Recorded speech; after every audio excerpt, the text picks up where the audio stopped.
Part 1. Pinghu, January 1935. We have 3 souls, or so I'd been told. But only in death could I confirm this. The moment the priest spoke the last prayer and sealed my coffin, I awoke and floated upward in a slow drift of incense smoke until I could travel no farther. I settled in the rafters of the small temple, a sleepy wraith perched in the roof beams. I had knowledge, but no memory. My first thoughts were confused, for clearly this was the real world. But surely I no longer belonged here. When would I take my journey to the afterlife? Below me, pale winter sunlight from an open doorway illuminated the temple's dark slate floors. Men and women in white robes crouched in front of an altar stained by decades of burning incense sticks. Noise assailed me from all directions. The tapping of woodblock instruments, the wailing of paid mourners, the chanting of acolytes. On the altar, a wooden tablet gleamed, gold-painted characters carved into its newly varnished surface. An ancestral name tablet, carved for a family shrine. Song Lei Yin, beloved wife, dutiful daughter. I recognized that name. My name. It was when the priests had finished their chanting that I saw my souls for the first time, 3 bright sparks circling in the air beside me. They were small, shining, and red as embers, but I knew that to the living they were as invisible as motes of dust. One of the sparks floated in a lazy arc to rest atop the varnished tablet. A delicate rustling at the back of my mind said this was my young soul. I could feel its presence, stern and uncompromising. My yin soul wafted down to settle on the coffin, a careless, almost impudent movement. My hun soul stayed beside me, watchful as a cat in a strange neighborhood. I turned to my hun soul, a question forming in my still sleepy mind, when a small, pale face in the crowd below caught my eye. A little girl in mourning robes of white ribbons woven through her braids. She knelt behind a man bent so low with weeping his forehead touched the slate floor. The girl shuffled on her knees, and the elderly woman beside her put a warning hand on her back. Obediently, the little girl stooped down again, her expression blank, but for the slightest quiver of her lips. Her dark eyes were dull and rimmed with red. They should have been bright, alive with curiosity. How did I know that about her eyes? Memory flickered, and I recognized the little girl. My daughter, Weilan. She was so still, so silent. I snapped into wakefulness, and in the next moment I was beside her on the slate, my arms around her thin shoulders. Mama is here, my precious girl. I'm still with you. But I couldn't feel her. I drew back, suddenly cautious. I didn't want to frighten her. I was dead. She took no notice of me, and that made me weep, my relief struggling with disappointment. For although I longed to hold her, I didn't want to give her nightmares about her mother's ghost. I stayed kneeling beside her, whispering all the pet names I used to call her. Small bird, sesame seed, my only heart. I hoped for a tiny gap between our worlds, a crack that would allow my comforting thoughts to reach her even if words could not. She was only 6, so young to be motherless. Who would listen to her chant her times tables now, and rub her cold hands on winter days?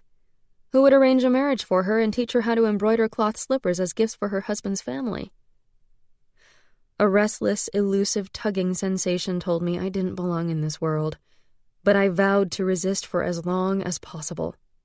If there was any way I could take care of my child, even if I couldn't be seen or felt or heard, I wouldn't abandon her until it became impossible for me to stay. Borne aloft on the sturdy shoulders of hired mourners, my coffin left the courtyard.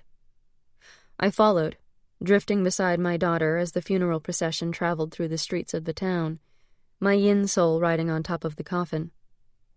Beside my final resting place, I watched the ceremonies. The man who had been weeping arranged food offerings in front of the grave. Weilan lit a bundle of incense sticks, her small hands nearly blue with cold. Tense and anxious, I watched as the coffin was placed in its grave. Surely once my body was buried, I would be snatched away to the afterlife. But nothing happened. I was still here. I returned to the town with the funeral cortege, but my yin soul remained behind at the grave, and in my mind's eye it shared with me what it saw. Workers were piling earth into a smooth mound on top of my burial spot. When they finished, however, I didn't drift upward, nor did my consciousness fade into oblivion. When was I supposed to begin my journey to the afterlife? At the front gates of the estate, fewer than a dozen people entered, all that remained once the mourners had been paid off. "Come, granddaughter," said the old woman. Her voice sounded tired, strained, but kind. This had been, my mother-in-law. She would be the one to bring up my daughter now. "I told old Kwan to have some sweet date soup waiting for us. Let's go and warm up in the dining room." She led Wei Lan away. I stood waiting by the temple, my mind full of questions. Finally, my yin soul returned, sliding along a thin shaft of winter sunlight. It joined the two other sparks in a slow circling above the altar. "I'm dead and buried," I said to them. "Am I not supposed to leave this earth now? Or will the gods let me stay to watch over my child?" But they ignored me, and I drifted among the rafters of the temple, silent and perplexed. My souls spiral down and come to rest on the altar. "We are ready now," says a stern voice, and there is a taste of mustard at the back of my tongue. My young soul. Although his red spark remains balanced on the wooden tablet, an elderly man wearing a round scholar's cap appears beside the altar. He resembles my grandfather as I've seen him in photographs, with steel-rimmed glasses and a goatee. He is dressed in a high-necked changshan gown of deep blue silk over loose black trousers. "Yes, let's begin." A new voice tinkles like wind chimes, accompanied by the scent of camellia. The bright ember of my yin soul dances in mid-air, circling the confines of the courtyard. She comes to rest beside the old scholar, a schoolgirl of 15 with deep brown eyes below wispy bangs, a long pigtail thrown over one shoulder. Her ankle socks and navy uniform blazer match perfectly. Her white blouse is spotless. "Lei Yin needs to remember," says a third voice.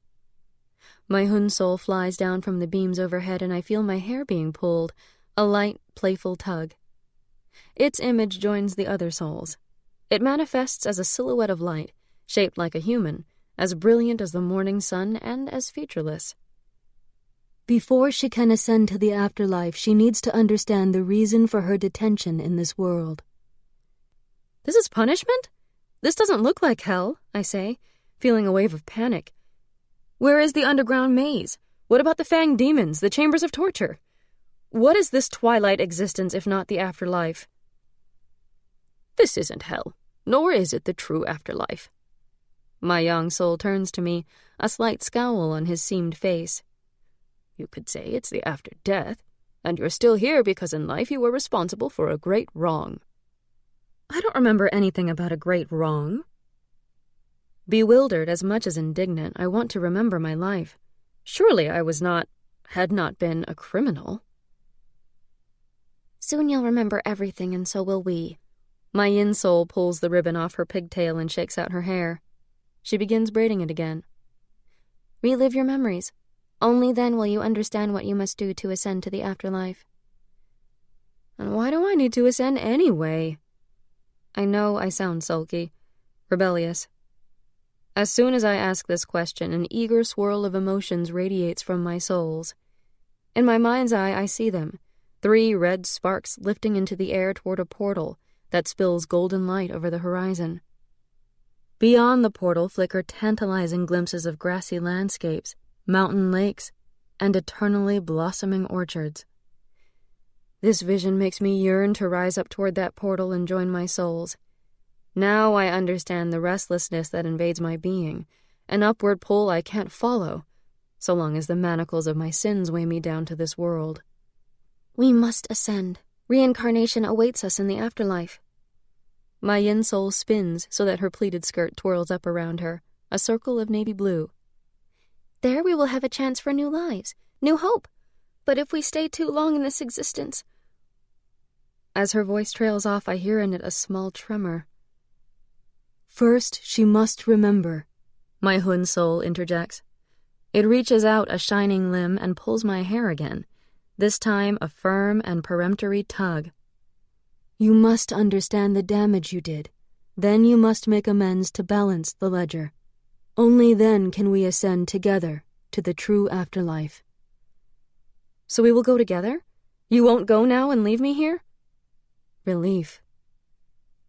"We are your souls. We are part of you," my young soul snaps. "We can't leave until you do." He glares at me through moon-shaped lenses. "Don't mind Yang," says my yin soul, who has finished braiding her hair. "He's not happy unless he's berating someone." "Where should we begin?" my Hun soul asks. "On the day of the party?" "Yes, the day of the party," the other souls agree. "The day you first stepped off the path that had been paved for you," my Hun soul says. I have no choice. How else can I reclaim my memories? Discover what to do next? At this moment, I can't even remember what Weilan looked like as a baby. My yin soul sinks to the floor and tucks her knees under her skirt, a child waiting to hear a story. My yang soul settles on a stool near the door and brushes a cobweb from his black trousers. My Hun soul drifts to the altar, and with a single bright fingertip gently strokes my name tablet. Suddenly, I'm standing on a street lined with sycamore trees and high, whitewashed walls. I'm watching a schoolgirl climb down from a rickshaw. But in that same moment, I'm also that girl, my foot about to touch the curb. I know everything about my life before that moment. I know nothing of what is to come. Chapter 1. Changzhou, 1928. For once, I had been eager to leave school and get home. I jumped off the rickshaw as soon as it stopped outside the walls of our estate and darted through the wicket gate, dashing past Lao Li, who sat on guard just inside the entrance. "No need to rush, third young mistress," the old gatekeeper called after me. "The guests won't be here for at least 2 hours." For the party, he would change into an immaculate house uniform of gray tunic and trousers. He would push open the huge front gates while other servants swarmed to the entrance to guide carriages and sedan chairs into the forecourt and out again, smooth and practiced as clockwork. The party wasn't my only reason for hurrying. Father had promised to give me his decision today. I sprinted through the courtyard, then past the formal reception halls, and through to the next garden. I had just turned 17 and was trying to be mindful of my dignity. I hadn't jumped the boxwood hedge in years, but on this day I hiked up the skirt of my qipao and prepared to take a shortcut. "Hold," I begged my souls. "Hold this flow of memories and let me look at my home again." I want to see the entire property as it was that day. The world of my childhood lies enclosed within its walls. Recollections of bare feet on cool moss, a grove of green bamboo, my face pressed against tall windows, watching raindrops gather in pools on a marble terrace. Obligingly, my Hun soul halts the stream of memories, and together we rise above the gray roof tiles to view my home as it was. I see myself below, pigtails streaming and skirt yanked up my thighs, about to hurdle a 2-foot hedge. I see my family's estate, its perimeter bounded by whitewashed brick walls, the heavy wooden gates banded with brass studs. I catch glimpses of quiet streets outside, lined with tall, leafy sycamores and other walls, other homes. The old garden is at the center of our property, a huge private park with a man-made lake at one end, large enough to contain an island of reeds and willows, home to families of ducks. Arranged around the old garden are a dozen courtyard houses, each nestled beside its own smaller garden. In that moment of suspended memory, one of my great-uncles is halted in mid-step on his stroll around the lake, a servant boy behind him toting books and a canteen of water. 2 of my aunts rest in the shade of the bamboo grove, admiring a stand of blue irises. On one of the terraces facing the old garden, my nieces skip rope, arms raised, motionless. I turn my gaze across to my own home, built 30 years ago when my father returned from university in Paris, in love with honey-colored stone and all things French. We lived in a villa surrounded by a green lawn that rolled down to rose gardens bordered by boxwood hedges. It was all straight lines and precise geometry, even to the clipped Italian cypresses lining the walls. The rose garden blooms in masses of color, extravagant and gaudy compared to the restrained serenity of the old garden. Then my Hunsol allows the stream of memories to flow again. I watch my memory self leap over the hedge, and at the same time, I feel the boxwood leaves brush past my ankles, and the giddy, unreserved joy of being 17 again. I ran into the villa and nearly crashed into Nanny Chu. Whoa, third young mistress! Why are you running inside the house like some mad animal? I need to see father. Right now. Is he in the study? Yes, but the master is with your brothers. That meant father was discussing family finances. Oh? Has eldest sister arrived? She is helping second young mistress get dressed. My sister Gao Yin was home from Shanghai for the party. I nearly slipped on the cool marble of the circular staircase as I dashed up to the western wing of the house, where my second sister, Su Yin, sat at her dressing table. Gao Yin stood behind, pinning up her hair. They both turned to me, smiling in welcome. How could I have forgotten their lovely faces, even for a moment, even in death? Everyone agreed that my mother had been the most beautiful woman ever to marry into our family. I was 4 when she died and retained only the haziest of impressions of her, a pale oval face, the scent of osmanthus blossom. Her exquisite features lived on, celebrated in family legend and preserved in a few sepia-toned photographs.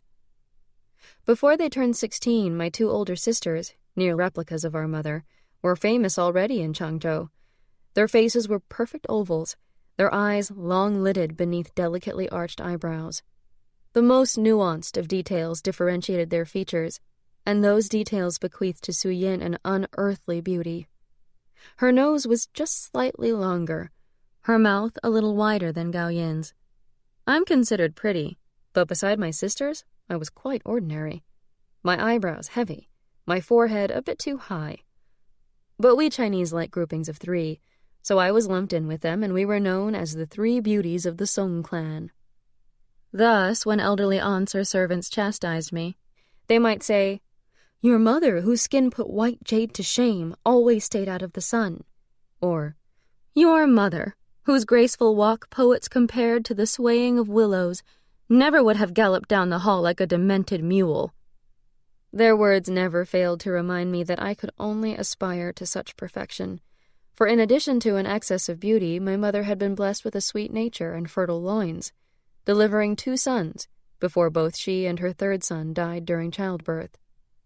That she also bore 3 daughters was of little consequence. "Let me look at you," my eldest sister said. But I was the one staring in admiration.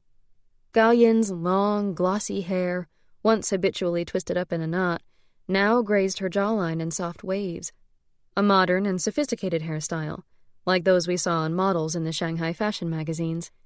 But she was far more beautiful than any of them.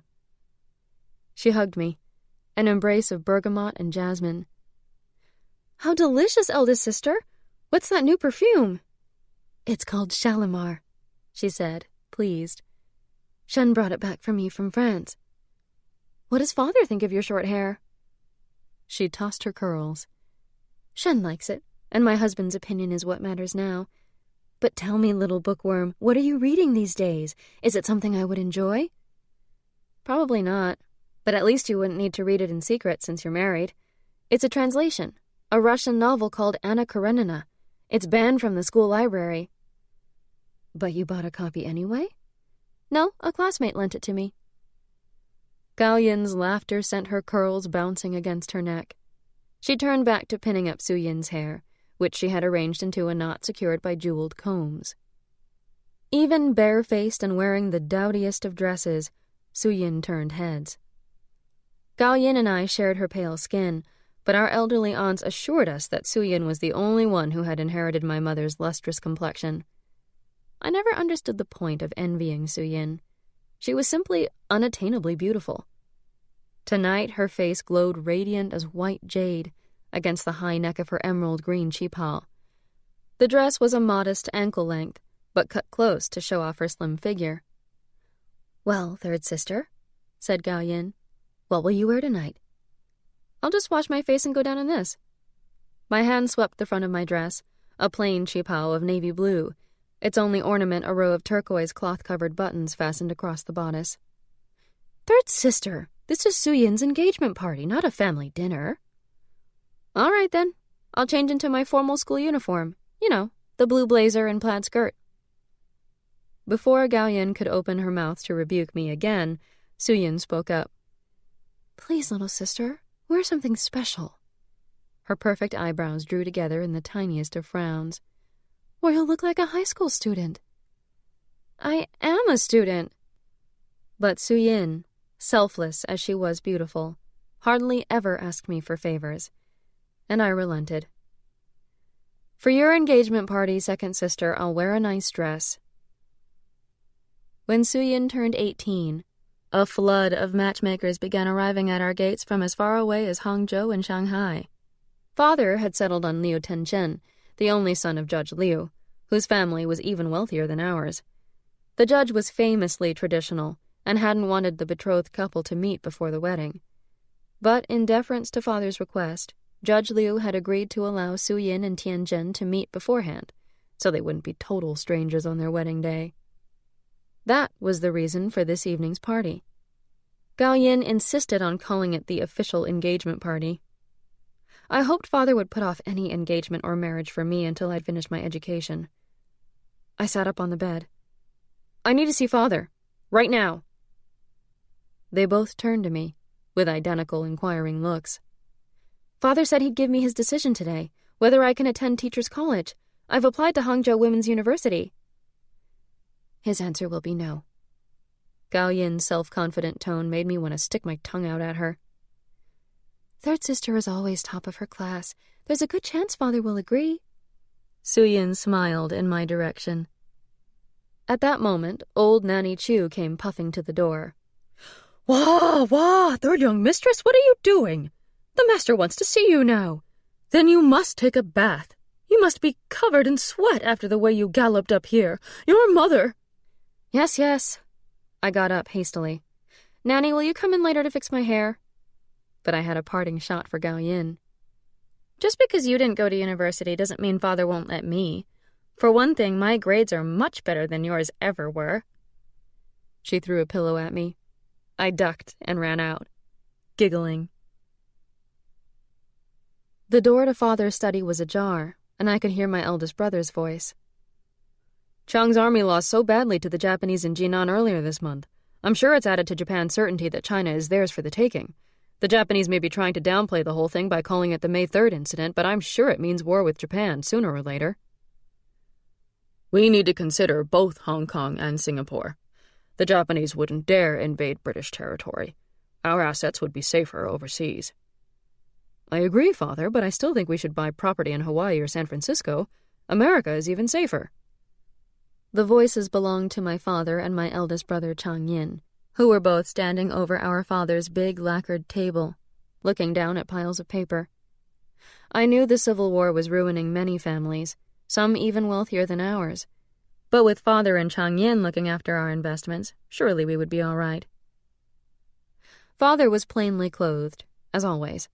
It was hard for me to reconcile this dignified presence, whom I had never seen in anything but a traditional Changshan gown, with photographs of Father as a student in Paris, a grinning young man resplendent in striped shirts and embroidered waistcoats.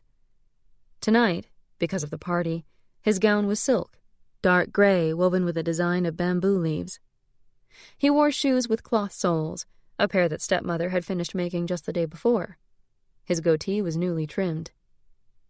My eldest brother was the only one of us who took after Father, with his heavy, square face, heavy eyebrows, and square, solid build.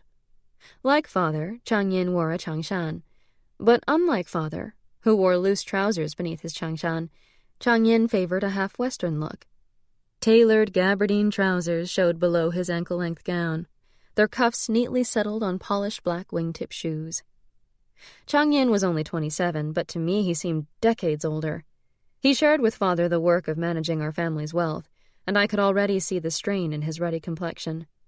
His carefully trimmed hair showed signs of thinning, and would be as gray as father's before he turned 40.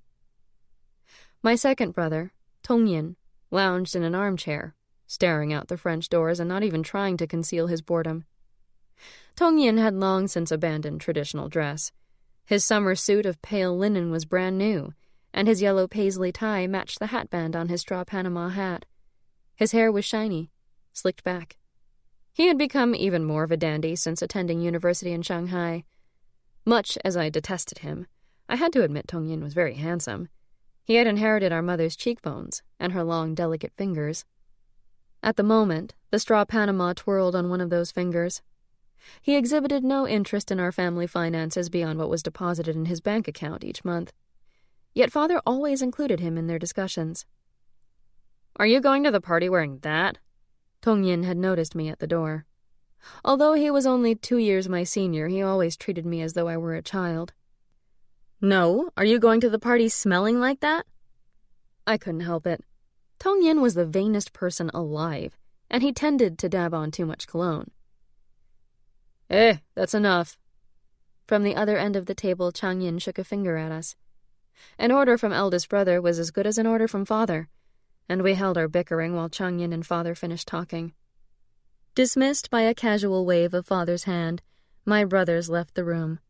I stuck my tongue out at Tongyin, and then quickly composed myself. "Father, how are you feeling today?" He smiled, an indulgent and affectionate smile. Surely he had decided in my favor. "Third daughter, sometimes I forget you are already a young woman. Where have all my little children gone?" "There's still Fei-Fei, father." He nodded, but I knew that Fei-Fei, who was the daughter of his concubine, my stepmother, held a smaller place in his heart. "The house feels empty already when I think of Suyin getting married. It would be even emptier if you went away to school." My mouth opened, but I bit my tongue.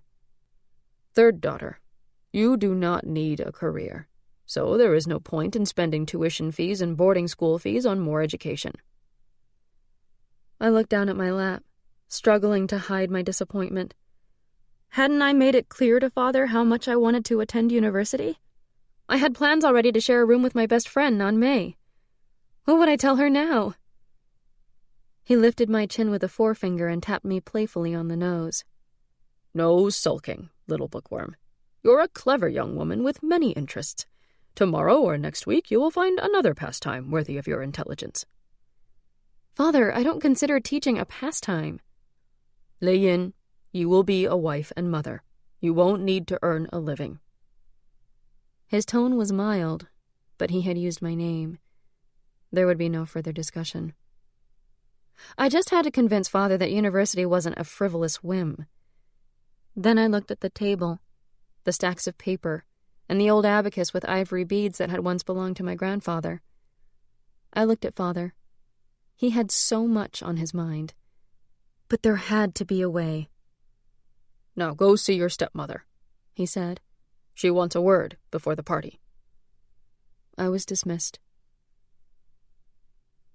Stepmother sat at one of the 3 round tables in the small dining room. Lu, the head house servant, stood beside her, as upright as a general on horseback, the pleats of his trousers as sharp as bayonet blades. He gave me the slightest of bows and continued addressing the house servants lined up along the wall.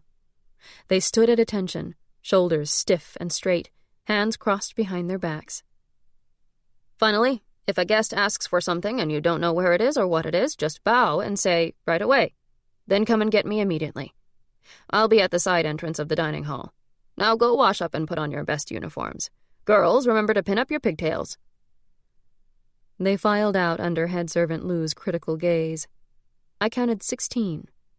Stepmother had borrowed staff from other houses for the party. Lu made his bow to stepmother and another deeper one to me, and then joined the end of the departing troop. Stepmother was 33, only 6 years older than Changyin. From a distance, however, her old-fashioned gowns and matronly hairstyle gave the impression that she was a generation older.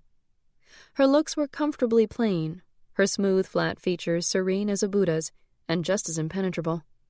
Her eyes were remarkable, large and deep-set.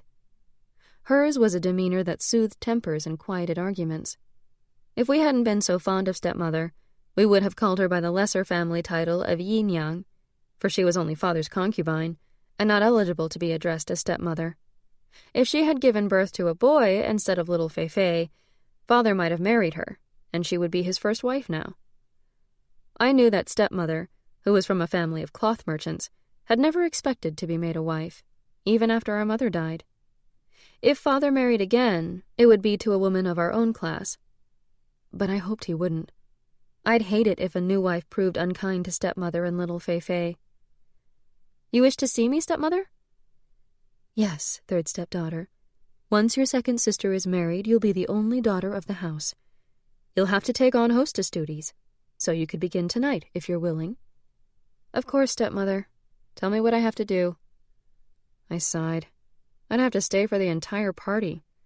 When would I find time to finish Anna Karenina?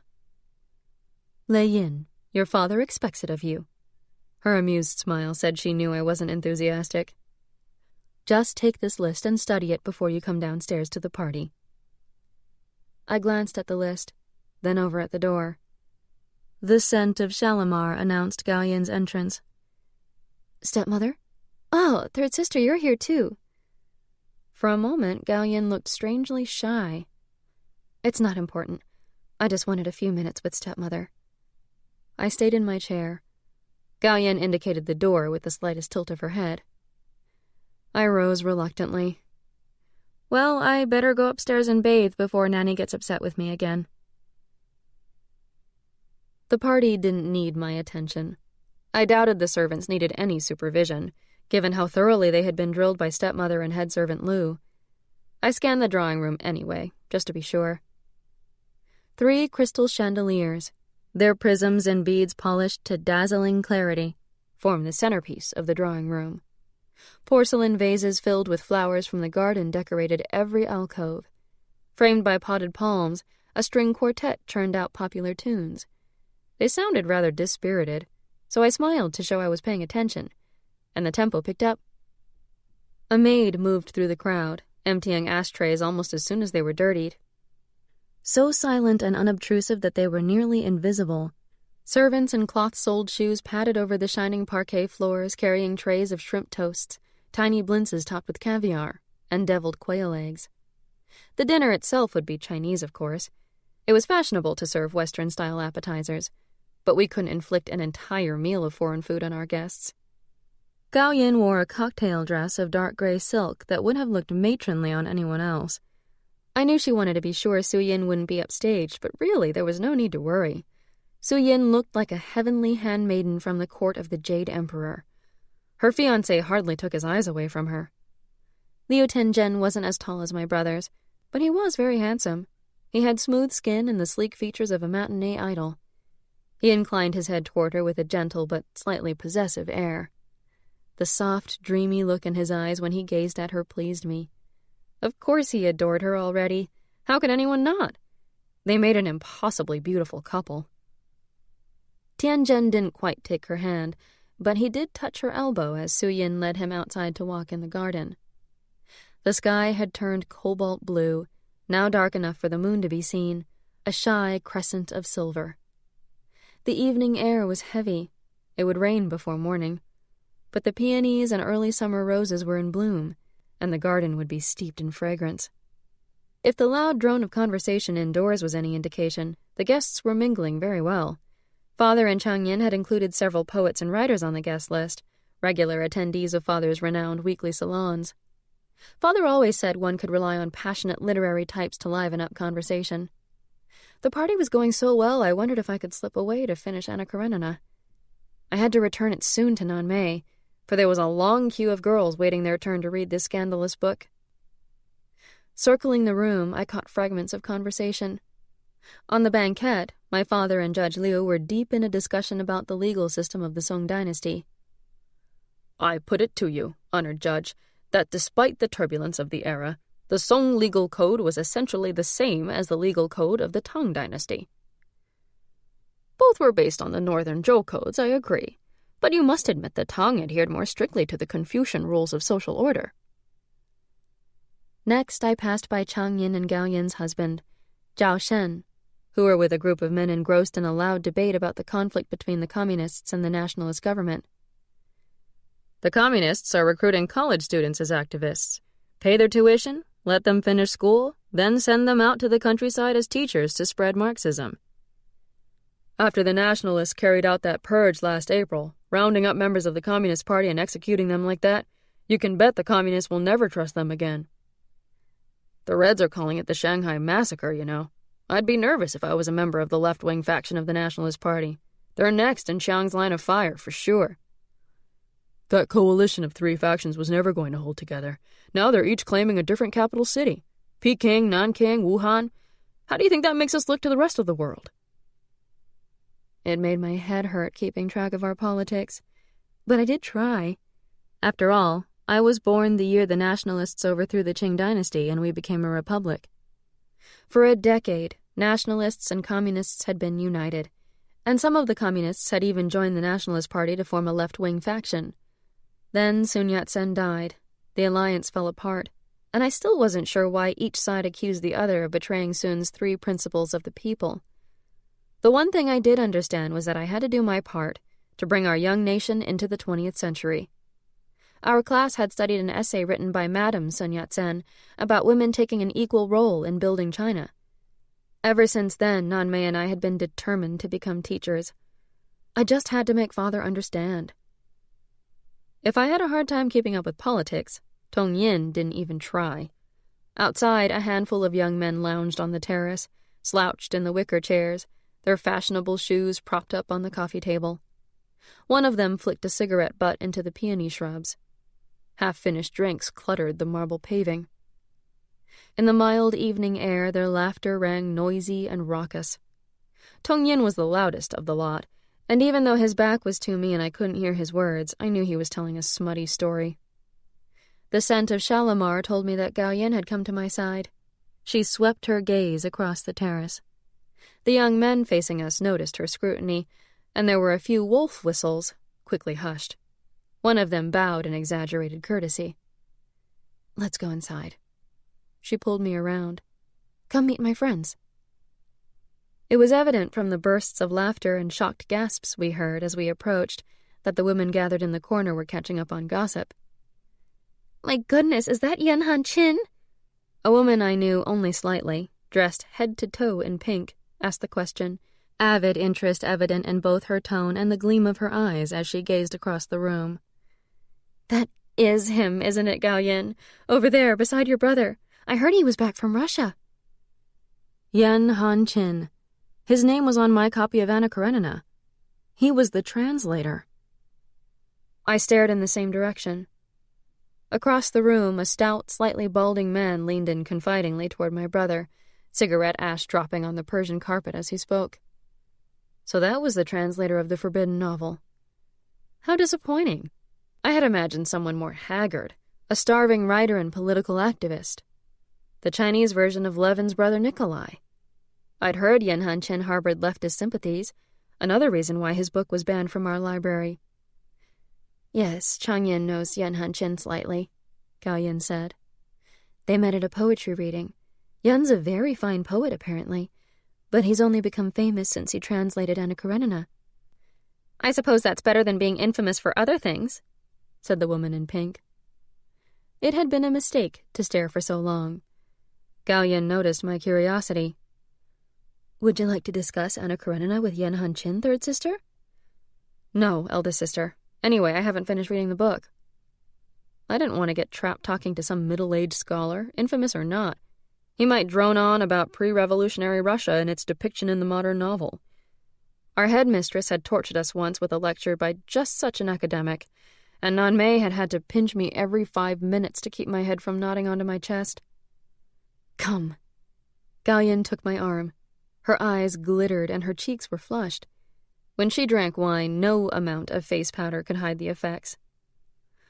"Oh, eldest sister, I'm supposed to be supervising the servants." But she pulled me across the room, her high heels giving her more purchase on the Persian carpet than I had with my slippery flat soles.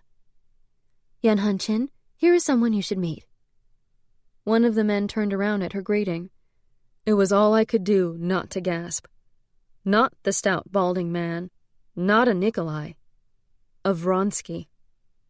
Tall, with hair just a bit too long. He was in his late 20s, perhaps as old as 30. His shabby linen jacket made all the other men, in their tailored suits and silk ties, look merely ornamental. He was lean and slightly tanned. Beneath intense brown eyes, his cheekbones were sharp, angled escarpments. He was both beautiful and intoxicatingly masculine. He was a poet. For several moments, I couldn't take my eyes away from him. Was this the feeling that swept over Anna each time she beheld Vronsky? He smiled down at me, the smile of a man accustomed to the admiration of women. As soon as the flow of memories reveals Han Chin's face to me, my soul's rustle in agitation, and somehow we know he's the reason I remain trapped between worlds. We don't know why, not yet, only that he's important to my escape from this inadequate spirit world. "Say nothing," I command my souls. "I don't want your commentary right now. Just carry on with the memories." To my surprise, they stop rustling, and although I can almost hear them protest, they settle down quietly in the roof beams of the temple, and the evening continues. "Mr. Yan, this is my youngest sister, Song Lei-yin. She's a great admirer of your latest work, although she isn't supposed to be reading it." So now I've met the youngest of the three beauties. He gave me the slightest of bows. Gao Yin beckoned us to follow her to some chairs by the French doors. She reached over to the low table and opened an enameled cigarette case. "This little beauty has been neglecting her hostess duties and needs to compensate by entertaining you with clever conversation. She's by far the cleverest of us all." "Not when it comes to conversation." Under the high collar of my silk cheapao, my neck was hot, and I badly wanted an iced drink. I also wanted very badly to keep this man's attention. "The secret to good conversation, third sister, is to ask lots of questions." My sister leaned over, immaculately posed, so that Yen Han Chin could light her cigarette. "Thank you, Mr. Yen. Then the other person answers your questions, does all the talking, and thinks you're fascinating. Now, I must return to my friends." We watched Gao Yen walk away, slim hips swaying. She was so elegant. Why had I instructed Nanny Chu to dress my hair in a single long braid down my back? I looked like a child, a high school student. Yen Han Chin didn't seem at all uncomfortable in the silence. He gave me a slow, slightly amused smile that made me press my hands against my stomach. My mind groped for something to start a conversation. "I hear you've just returned from Russia. What's Moscow like?" "Bitterly cold." "I see." More silence. I stole a look at his hands, elegantly shaped, tanned. I hoped I wasn't blushing. Chang Yin's friends treated me like a little sister. I didn't want Yen Han Chin to think of me as a little sister. "I do have one question, Mr. Yen. Then you can return to talking politics." "Maybe I prefer being fascinating to talking politics." "Now you're making fun of me. I'm not a child, you know. I've nearly finished high school." "My apologies. What's your question?" "Why is Anna Karenina considered such a great novel? It's all about adultery and the unhappiness it causes. Nothing unusual in novels, surely." "Did you skip over the parts about life in rural Russia? Industrialization? The Slavic campaign?" Now I did blush. "Yes, but I borrowed the book and have to give it back soon, so I'm just following the love stories." "Perhaps you could read it again when you're older." When I was older, I groaned silently. The novel's about family relationships, class, and social change. It's important because it is considered the first realist novel, a true depiction of life, not romanticized or idealized. "Is that why you translated it?" I wanted him to keep talking so I could listen to his voice, watch his lips move. "Partly, but also because it mirrors some of our own struggles to turn China into a modern nation." "I don't know why people think it's so scandalous. Some of the classics, the scholars, for example, are about courtesans and even allude to love between men." Did he think it was daring of me to use such words? Courtesans. Love between men. Han Qin didn't seem shocked, but after all, he was a poet and an author. He considered every subject from a literary point of view. I couldn't wait to tell Nanmei about this evening, to say I'd been discussing Anna Karenina with its handsome translator. Well, I suppose they think that Western decadence is more corrupting than the Chinese kind, he said. If you're interested in Russian literature, try Turgenev's Fathers and Sons. There's also The Brothers Karamazov. I found it surprisingly modern for a 19th century novel. He reached for the enameled case to help himself to a cigarette. Tell me, Miss Song, what will you do once you've finished high school? I wanted him to keep talking, not turn the conversation to my suddenly inadequate life. I plan to go to teacher's college. Excellent. China needs more teachers. The college in Hangzhou or the one in Peking? Oh, Hangzhou, of course. The one affiliated with Zhejiang University. That is indeed a good school. He nodded, and a warm current flowed through my chest. I wanted to hear that tone of approval again, to know he considered my plans worthwhile. China needs more teachers. I would tell Father that my wish to attend university wasn't just a whim. It was for our country. My mind devoid of anything intelligent to say, I waved over a maidservant to offer Han Qin some shrimp toasts. She leaned down, the platter neatly balanced. My favorite, he said, looking up appreciatively. He smiled his thanks, and the maid blushed deep scarlet. Servants just aren't used to guests paying them any attention. When I handed a napkin to Han Qin, our fingers touched. His cool and dry, mine hot as melting candle wax.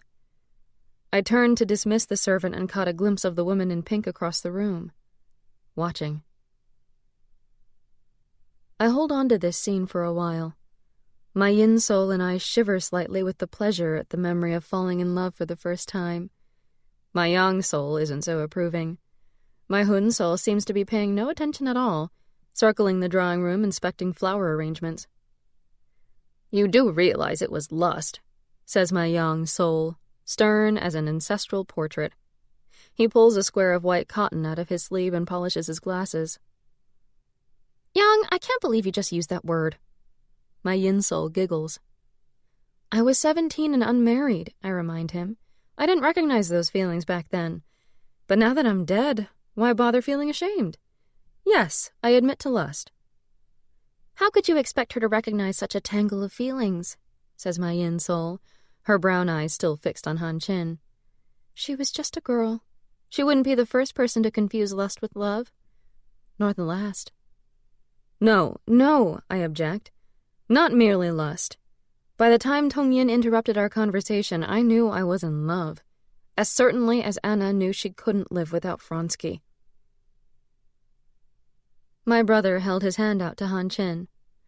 Sir, I am Song Tong Yin, Chang Yin's brother. I restrained a scowl. Second brother and I were close in age, but we were not close in any other ways. When we were younger, he played little tricks on me, filling the toes of my shoes with small stones or hiding chunks of hot ginger among the pieces of fruit that Nanny put into my bowl. Now we merely ignored each other. Sit. Han Qin waved at the seat between us.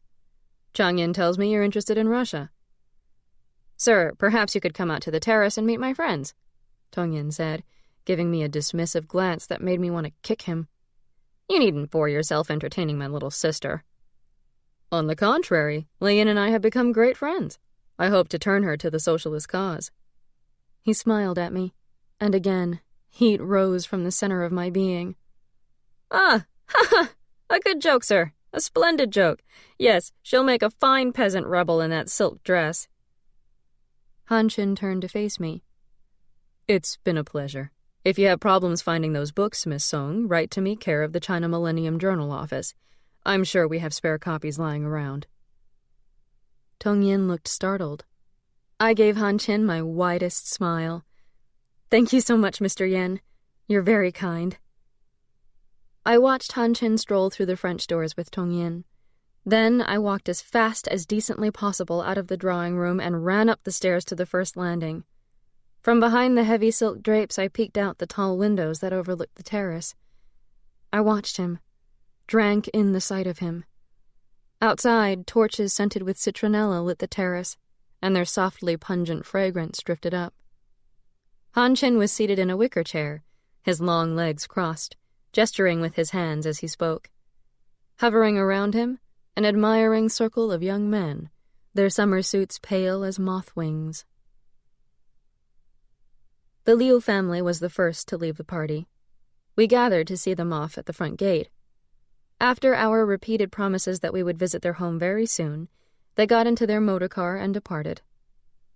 "A fine old family," said Father, "with good habits, early to bed and early to rise."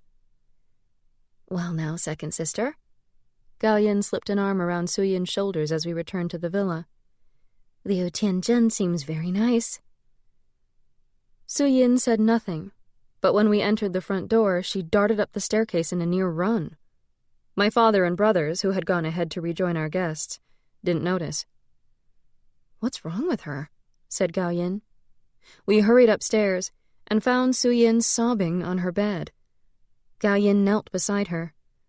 "What's the matter? We still have guests to entertain, second sister." "Second sister, what is wrong?" I had begun to wonder at her fiancé's early departure. Su-yin turned to us, eyes red, expression bitter. "Didn't you notice? Couldn't you see?" "Notice what?" "Tianzhen left early because he missed his pipe. Father has betrothed me to a man who takes opium." Her voice was low, trembling with the effort required to keep hysteria from creeping into her words. "Are you sure?" Gao-yin was shocked. I slumped against the bedroom wall, my fingers running over the flocked surface, pale green leaves on vines. "He asked me if I also took opium," said Su-yin. "So yes, I'm sure." How could we not have noticed?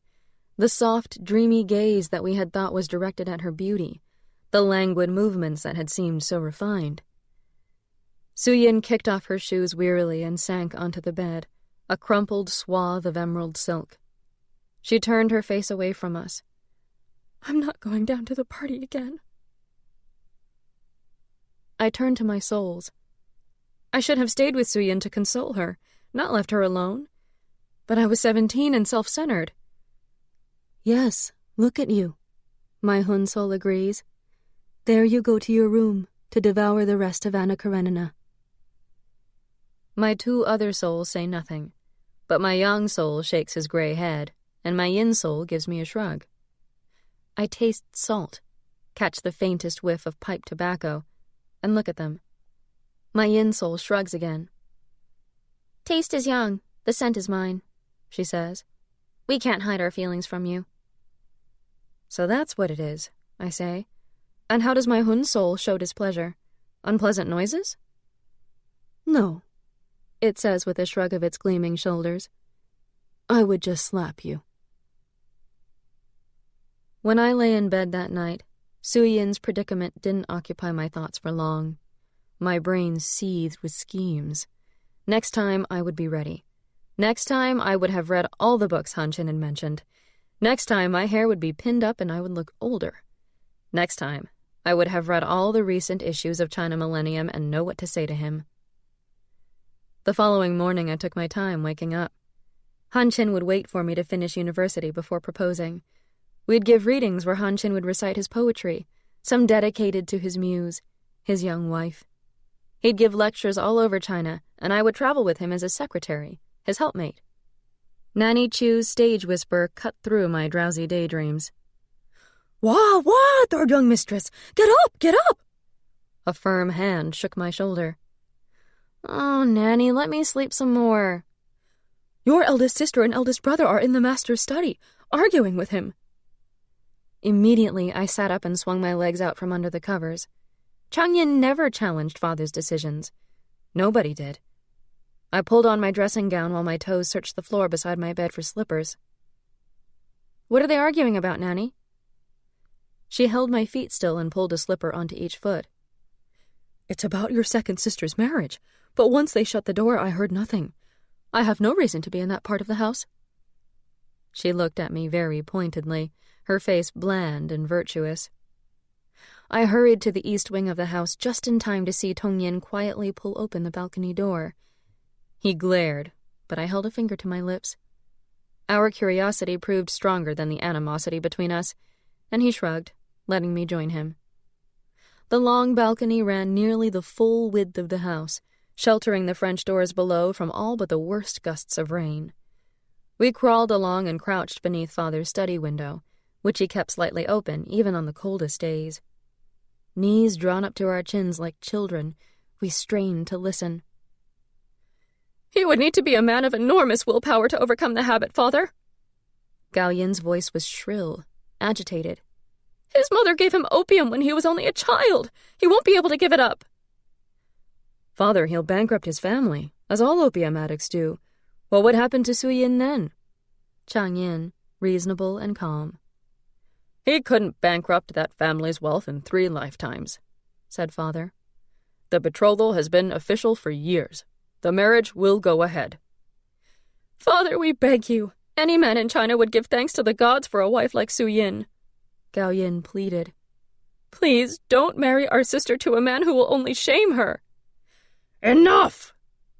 Father's voice, like thunder. Although we were safe outside, both Tongyin and I winced. Inside, the silence was absolute. I had no doubt my brother and sister had dropped to their knees at Father's bark of displeasure. "Are you saying your father does not know what he is doing?" There was no reply. He wasn't asking a question. "Are you saying your father did not think this through? These are dangerous times for China. We will see far worse turmoil soon. We must be well connected to survive. The judge's integrity is respected by even the most corrupt officials. Do you understand? Su Yin isn't marrying the son of Judge Liu. She is marrying into his family." Another brief silence. "Now let us go down to breakfast." We waited outside until we heard them leave the study. Tongyin slid to the balcony door to take a peek, but before he reached for the handle, I pulled him back. "Second brother, why would Madame Liu give opium to her own son?" "Liu Tianzhen is only a child, you idiot. She doesn't want him to leave home for a career or to travel. The pipe keeps him docile." He slipped through the balcony door and ran silently down the staircase. I shake my head. Father looked down on opium users. He scorned families who allowed opium in their homes. He said it was a certain sign the family would lose all their wealth and standing. He despised the drug. "So would anyone," my Hun soul says, "who understood how Western nations gained power by holding China ransom over opium." Father told us about classmates and friends of his who had taken up the pipe and set aside ambition, I recall. I thought that surely once he knew about Tianzhen he would have called off the marriage. But he didn't. "No, he did not," my young soul says. He looks a little uncomfortable. "In unpredictable times, wealth and connections matter more. The judge had both, and his son was the price." "A price Su Yin has to pay." Her voice is sweet, but there is a bitter note to my yin soul's words, like the fetid, sweet opium smoke that drifts past my nose. "Once she's married, Su Yin's days and years will belong to her husband's family," says my Hun soul. "Her husband's opium habit makes it that much worse." Its bright silhouette glitters. "A woman's life is never her own," my yin soul says. She puffs out her pink cheeks to blow incense ash off the altar. "She depends first upon her parents, and then upon the husband they choose for her." I don't need my souls to tell me that a young wife's fate is set from the moment she crosses the threshold of her husband's home. She addresses her in-laws as jiapo and gonggong, mother and father. Her survival depends on a carefully serene, powdered face, her happiness on the way her in-laws treat her. Until she delivers an heir, her status is tenuous. If she proves infertile, concubines may displace her. Family members will bully her. She will struggle to stay afloat in the fickle waters of the inner courtyard, buffeted by forces beyond her control. Her only salvation is to deliver sons. She waits for the older generation to die. Then, and only then, can she take her turn as matriarch, her every whim a command, her lightest remarks an affliction to her sons' wives. If you had bothered to remember this when it came to your own situation, your life would have been quite different. My Hun soul shimmers, a shining form without features. I can't discern its expression. Its voice, however, sounds sad rather than accusatory. Chapter 2. The next day, I told Wang Nanmei everything at lunchtime. We sat in a corner of the dining hall, but our classmates' laughter and talk were so loud we could barely hear each other, so we slipped outdoors to walk in the schoolyard, arm in arm. Nanmei squeezed my fingers, her mouth opening in excitement when I described meeting Yan Han-chin, his voice, his beautiful hands, his eyes, our conversation. Oh, Leian, I'm so envious. The actual translator? That's almost as good as meeting Tolstoy. I'm sure Tolstoy isn't anywhere near as handsome. She eyed me, and I blushed. Are you in love with him, Leian? Well, at least a crush. That was all I cared to admit for now. But I have something else to tell you. Her plump, pretty face fell when she learned of my father's decision. It's a waste of your intelligence if you don't use it to help our country, she said. Nanmei never minced words. She was a merchant's daughter. Her father owned several silk and cotton mills, and she tended to categorize things simply, as either wasteful or worthwhile. Both of us admired the beautiful American-educated widow of the father of our nation, taking to heart Madame Sun Yat-sen's words to seek higher education. It wasn't hard to see myself standing by the blackboard, chalk in hand, or bent over a young pupil to correct her writing. I imagined a class full of earnest faces, taking in my every word, wanting to please me the way I always wanted to please my teachers. I need to convince Father I'm serious about university, I said. He seems to believe it's just a passing whim. She grabbed my hand. Let's go to the library. I know what to do. You need to win a scholarship. On the long table by the door of the school library were boxes holding application forms, each box labeled with the name of a university. One form remained for scholarships to Hangzhou Women's University. There's one left. It's fate, she said, snatching it up. When you win the scholarship, your father won't have to pay tuition or boarding fees. He'll be so proud. Hangzhou Women's University is so prestigious. You'll realize how serious you are and how much others value your achievements. Oh, Nanmei, I've been trying to figure out what to do for days, and you've just solved my problem. Do you really think I can win a scholarship? Of course. Hangzhou Women's wants the best and brightest young women, and if you're not that, I don't know who is.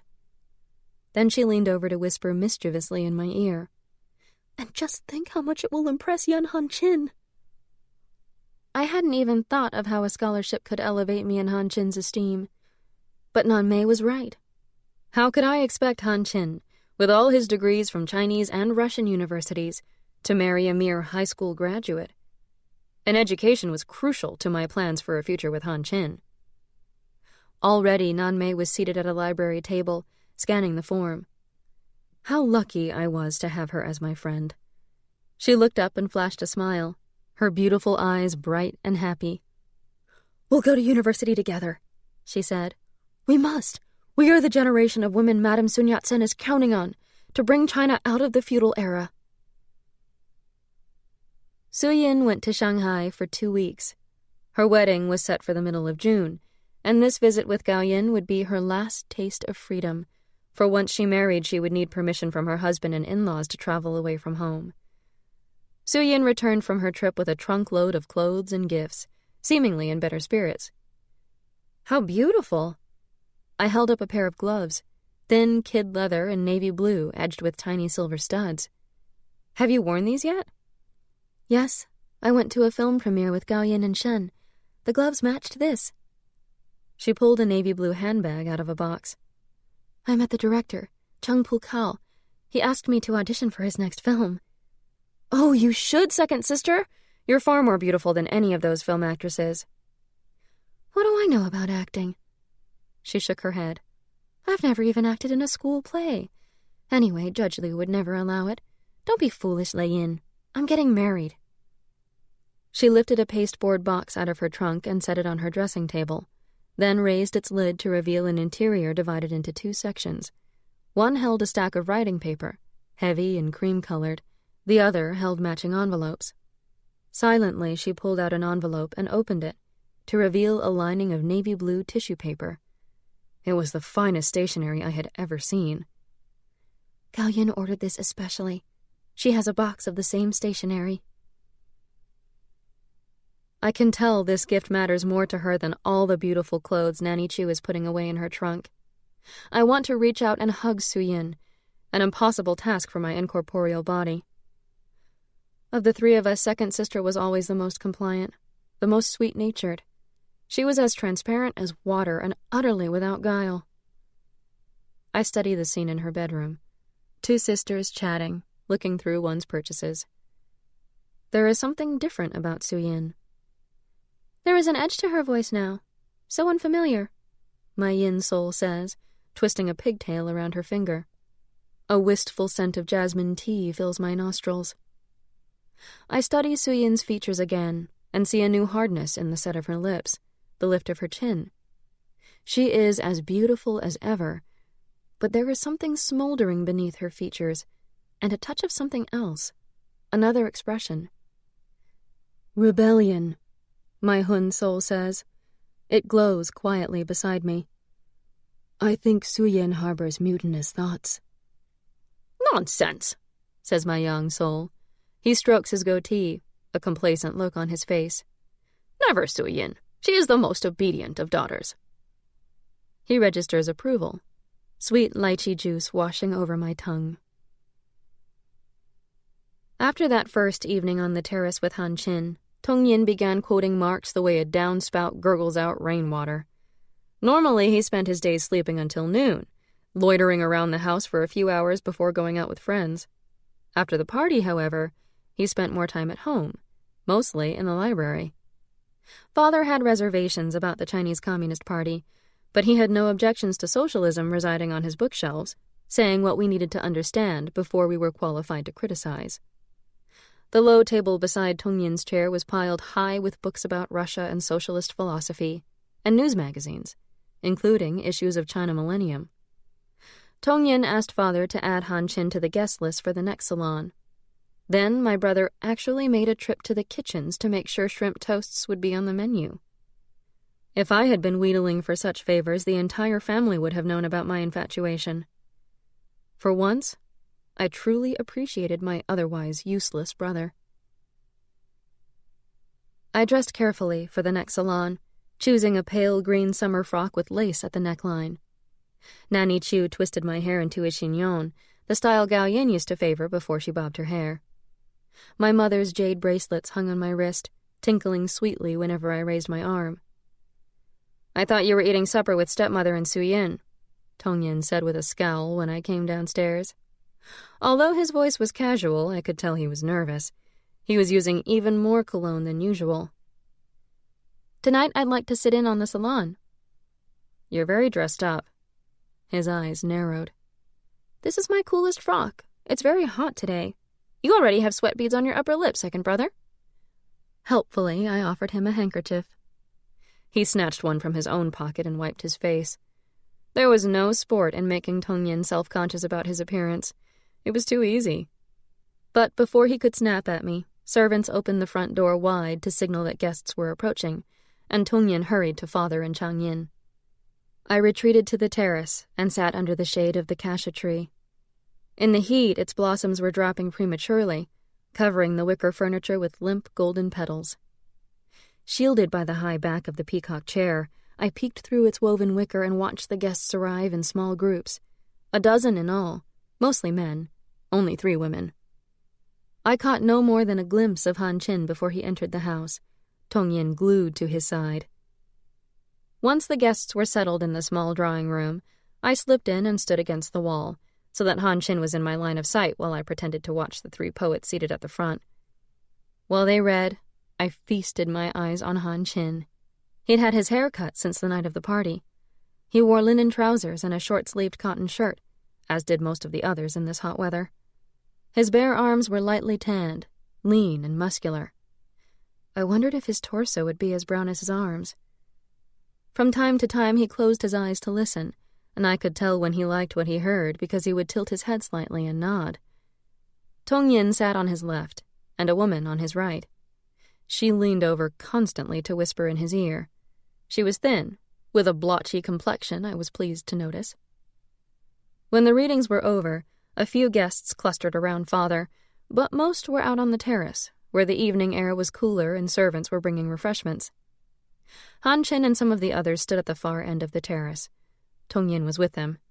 My brother's face was earnest, and his eyes were trained on Han Qin. The rest of the group kept glancing over at the table, where servants were arranging platters. The three women sat on the wicker chairs beneath the cassia tree, conversing.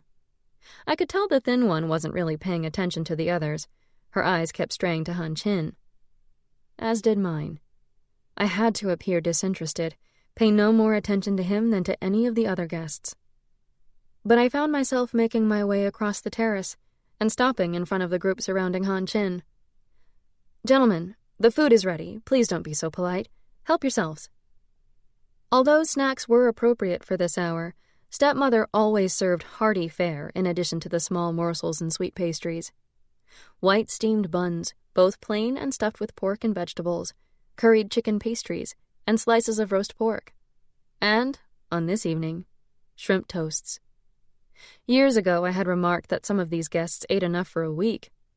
Stepmother had replied very gently, "For some, it's the most food they see all week." There was a hesitant but eager shuffle to the buffet table. Even the women in the wicker chairs behind us abandoned their seats. Now I was almost alone with Han Qin. And Tongyin. I held my hand out to Han Qin. "How nice to see you again, Mr. Yen. Can I bring you something from the buffet table?" Jade bangles tinkled, traitors to my body shaking. He held my hand by the fingertips and bowed slightly. He didn't kiss it in the French style, as I had hoped, but he held on for a moment longer than necessary, I thought. "Thank you, Miss Song, but I find it difficult to eat when it's so hot." "Oh, perhaps a cold drink then?" "You're interrupting, little sister. We were just talking about Japan's influence on the socialist movement in China." My brother's tone implied I wasn't equal to the conversation.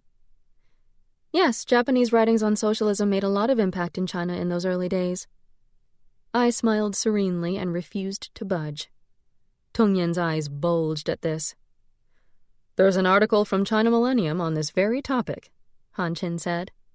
"The mid-April issue, I believe. There's a quote in there I wish I could show you, Tongyin." "Oh, we have that issue. It's in the library. Let me get it." And with that, Tongyin hurried off, leaving me to stand there, facing Han Qin. "Are you secretly a socialist, Miss Song?" He said this lightly, in a teasing voice. He knew quite well, as did everyone in Changzhou, that Father was staunchly for the nationalists. "I'm not sure. Mostly I'd like women to do more for China, get better educations, take more roles in government. I want to teach." "Well, socialism holds out more hope on those issues. Once you've graduated from university, will your father allow you to teach?" I blushed and looked away. How could I tell him that even my plans for university might come to nothing? There were times when a teaching career seemed like a bright but uncertain dream, a blurred horizon of beautiful colors. If I managed to graduate, would my father even allow me to earn a living? He must have sensed my embarrassment. "An education is never wasted," he said. His smile. Oh, his smile. "You may lose all that you acquire, but knowledge and wisdom remain yours forever. One of my favorite sayings. By the time you graduate, perhaps your situation will be quite different." I couldn't believe that all around the terrace people were eating and drinking, engrossed in their own conversations. It seemed impossible that they weren't looking at us, the tension radiating from my body in near-tangible waves. I could barely breathe from the effort of holding back my hand, from reaching out to touch his face. Finally, I blurted out, "Tongyin will be a long time finding the mid-April issue. It's in my bedroom." We both burst out laughing. And then, people did look. My souls and I examined the scene. Look at the expression on his face. That was when I truly began to believe he might be able to love me. His words were so kind, And as for the situation being very different, well, if we were married, it would be my husband's opinion that mattered. Han Chin would let me work by his side, or teach. You believed he would love you, my Hun Sul remarks, its tone a little dry. After all, you loved him. How could he not love you back? It pinches me, but its shining fingers are playful, not spiteful. Adoration glistens in the eyes of my memory self. On Han Chin's face there is enjoyment. And something else. Is it tenderness or relief? I don't recall seeing that look the first time. But on that day I realize Han Chin's smile, and, above all, the intensity of his gaze, conspired to convince me that he too was falling in love. I thought about Han Chin even more, if that was possible. I imagined my student life, when he would come to visit me whenever he had a lecture to give in Hangzhou. Effortlessly, I slipped into daydreams about the conversations we would have about poetry, politics, and our future together. I was bursting with the need to tell someone about my feelings. Normally, I would have confided in Su Yin, but this time I didn't trust her to take my side. She saw only Yen Han Chin, a poor poet, the infamous translator of Anna Karenina, an unsuitable alliance for a family such as ours. There was only one person I had entrusted with my secret. With our convocation soon to come, I had a good excuse to spend hours with Nanmei at her home. We were responsible for 2 speeches at the ceremony. Nanmei was to thank our teachers on behalf of the graduating class, and I was writing the valedictory speech. We had decided my speech would urge our classmates to pursue careers in the service of our country. The work went slowly, however. I couldn't concentrate. Stop thinking about Yen Han Chin. Nanmei's voice was impatient, but she laughed when she poked me with the eraser end of a pencil. I blushed and pushed back the chair. We were in her father's library, which was much smaller than ours. Its shelves contained more popular novels, and wuxia, martial arts tales, than Tang Dynasty classics. When we had come in, her father had been half asleep in an armchair, a newspaper draped across his lap. I had hesitated, but Nanmei woke him up with a rustle of the paper. Father, we have schoolwork to do, and you're just taking a nap. You can do that in your own room. To my astonishment, Mr. Wang merely shook a finger at her, greeted me with a smile, and left with his newspaper. In a million years I couldn't imagine taking such liberties with Father. I have an idea. Nanmei's pretty eyes were as lively as tadpoles. She put a fresh sheet of paper on the table in front of me and cleared away the rest of my scribbles. Since you seem to spend most of your time imagining conversations with Yen Han Chin, pretend you're writing him a letter explaining why it matters so much for women to seek higher education and careers. After that, the speech writing went much better. Where is Tong Yin? Is he still in bed? Father asked. We were having lunch, and stepmother had just placed slices of fish and tofu on Father's plate. Then she rotated the circular inner table so that the dish rested in front of Chang Yin and his wife, Ji Ling, who had made a rare effort to walk over and dine with us. I was in the garden when second brother left the house this morning, said my sister-in-law in her tiny voice. It was 8 o'clock. And she ducked her head to stare into her rice bowl, as though waiting to be scolded for speaking. Ji Ling had been betrothed to Chang Yin since childhood, but it was not until Chang Yin was older that he declared he would never marry a woman with tiny feet. Her parents had to loosen her bindings after they had been set. Sometimes the letting loose process resulted in painfully deformed bones. Ji Ling carried herself with a shyness that seemed equally painful. My sister-in-law barely spoke, and when she did, it was in a whispery, hesitant voice. She seemed comfortable only with her children and rarely left their house. A servant was dispatched to speak to our gatekeeper and returned with the news that Tong Yin had taken a rickshaw to the China Millennium office.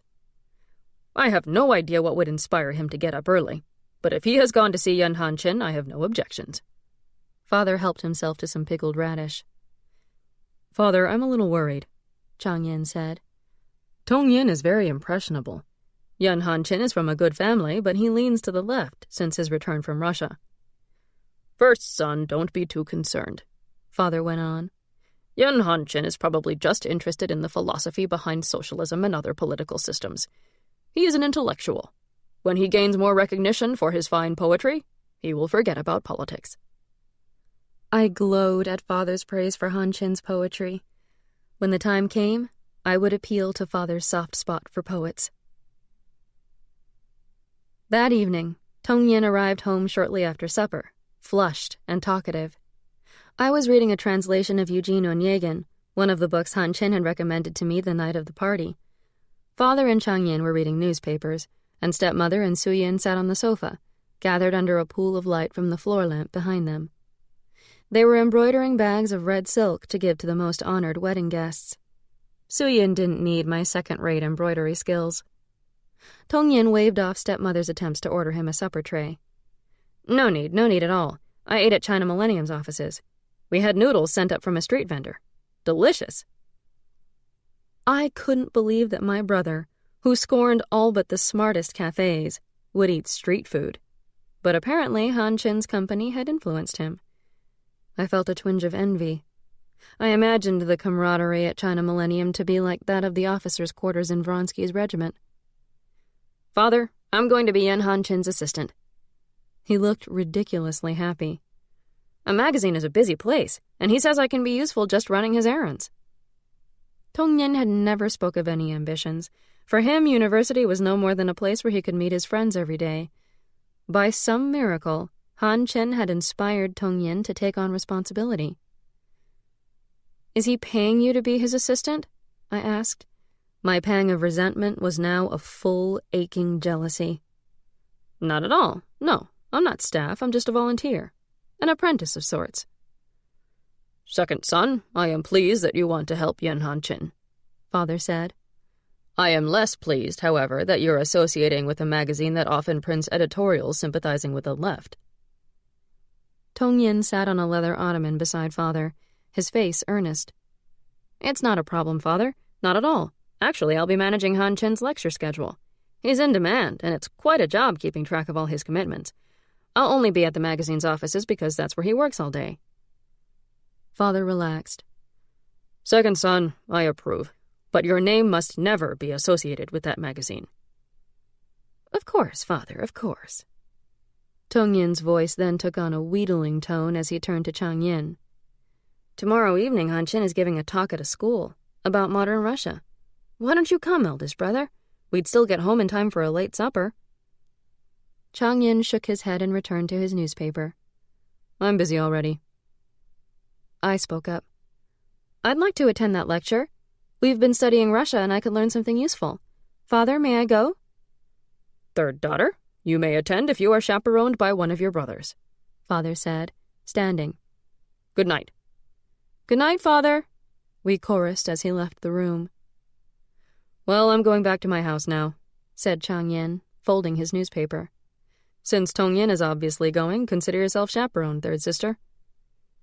Tong Yin glared at me, but Chang Yin had said his piece. Su Yin looked up from her needlework. Yin, you were coming with me to the Yuan's garden party tomorrow night. I knew Su Yin wanted to spend as much time as possible with me before she moved to the Liu estate. Second sister, please forgive me and give my apologies to the Yuans. I really would like to go to this lecture. She nodded without reproach and went upstairs, taking her sewing box with her. I noticed how much thinner she had grown, how heavily the box seemed to weigh her down. Stepmother gave me a long look. How cruel we can be to the ones we love. I plunged back into my book. Chapter 3.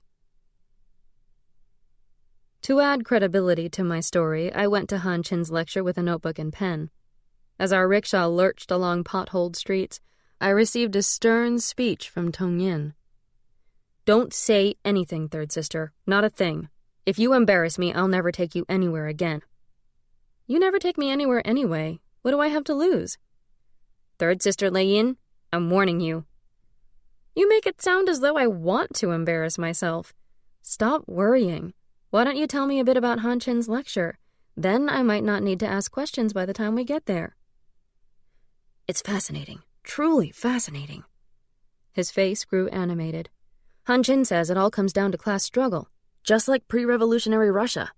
Most of our population is rural. China is still an agrarian economy. Tong Yin's account of the parallels between pre-revolutionary Russia and contemporary China impressed me, mostly because of his passion. Han Qin had roused my indolent brother into taking an interest in something other than hair pomade. The rickshaw took us into the clock tower district, then through a maze of streets lined with shops, now closed. We stopped in front of a low, shabby building. Painted on the wall beside the door were the words, District Primary School 47. We entered a corridor that led between empty classrooms. I thought at first we had come to the wrong school. At the end of the hallway, light streamed from an open doorway, where some plainly dressed men stood, talking and smoking. I thought you said this was a school lecture. I was sure this wasn't at all what Father had imagined. The building was so run down. And where were the students? It's being held at a school, isn't it? He sounded defensive. When we looked inside, Han Qin was at the front of the room, busy chatting with a group of young men. I scanned the crowd and was glad I'd worn a plain qipao. In his linen suit, Tong Yin looked like a foreigner among the drab grays and blues of a mostly student crowd. There were a few women there, all wearing qipaos in conservative dark colors. My brother waved to the men at the front. I recognized some of them and tried not to stare openly at Han Qin, unlike some of the women in the audience, I noticed. "We saved you a chair," said one of Han Qin's friends as we moved closer. "Right here at the front. But, you brought your sister with you, Miss Song." And he bowed. "Please, take my seat." "I'm happy to stand by the wall." "Please, I insist." There was an exaggerated courtesy about him that didn't sit well with me, even though he had a handsome face, square-jawed and masculine. His manner was slightly mocking. I now recalled his name, Cha Jinming. "No, Jinming, that won't do at all. Not at all. I'll stand, and my sister can have my chair." Turning to me, Tong Yin hissed, "Go sit, now, and shut up." I sat down in the front row, opened my notebook, and uncapped my pen. Han Qin took his place at the front of the room, glanced around, and smiled. A warm, intimate smile that heated the blood in my veins, for I was certain the smile was for me. There were perhaps 60 people crammed into the room, and within the first few minutes they were all silent, spellbound. I could have sat forever in that run-down classroom with its rows of battered wooden chairs. My notes from that lecture were brief, a few scribbles. Social change, peasants and property, industrialization, circled several times, free education, circled several times.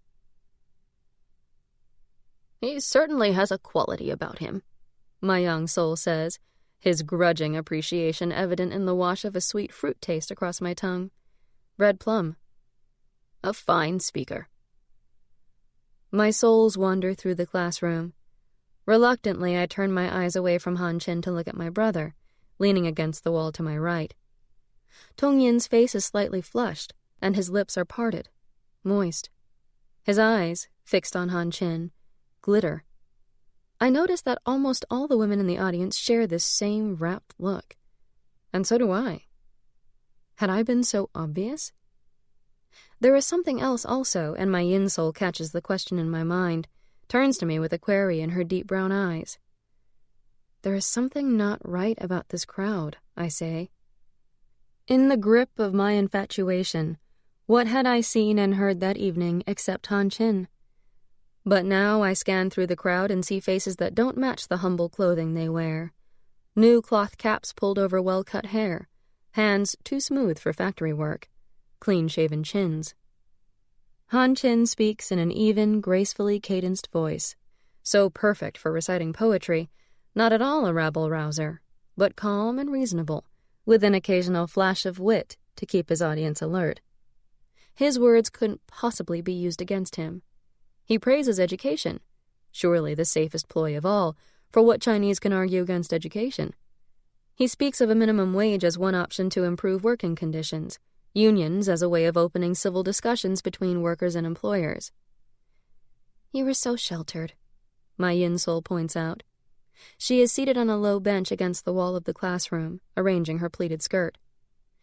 It was a complicated and dangerous time. Han Chin was being watched, and he knew it, says my young soul. His round eyeglasses reflect an image of the single naked light bulb dangling from the ceiling. It means your brother was being watched as well, says my Hun soul. At the end of the talk, the audience clapped wildly. Tong Yin, along with a few others, circulated through the crowd to take subscriptions for China Millennium. I remained seated, pretending I wasn't staring at Han Chin while he shook hands and answered questions, smiling and assured. Beside me, Cha Jiming stretched out his hands to rest them on a chair. He looked thoughtful, no trace of mockery on his face. I was pleased, but not surprised. How could anyone not be moved by Han Chin's words? Well, Miss Song, which part of the talk made the biggest impression on you? Eagerness to talk about the lecture overcame my dislike for him. After all, what did I really have against Cha Jiming except for the fact that he was my brother's friend? I was thinking that China has such a long tradition of valuing education. Surely it would be easier to achieve universal literacy here than in Russia. He nodded, as though in agreement. I warmed to him slightly. Then he asked, What about Tong Yin? Why do you suppose he's interested? It was obvious to me that Tong Yin had developed a schoolgirl crush on Yan Han Chin, but I wasn't going to disparage my brother in front of an outsider, so I just shrugged. Tong Yin, who had finished canvassing the crowd, stood by the door, where Han Chin was shaking hands with departing admirers. After a few words with him, my brother hurried over to us. Some of us are going around the corner to have a quick supper with Han Chin. Lian, you need to go home now. I'll call you a rickshaw. You're supposed to chaperone me at all times. I'll go with you to supper. I held back my eagerness. Absolutely not. No, that's impossible. Tea houses are no place for a young girl. Then you have to take me home. Tong Yin appeared on the brink of a tantrum. I have a suggestion, said Cha Jiming. Let me take your sister home. I can't stay for supper anyway. But if Father finds out I wasn't chaperoned... Your father will never know I was the one who brought you home. The rickshaw can drop you at the gate and continue on. You can tell your family that Tong Yin brought you home and went off again. Tong Yin's face brightened. Cha Jiming, you're a true friend. I couldn't bicker with my brother in public, especially with Han Chin there. But if I had to leave, I would make a graceful exit. All right, but before we go, I'll congratulate Mr. Yan on his speech. I marched up to Han Chin with a mask of confidence I didn't feel. Miss Song, what a nice surprise it was to see you here. Again, that warm and knowing smile. You were wonderful.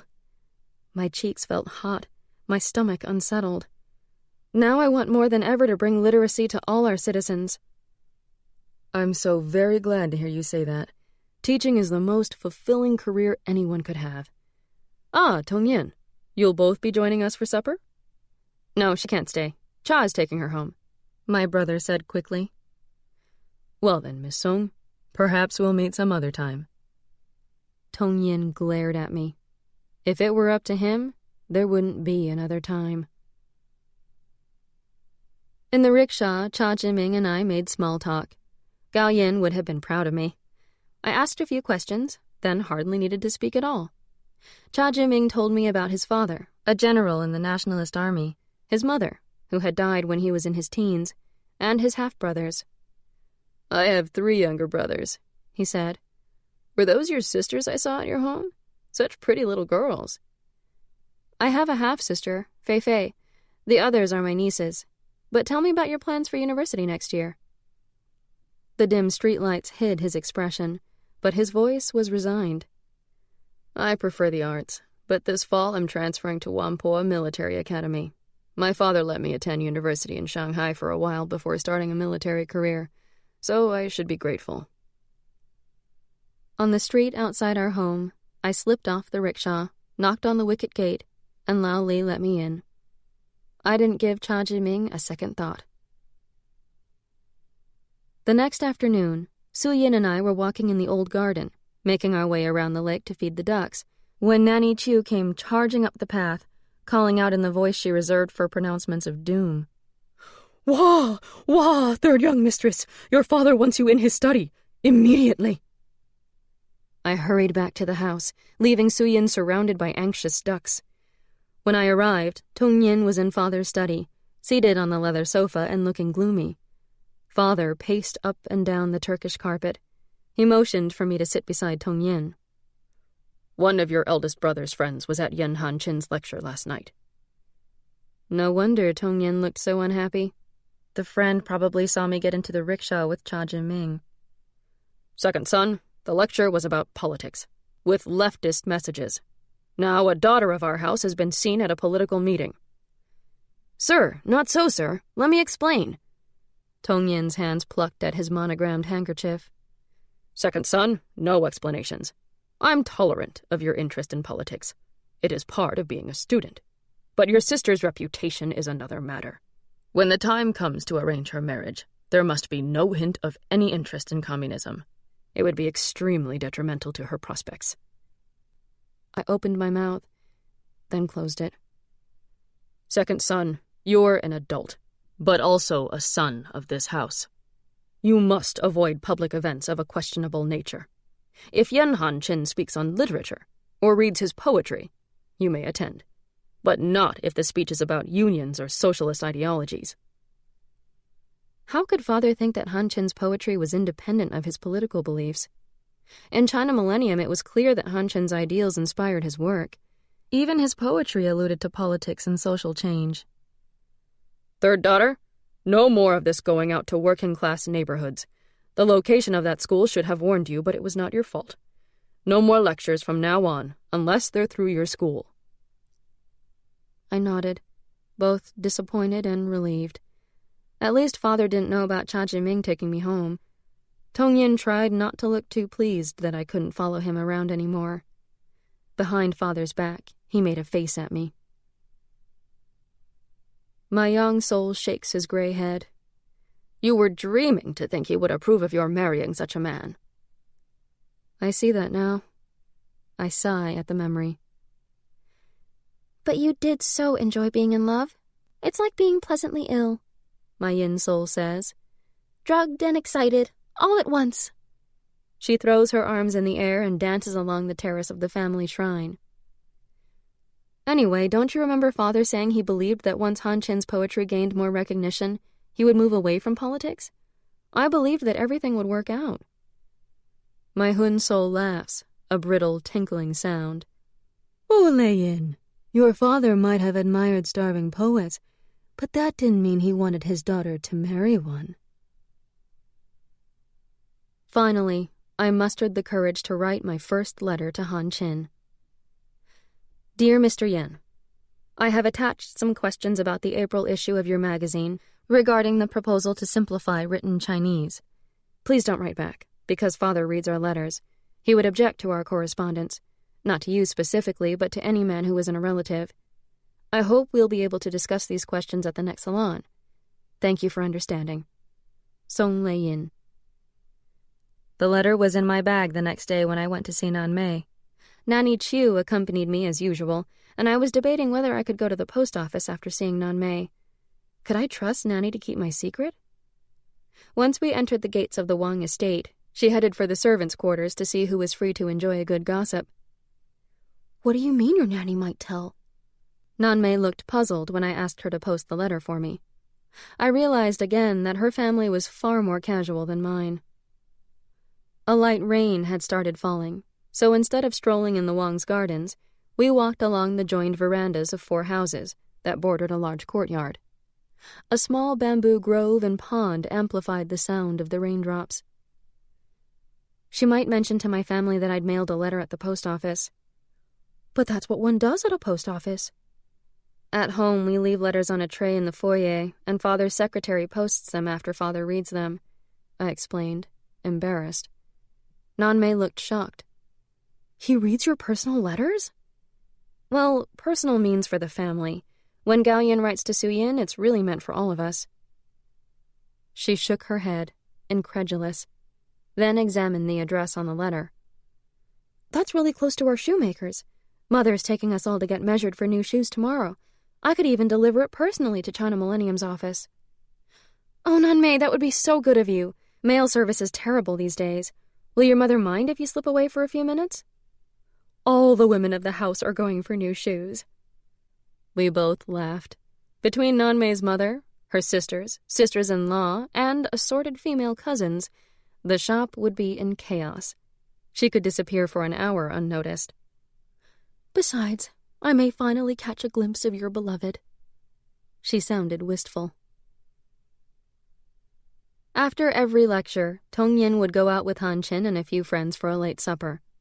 There had even been a few nights when Tong-yin hadn't come home until morning. On this evening, he returned early, just as we were finishing supper. He waved away the servant who put a bowl and chopsticks in front of him. Tong-yin pulled a book out of his satchel. "Look, here is Han-chin's latest translation, Eugene Onegin by Pushkin. It's fresh off the printing press." "Isn't there already a translation?" I asked. "I've been reading Eugene Onegin." "You're correct, absolutely correct. But the original by Pushkin was a novel in verse, and that first translation was in prose. Han-chin translated it in verse. He said it's the hardest work he's ever done. It took him 6 years. He gave me a copy as a gift." He handed the volume to Father as though it were fine crystal. The book made its way around the table. I was the last to take a look. Han-chin had inscribed his name on the flyleaf, but just his name. There was no personal message to Tong-yin. I turned the pages slowly and carefully, scanning through the verses. This was the novel about the young girl in love with an older man. I wanted to read it all on the spot, inhale Han-chin's words until they seeped into my blood, soaked into my brain. Tucked between the pages, I found a slip of very thin paper, almost onion skin, of palest blue. A bookmark or a price tag, something the printer had left behind. Reluctantly, I gave Eugene Onegin back to Tong-yin. Well, I had something to show the family, too, now that we were finished eating. "Third daughter, what time does your convocation start?" Father interrupted my thoughts. "It's the day after tomorrow, am I correct?" My uniform was already hanging on my closet door, the plaid skirt ironed in perfect pleats. Nanny Chu had ribbons for my hair the exact same shade of navy blue as my blazer. Alone in my room, I had practiced giving the valedictorian speech several times. "It starts at 10 in the morning, but, Father, I'll need to arrive an hour in advance, since I'm on the student organizing committee." "Third daughter, you may take the motor car and then send it back to fetch us. What awards can we expect my little bookworm to win?" "I'm fairly sure I'll win the prize for literature, and also for history and geography." This was my opening. "And the headmistress will be announcing something else, Father. I've got something to show you." I held out the envelope I'd been hiding beneath my chair. That morning, the headmistress had called me into her office and handed me a letter from Hangzhou Women's University, offering me a full scholarship. I managed to hold on to my dignity in front of her, but a few minutes later when I showed the letter to Nanmei, we both screamed in jubilation, dancing up and down the hallway while our teachers looked on tolerantly. I had managed to wait until now, after supper, when the entire family was together, to make my triumphant announcement. "Ah, third daughter, more good news?" Father sounded pleased already. "Yes, Father. My grades were good enough to win a scholarship. Here's the letter from Hangzhou Women's University. 4 years of tuition, all provided for." Father read it and handed it back with a nod of satisfaction. "A scholarship, third daughter. Well done. Very well done. If you would like to invite some classmates for a celebration, you may do so. Or if you see something you like in a shop, put it on our account." "Thank you, Father." I beamed. He was so pleased, as I had known he would be. "But write to the university as soon as possible to decline, so they can give the scholarship to another deserving student." Something rose in my throat, but I held my voice steady. "Father, what do you mean? I applied for a scholarship because you said you couldn't afford tuition, but with the scholarship it won't cost you anything." "Third daughter, I'm very proud of your accomplishments, but you are not going because there is no need. You will not be working for a living. You have a comfortable future as a wife and mother." My mouth went dry. Under the dining table, Suyin delivered a warning kick. "But, Father, I want to work. I want to be a teacher. Madame Sun Yat-sen says China needs more teachers. It's my patriotic duty." The dining room fell silent, an uneasy hush. Father chuckled, as though reasoning with a small child. "Third daughter, always so idealistic. But families such as ours do not need our women to go out and earn money. What would people think of you teaching peasants?" "Then why did you bother sending me to school at all? Why did you bother caring about my grades?" My voice sounded strident, harsh. Father's eyes narrowed at my angry tone. Su-yin kicked me harder. "I sent you to school because you will marry an educated young man who will want an educated wife. High school is sufficient. As for grades, in any effort, one should always strive for the highest achievement." "And after such high achievement, all you want is for me to get married and breed?" Appalled at myself for shouting at Father, I ran out of the room sobbing, angry and frightened. My young soul regards me with disapproval. I bristle, but inside I am hurt. "You argued with him. Worse, you did it in front of the family. Could you not at least have disagreed with him in private?" He shakes his gray head, exasperated. The taste of ginger bites at my tongue. Father always took such pleasure in my achievements at school. He arrived early to every recital and award ceremony. He always sat in the front row where I could see him applaud. I can't tell you how often I saw him turn to another parent and mouth the words, "That's my daughter." But those achievements meant nothing to him in the end. "He was proud of you," my Hun-sol says. We're on the terrace outside the family shrine, and I pace back and forth, still seething at the memory. It continues. "But a career can be a difficult burden, daily drudgery. He wanted you to have a comfortable life." "It's so unfair," my yin-sol defends me. "Look at Tong-yin. For him, university was just another place to have a good time, but there was never any question that he would go. He was a son. You can't blame Lei-yin for being angry. What else was she to think, when Father always encouraged her to excel at school? This was the first time she realized education was only meant to increase her value in the marriage market." Her rosebud mouth purses a little, and a scent of orange blossom soothes the air. My Hun-sol puts a shining arm around my shoulder. "Actually, I think it was the first time she realized it was possible for a child to hate her own father."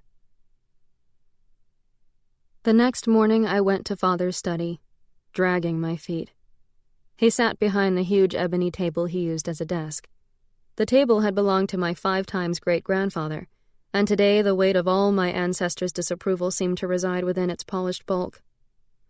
Without being told, I knelt in front of the table and bent my forehead to the floor, my hands outstretched on the fine Turkish carpet. I stared down at the deep blues and tobacco browns, patterns that twisted like my insides. But I was still angry. "Third daughter, your punishment is that you will not attend your convocation ceremonies tomorrow. Eldest brother has already sent a note to the headmistress to say you are ill." I willed myself to hold back my tears. I would not let Father see me cry. He walked around the table. Shifting my eyes to the side, I could see the tips of his shoes beside my head, bamboo leaves embroidered on their black canvas. "Furthermore, third daughter, you will not leave the estate for the rest of the week." He began pacing. "Eldest brother and second sister asked me not to beat you or lock you in your room. They said missing your convocation would be punishment enough. Now sit up and listen to me." I straightened and rested on my heels, my eyes still fixed on the rug. "Third daughter, you think you want to teach peasant children to read. Do you think they would come to a city school? You would need to go to them, live in remote villages. From this home to a cottage with dirt floors and vermin? An outhouse that's no more than a trench behind a wall? Daughter, you couldn't imagine such a life. Father knows this, even if you don't. Go down to breakfast now and don't let me see you sulk." He sounded almost tender, but I didn't raise my eyes to his face.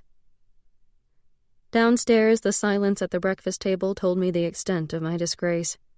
The servants avoided my eyes as they set down congee and poured bowls of chilled sweet soy milk. Even Su-yin gave me a cold glare. It wasn't her fault I had ignored those kicks under the table. Later, the newspapers arrived. The Central Daily News had printed one of Father's letters to the editor. In it, Father expressed mistrust of the young warlord Zhang Xueliang's motives for an armistice with the nationalists. Father's mood improved considerably after that, and we stopped walking on eggshells. I wasn't allowed any visitors, so Nanmei couldn't come to tell me about the convocation. I was also banned from attending our next salon, the final one of the season. But when the evening came, I positioned myself behind the upstairs windows, hoping at least to catch a glimpse of Han Qin. He didn't appear.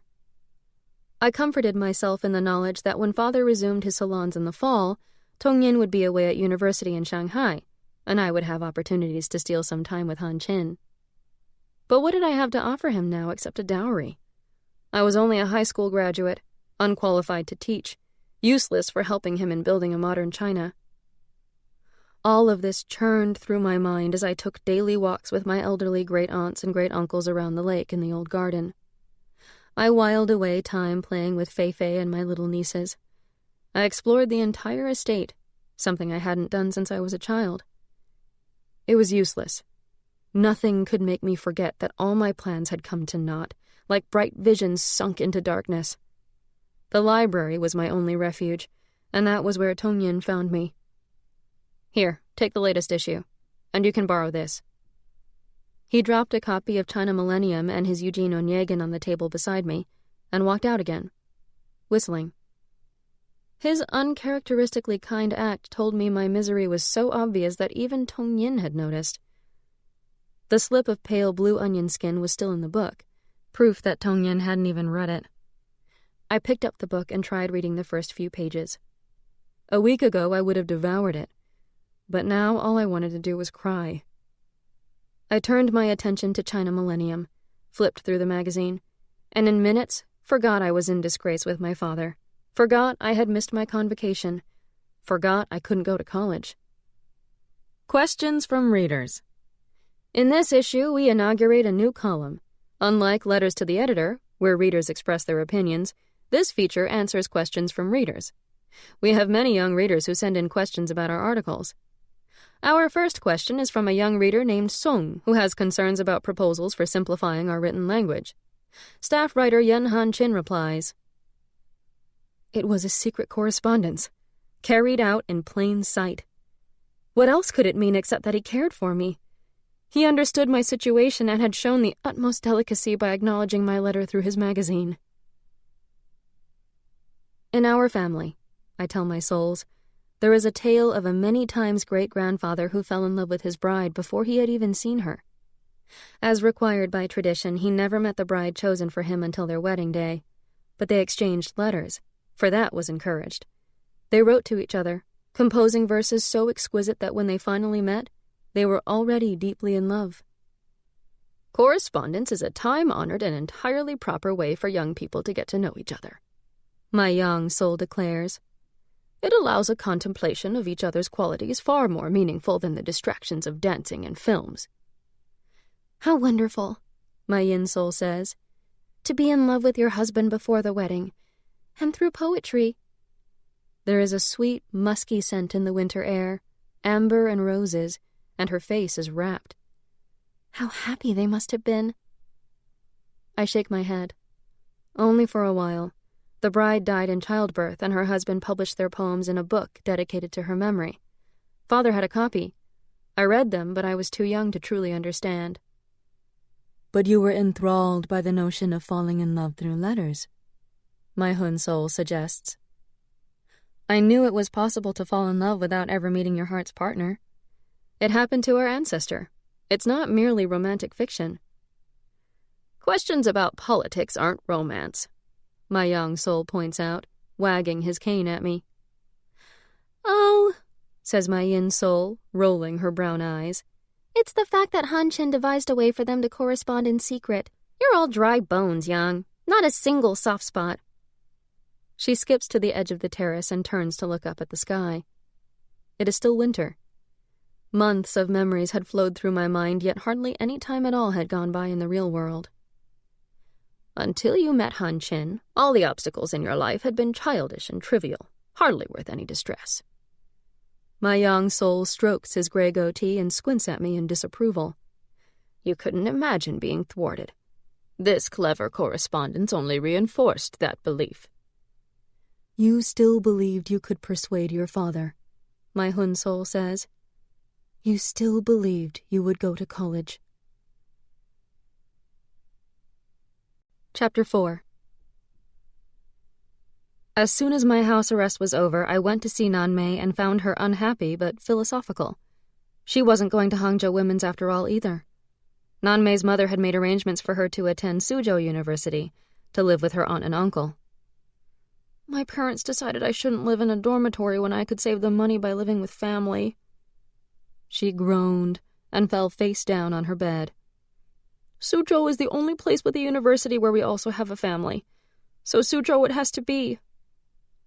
Her news made mine slightly easier to share. She sat up and gave me a long hug. I promise to write to you every week. You'll know everything I'm doing. Promise you'll do the same, Lei-yin. There won't be much to tell. I'll just be at home with my brain rotting away.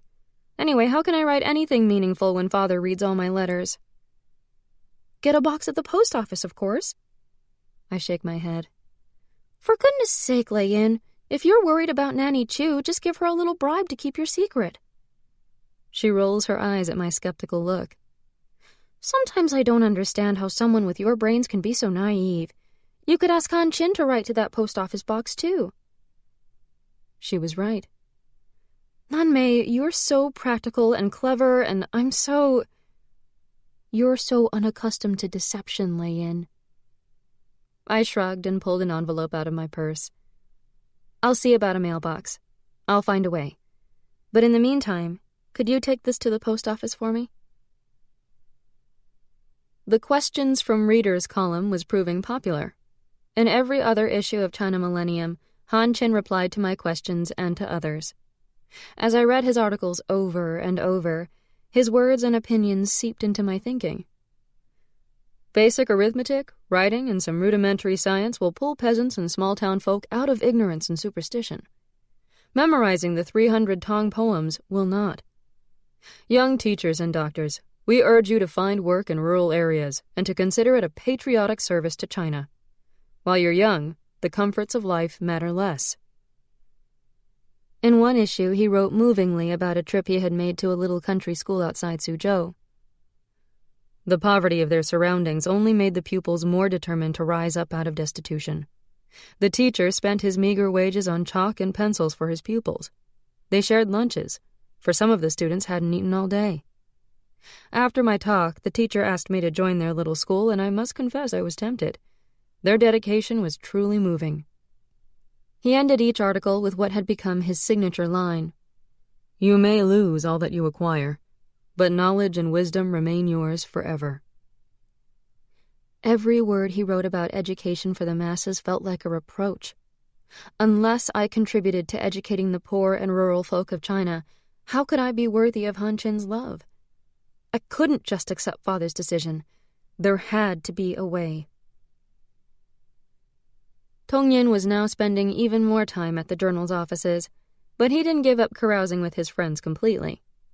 Sometimes they met at our house to smoke and drink on the terrace before setting out for the night. Cha Jiming was part of that clique, and whenever he caught my eye, he bowed in my direction, a patronizing smile on his face, as though to remind me we shared a secret. But his manners were flawless, deferential.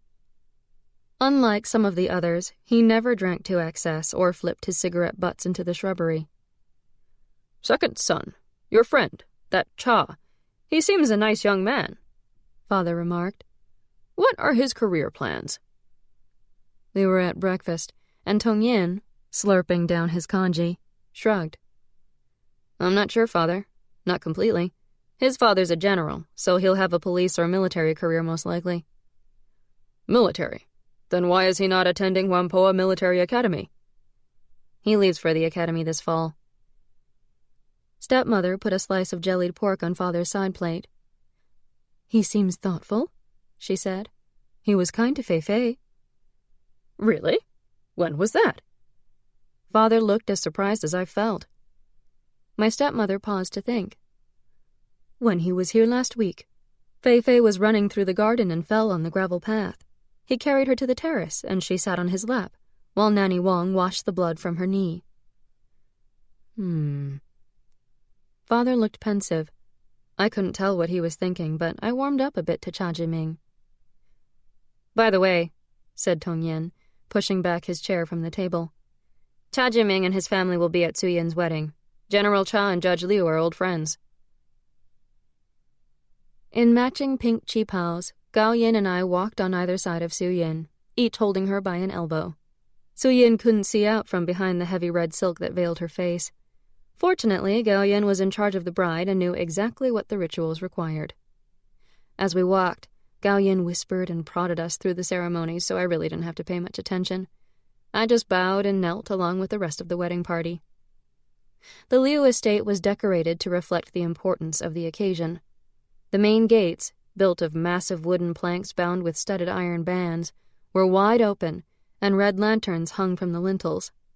Carriages, sedan chairs, and motorcars thronged inside the enormous forecourt and circled out again. When we helped Su Yin out of our motorcar, the Liu gatekeeper began a shout that all the other servants took up. "The bride is here! The bride's family is here! The Honorable Song family is here!" Servants lit long red strings of firecrackers that exploded in percussive bangs, leaving behind the smell of flash powder. All through the gardens, red lanterns hung from tree branches. At the entrance to the grand banquet hall, guests signed their names on a long scroll of red paper flecked with gold. The hall would seat 500 diners. Even with the doors and windows wide open, the air inside was muggy, warmed by mosquito incense, drifts of cigarette smoke, and the rich, fatty odors of roasted meats. The night was exceptionally hot, and there was a faint stench of sweat. The bride and groom sat at one end of the huge hall on a dais carpeted in red. Behind them hung a heavy banner of red silk, embroidered with a huge gold double happiness symbol.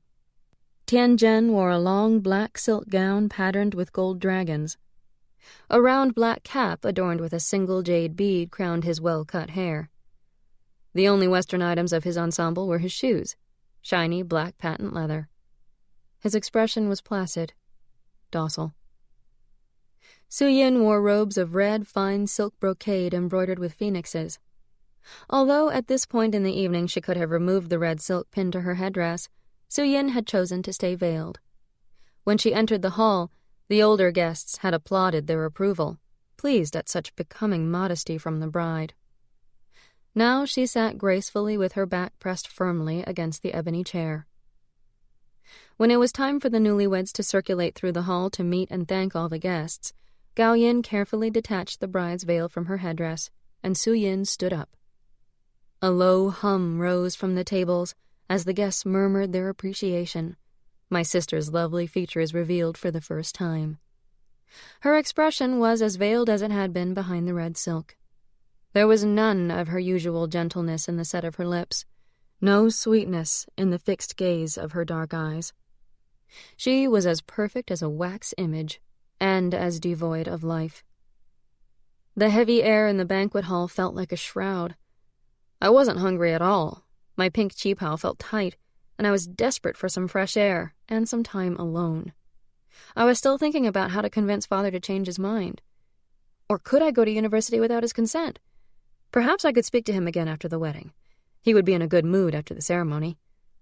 I escaped from the banquet hall and wandered into the main garden, cooling myself with a gold paper fan.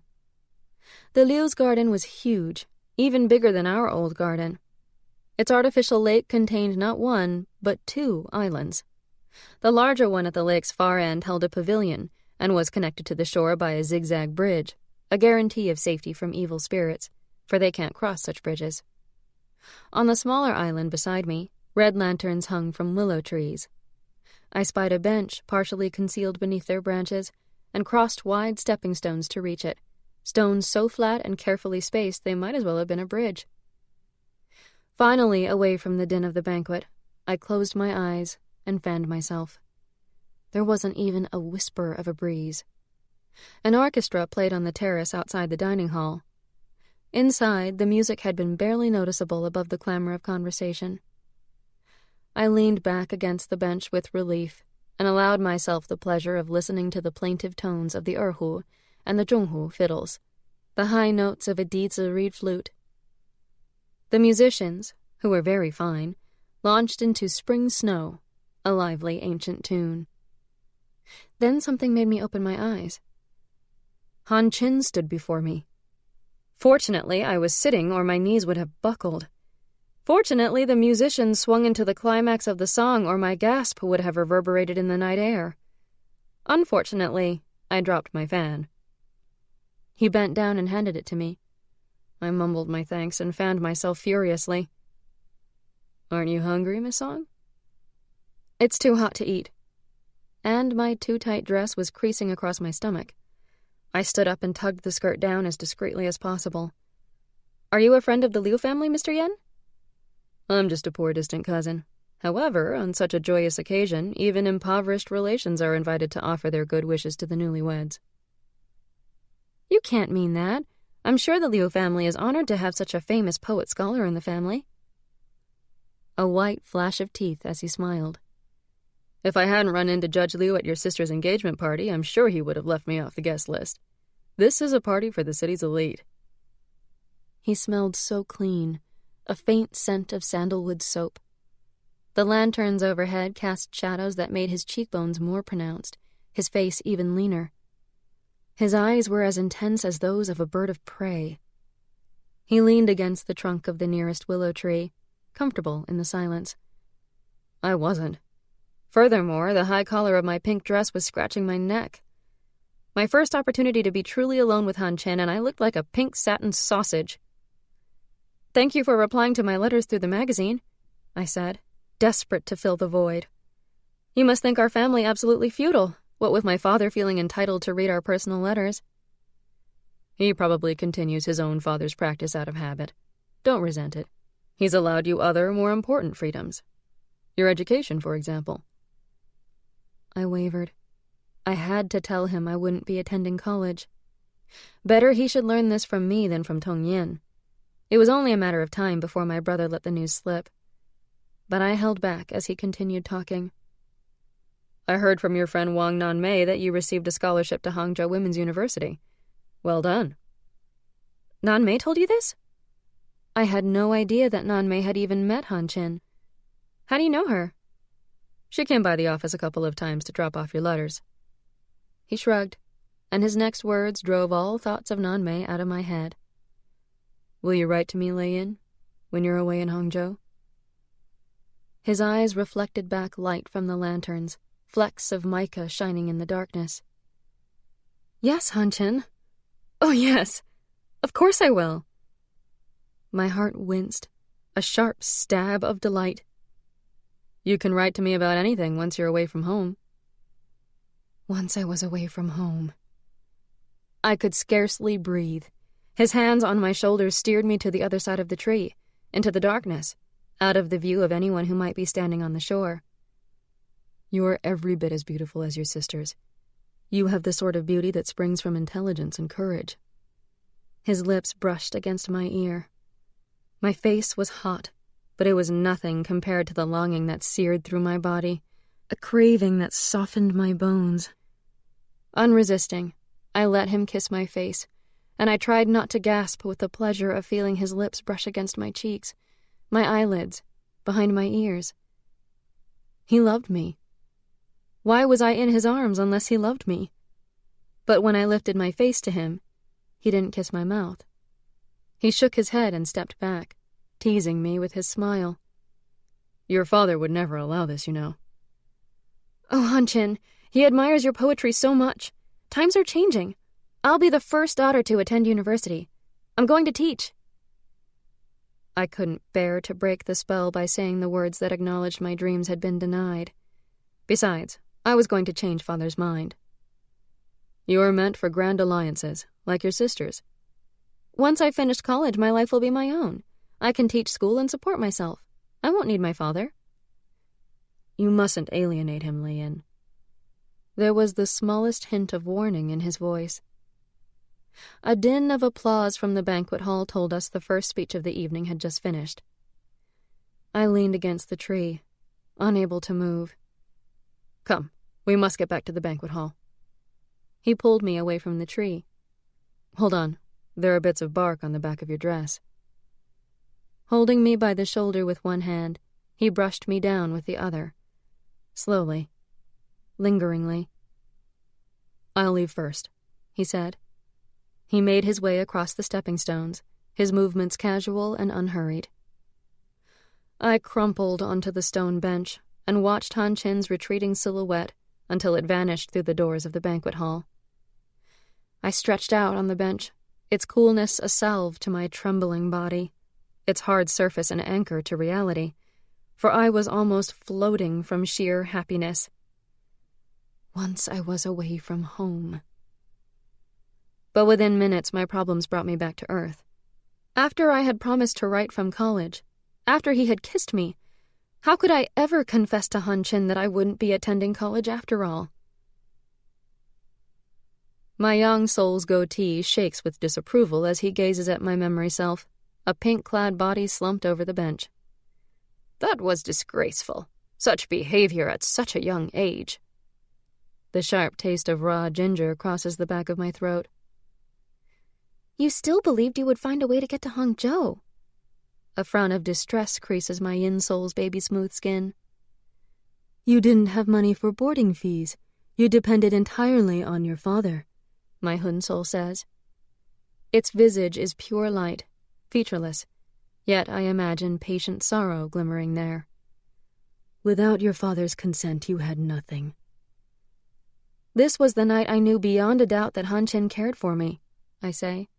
All I could think of was finding a way to get to university, with or without father's permission. Your sisters wouldn't defy your father. My yin soul, crouched at the edge of the island, reaches out to touch a water lily.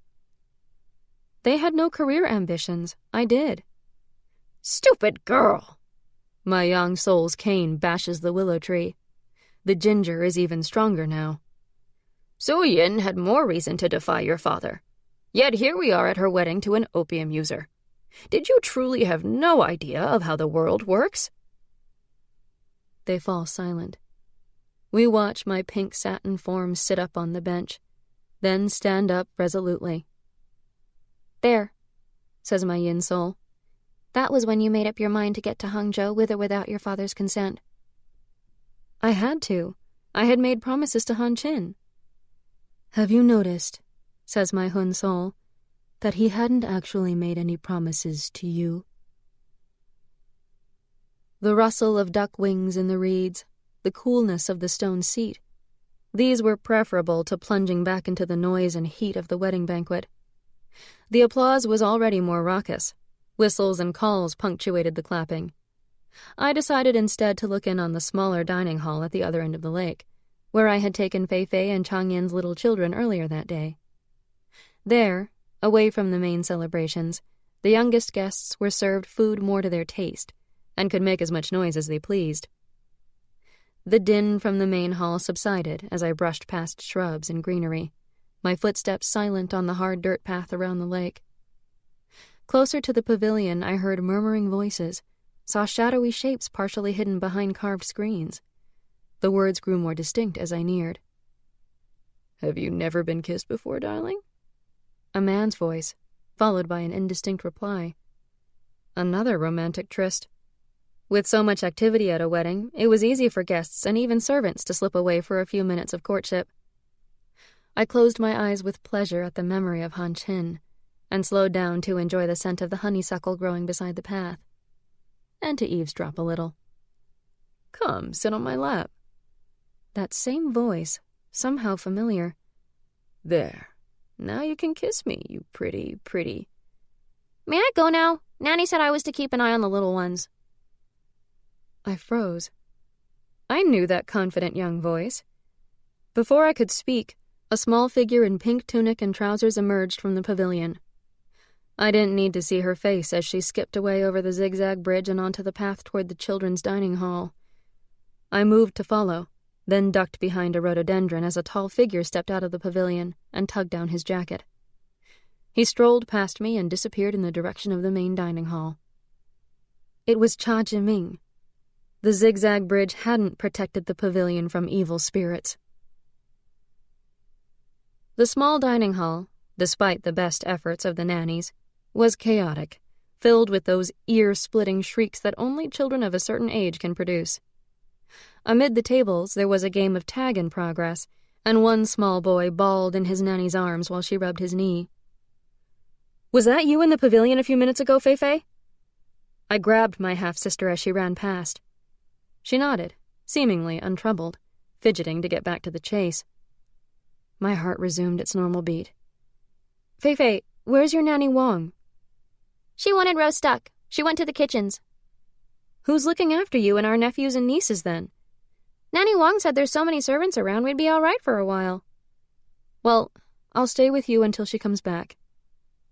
I smoothed her hair and straightened her tunic before she dashed away to rejoin the game.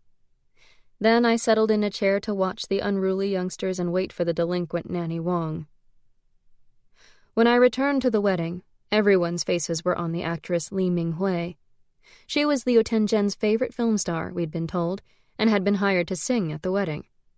Su Yin and Tianzhen were seated at a table beside the dais, which now served as a stage, where Li Minghui was performing a Huang Mei Diao from a traditional folk opera, accompanied by a 2-stringed erhu.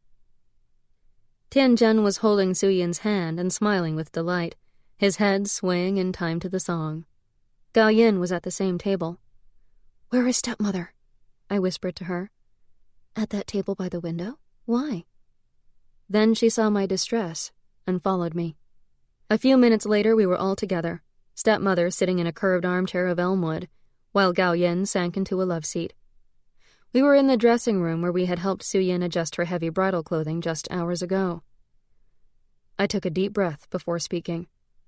"I have to tell you something, stepmother. It's about second brother's friend, that Cha Jiming." "The young man who was so kind to Fei-Fei?" "I went for a walk by the lake, to look in on the children. I overheard a man in the pavilion trying to seduce someone. It was Cha Jiming." Gao Yin yawned. "So you overheard a young man trying to steal a kiss." "But he wasn't trying to seduce a woman. It was our Fei-Fei." Gao Yin's eyes snapped wide open. Stepmother stood up with a gasp. "What did he do to her?" I shook my head. "I don't know, stepmother. I don't think he had time to do much because she skipped out of the pavilion. You know how quickly Fei-Fei gets bored." "Where was Nanny Wong?" Gao Yin asked, her expression grim. "Scrounging for food in the Liu's kitchens. You can be sure I gave her a good speech when she returned, enough to send her into tears." I knelt beside stepmother, who had sunk back down into the chair, and tried to reassure her. "I'm sure he didn't do anything to Fei-Fei. When I found her in the children's dining hall, she looked fine. She just wanted to get back to playing with the others. I'm sure she didn't understand what was happening." "Did Cha Jiming see you, third sister?" "No. When he came out, I hid behind a shrub. That's when I saw it was him." I tugged at stepmother's hand. "We must tell father. He would forbid Cha from ever coming to our home." But she shook her head slowly. "General Cha is a very powerful man," stepmother said. "Powerful and vindictive, they say. We must not be perceived as hostile to him, or even let on we're privy to knowledge that might shame him, such as his son's despicable cravings. These are dangerous times, and families are being ruined over lesser slights." I had no idea stepmother knew anything about General Cha, or the political climate of the country. She never said anything when my father and brothers aired their opinions. "You're right, stepmother," Gao Yin said. "It would be easy to bring this family down now that Tong Yin has fallen in with Yan Han-chin. Just a few rumors planted here and there." "I think we're safe, thanks to your father's stature in the city," stepmother said. "And now we also have the Liu family as in-laws. But in the future, who knows? The longer this civil war drags on, the more obsessed our nationalist government grows about traitors. They see communist spies behind every tree." "But surely no one takes Tong Yin seriously," I said, rolling my eyes. "Everyone knows he is lazy and without ambition. How could he be a threat?" "Your brother lacks convictions of his own," stepmother said. "So he embraces those of others with great fervor, but without true understanding, That sort of fervor can be manipulated. He admires Yan Han-chin, nothing more. Stepmother looked at me as if to say something, then stopped. Thank you for the warning, Lei-yin. Please don't say anything to your father. You know how he is when he gets angry. He'd react impulsively, unwisely. This is a situation we women must handle delicately. From the inner courtyard. But, stepmother... Please, third stepdaughter. Fei is my daughter. Let me be the one to make this decision. I will abide by your decision, stepmother, Gao Yin said, standing up to rejoin the party. Lei-yin, so will you. Chapter 5. Between my concern about Fei and giddy memories of my time alone with Han-chin, it was nearly dawn by the time I fell asleep. Even though the dining room gong sounded an hour later than usual, I was late for breakfast, dawdling as I dressed and staring dreamily into the mirror. Would anyone be able to tell I was now a woman? That I knew how it felt to be embraced, to have my face caressed and kissed? It seemed as though bliss, not blood, traveled through my veins. Chang Yin and Shen were downing huge bowls of congee as though they hadn't eaten a 14-course banquet the night before. Since so many of the wedding preparations and activities were under Gao Yin's supervision, Shen and Gao Yin had received permission from his parents to stay with us on this visit, instead of at his family's estate.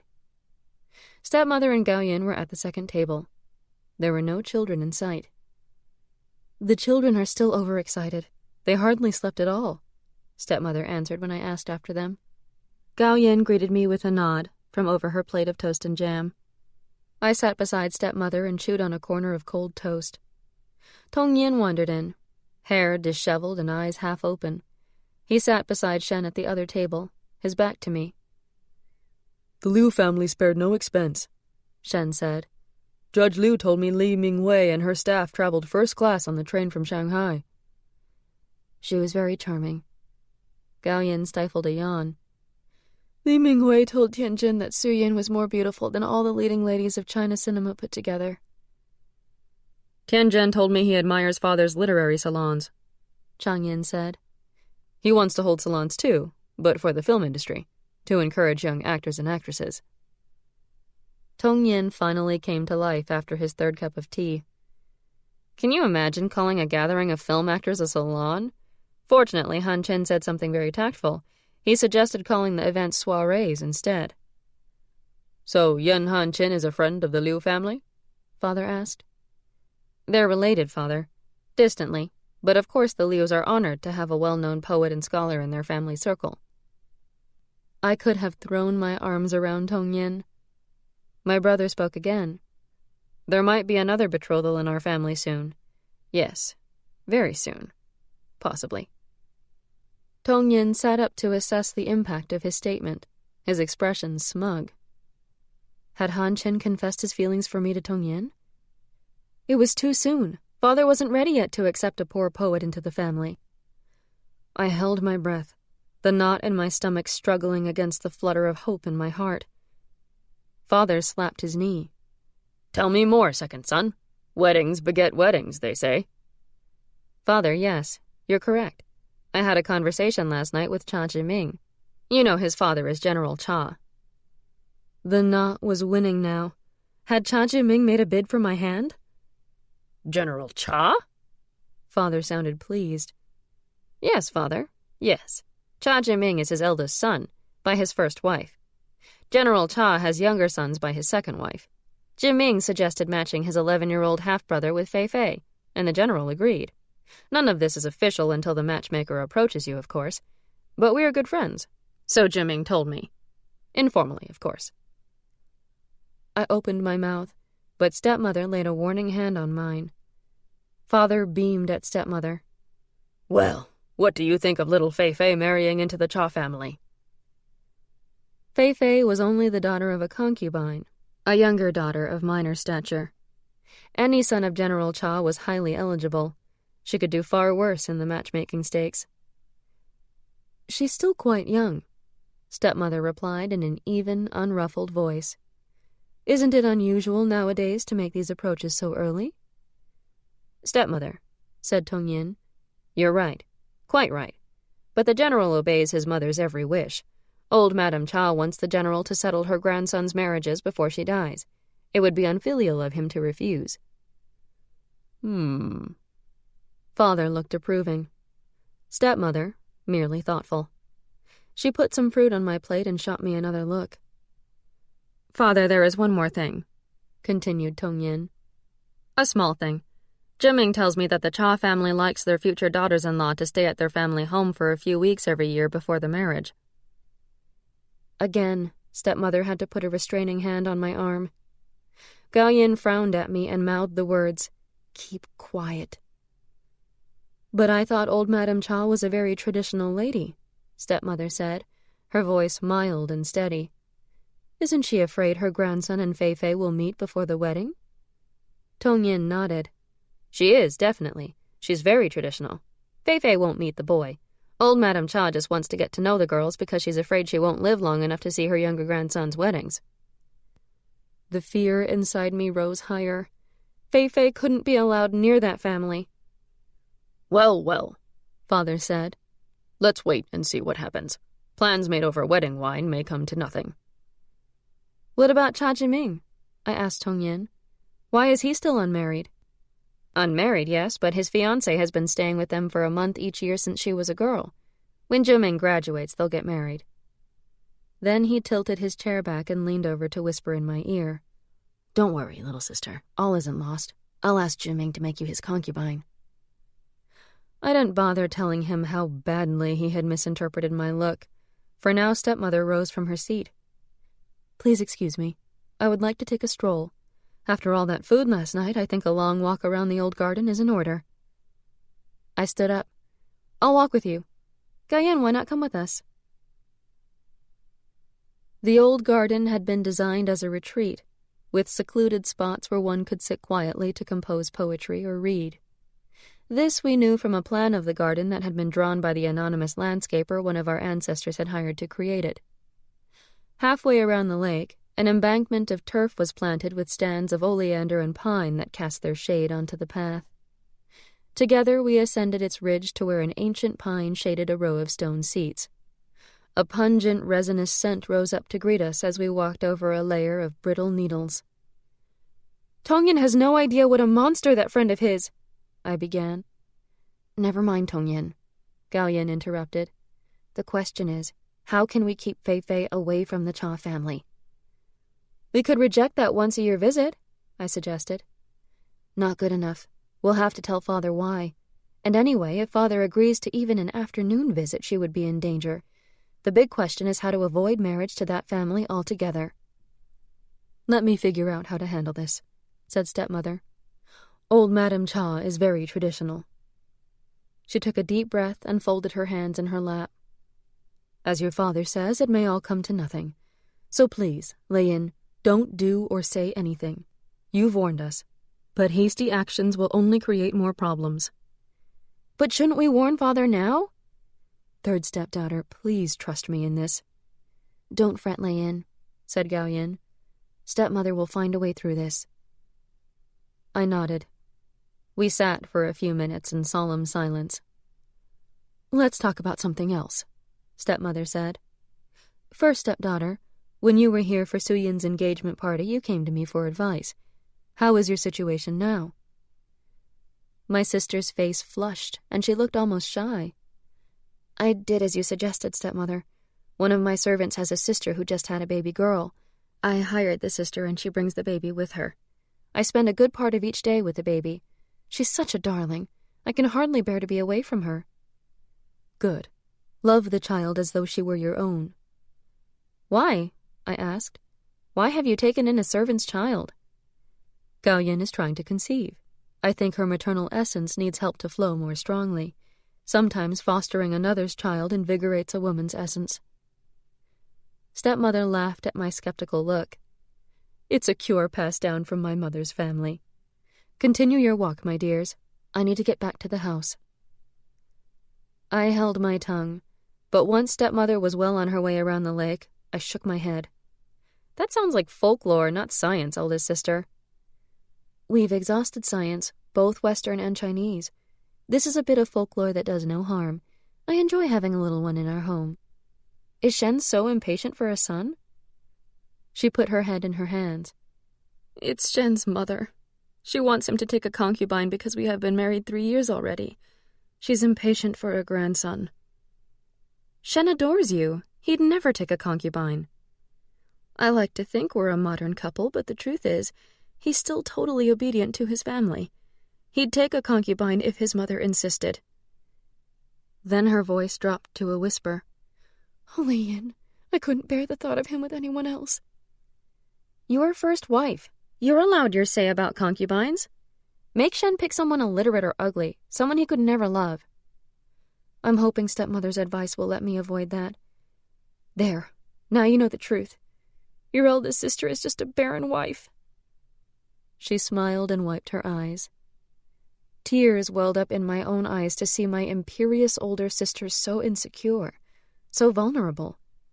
Han Chin would never take a concubine if I proved barren. We'd adopt orphans, perhaps even one of those Eurasian children nobody wanted. Just thinking about Han Chin gave me courage. I took a deep breath. There's something I want to tell you, eldest sister. A secret. She looked up with a small smile, prepared to hear a childish confidence. I've decided to go to Hangzhou, even though it's against Father's wishes. Lian, you can't. You've only just regained Father's goodwill. Exasperation replaced the smile on her face. All I need is money for room and board, and train fare. Will you help? I'm going to sell my jewelry, but I'll need to borrow more. Third sister, you can't do this. Think what it would mean if you disobeyed Father. It's the boarding fees that cost the most, I continued, as though she hadn't said anything. I could never come up with that much. Lian, think what Father will do if you defy him like this. Once I get to Hangzhou Women's, it'll be all right. We all know how impulsive he is when he gets angry, but I won't be around for him to punish. He'll forgive me eventually. You've said often enough that Father is as quick to forgive as he is to get angry. Will you help me? She held my wrist in a tight grip and shook her head. You'll be punished. What can he do except drag me home? Once I'm at school, he'd lose face if he had to do that. He'll have to go along with it, or risk having people think he has no control over his children. Third sister, listen to me. You've always been his favorite daughter, but such outright defiance would be unforgivable. Even if I only get 1 year at college, it would be better than none at all. Maybe Father will get used to the idea. Again, she shook her head. She stood to leave. I jumped up and caught her by the hand. Please, Gaoyan, this means more to me than you can possibly imagine. My entire future, my happiness depends on it, eldest sister. You must help me. For all my determination, I knew I could not do it on my own. She saw my tears but didn't waver. I can't, little sister. And I won't. She clambered down the path and left me alone beneath the pines. I suppose it was a good thing she left when she did, I tell my souls. I was ready to break down and tell her about Han Chin and why everything depended on university. Gaoyan tried to warn you of the consequences. My yin soul chews on the end of a pigtail. My hun soul hovers at the edge of the terrace, gleaming. You overestimated eldest sister's capacity for defiance. No, I didn't. But I hoped. I had to try something. Anything, I insist, still feeling the sting of desperate tears. It's a good thing your first sister had the sense to refuse you, my young soul says. He paces around the terrace, hands tucked into his wide sleeves. He glances up at the sky. Ah, a full moon. We stand still, all four of us, and lift our eyes to watch the moon rise. I look for the rabbit in the moon, even though I know it's only a fairy tale. I remember Gaoyan reading me the story for the first time, when I was Fei-Fei's age. She was always the bossy one with all the answers, I tell my souls. I couldn't believe she was asking stepmother for advice. You always did underestimate your stepmother, says my hun soul. When the newlyweds paid their respects to Father during their formal third-day visit, Su-Yin wore one of the new suits from her trousseau, pale blue, with a little blue straw hat. Tianjin's striped necktie exactly matched the blue of her suit. We sat in the drawing room, and a servant brought in refreshments served on our most expensive Limoges china, for now Suyin was a guest, a member of the Liu family. Chang Yin and Shen debated the success of the nationalists' most recent attempts to disband the warlord armies, while Tianjin smiled politely. "How is your esteemed father?" Father asked Suyin in a formal tone. Judge Liu was now her father. The Liu family now owned her loyalties. My father is well. His health couldn't be better. Then she turned to our brothers. There's a small theater at the estate. Mother doesn't like going out, so we watch films at home. We really enjoyed Romance of the Western Chamber the other evening. "It's an excellent film," Tong Yin was quick to say. "Most excellent. Hu Yao is the most talented director in Chinese cinema today. How do you find his film, second brother-in-law?" Tianjin nodded, more animated now. "I didn't think he could do better than A String of Pearls, but this one is truly a masterpiece." Suyin stood up. Please excuse me, husband. I'd like to spend a little time with my sisters. When you're ready to leave, just send someone to get me. Gao Yin and I followed her upstairs, where she opened the door of her old room and sat at the dressing table, now emptied of combs and creams. She gazed around at the walls, the panels painted in cream and gold, the leaf-patterned wallpaper, the pale blue drapes. We waited for her to speak. He's kind to me, and he says he's ashamed of his addiction. He's promised to try to give it up, but I don't believe he can. Let's say no more about it. All right, then. What does he read? I asked. What do you enjoy in common? He enjoys reading film magazines. Gao Yin pursed her lips. In our family, that made Tianjin practically illiterate. He confides in me, I think. He talks a lot when we're alone.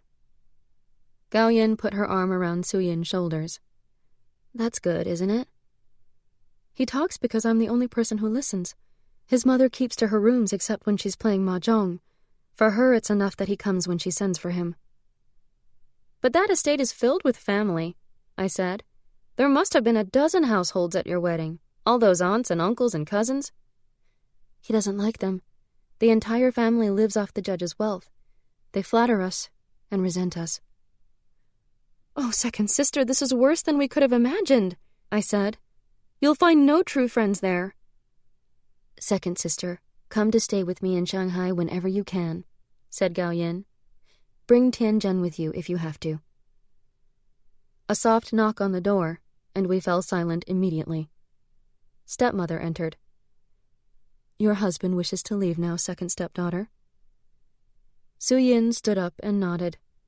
I could almost see her stiffen with the effort. We escorted Tianjin and Suyin to the main gate. Lao Li and the Liu's chauffeur sprang to attention, and the chauffeur pulled open the door of their motor car with a white-gloved hand. Tianjin held Suyin's arm as she climbed in. The car horn tooted, and the vehicle pulled out onto the street. Through the rear window, we saw Tianjin lean over to kiss Suyin's cheek. Then Lao Li pushed the gates closed again. I turned back to the villa, but Gao Yin grabbed my hand. Let's go for a walk in the old garden. She put a finger to her lips as we turned away from the rest of the family. Gao Yin marched at a pace more suited to leading an army, a grim set to her jaw. My leather pumps had low heels that dug awkwardly into the soft earth of the garden path, making it hard for me to keep up with her purposeful stride. She said nothing until we had climbed the path to the stone seats under the old pine tree. Gao Yin paced before me, her expression unfathomable. I sat and waited. Little sister, you deserve a better life. You must take the risk and follow your own destiny. Father gave me a bank account when I was married, and I haven't spent any of it. Go to university. I'll help you. Oh, eldest sister! I leaped up and threw my arms around her. But she didn't smile back. Do it for yourself, Lei-yin. Do it for all of us. Chapter 6. A third cousin to General Cha arrived at our door with gifts and a proposal of marriage for Fei Fei to the general's 11-year-old son. The intermediary was a diminutive man of middle age, who bowed more often than necessary. When he smiled, he showed more teeth than was natural. He was visibly relieved when Father accepted the canisters of fine tea and admired the teapot and matching cups, fired from the famous Yixing purple clay. Fei Fei is my concubine's daughter, Father said, patting stepmother's hand. She will deal with the rest of the formalities. In the meantime, please tell the General that we are honored by this offer. Very good, the cousin said, this time bowing to stepmother. Old Madame Cha would like you to meet her fortune-teller, who will be casting horoscopes. Next week, perhaps? Stepmother bowed in return. Next week. After the cousin left, I followed stepmother to her room, almost bursting with anxiety. Don't worry, Lei Yin, she said. This will come to nothing. She looked very sure of herself. I had to trust whatever plan she had in mind. After all, Fei Fei mattered more to stepmother than anyone else. Su Yin visited frequently, usually by herself and usually after lunch, when Tianzhen spent time with his pipe. She didn't seem bitter, just relieved at the opportunity to get away. These visits were all too short, but we took advantage of the quiet hour to walk around the old garden. "Are your in-laws kind to you?" I asked. "For now, everything is fine. We've only been married 2 months. If I'm not pregnant by winter, Tianzhen's mother will probably start feeding me fertility-enhancing soups. For the moment, she's happy enough showing me off to her friends. I'm her promise of beautiful grandchildren." "What about the judge?" "He barely speaks to me. He vanishes into his study every evening. He just works all the time. But let's not talk about my in-laws. Are things back to normal between you and Father?" "They are. For now." Su Yin eyed me, her brow furrowed with anxiety.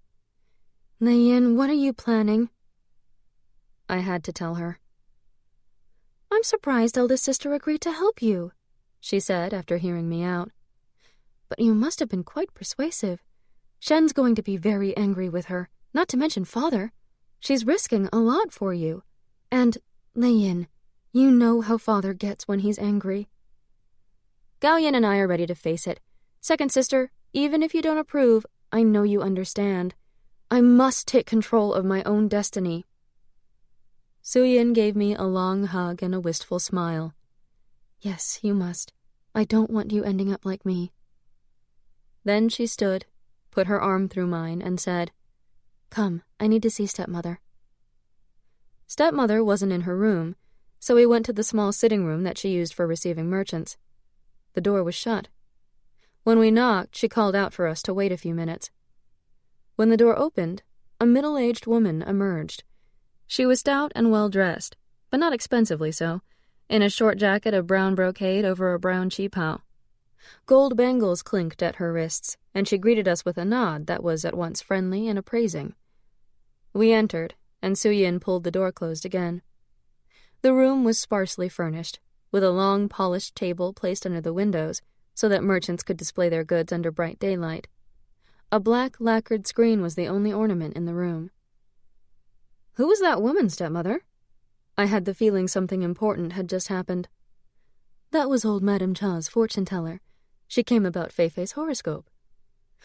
"Oh, stepmother!" I wailed. "Why are you going ahead with all these rituals? I thought you were going to prevent this marriage." "Third stepdaughter, please don't interrupt me.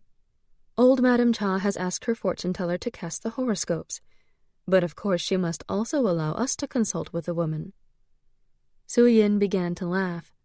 "Oh, stepmother, that's brilliant. How is the fortune-teller going to explain the nature of the conflict?" "What's brilliant?" I was beginning to feel as though my stepmother and older sisters shared far more than I had suspected. "Fei Fei was born in the year of the rat, and the boy is a goat. Potentially a good match," stepmother said.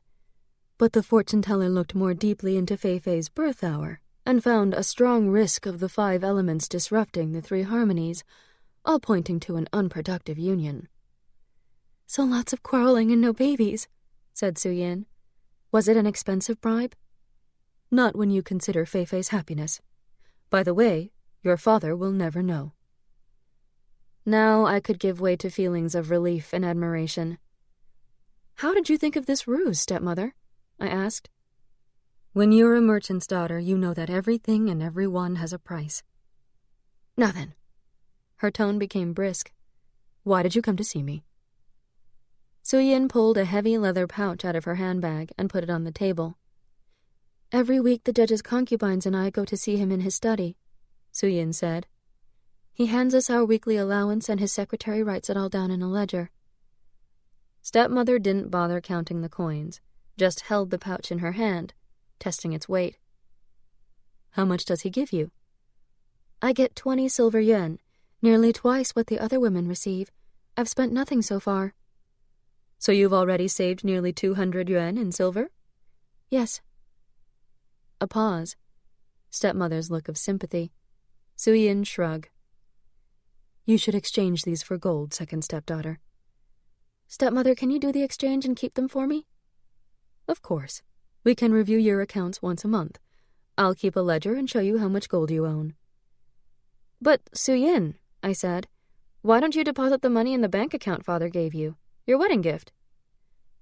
Someone in that house might snoop and find my bank book. Anyway, I don't have a bank account. Father wasn't as generous with a second daughter as he was with eldest sister. That's not the only reason you don't have your own bank account, second stepdaughter. Your father's been buying property in other countries to get our assets out of China. The family's cash reserves aren't what they used to be. You know, I say to my souls, the older servants, the one whose families had been with ours for several generations, they looked down on stepmother. Head servant Lu, for example. My young soul nods his head. He served her reluctantly because her father was only a cloth merchant. But she was so well informed, so clever and ingenious. And you seem so surprised at this.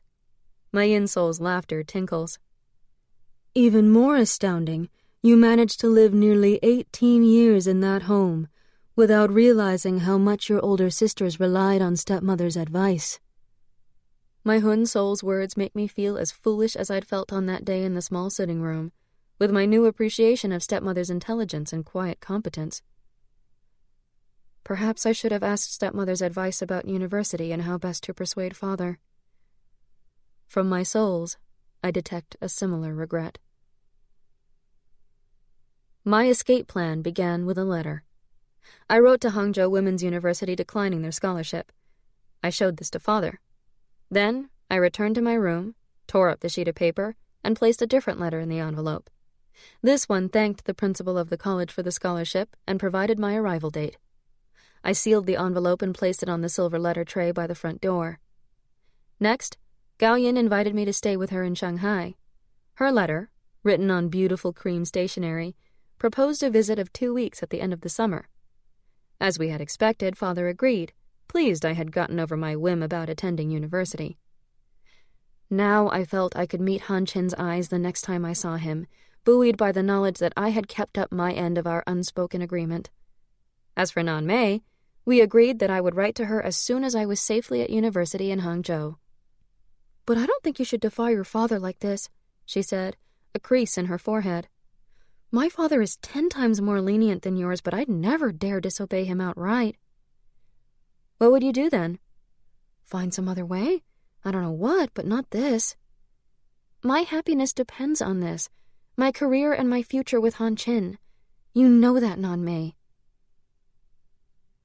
Father's salons were finished for the summer, but something new replaced them. Liu Tenjun announced his first soiree, then threw himself enthusiastically into this new endeavor. A dozen at a time, he invited film directors, screenwriters, actors, and actresses. Since the film industry was based in Shanghai, his invitations included train fare to Changzhou and accommodations at the city's finest hotel. Suyin organized the soirees. My dear Suyin, who always tried to see the best in every situation, seemed genuinely relieved at this turn of events. It was an activity that kept her husband busy and gave them something to talk about. When my brothers and I attended the first soiree, we found Tianzhen effusive in his praise for my sister. My wife organized everything. The menu, the decor, even the special cocktails. She arranged it all so well. He lowered his voice. And you should just hear how the directors plead with her to star in their films. Of course she is the most beautiful woman in the room. Your husband is very proud of you, second sister," said Chang Yin, as Tianjin turned away to greet another guest. He enjoyed the planning, too. I don't think he's ever organized anything before. Come to the drawing room now. One of the directors has a new script, and some of the actors have volunteered to do a dramatic reading. Su-yin moved through the crowd like a swan. She wore a simple dress of pale green, a rope of pearls doubled around her neck. She was so elegant, cool as Celadon porcelain.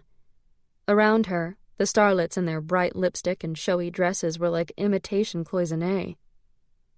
Looking over the collection of actors, I thought how louche and superficial they seemed when compared to Han Chin.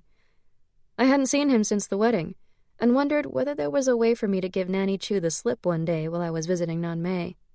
After all, hadn't Anna Karenina employed ruses to tryst with Vronsky? I just had to see Han Chin again.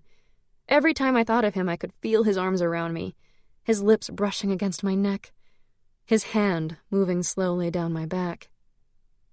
Then Tong Yin remarked, "You know, Han Chin says that since so many people are illiterate, the film industry should take some responsibility for educating the masses. I'll ask second brother-in-law to invite Han Chin to the next soiree." Su-yin hosted the second soiree in the small dining hall that had been the children's dining room at her wedding. She had transformed it into a small theater, with a low stage at one end where actors could perform short scenes. Cafe tables filled the rest of the room, giving it the look of an intimate restaurant. Servants threaded their way among the guests, offering food and refilling drinks. Overhead fans spun at full speed, but did little to dispel the heat. My only reason for being there was to see Han Chin. After exchanging with him the briefest of greetings at the start of the evening, I hadn't approached him, not once. I didn't trust myself to stand too close to him. I couldn't have my family suspect our attachment when I was so close to my goal of escaping from home. Yet it was pure bliss to glance in his direction, and, occasionally, to see him glance back. Tonight, most unusually, Tong Yin wasn't attached to Han Chin like a limpet on a river rock. Half a dozen young actors surrounded my brother. From the admiring glances they cast at the table where Han Chin sat politely listening to the man next to him, I could tell that although Tong Yin wasn't beside his idol, he was busy promoting Han Chin's accomplishments. I made my way across the room toward Su-yin, passing through the eddies of conversation at each table, the voices louder than at father's salons. "If you ask me, there's only one reason that girl has any lines of dialogue in the new film Deng's directing." A young woman, her mascara already smudged, said this to her companion without any attempt to lower her voice. They were both staring in Han Chin's direction. The young man with him must have been Deng. "I think you should worry about something else," said her companion. "Ever since Yin Ming Zhou starred in The Sea Oath, directors have been trying to turn society ladies into actresses. Look at Cho over there, flattering Liu Tenzhen's wife.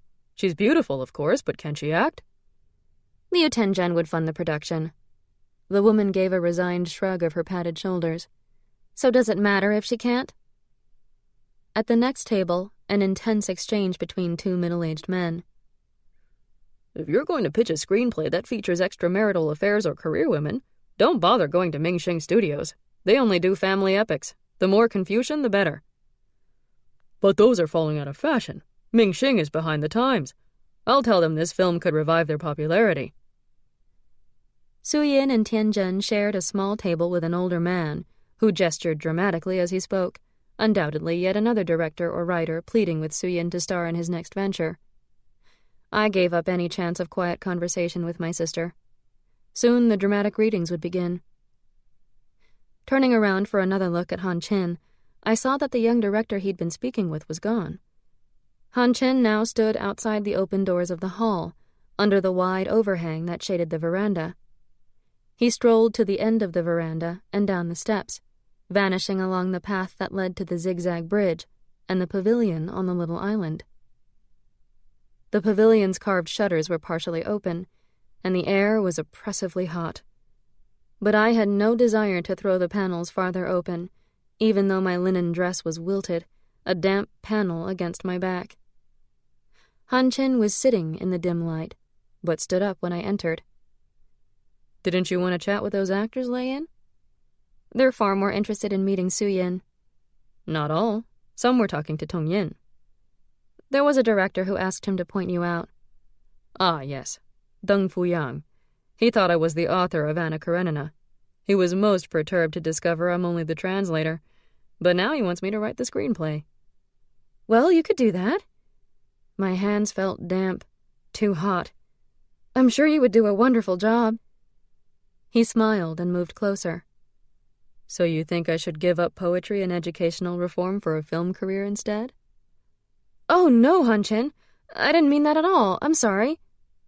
I'm teasing, you know. When would I ever learn to banter, to flirt with him? So do serious young women your age give educational reform much thought? Oh, yes, Hun-Chin. Lots of my classmates share your convictions. Wang Nan-mei, for example, plans to open a free school after she graduates from university, and I want to teach in a farming village. I was babbling now. I was teasing you again, about being serious. He moved even closer. The clean fragrance of sandalwood, the faintest odor of sweat. I could have stood there forever inhaling that scent. This time, he kissed my lips, but only lightly, brushing them with his own before kissing my cheeks, my forehead, the side of my neck. I stood tense and silent while his hands moved across my back and hips, caressed my buttocks. I locked my knees, fearing they might give way and cause me to collapse against him, for if I were to press my body to his, I would never let go. I heard a low gasp as his tongue delicately touched my earlobe, and realized it was my own breath. How could this be anything but true love, to render me so physically helpless and ecstatic at the same time? Inside the pavilion, only faint light from the house disturbed the darkness. He stepped away from me, holding onto my shoulders. We must be careful of your reputation. I'll leave first. Then you can go back to the party. No, Han-Chin. Please, stay a little longer. My words were barely audible, my throat thick. But he was gone. I stayed in the dark pavilion until my heartbeat finally calmed, and the scent of sandalwood faded away. I felt like such a fool the next day, for I had forgotten to tell Han-Chin I would be leaving for Hangzhou the following week. I wrote him a brief letter, a very proper and formal one with no mention of our heated moments in the pavilion. It was just another letter from a student to the editor of the column. I leave for Hangzhou next week to begin my training as a teacher.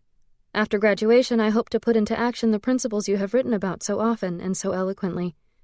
I will continue to read your column and send in questions. Nan-mei, as usual, agreed to be my courier. It's no trouble at all, Ayin. There's no excitement in my life. I'm living vicariously through your romance and daring escapades, she teased. One day you'll meet someone who you just know is your soulmate, I assured her. Perhaps when you get to Suzhou. We were in the small garden adjacent to the main courtyard of her home. These days I preferred to meet her at her home, for there we could speak more freely, without being overheard. Speaking of which, here's my aunt's address in Suzhou, she said, passing me a sheet of notepaper. I can't believe I'm leaving in 2 days.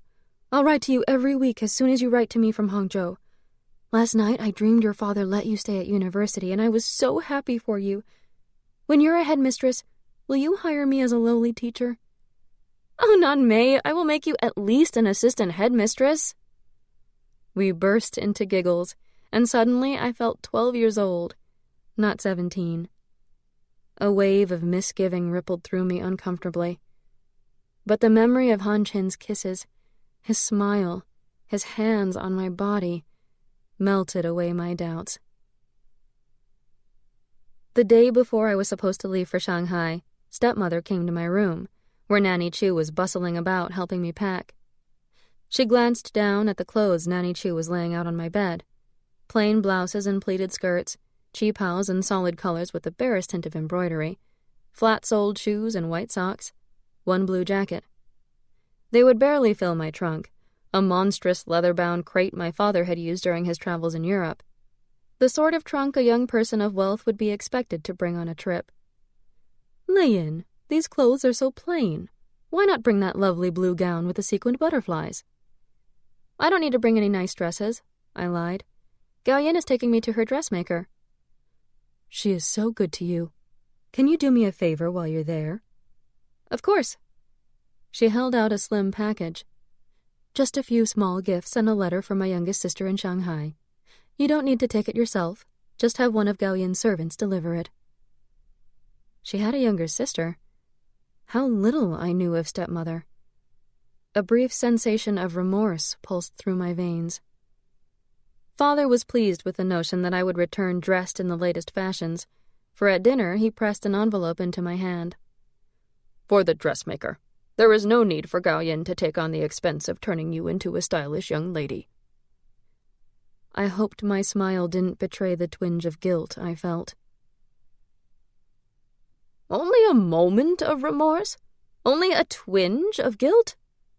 My young soul says disparagingly, and my mouth fills with the taste of bitter tea. What you were about to do was outright disobedient. In the old days, you would have been thrown into the street. She still believed her father would change his mind, my yin soul says. She rests on the stone wall at the edge of the terrace, swinging her legs so that her white socks flash from side to side. I catch only the faintest breath of chives, tinged with doubt and anxiety. Father simply didn't realize how badly I wanted to go to university. I was certain once he understood I was willing to risk his disapproval, he'd give in. My young soul snorts again and stomps to the edge of the terrace to join my other souls. It was too late anyway, my Hun soul says. By this time, too many balls were in motion. I wouldn't be traveling alone. Nanny Chu was to come with me on the train.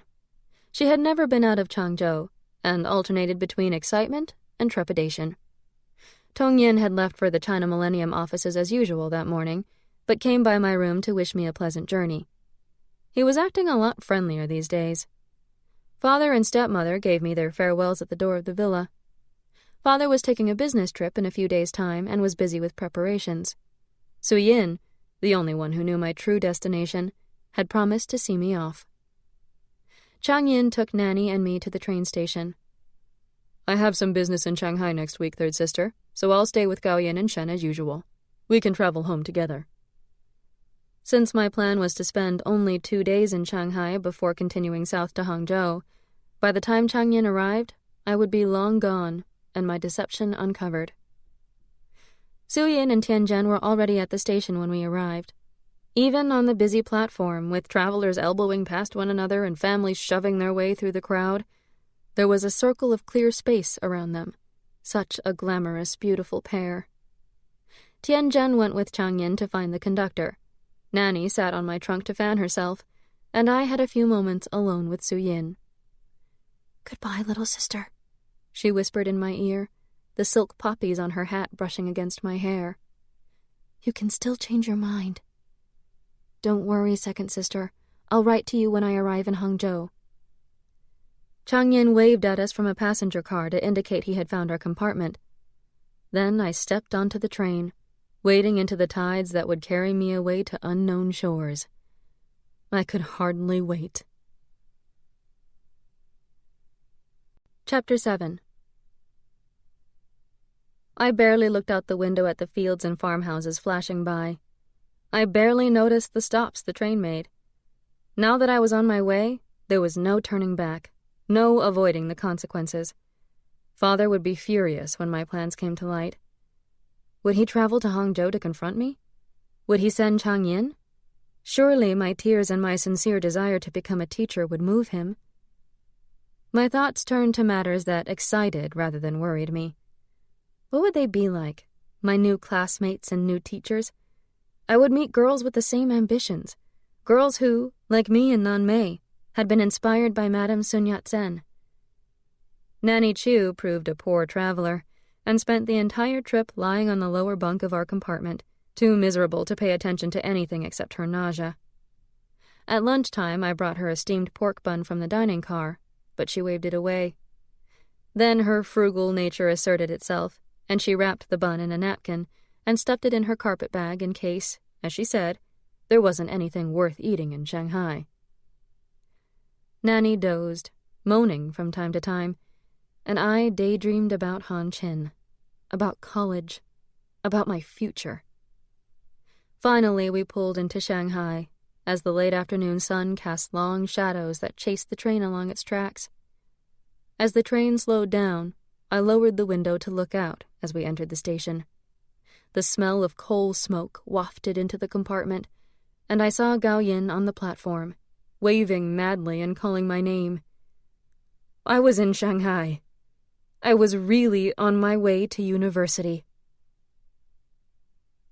Lucky for us that Nanny Chu isn't feeling well, Gao Yin said. Delicately, she licked the cream out of an eclair. We were in the French concession, in a cafe on Avenue Joffre, seated on little bentwood chairs facing the street. Lace curtains across the window created an illusion of privacy from passers-by. We'll tell her to sleep late tomorrow and rest.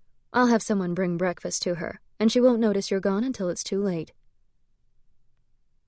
My train to Hangzhou would leave at noon the next day.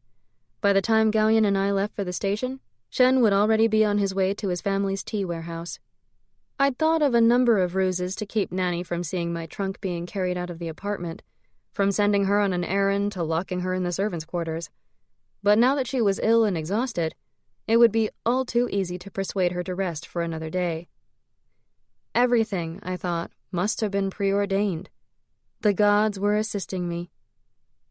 Gao Yin and I were enjoying a day of window shopping along Nanking Road, where the buildings looked as though they had been lifted from a postcard of a European city. All stonework and porticos, the sidewalks filled with shoppers dressed in the latest styles. The young women all had bobbed hair, and most were dressed in Western fashions. The few women in traditional cheaphouse didn't look traditional at all. If anything, they managed to look even more provocative than their friends in Western garb, for the dresses were tailored to cling tightly to their bodies, from neck to hip. I didn't know how they managed to walk, even with the help of high slits up each side of their skirts. I tried not to stare too openly at the foreigners, at their pale eyes, strangely colored hair, and oversized noses. Everywhere I looked, there were sailors with sunburned skin ogling the stylish women, bearded men in linen suits and Panama hats, ladies with fluttering skirts, parasols lifted against the sun. They looked odd somehow, riding in rickshaws. At home, a European would have attracted a curious mob. In Shanghai, the locals prided themselves on being blasé about the foreign presence in their city. There are so many foreigners here, I whispered to Gao Yin, as we squeezed past a portly gentleman with a red face and red whiskers, perspiration beading his forehead. 25,000 of them, said Gao Yin. And cruise ships bring travelers who want to see the Paris of the East, so sometimes the promenade along the Bund hardly seems Chinese. After Nanking Road, we had taken a rickshaw back to Avenue Joffre. Gao Yin had announced she was hungry again, and we had settled ourselves at a cafe table, coffee and a plate of eclairs appearing almost as soon as my sister handed the menu back to the waiter. Perhaps I should go with you to Hangzhou, she said thoughtfully. It would seem more legitimate if you arrived accompanied by an older relative. Perhaps you should think about what you'll say to Shen. He'll be angry with you, Gao Yin. He'll lose face with father for letting this happen while I'm staying in your home. Don't worry about Shen. I can take care of him. Her tone was firm and confident. The skies were dark when we climbed out of the rickshaw, but the streets of Shanghai didn't concede to the night. Stores and restaurants cast light onto sidewalks, neon signs flashed, and automobile headlamps swung around corners, sudden and blinding. We entered the marble-tiled lobby of Gao Yin's apartment building, a box of pastries tied with red and white strings swinging from my hand.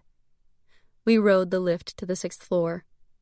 When the doors opened, Nanny Chu was in the corridor, her expression one of deep hurt. "Wah, wah, third young mistress, I was worried to find you gone." "Oh, Nanny, we didn't want to disturb you. Come shopping with us tomorrow afternoon when you're feeling better." The lies slipped out so easily. Shen's voice called. "Is that you, wife? Is Lei Yin with you?" "Yes, husband," Gao Yin said, unpinning her hat as she sauntered through the door. "We won't take more than 5 minutes to get ready for dinner. I'm starving." We entered the apartment, into total silence. "Third sister," It was Chang Yin, his face granite, his voice my doom. My first impulse was to run into the street, but Shen had closed the door and stood in front of it, looking as grim as my brother. "I'm taking you home with me tomorrow," Chang Yin said. Panic buzzed in my stomach like a nest of wasps. "Please, eldest brother, don't take me back." Even as I pleaded, my daydreams were falling to dust. "What's happened?" Gao Yin asked, still pretending innocence.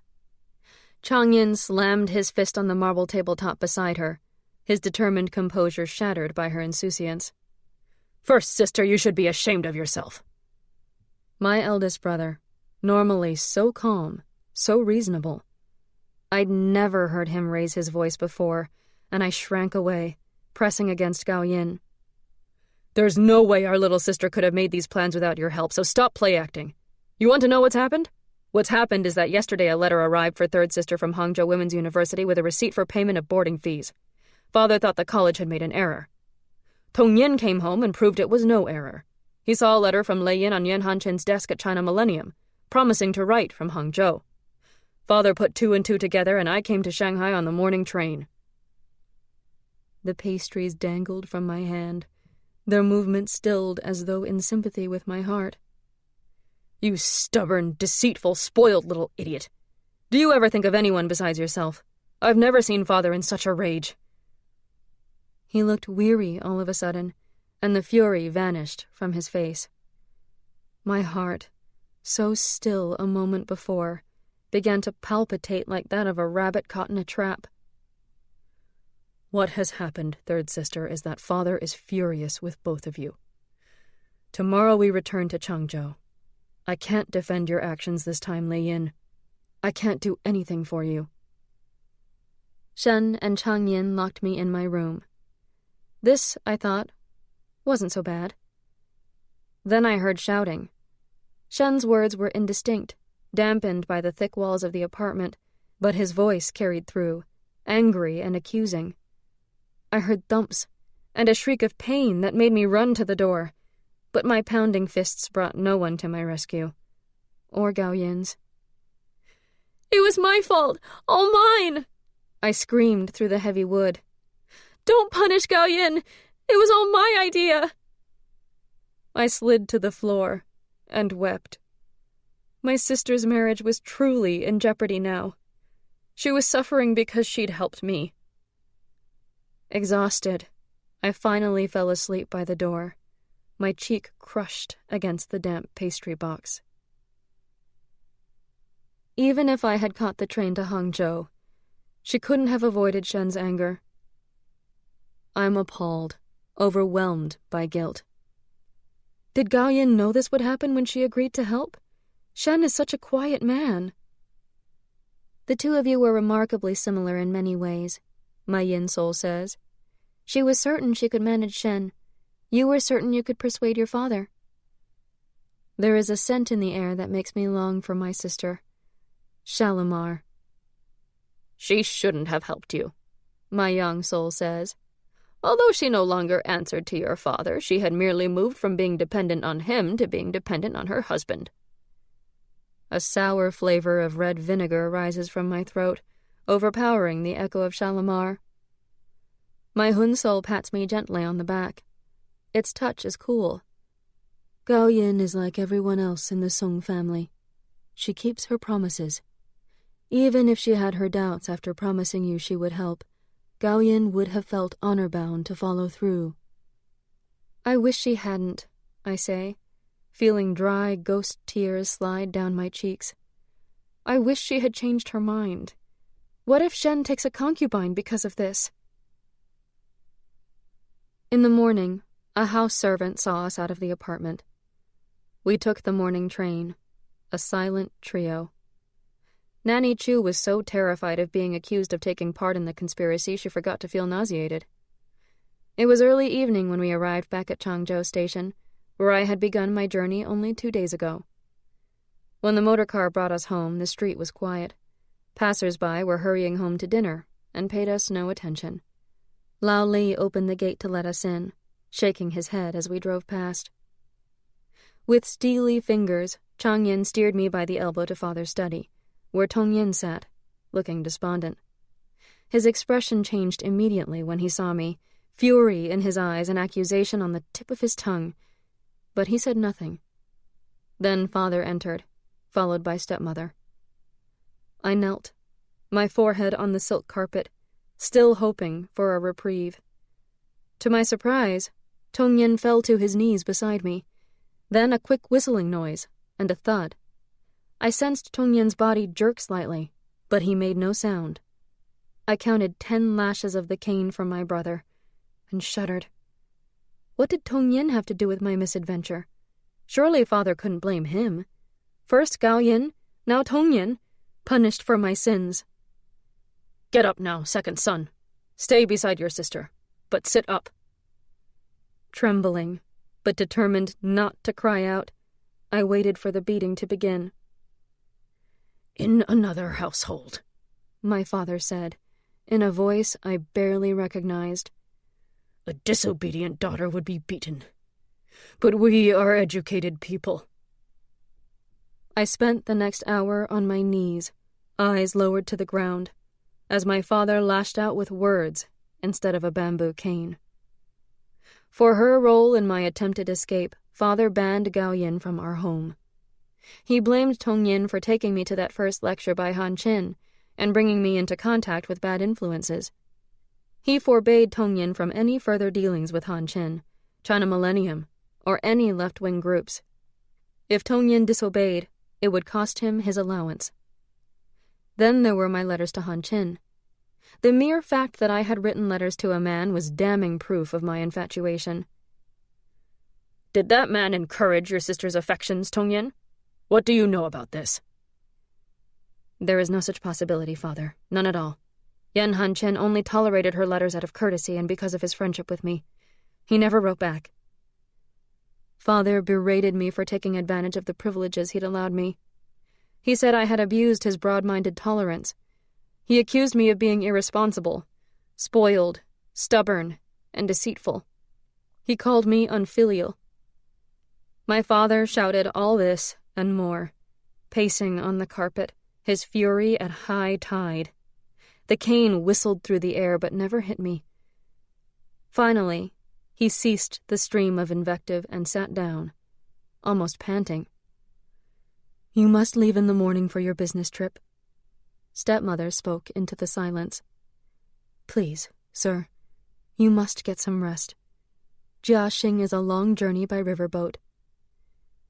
Yes, I have wasted enough time on this useless girl. Tong Yin, go find Lu and have him assemble the house staff downstairs in the foyer.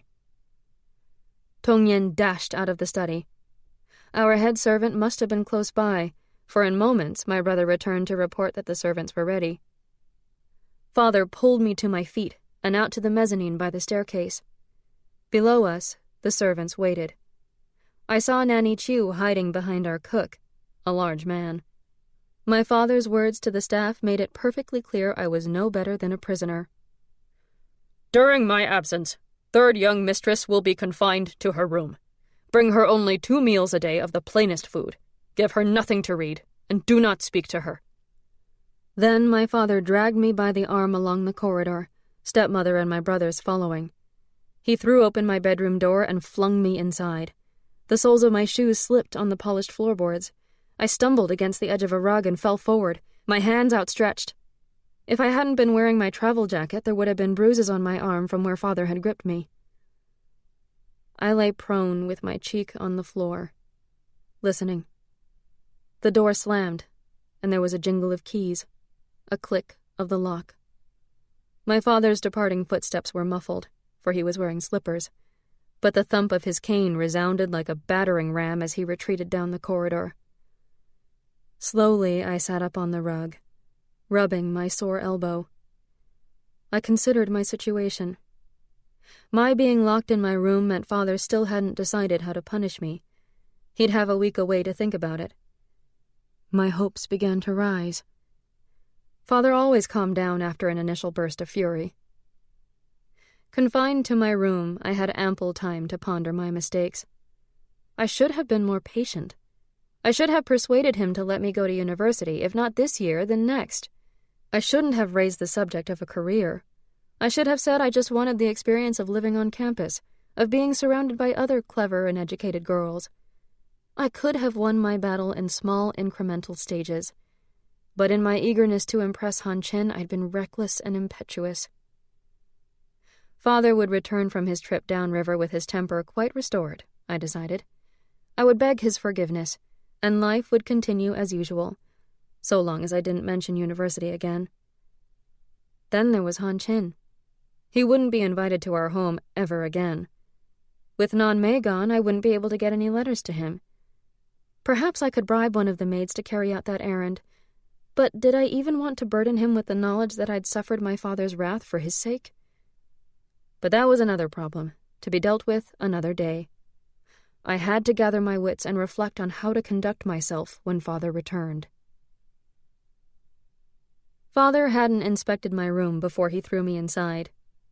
Under the bed was a stack of books I'd been meaning to read.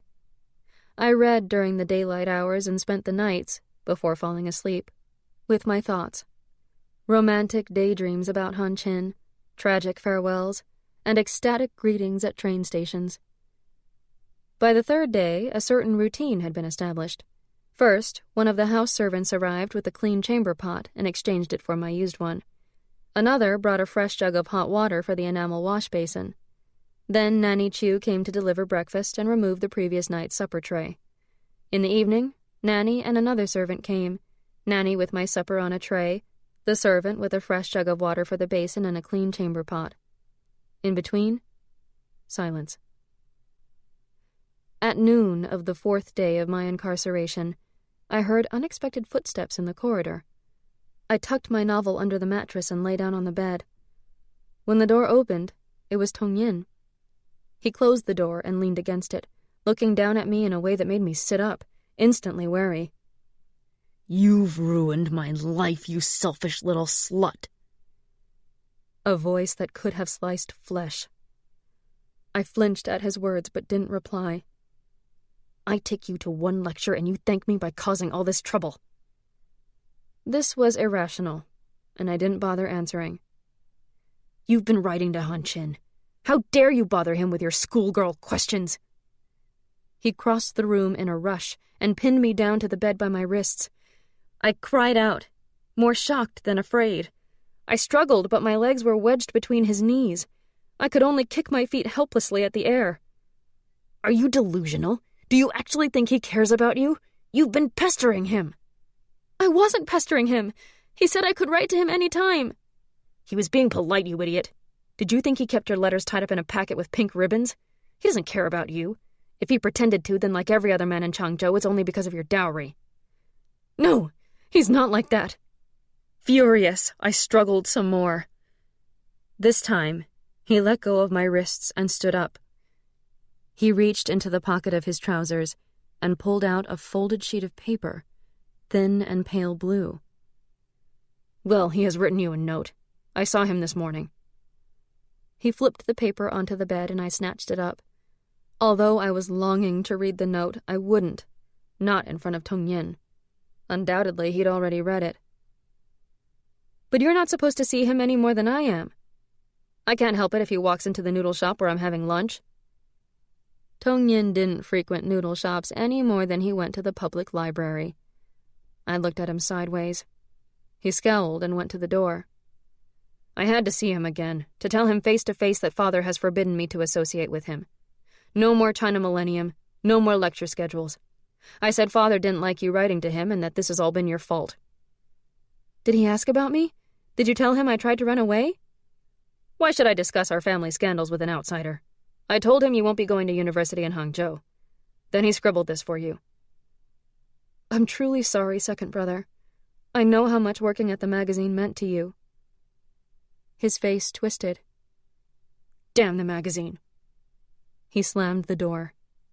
A jingle of keys. "Well, he managed to hide his feelings quite well."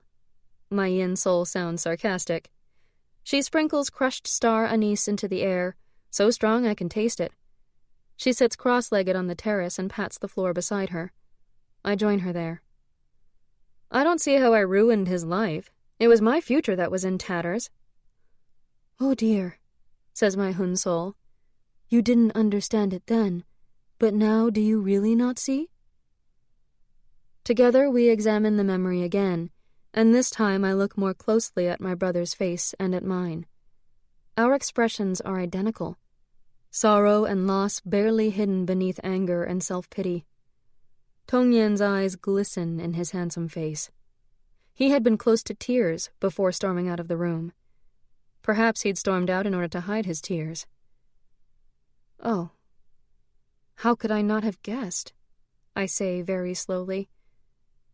We were both in love with the same man. My young soul opens his mouth as though to say something, then stops. Instead, he ambles down the steps to the garden and vanishes into the bamboo grove. There is a taste of dry salt fish in my mouth, so intense it's almost bitter, and I understand that his apprehensions are as strong as my own. The reasons for our unease, however, are probably quite different. Do you think Han Chin suspected Tongyan was in love with him? I ask my Yin and Hun-Sols. What do you think? My Hun-Sol asks, quite gently. As soon as Tongyan slammed the door, I unfolded the pale blue notepaper. Dear Miss Song, I was sorry to learn you won't be attending university. Your spirit and intellect would have been equal to the challenge. You would have made a fine teacher. Please remember that school isn't your only avenue for education, for learning is a lifelong endeavor. You may lose all that you acquire, but knowledge and wisdom remain yours forever. Sincerely, Yan Han Chin. I hadn't expected any open words of affection. After all, he knew that Tongyan would read his message, and that if father intercepted a love letter, I would be disgraced even more. No, this was as much as he could write, and I was satisfied. I read the lines over and over again, trying to divine a hidden message. He was using education to represent our love. He was saying there could be other avenues, other ways for us to be together sometime, and then it would be for a lifetime. He was mine forever. I fell on the bed, sobbing, consumed by my need to be in his arms. The ache in my heart filled me with despair even as I thrilled to the words in the brief note. Sitting up, I wiped my eyes, pressed my lips to the paper, and slid it carefully between the pages of a book.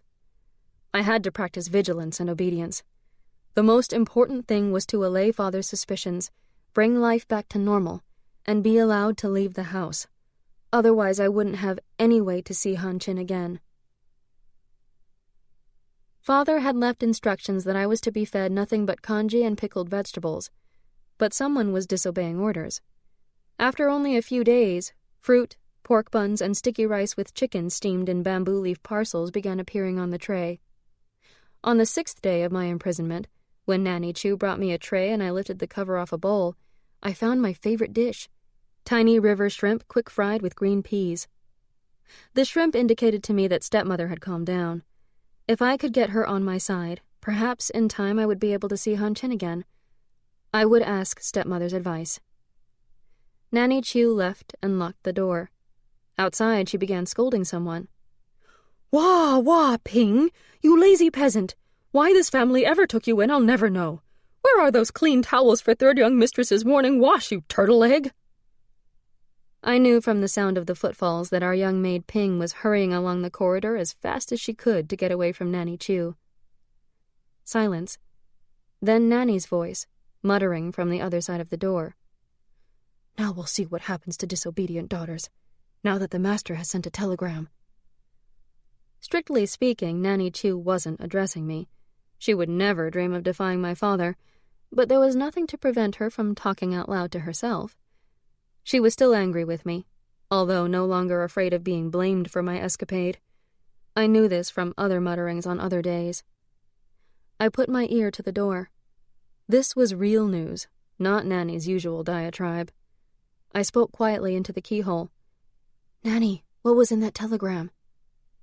She continued as though she hadn't heard me.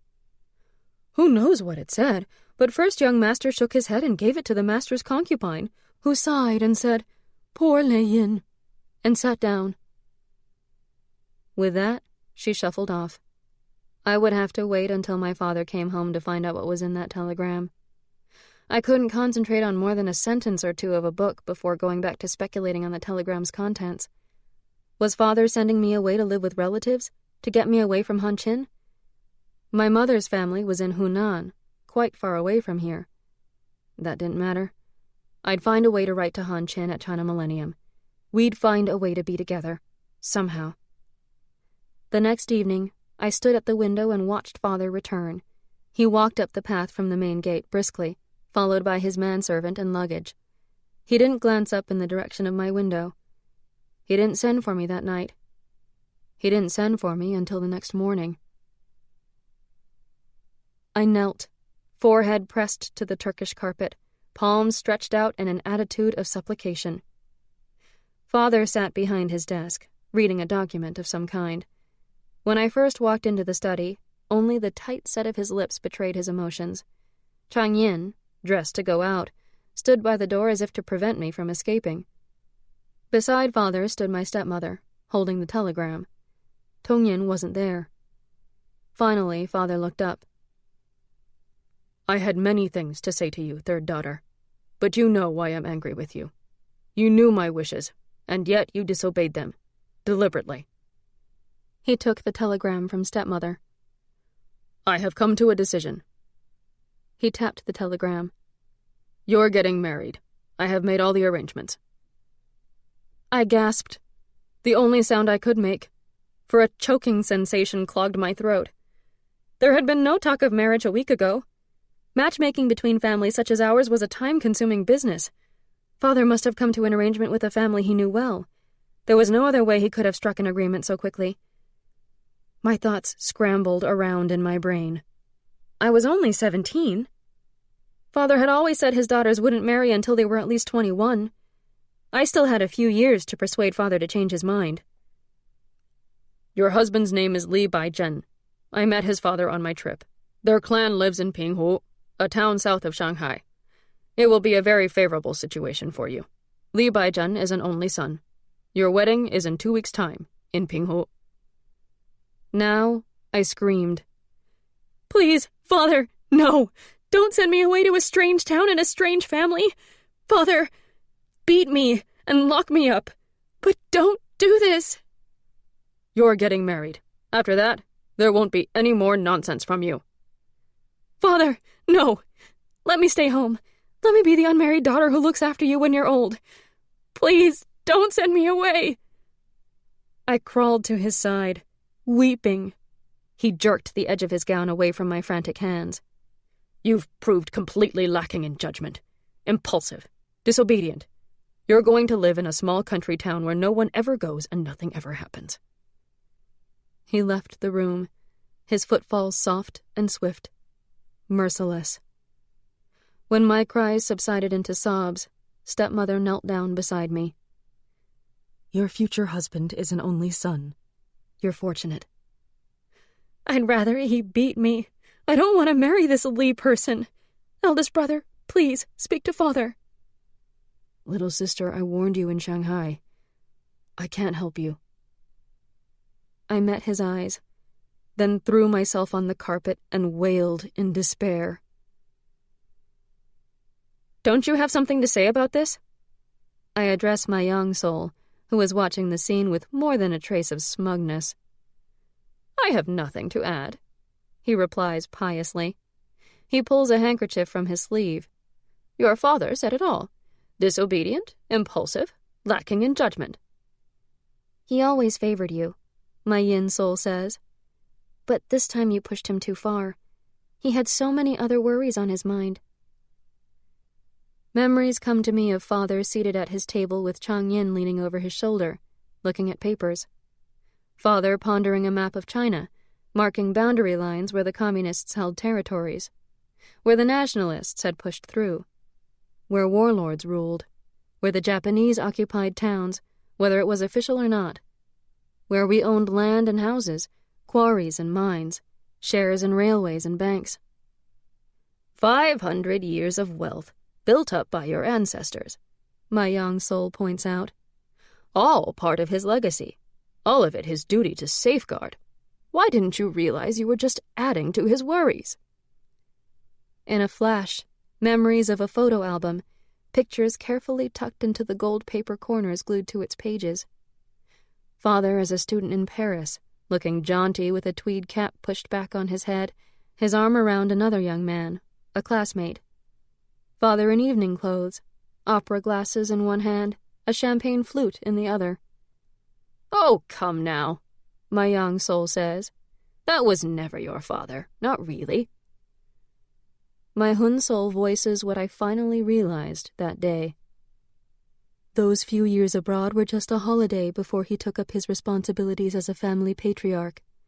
When he returned, no matter how much he admired Western culture, those few years could not compete with 1,000 years of tradition. Chapter 8. There was no casting of horoscopes for my marriage, and no months of shopping for the dowry furniture I would bring to my husband's home. With only 2 weeks before the wedding, and given the utter lack of interest on my part, stepmother did all the work. She ordered a set of rosewood furniture, factory-made rather than hand-carved, and packed our second-best limoges in straw to ship to Pinghu. Only father, stepmother, and my brothers would come for the wedding. Suyin wanted to come, but Liu Tenjian didn't want to make the long journey to a dusty little town. Gao Yin was not invited. Father and Chang Yin went to Shanghai on business, but it was obvious they had left to avoid my tears. I was no longer confined to my room, but I wasn't allowed off the estate. Lao Li, the gatekeeper, had strict instructions. I had no way of contacting Han Qin. The only telephone in the house was locked in Father's study. Nan Mei couldn't help me. She'd left for Suzhou the day before I ran away to Shanghai and had no idea of my predicament. I couldn't drag Suyin into an escape plan. I knew better now. I had to do it on my own. Suyin brought me a wedding gift from Gao Yin. It was lovely. An English burr walnut stationery cabinet no larger than a hat box. It opened to reveal vertical dividers filled with cream stationery and matching envelopes, lined with navy tissue, the same as she had given Suyin. There was also a heavy cardboard box with more of the luxurious envelopes and paper, enough to last for years. Gao Yin ordered this especially for us, Suyin said. She pulled out an envelope and opened the triangular flap.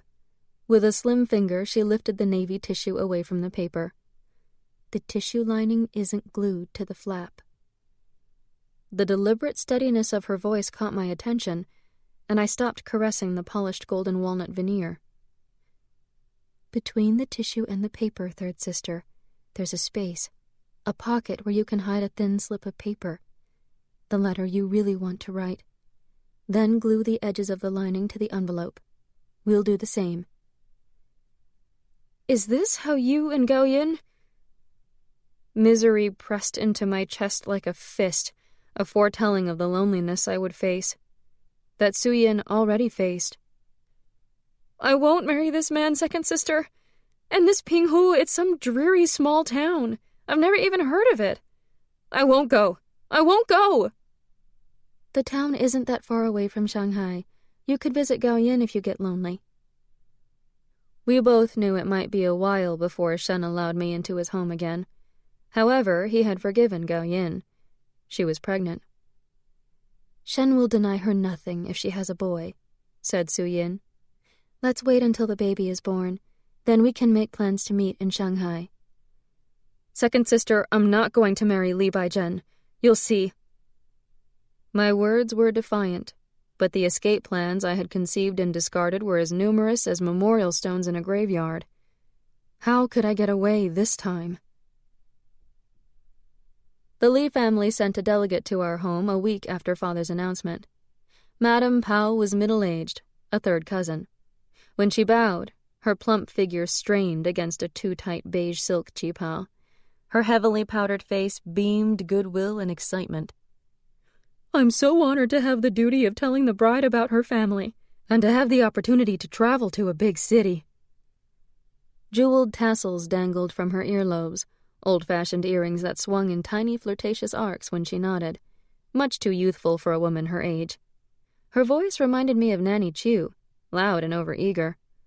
My determination to avoid the marriage was bolstered by the prospect of being related to Madame Pao. She looked around the drawing room at its parquet floor and wallpaper. Her gaze swept out over the terrace. The French doors were open to let breezes through, but the sheer silk draperies floating across the portals caught the sunlight, softening the harsh brightness of a hot summer morning. Outside on the terrace, urns overflowed with frothy, late-blooming roses, white and pink. Your new home is just a traditional old-fashioned house, but it's the largest of the properties owned by the Li clan. I knew that a bride must enter her husband's home with an understanding of the family hierarchy, its history, how its members are related. Madame Pao launched into a recitation of the names of the members of the Li household. It was a short list. Li Baizhen had no siblings, nor did his father. Then she moved on through the previous 5 generations of Lis, then the names and degrees of kinship of various third cousins living in the town of Pinghu. I remained silent, my face in as bland a mask as I could muster. Suyin and stepmother kept the conversation running smoothly. "Where do you live, Madame Pao?" Suyin asked when the woman finally paused. Ay-ya! No need to be so polite. Call me auntie. Are we not as good as kin already? Well, my home is very close to the Li estate. In fact, our house used to be part of the larger main estate. My husband's family bought it the year we were married. It used to be Great-Uncle Li Zhong's house, before he fell on hard times. She caught herself and leaned toward me reassuringly. But your father-in-law has no problems with money. Oh, no. He married well, very well. Your mother-in-law is from the wealthiest merchant clan in Hunan and brought a huge dowry with her, enough to keep the household in comfort for 3 generations, so it is said. And, of course, Li Baizhen is the only son of an only son. I knew what she meant. No spiteful unmarried sisters spying on you or gossiping about your every mistake. No brothers and their jealous families fluttering about, hoping to win favor from the patriarch. That was the life most women had to endure in the inner courtyard. But I'd had enough of being told how lucky I was to be marrying the only son of an only son. "Auntie Pao, tell me more about Li Baizhen," I said in my most innocent voice. "Which university did he attend?" Her face fell. Her hands fluttered. He was tutored at home. He didn't have your brother's advantages, but his tutor is the most respected in our town, a true scholar of the classics. Baizhen is an open-minded young man. He has the highest regard for education. He's delighted with you already. A scholarship to Hangzhou Women's University? Why, that's almost as good as graduating from college. "Madame Pao, do you enjoy gardens?" With her sweet voice, Suyin could interrupt without giving the slightest impression of disrespect. Suyin led the way, taking Madame Pao's arm. Stepmother and I followed, her hand firmly grasping my forearm. She gave me a stern look, which I ignored. Several paces ahead, Suyin pointed out the different roses, saying their names in English and then in French. "Gloire de Dijon, Célestial, La Reine Victoria." Madame Pao clapped her hands in delight. "And you all speak foreign languages?" "Very little, Auntie. Only some polite phrases." Suyin picked a pink bloom and presented it to the beaming woman. "This one is called Souvenir de la Malmaison. It's the most fragrant of all the roses. Would you like to see our traditional garden?" By the time Madame Pao had taken a walk through the old garden, it was time for late morning tea. Stepmother insisted our guests try one of everything: the lotus seed buns, the fruit tarts, the little squares of iced sponge cake. Madame Pao, already in raptures over our gardens, the houses, and the quality of our tea, twittered her praises even more forcefully. "What a delightful visit this has been!"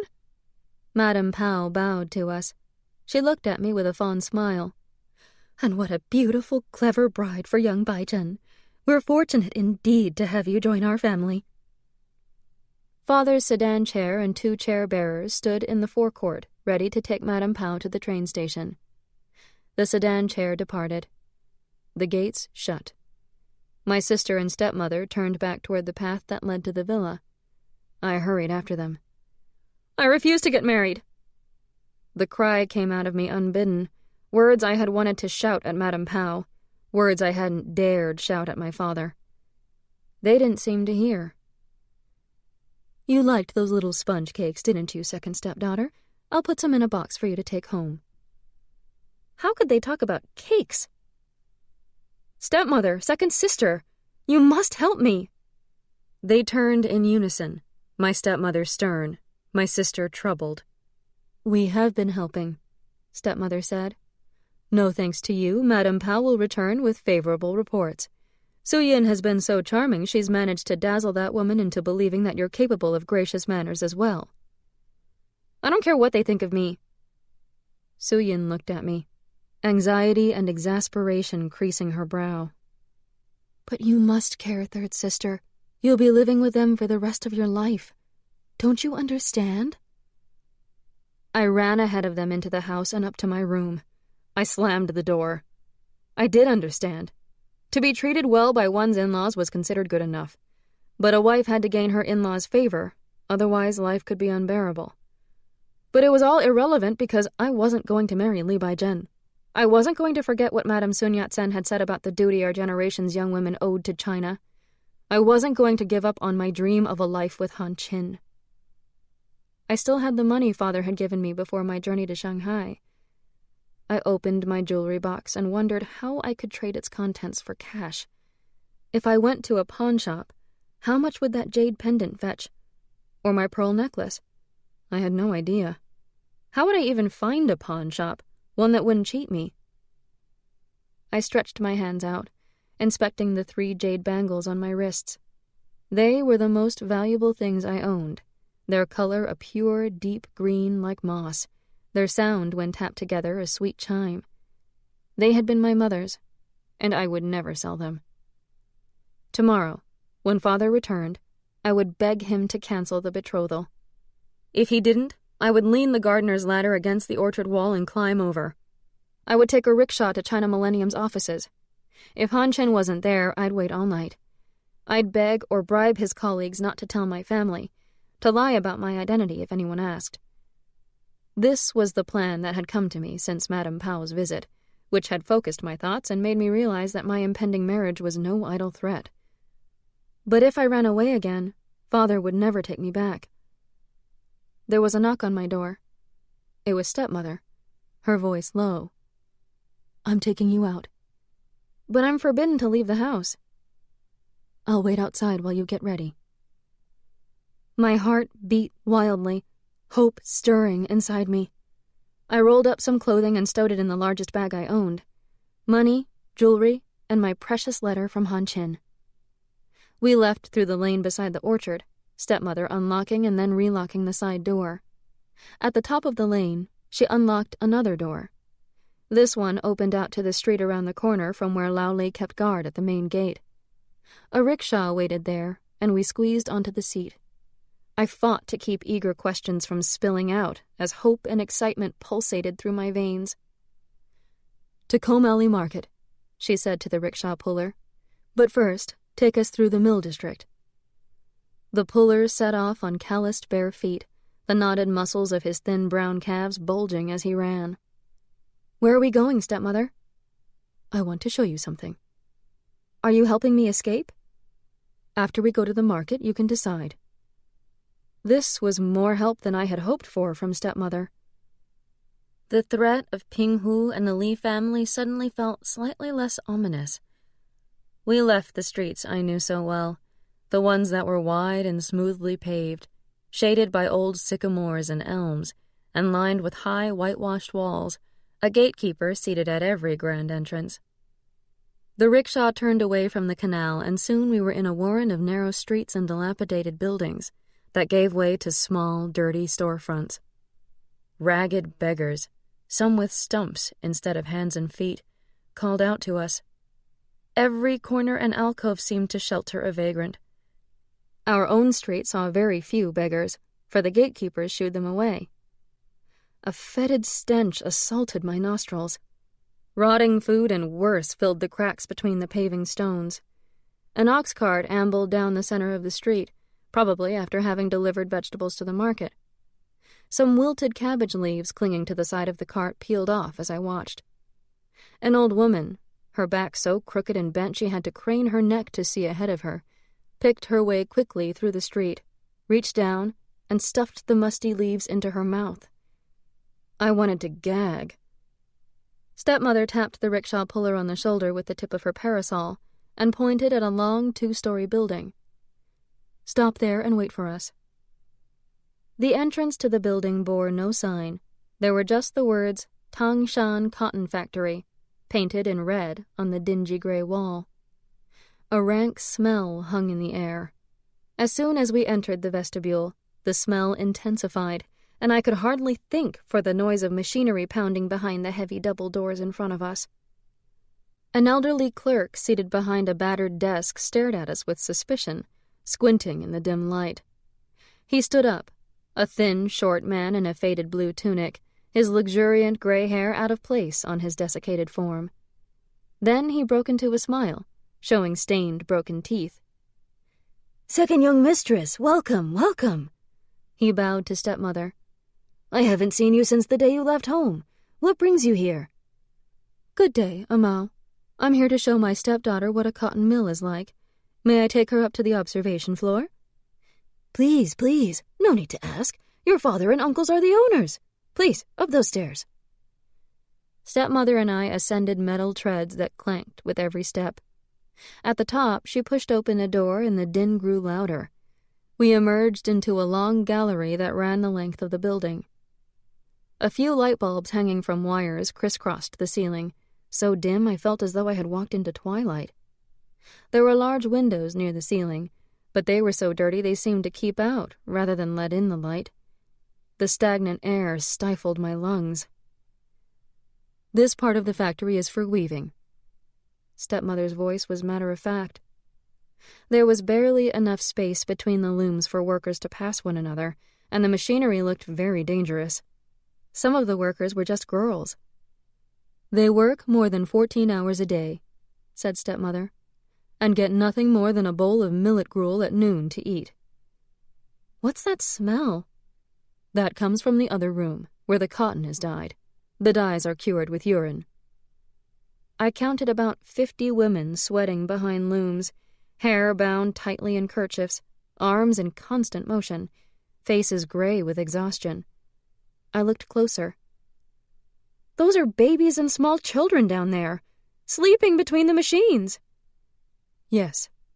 The little ones look after the babies and try to keep out of the way." "What about their husbands and fathers? Why do they allow this?" "Some of the women are unmarried. Some are widowed or were abandoned by their husbands. Some have husbands but can't get by with one income. Some were sold into labor to pay off their family's debts."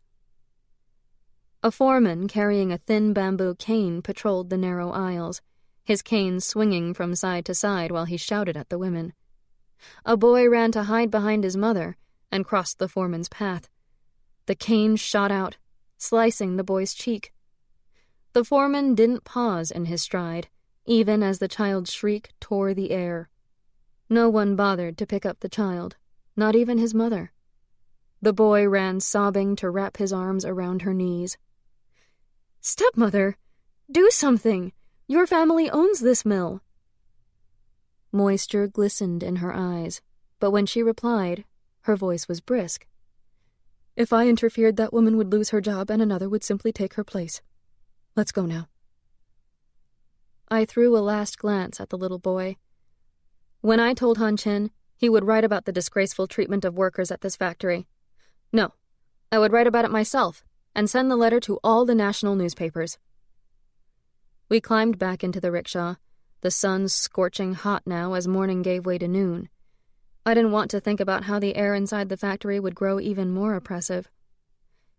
"Stepmother, I thought your family owned a dry goods store." "They do, but since I became your father's concubine, my family has been able to secure credit more easily. They now own this cotton mill as well. My father and uncles have prospered." "But why do they allow those women to be treated so badly? Maybe they don't realize what that foreman is doing. If those workers don't receive better conditions, they'll go elsewhere or organize a union. That would disrupt your family's business." It was a good argument. It came straight out of China Millennium. Under the shade of her parasol, my stepmother suddenly looked old. She was a plain woman. Her eyes were her one beauty, large and intelligent. Now there was tension around her mouth, too much color high on her cheeks.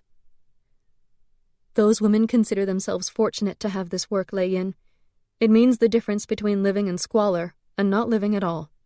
It means they can keep their daughters instead of selling them. They can't afford to care about workers' rights. They're just trying to survive day to day.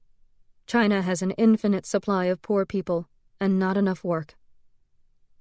We continued in silence along the street. We were now in a neighborhood of cheap restaurants and dingy shops. Here were men and women in threadbare clothing. Children, some of them naked, stared at us with crafty, feral expressions. A middle-aged woman hobbled unsteadily on her crutch, moaning as she moved. When she leaned against the wall, I saw her bandaged feet were bloody, the rags wrapped around them oozing pus. I looked away. Some poor families still practice foot-binding even though it's banned, said stepmother, seeing my reaction. They hope to sell their girls to wealthy older men. Usually the girls end up crippled and unsaleable, spurned. Without proper care, their feet rot away. Can't we help her? I whispered, knowing the answer even as I spoke. She's dying already, of blood poisoning from gangrene. The rickshaw entered a street of shabby homes, whose ground floors were used as shops. Women sat outside the doorways, dressed too elaborately for this hour of the morning.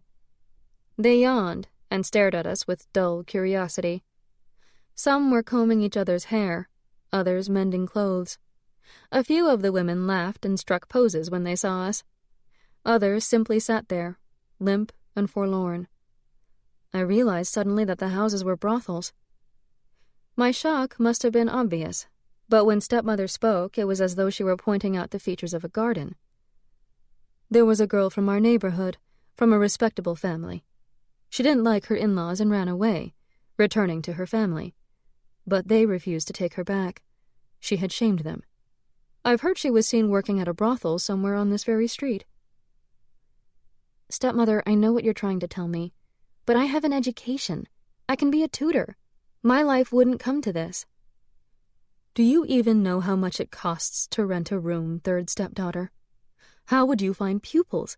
How many hours of tutoring would keep a roof over your head and food in your belly? It was all true. I didn't know the answer to any of those questions. But surely Han Chin would help me.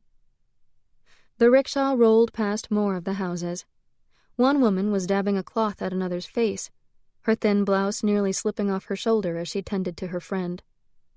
The other woman turned to look at us, and I saw she was young, a wasted figure with bruises around her eyes, rope burns around her wrists.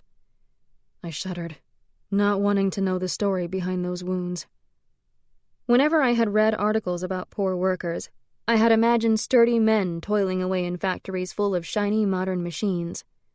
I hadn't imagined women worked to death in stinking, stuffy buildings full of dangers, with babies underfoot.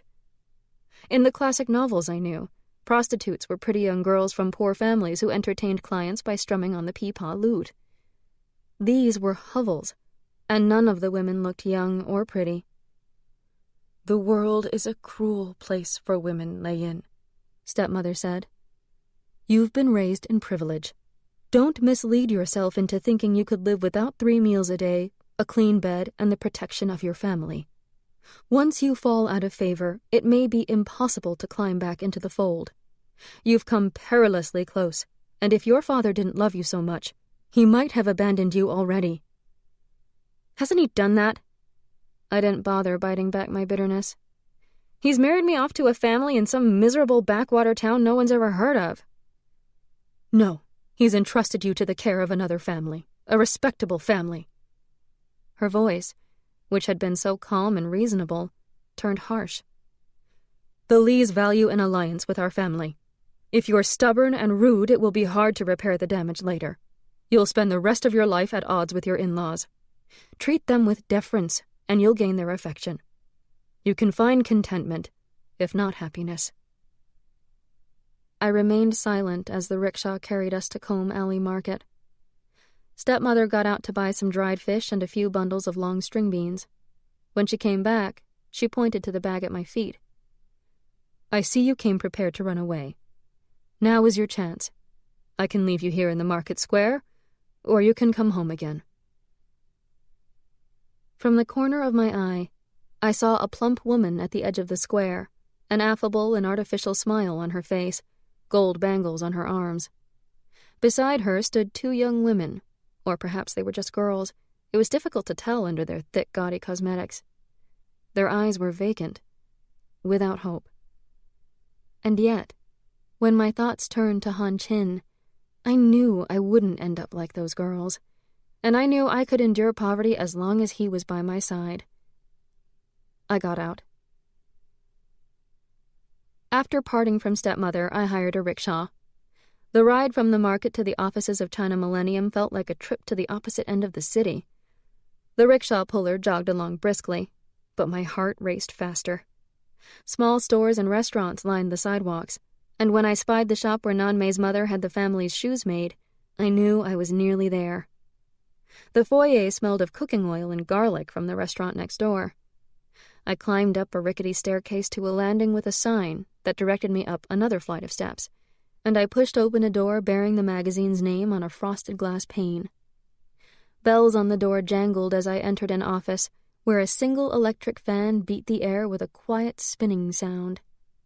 Behind a counter that marked out the small waiting area were 4 desks and a long bookcase, untidily stacked with newspapers and magazines. Sunlight entered through large, clean windows, bare of curtains or blinds. There was a smell of ink and sweat, and sandalwood soap.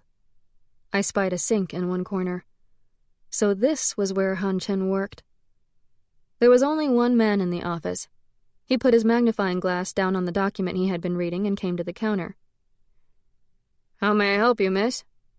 We were downwind of the electric fan, and his body odor was strong. "I'm looking for Yen Han Chen. Is he here?" Even though, clearly, he wasn't to be seen in the small office.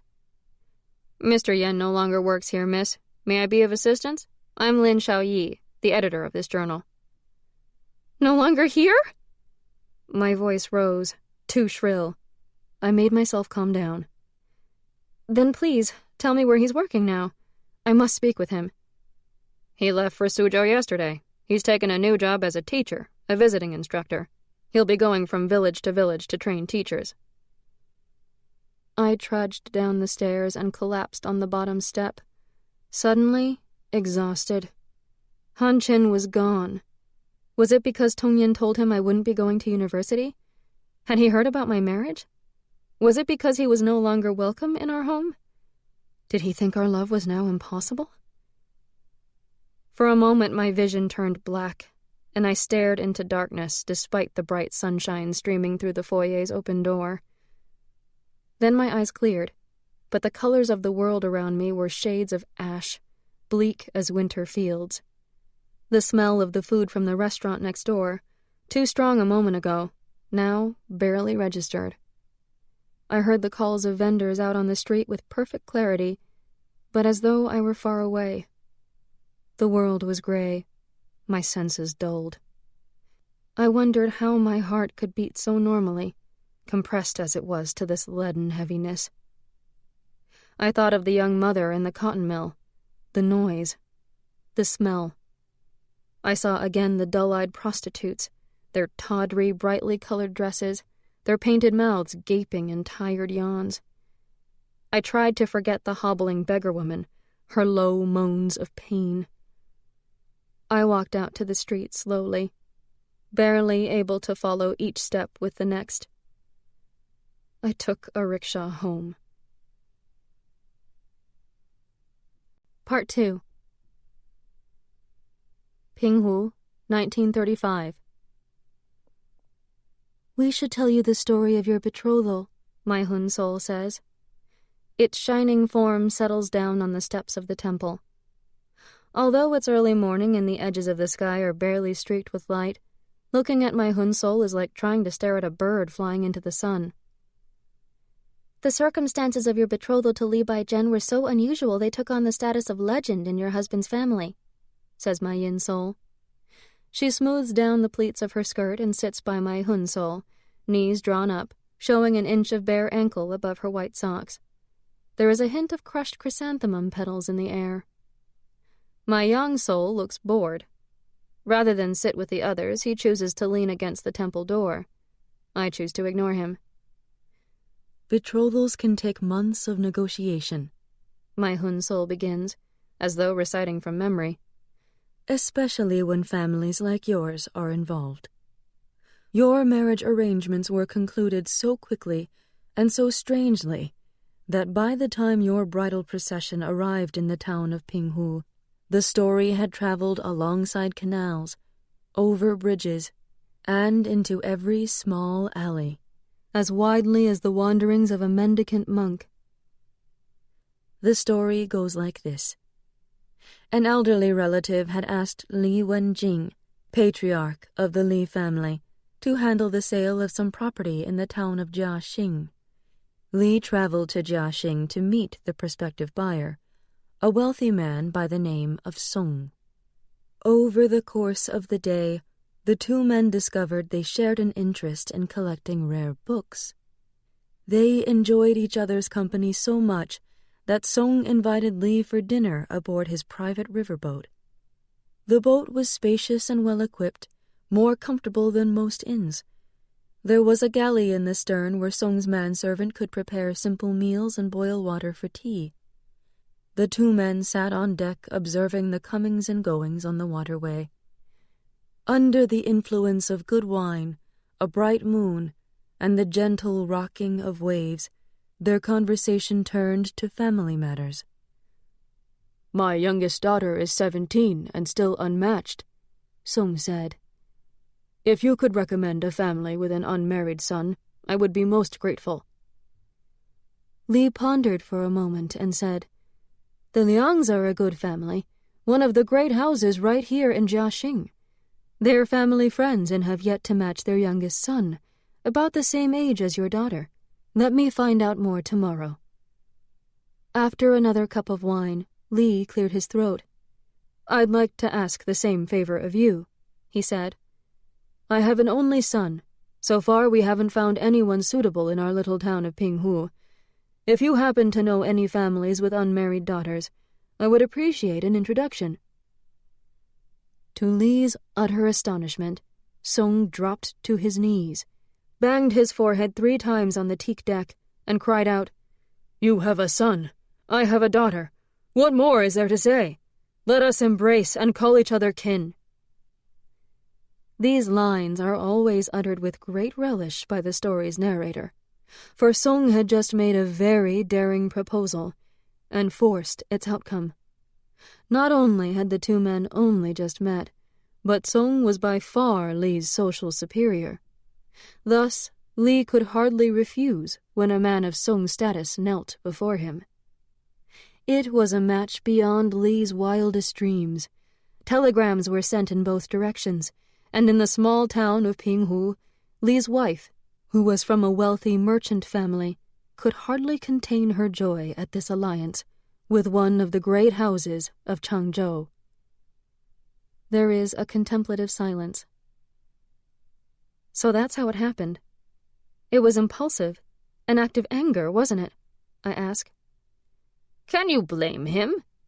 My young soul polishes his glasses with a worn handkerchief. "He had enough to worry about without your little dramas." "This was done in anger, no doubt." My yin soul plays with the ribbons of her pigtail. "Oh, but there's no turning back from this one." "Do you think he realized what he had done?" I asked. "Is it too late now?" "He was terribly angry with you," my Hun soul says. "But he loved you. He wanted to keep you safe. Marriage and a small town seemed like a good idea." Chapter 9. Pinghu, 1928. The time leading up to my wedding day came to me in fragments, as random as the passage of leaves carried by a stream. They were imprecise, jumbled images of a long journey by train, a small and dusty station at its endpoint. There was an old sedan chair that smelled of camphor wood and gloom, a bumpy ride down winding streets and over arched bridges that ended when the chair passed through a set of large entrance gates. Through a panel of red fabric, I looked out of the sedan chair, at a courtyard hung with lanterns and other swags of red cloth, at strangers who smiled and bowed. There were no sisters by my side at the ceremony, only stepmother and unfamiliar women who addressed me as cousin and niece.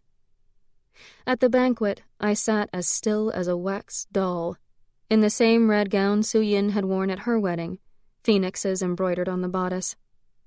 Red silk veiled my face, and a headdress decorated with jade and pearls weighed down my neck. The veil lifted a few times, and I sipped from a cup of wine.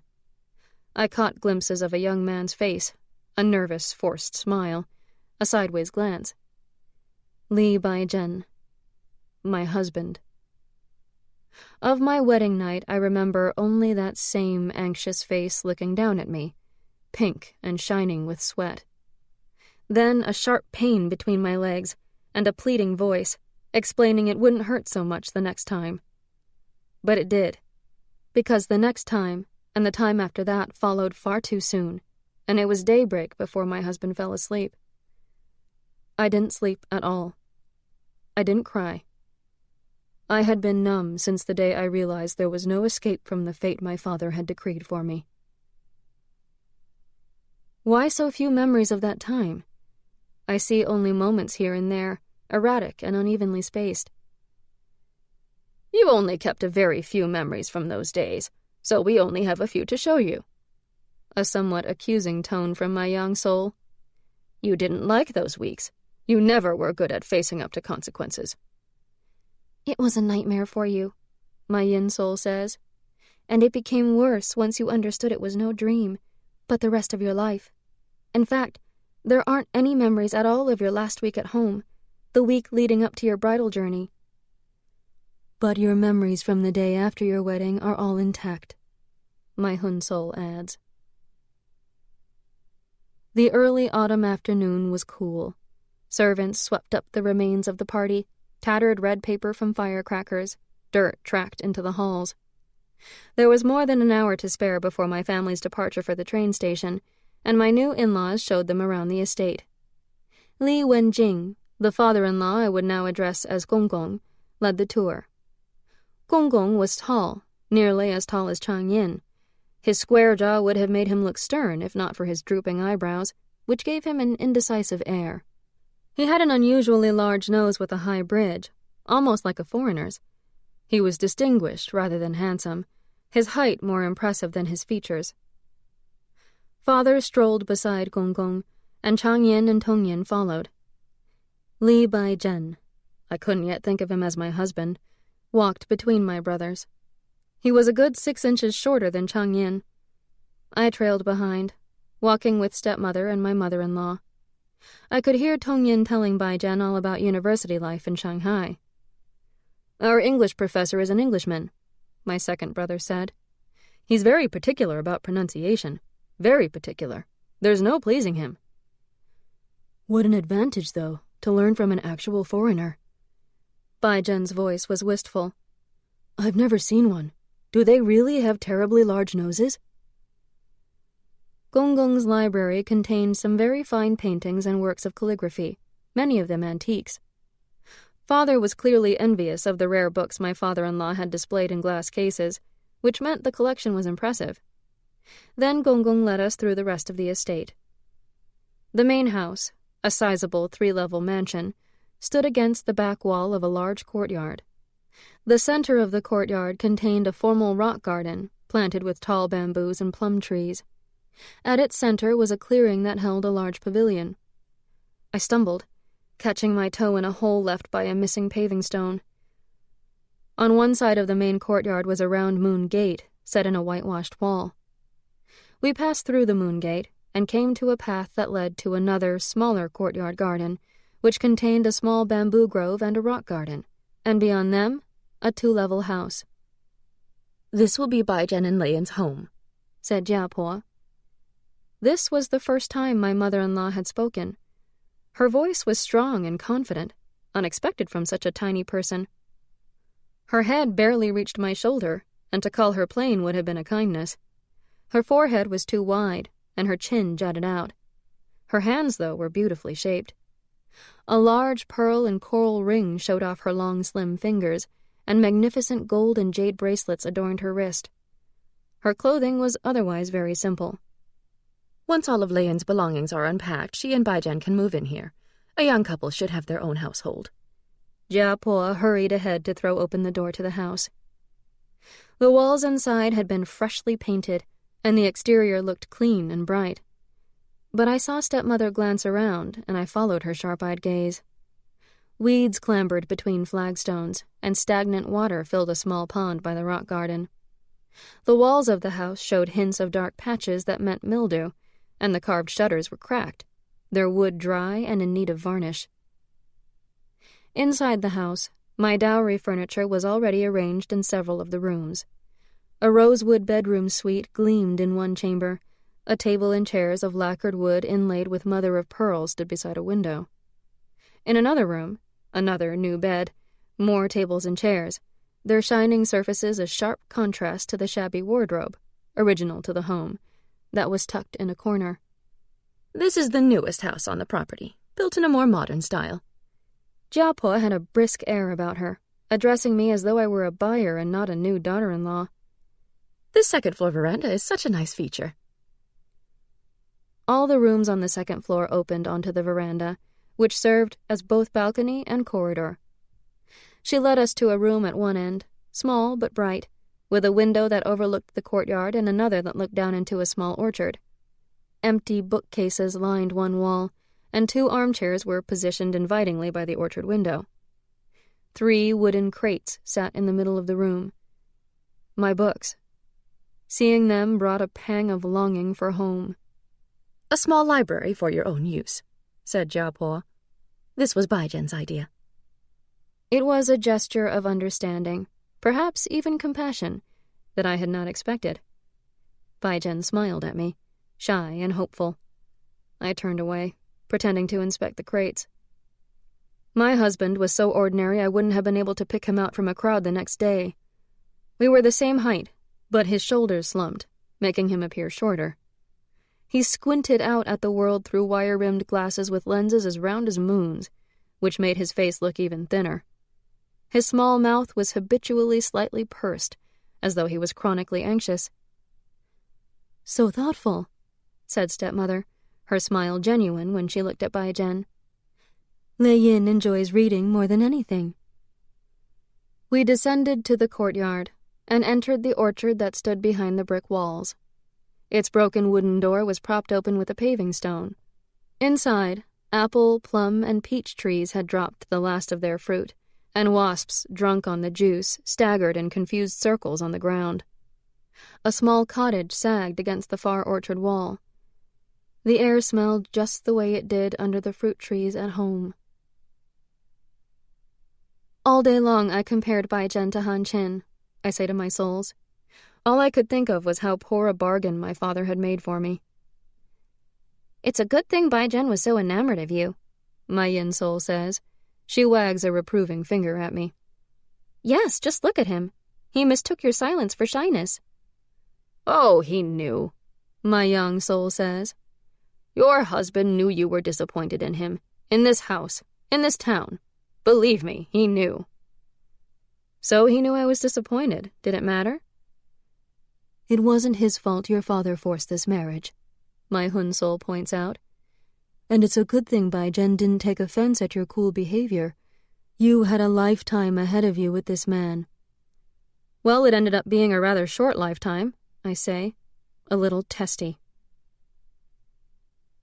In the forecourt, a convoy of bicycle rickshaws and a donkey cart had assembled to take my family and their luggage to the train station. Chang Yin gave me an awkward farewell pat on the shoulder.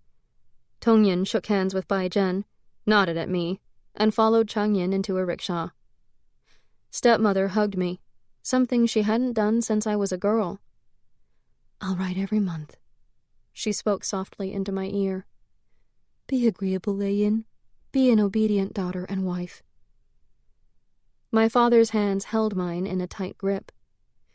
"They'll be kind to you, third daughter. I know that. he whispered. "Write if you need anything."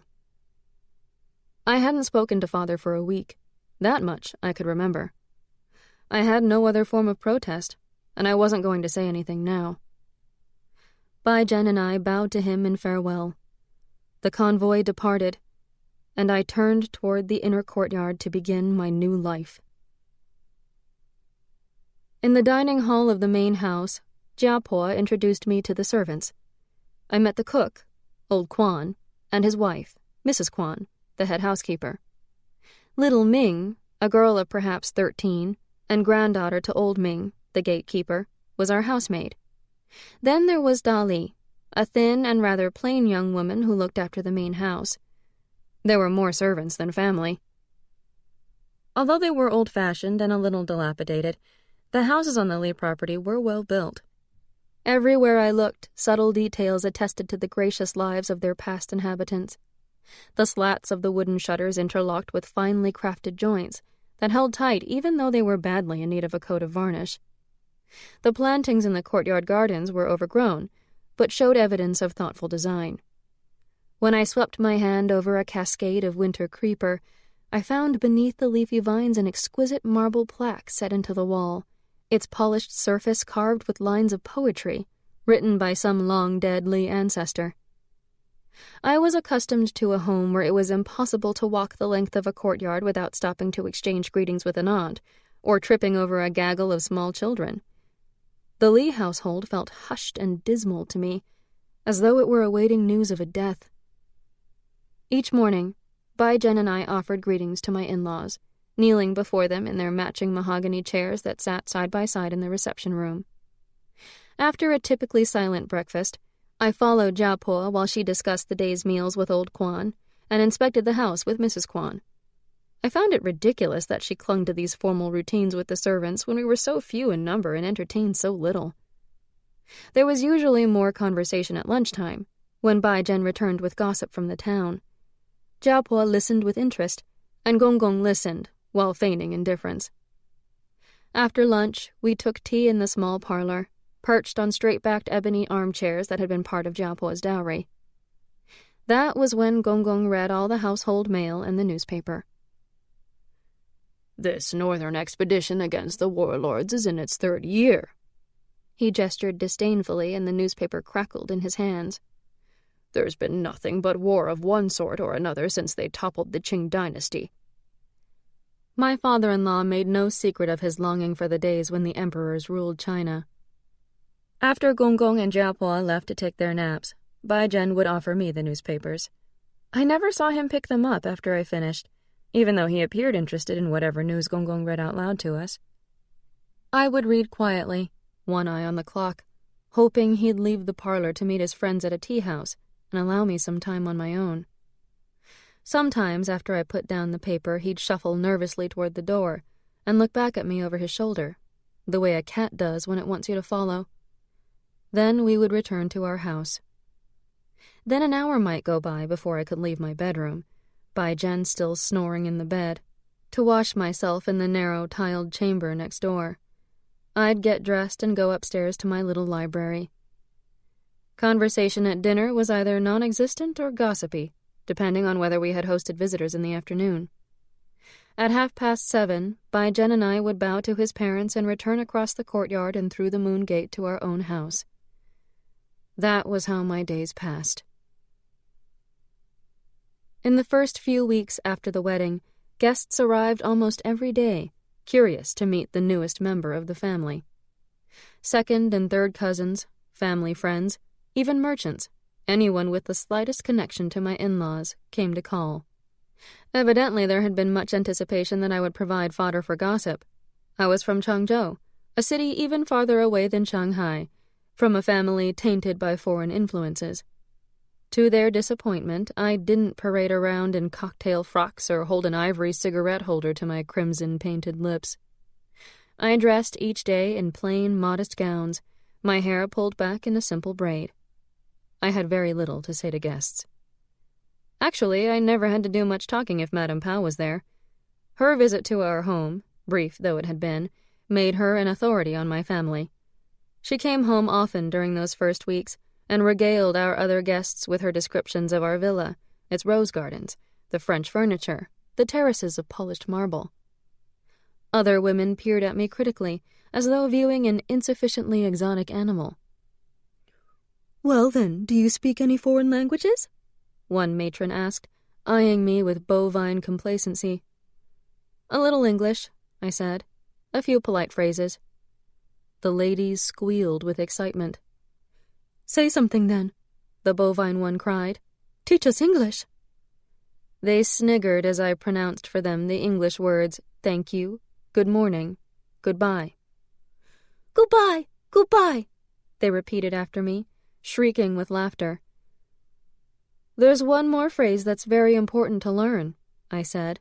"A greeting for honored guests." They settled down. Then they carefully repeated after me, in English, "You are stupid people." The ladies departed, trilling their farewells. "Goodbye, goodbye." My mother-in-law was pleased. Only when I was alone in my bedroom did I indulge in tears and longing for Han Chin. The sandalwood sachet stepmother had tucked into my linens trunk scented my pillowcase, and I dreamed of being enfolded in his caresses. I couldn't help but compare. Baijian's moist mouth on my skin repulsed me as much as his odor, an intermingling of perspiration and mothballs. My days were as repetitive as the devotions of monks over their prayer beads. Days went by when the courtyards and gardens seemed to shrink, when the whitewashed walls closed in on me, when even the sky pressed down, an airless blue ceiling. The future stretched ahead, day after tedious day into the distance, a dull and muddy, slow-moving river. Some days I survived by pretending to be inside a dream, an interminable nightmare that would end at daybreak. I willed myself to pass through it like a puppet playing the role of a young wife, obedient and unthinking. "Of course, Mother," I would say when Jiapo asked me to help her with the household bookkeeping. "Yes, husband," when Baijian suggested returning to the house for a nap. "Right away, Father," when Gonggong asked me to fetch him a book from his library. I knew everything that was expected of a wife and daughter-in-law. I knew it in my bones, the way I knew the brushstrokes that composed my name, the poetry I memorized to please my father, the lush scents of our rose garden in July. It was just that until now I had never believed this would actually define my life. I threw away the sandalwood sachets, you know. I realized there was no possibility I'd ever see Han Chin again. "A wise decision." My Hun soul glows gently, sympathetic. "Yes, scent brings back memories more vividly than any other sense." My yin soul releases a hint of sandalwood before snatching it back with an embarrassed smile. This house, Baijian, this backwater town, they were all I had to look forward to for the rest of this life. I had to survive, and I'd never manage that unless I forgot Han Chin. It was time to discard all your thoughts of Han Chin, to quiet and not strengthen them, agrees my young soul. What could they do now except push shards of longing like broken glass into your heart? For a moment, his features look sympathetic, grandfatherly. He comforts me with the taste of sweet bean soup. One day, Baijian hired a bicycle rickshaw to give me a tour of Pinghu. He grew animated as he showed off the town's attractions. First, we rode around the lake that gave Pinghu its name. At its shores, the families of fishermen lived in flat-bottomed boats, their nets spread out on the banks, their children spread out on the decks. Women worked beside wooden frames, rubbing salt on silvery fish drying in the sun. The slow-running waters of the lake flowed into Big Canal, which divided the town into north and south. Pinghu's two main streets, Major Street and Minor Street, ran parallel on the two banks of Big Canal. Pedestrians idled beneath a canopy of elm, sycamore, and ginkgo trees, strolling along wide stone paths. Every few hundred yards or so, a smaller canal bisected Big Canal, with boatmen calling warnings whenever they neared the junctions. "The tea houses beside Big Canal are very popular," Baijian said. "Despite all the warning calls, boats still manage to collide. It's never anything serious, but the arguments can get very entertaining, and the customers like to hang out the windows to listen." He shook his head and chuckled. "You mentioned a film theater?" Listening to boatmen curse each other was not high on my list of entertainments. Yes, close to the temple in Market Square." He tapped the rickshaw puller's shoulder to get his attention. The rickshaw carried us over arched stone bridges that spanned the canals. With their memorial plaques from the Ming Dynasty and intricately carved balustrades, the bridges were more interesting than the marketplace or the main temple, which was only 100 years old. As for the tiny theater, it was showing a film that had played in Changzhou at least 4 months ago. "I've never been to Changzhou," Baijian said. "I suppose our town must seem very quiet to you." "Small towns have their own charm." I said this to be polite, repeating what I had heard Gao Yin say to one of Father's guests a lifetime ago. He beamed at me, his pride evident. "Oh, I agree. Pinghu is so beautifully positioned between hills and water. There can't be many towns as pretty as this one." I stifled my impatience, but at the same time found myself strangely moved by his obvious love for this unremarkable little place. Our ride around the market square had attracted attention, for this was my first appearance outside the family estate. I was the object of curious, guarded looks from the more polite passers-by, of loud comments and even pointing from the lower classes. These yokels actually grinned when they saw me stare back defiantly, pleased that I had noticed them. Embarrassed, Baijian cut short the tour and we hastened home. The little sightseeing trip seemed to put him more at ease with me. "Wife, I'd enjoy it very much if you could read to me the article Father mentioned earlier, the one about the latest boycott of Japanese products." Baijian blurted this out one day after his parents had vacated the parlor. After speaking, he flushed crimson. I was able to hide my dismay by lowering my eyes to the newspaper in my lap. From then on, I spent an hour or more each afternoon reading the news to my husband. It allowed me to appear to be attentive to him, while avoiding any actual conversation. I was so angry with Father that day. Baijian could barely read, about as much as a 7 or 8-year-old. My soles rustle, echoing my remembered distress and disgust. "Lei Yin, your father-in-law collected rare copies of the classics."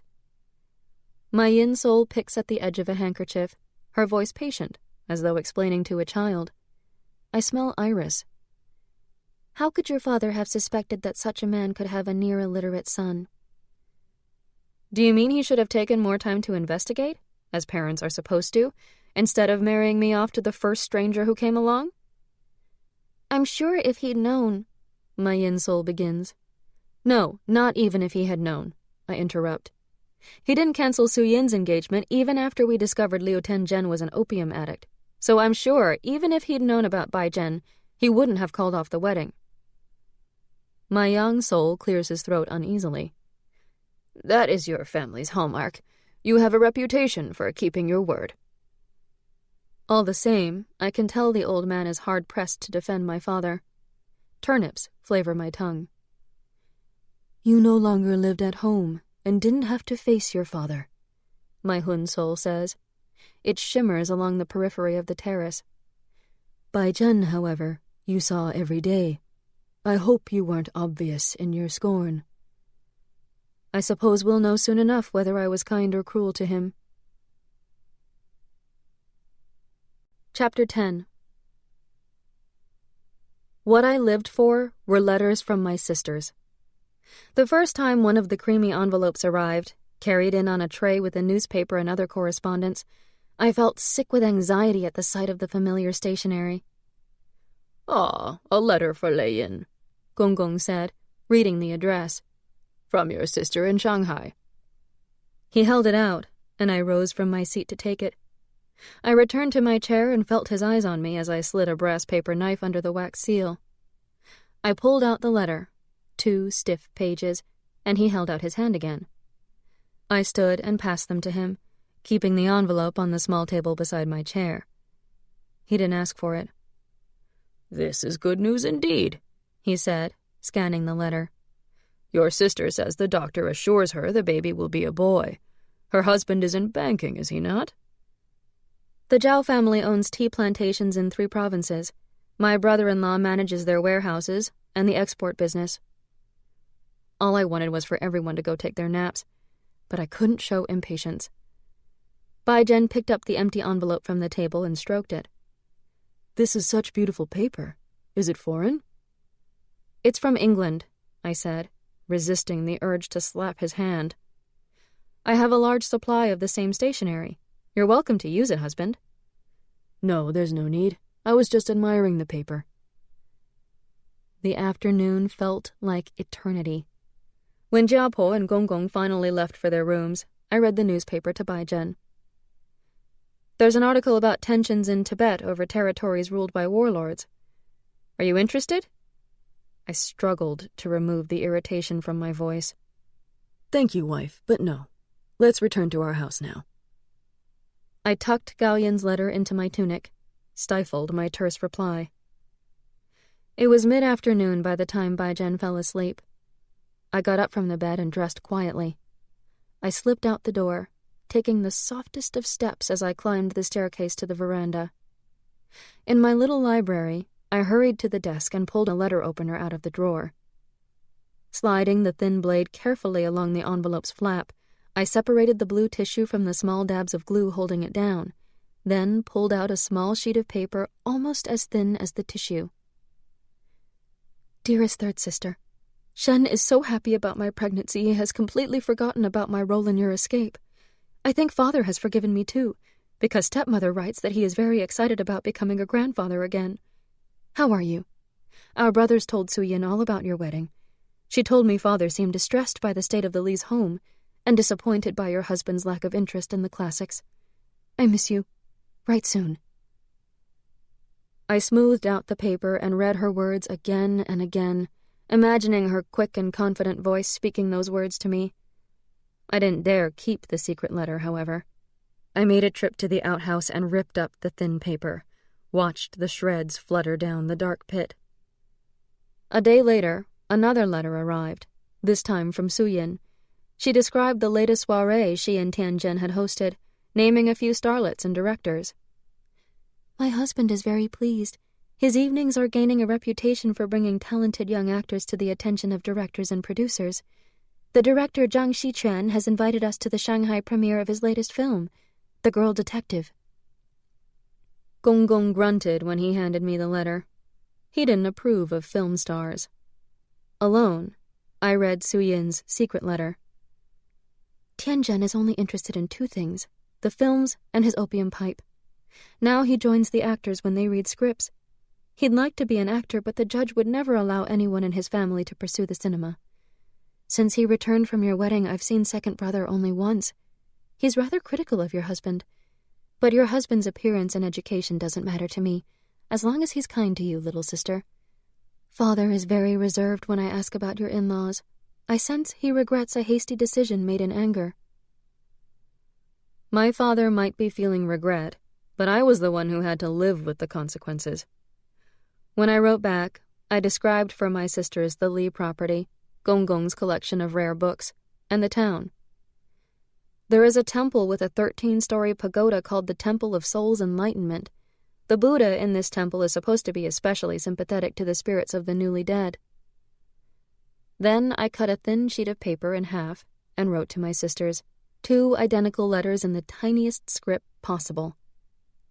I'm trying to get used to a quiet life. Here the dining table is set for 4, nothing like the boisterous meals at home. My husband, it turns out, is nearly illiterate.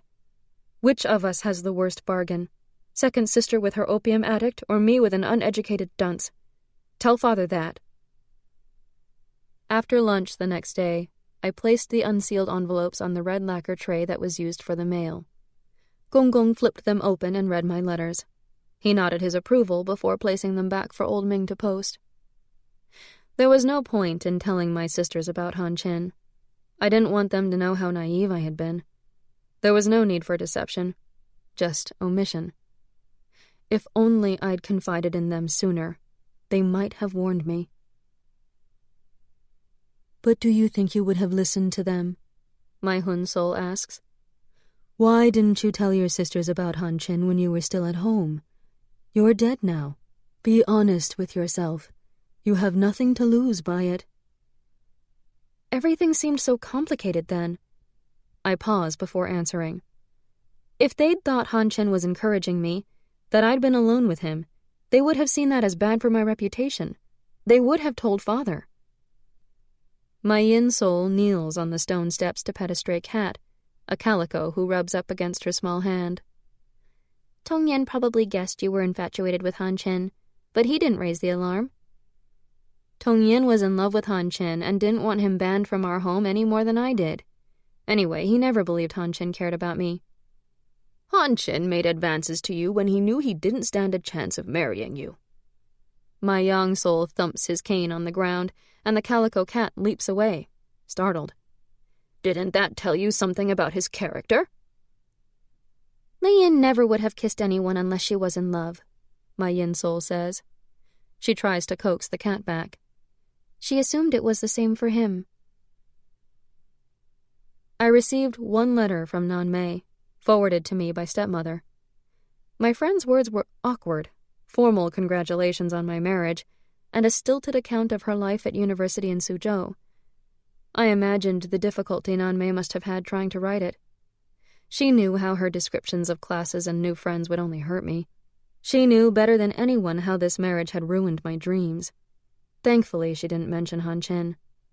I didn't know whether this was out of consideration for my feelings or a suspicion that my letters were not private. I read her letter only once. It stirred too many emotions in me. Envy so sharp I could taste its iron tang. Regrets as abundant as autumn rains. I couldn't bear the memories of the two of us giggling together over my audacious plans, blithely ignorant of the ruin I was about to inflict upon my life. I couldn't bear the thought of her pity. Nor could I risk her accidentally giving away my secrets in a letter. My married life was unbearable enough already. Dear Wang Nanmei, thank you for your letter. It brings back memories of when we used to do homework together, our discussions about the Russian novels, and our arguments about Anna Karenina. You took the position that Anna was foolish to write letters that could be used against her. Now that I'm married, Changzhou and all my friends seem very far away, and those days so very long ago. My husband and in-laws are very kind to me. I couldn't ask for more. I wish you every success at university. Song Lei Yin. And with that, I cut myself off from another reminder of Han Chin. I hoped Nan Mei would understand. I believed she would.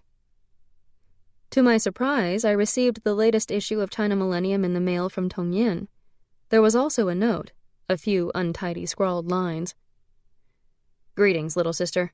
Sometimes I take the editor out for a meal and he gives me a couple of free copies. I'll try to send you an issue every so often. No promises. I examined the brown paper wrapper. The address wasn't in Tong Yin's handwriting. He must have tossed the journal to a servant with instructions to mail it.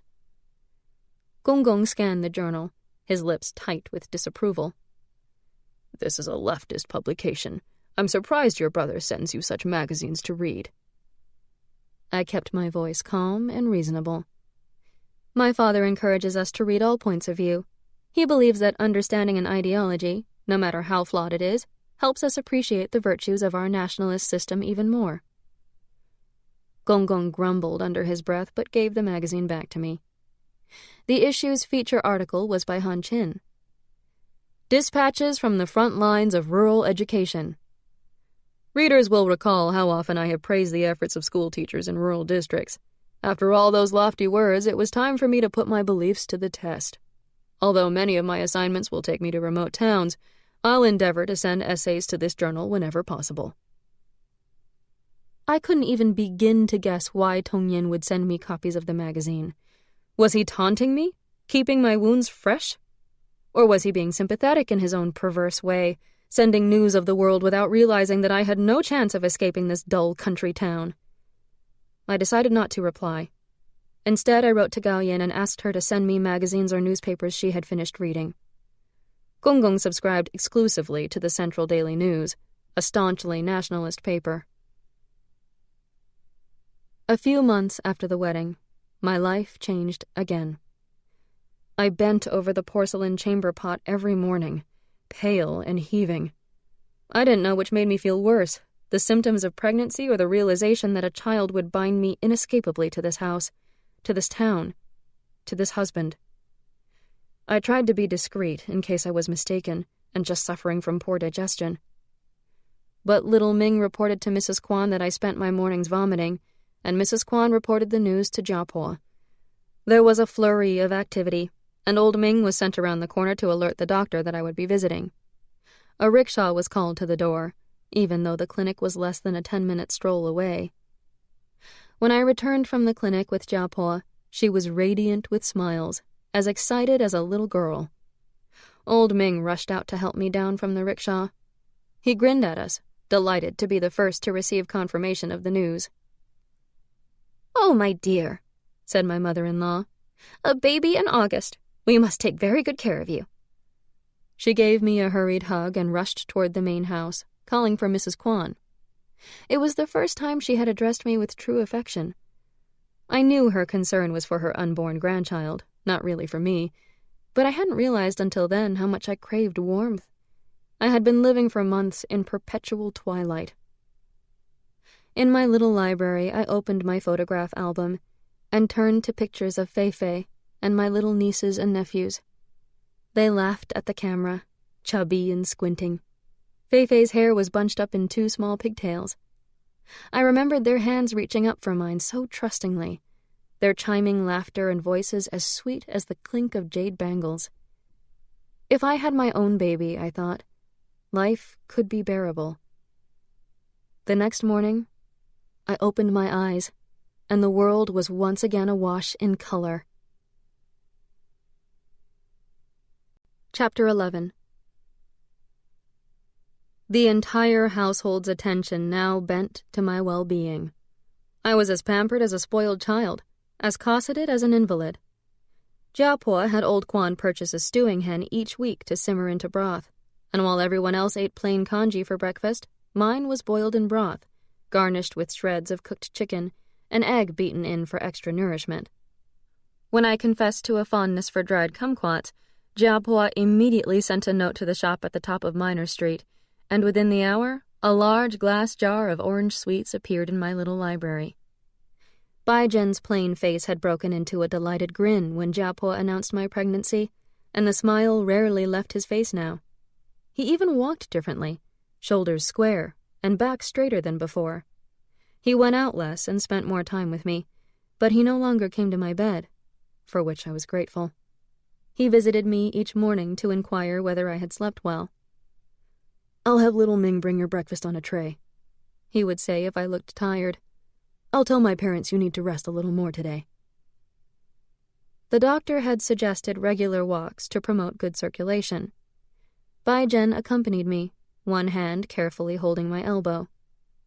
Our daily promenade meandered through our courtyard and the orchard, out through the moon gate to the main courtyard, then around the forecourt, where old Ming kept sentry by the gate, and back again to our courtyard. During these walks I learned more about Baijian's childhood. He pointed out a low cave in the rock garden, his favorite hiding spot, and the old chicken coop in the orchard where he once kept rabbits. He pointed out the small cottage at the far end of the orchard. An elderly, impoverished great-uncle had once lived there. Since his death, the cottage had fallen into disrepair. A side door in the orchard wall opened out to a private lane leading up to Jade Belt Road, where the main gates to the house stood. "I used to sneak out through that side door because old Ming couldn't see and wouldn't be able to tell on me," he said. His grin gave me a glimpse of the boy he had been, a little naughtier than I had imagined. "Where did you go when you sneaked out?" He shrugged. "I used to wander along Jade Belt Road, go around the corner, and watch the boats on the canal. Sometimes I tied string to a bamboo pole and pretended to fish, or I'd buy something to eat from a street vendor and chat with him." But he didn't mention friends. Did he even have any? Where would my child find friends in this town?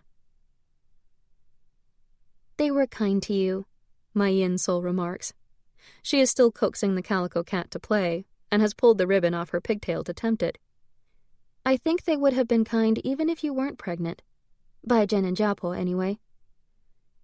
Now I know why cats pounce at nothing, I remark. The cat leaps at the ribbon and my yin soul laughs, a gleeful child. But I never felt they were being kind to me for my own sake. By Jen, yes, but my in-laws only because of the baby. My yang soul strokes his goatee. He looks troubled. You don't give others enough credit. Maybe they felt uncertain about you, what would please you. Pregnancy finally gave them an excuse to show affection. My hun soul taps my cheek with a bright, cool finger. We watch Bai Jen take me into the orchard, the tree branches tipped with green and white buds. Already there is a scent of blossom in the air. I wrote to Father about my pregnancy. It was my duty. I wrote to my sisters with real joy. If all went well, Gao Yin's baby would only be a few months older than mine. Father sent a generous gift of cash for my personal use, which Gong Gong put away for me. Stepmother sent packets of herbs and warm flannel cloth for baby garments. Su Yin sent expensive maternity clothes, and Gao Yin a crocheted button-up sweater and matching red hat, her own rather lopsided effort. It amused me to think of my glamorous sister struggling with a crochet needle. She wrote to me, Impending motherhood has had a peculiar effect on me. I'm more interested in knitting patterns for baby clothes than fashion magazines. Her secret letter wasn't quite so sunny and maternal. Tongyin called on us last week and brought his friend Cha Jiming, who has dropped out of Whampoa Military Academy. But that doesn't matter, because Cha will be given an important position in the police force, thanks to his father's connections. No battles on the front lines for him. I hear gossip that Cha and his friends frequent the disreputable nightclubs in Shanghai. I don't want to worry Father, but I think Tongyin is one of those friends. Su Yin's letter came only a day later. I'm so happy for you. You've always loved children. Now that you will have one of your own, how fulfilling your life will be. Su Yin's letter hinted delicately at her hope that I would find real and not feigned contentment. From her secret letters, I knew that the longer she lived with the Liu family, the less hopeful she felt about her own marriage. Judge Liu is too busy to bother with reading my letters. However, this doesn't stop Tianzhen's aunts or his cousins' wives from pawing through my belongings. They think I don't notice. My mother-in-law isn't as old as she seems. She's only just turned 40. I feel sorry for her and try to be kind. The Liu family is a cold-blooded lot. I wonder if she began taking opium to ease her loneliness. Now that I was with child, Jiapo seemed to fold aside a screen that had stood between us, revealing a talkative and friendly woman. We discussed how to arrange the nursery and interviewed potential wet nurses. We cut patterns for baby clothing and devoted entire days to sewing, making the most of the daylight. I laughed along with her as she told stories of her ignorance as a young wife, and listened attentively to what she shared about her own pregnancy. Children, her family's health, domestic chores. This was the world she preferred to inhabit, I learned. She confessed that when Gong Gong read the news, she only pretended to listen. My sewing skills improved, from dismal to adequate. I used to be impatient with the needle, but now I had nothing but time. I wanted every stitch small and even, well placed, so the thread wouldn't chafe my baby's soft skin. I learned to take care of the household like this, you know, by following my mother-in-law on her rounds, Jiapo said to me one day. It was spring now, and we were on our daily inspection of the house and kitchen. My mother-in-law had bound feet, so she rode a chair mounted on rails and carried by 2 male servants. She sounded wistful, and glanced up at the wooden shutters of her house, beautifully carved but weather-beaten. Those servants also did a little gardening, and the carpentry work. They kept the houses in repair. This once was a beautiful estate. I forgot myself and spoke in the past tense, but Jiapo didn't seem to mind. Yes, it's shabby now, but in the old days we kept to very high standards.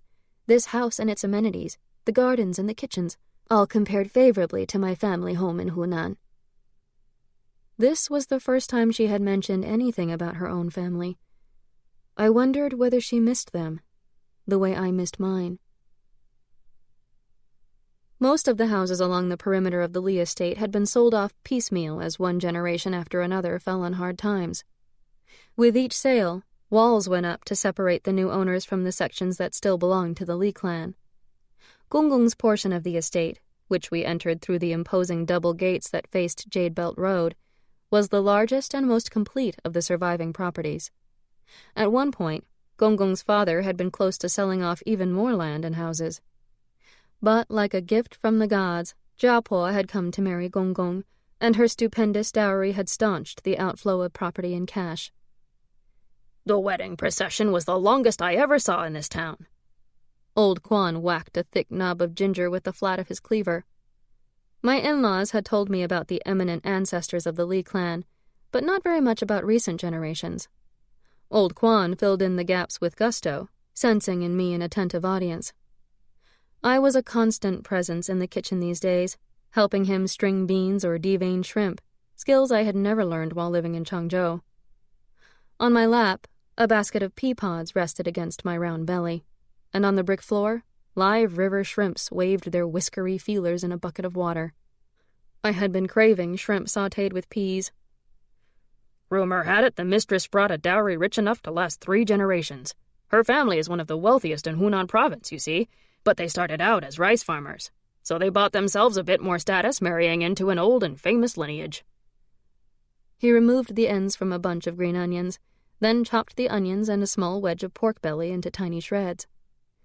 The mistress came off the boat in a sedan chair hung with bells, the same one you rode on your wedding day. The procession went on forever, 20 mules loaded with luggage, and 5 ox carts of furniture, porcelain, and rolls of silk. One cart held a metal-bound chest with a lid open to show off a pile of silver bars. Old Quan was warming up to his story now. That silver was only for show, though, because all those silver and gold coins, plus cash and deeds to property, had already been deposited with a bank in Shanghai. But how did the Lis manage to spend so much money in such a short time? I asked. Quan laid a shrimp on the cutting board, and with a smooth swipe of his knife, opened the shell along its back, stuck the tip of the knife in, and dug out the vein. Well, there were debts going back a generation or two that had to be paid off, you see. When your husband, the young master, was born, the old master ordered 3 days of feasting, with gifts of silk and tea for all the guests. Then the old master died, so the master rebuilt the family mausoleums to honor his departed father. And the master loves his rare books and paintings. He poured oil into the iron wok to heat, threw in the ginger and some salt. Ginger neutralized seafood poisons, according to Old Quan. He mixed water and cornstarch into the bowl of shrimp, just barely coating their surfaces. His flat nose flared. He could tell by smell the moment when the oil was just hot enough to absorb the flavor of the ginger. He tossed the chopped onions and pork belly into the wok. It spattered and hissed. The shrimps went in. Quan's spatula turned and flipped. The smell was divine. But why didn't Jiapo stop him? I couldn't imagine watching so much wealth melt away without protesting. He's the patriarch, young mistress. As though this explained it all. Old Quan threw in a handful of peas, gave them a stir, then added a few drops of sesame oil. My stomach gurgled. He lifted the metal pan as though it was as light as a porcelain cup, spooned the shrimp into a bowl, and set it in front of me. Here, do you want rice? I shook my head, picked up some chopsticks, and shoveled shrimp and peas into my mouth as though I hadn't eaten lunch just a few hours ago. He took off his apron, washed his hands, and leaned against the doorway to look out at his kitchen garden. And now, young mistress, it's your dowry that keeps us fed. Gonggong paid more attention to me now, too. He invited me to his study and said I could borrow any book I wished, except for a few of the rarest antiques. During pregnancy, he intoned, a woman should avoid stories of war and tragedy. Choose stories about filial piety and books that promote peaceful thoughts. Read poetry or novels about family life. If you do, your child will be assured of an obedient temperament. He pointed at a long table bearing stacks of books and scrolls. You can borrow some of the books from that table, too. I take them out to show friends, he said. But I'm not very good at putting them away. I can put these away for you, Father. I used to help my father organize his collection, and I'm familiar with the classics. For the next hour, I gave in to the enjoyment of handling the wonderful volumes. Was this inherited from one of your scholarly ancestors, Gonggong? I nearly gasped out loud when I saw the last book on the table, a single tome containing 3 volumes of poetry by Zhou Bi of the Song dynasty. It was only a copy of the original, but still valuable because it had been printed during the Ming dynasty. What made it even more precious were the annotations in the margins, couplets inspired by the original poems as well as brief essays and critiques.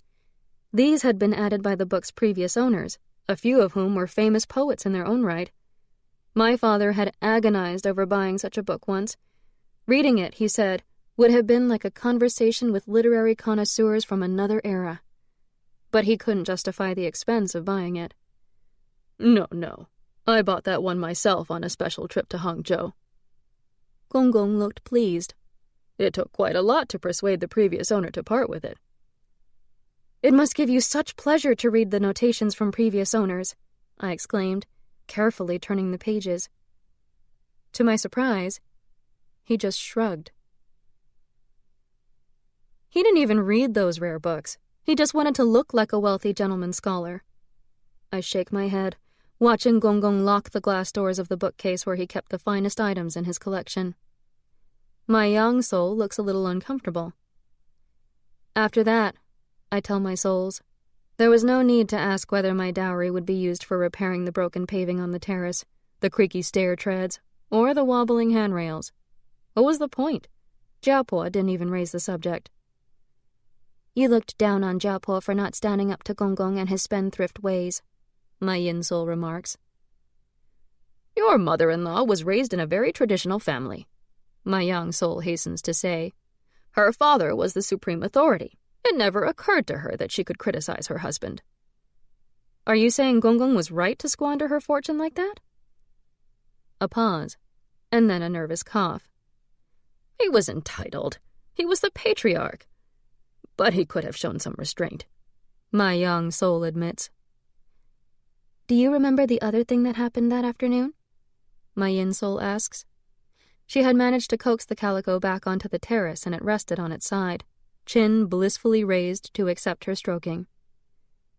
Yes, I do. That was the moment I vowed that no child of mine would ever depend on dowries or the generosity of in-laws. That was when your ambitions began to stir again, a spark of purpose awakening. My Hun soul gave me a prod. You had ambitions for your child. Chapter 12. What's the next generational name for the family? I asked Bai Zhen one day. He had come to the door of my library. It was now June, and the windows were open.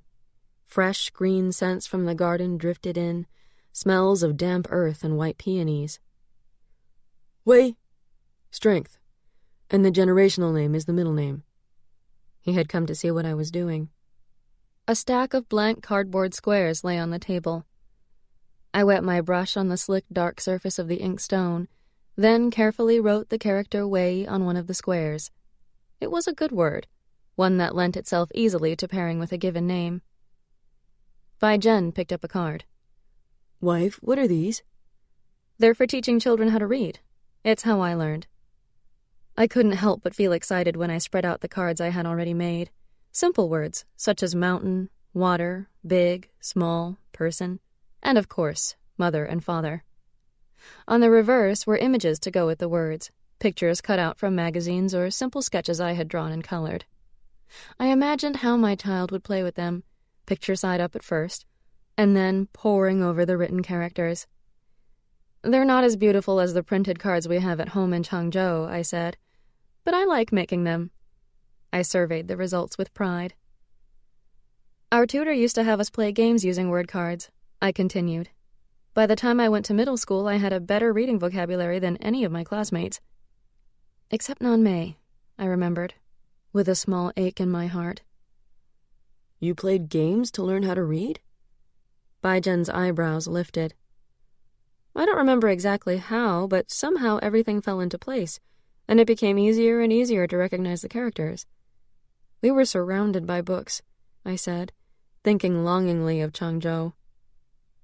I remembered following Gao Yin's slim finger as it moved along the lines of text in a book of folk tales. She read me the stories so often I had memorized many of them. One day, she was reading the tale of how the rabbit went to live in the moon. Then the next day I found myself running my own finger beneath the lines and sounding out the ancient tale word by word. I was suddenly ablaze with understanding, with a realization that each character held a meaning of its own. After that, I couldn't learn new words fast enough. The look on Bai Zhen's face, the emotions I saw struggling there, startled me. He picked up the card with the character for Wei and studied it carefully. When he finally spoke, he was looking down at the card, a red flush on his cheeks. My tutor didn't believe in these modern methods. Do you think word cards would help me learn? I could barely hear him and hardly knew how to reply. He looked away, toward the bookshelves, his eyes those of a child peering into a candy shop window. We can begin now, if you like. The words sprang from my heart, the first genuine impulse of kindness I had felt for him since arriving in Pinghu. He hesitated. It sounds like a lot of work. Perhaps we should wait a few years. When you're teaching our child, I can just sit in. It's no trouble, I said reassuringly. I have so little to do all day. I'd welcome the distraction. I waited for his response, for the anxious pucker between his brows to soften. But please, wife, don't let my parents know. Dearest second sister, although I didn't manage to train as a teacher, I'm teaching now, every day. After talking over the meals and chores for the day with Jiapo, I return to my library and teach Bai Zhen. Please don't mention these lessons in your open letters. Dearest eldest sister, don't laugh, but I'm inventing new ways to teach Bai Zhen how to read. To teach him the same way as children would be insulting, so I've devised a different sort of word card. Instead of a single word, I've written a phrase that uses that word. Seeing how one character is used in many different ways has been very helpful for him. When you were young, husband, why did you find it so hard to read? You're memorizing words at a very good rate now. We had just finished a lesson and it was nearly time for lunch. I sharpened some pencils and Bai Zhen put away his notebooks. Over the weeks, he had filled their pages, copying each new word 100 times. It was a repetitive task, but necessary if he was to commit them to memory. I don't know. Teacher Liao never actually explained anything. He just made me memorize poems. Then he'd beat me for not being able to recite them perfectly. Bai Zhen didn't sound resentful, but the more he told me, the more indignant I grew. Teacher Liao was a 60-something gentleman from an impoverished family, a failed scholar of the sort every small town possesses. Before the Qing dynasty fell, Liao had gone to Hangzhou no less than 12 times to take the imperial examinations, until his family's funds and his own hopes ran dry. Some of the townsfolk actually took a perverse pride in how many times he had failed. His was by no means the record for our province. There was an elderly scholar in Ningbo who had failed the examinations for 20 years. But as far as Gongong was concerned, Liao was the closest the town had to a classical scholar, and so he engaged the bitter old man as a tutor. When Bai Zhen turned 12, Teacher Liao declared that Bai Zhen had received all the tutoring he needed and was ready for school. Bai Zhen enrolled in the village school, only to discover that Teacher Liao's efforts had left him far behind the rest of the class. Rather than lose face, Gongong pulled his son out of the classroom. Did your parents find you another tutor? I asked in my mildest voice. No, Father said we couldn't afford it. We would have had to hire someone from out of town, and then house him and feed him. But Gongong could afford rare books and antique snuff bottles. Oh, then did your parents tutor you themselves? I busied myself putting away some magazines so he couldn't see my face. Father tried, but he didn't have the patience, and Mother said what I knew was good enough. She doesn't read that well herself. He gave me an embarrassed smile, but it was for his own shortcomings, not theirs. Thus, my husband could recite a few classical poems, use the abacus to do a little arithmetic, and write just enough to add a greeting at the end of my letters to Father.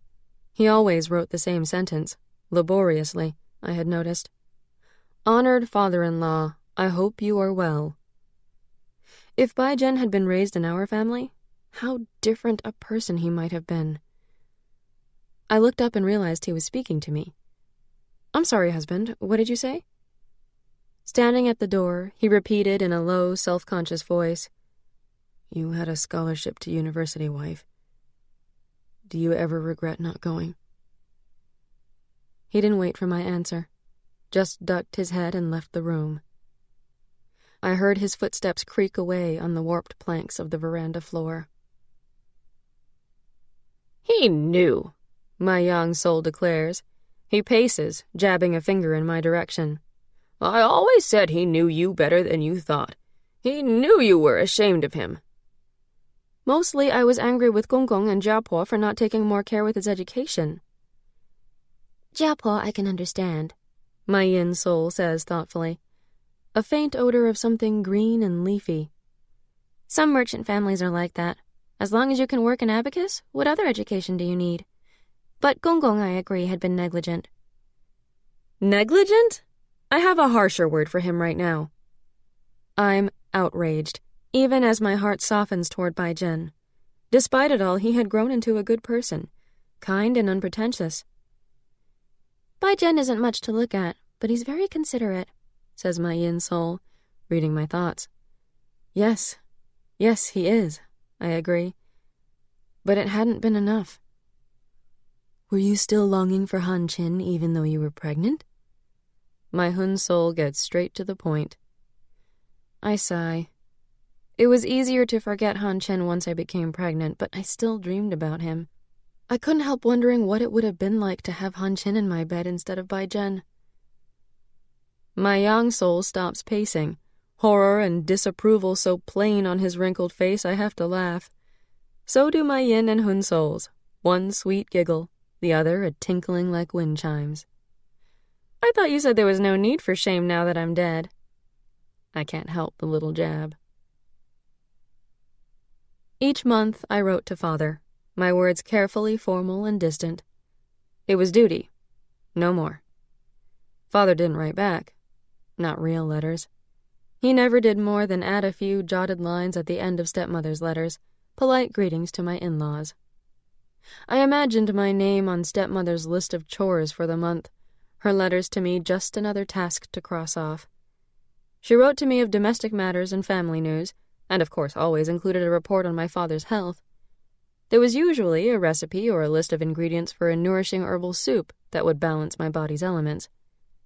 After a while, Gongong barely read past the first page of stepmother's letters and just handed them to me without a word. Unlike my sister's secret notes, which plainly stated their fears, stepmother's letters spoke guardedly of the problems our family faced, as China's fate grew more uncertain. Gao Yin returned to Changzhou for the birth of her son. Little Zhao Yang is beautiful and healthy. The Zhao family is already planning the 100th day celebration, but it will be a modest affair. These days it is best to avoid displays of wealth. You may have heard that Chang Yin's wife is pregnant again. Jiling seems happiest when she's expecting, and it is a good thing right now because Chang Yin is away in Shanghai most of the time. Your father has him renovating an old apartment building in Shanghai, one they bought 10 years ago. The foreign presence in Shanghai makes it the only city safe from the Civil War and Japanese aggression, so that's where we shall relocate if we must. Yet Shanghai has its own dangers, so I'm not anxious to move there until it is absolutely necessary. Gao Yin's next letter was about motherhood, but it was also filled with worry. I'm so relieved to be back in Shanghai. Shen's mother practically lived in our quarters while we were in Changzhou. Besides the baby, there was a lot of talk about family finances. Both our families are moving more cash to Hong Kong and Singapore, away from the uncertainties of our civil war. Tongyan spends a lot of time in Shanghai now, where he has rented rooms. All his friends have rented apartments and mistresses. At least he doesn't have a mistress. When Suyin wrote, it was about her family's new living arrangements, for the judge had given in to Tianzhen's requests for a second home in Shanghai. We have leased an apartment in Shanghai, not far from Gaoyin and Shen. To placate my in-laws, we spend half the month in Shanghai and half in Changzhou. My husband's obsession with the film world grows every day. The producers flatter him, hoping he will fund their next film. I think the judge hopes Tianjin's fascination with the films will come to a halt when he realizes the producers are only interested in his money. But I fear Tianjin also moved us here because opium is easier to find. His habit disgusts me. But when he smokes, he falls into such a stupor that he does not come to my bed. I read the newspapers Gao Yin sent, looking for articles written by Han Qin, or any mention of his name. I looked for him out of curiosity. That was all, I told myself. He was no more than a scar on my heart now, and the occasional need to scratch at the memory waned each week, as my child grew larger in my belly. He had no place in my life anymore. To judge from the newspapers, the outside world had gone insane. In Shanghai, the nationalist secret police were arresting scores of people suspected of being communist spies on the flimsiest of evidence. The Shanghai gangs, once merely common criminals, had found profitable new enterprises, sanctioned by a government desperate to stay in control. It only took a sliver of a rumor for a man to vanish, pushed into a waiting motor car. The journalists wrote about a government in constant internal turmoil. Battles between nationalist and communist armies carved China into regions where boundaries and loyalties shifted every week, and the Northern Expedition had finally taken Peking from the warlords. In our town, though, there was more talk of the lantern contest and the price of winter melons than news about the front lines. On the streets of Pinghu, the daily rhythms of life flowed on, complacent as the waters of the town's canals, its good folk living each day as unsuspecting as tiny crustaceans in a tidal pool. Chapter 13. At 18, I became a mother. Gong Gong named my daughter Wei Lan, a name that pleased me, for I hoped my daughter would be as strong as the generational name Wei signified, and as beautiful as an orchid, the elegant flower he had chosen as her given name. My father-in-law managed to hide his disappointment at having to wait for a grandson, but only just barely. Jiapo was content for the moment, for she regarded little Weilan as proof that I could carry a healthy baby to term. Baijian was nearly incoherent with joy. I hadn't known it was possible to love so deeply. The days that once ran through my fingers as predictably as prayer beads now flew by like abacus counters beneath a shopkeeper's nimble fingers. The hours seemed too short, every change in Weilan too fleeting to enjoy properly, each moment a fresh enchantment. I spent every waking hour with my daughter, delighting in her tiny hands and feet, the way she turned her head, ever alert to the sounds and sights of her little world. I loved having her sleep in my bed, her small weight pressed against me, her quiet breathing, the way she rubbed her eyes while asleep. I was glad she was only a girl, otherwise Jiapo would have taken over. Our wet nurse was a distant relative of old Ming, by the name of Wu. She was delighted to have this coveted position, to be called Ama Wu, to sleep on a cot in the nursery, and, above all, to eat as much as she liked.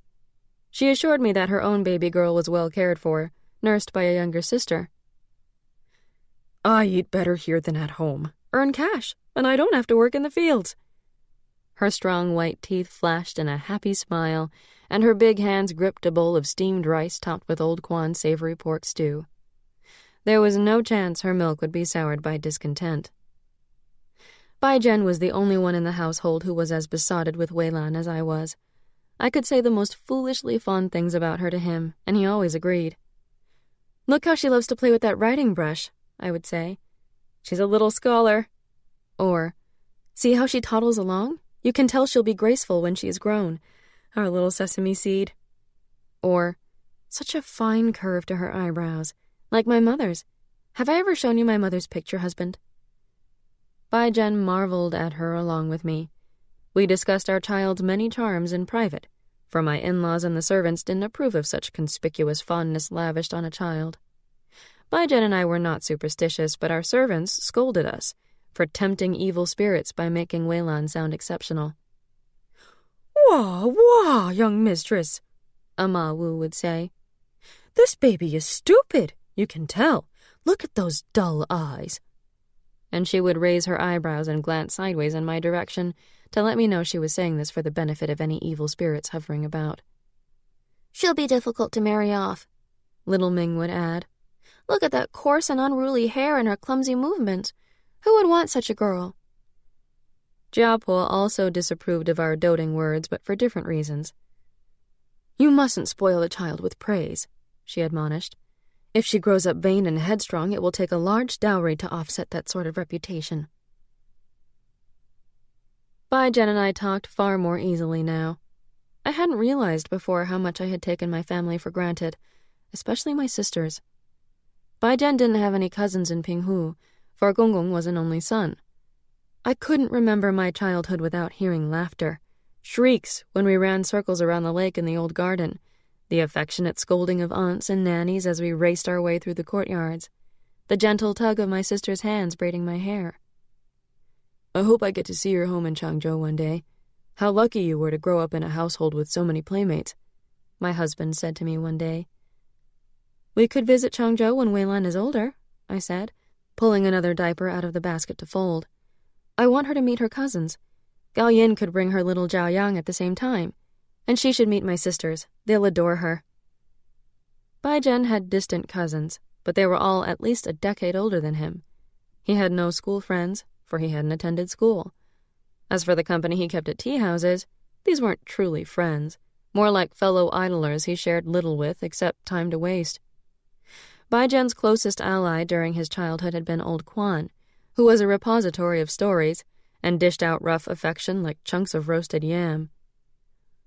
"I hope we have another daughter someday," Bai-Jen said, his voice decisive. "Of course I want a son next, but Weilan should have sisters to love, the way you do. And I promise to treat all our children equally, as your father did." "My father didn't treat us all equally," I said evenly. "He allowed his daughters many liberties, but he still favored his sons." "Your father is exceptionally liberal for the older generation, wife, but you can't expect him to jettison all the traditions that shaped him." When he looked at me, his eyes were kind. "I don't know about you," my yin soul remarks, "but Bai-Jen seems deserving of more affection. You'd have to travel far to find another man who'd ask for a second daughter."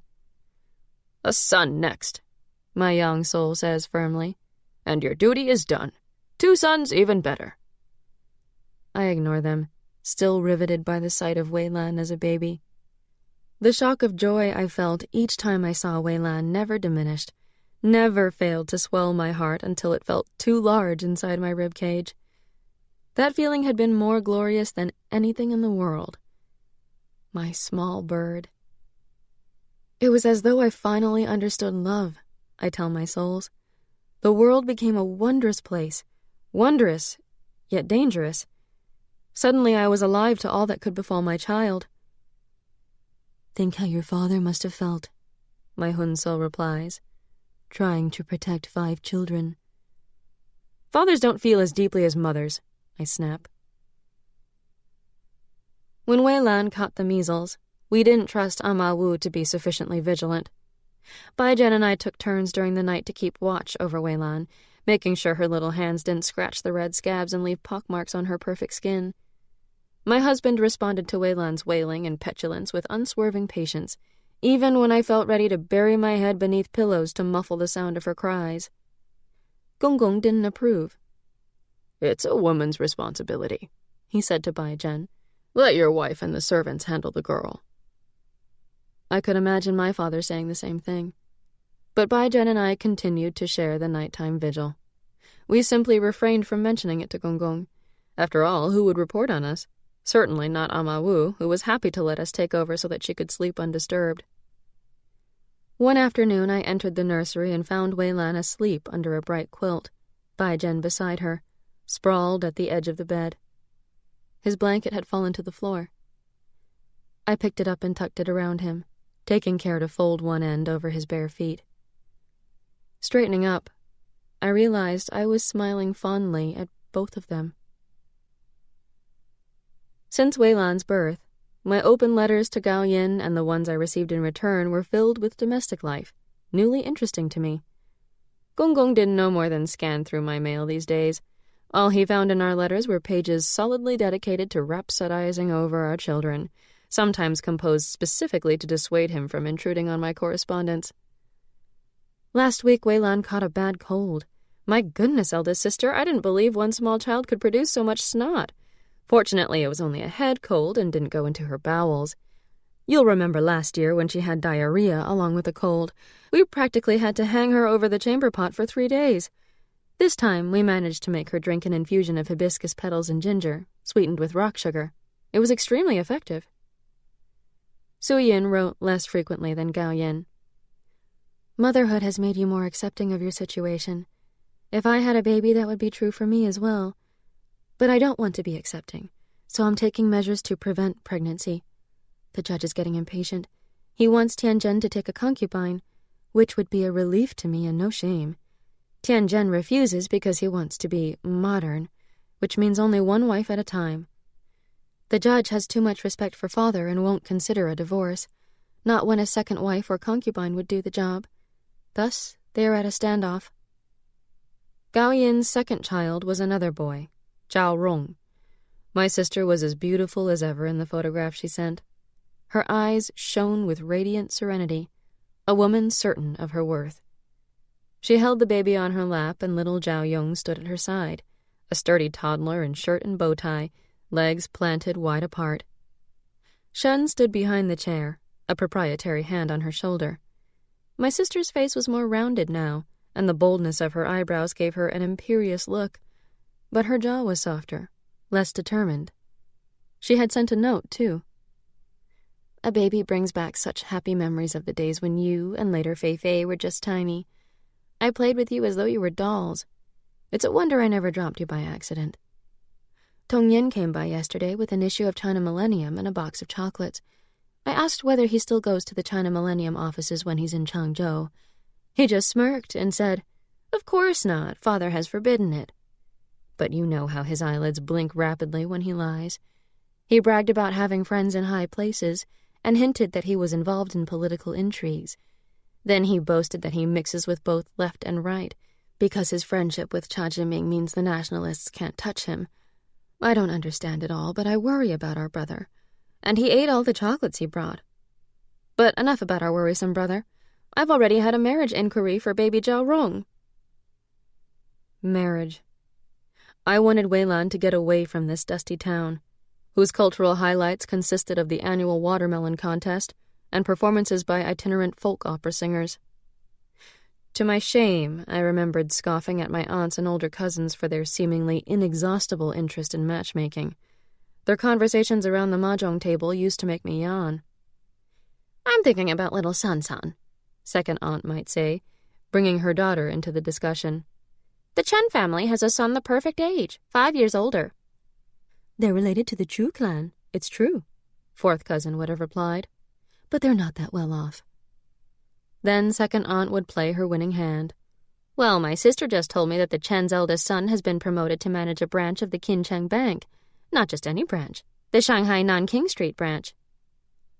And the women would all exclaim over this nugget of news and rearrange the eminence of the Chen family in their hierarchy of suitable alliances.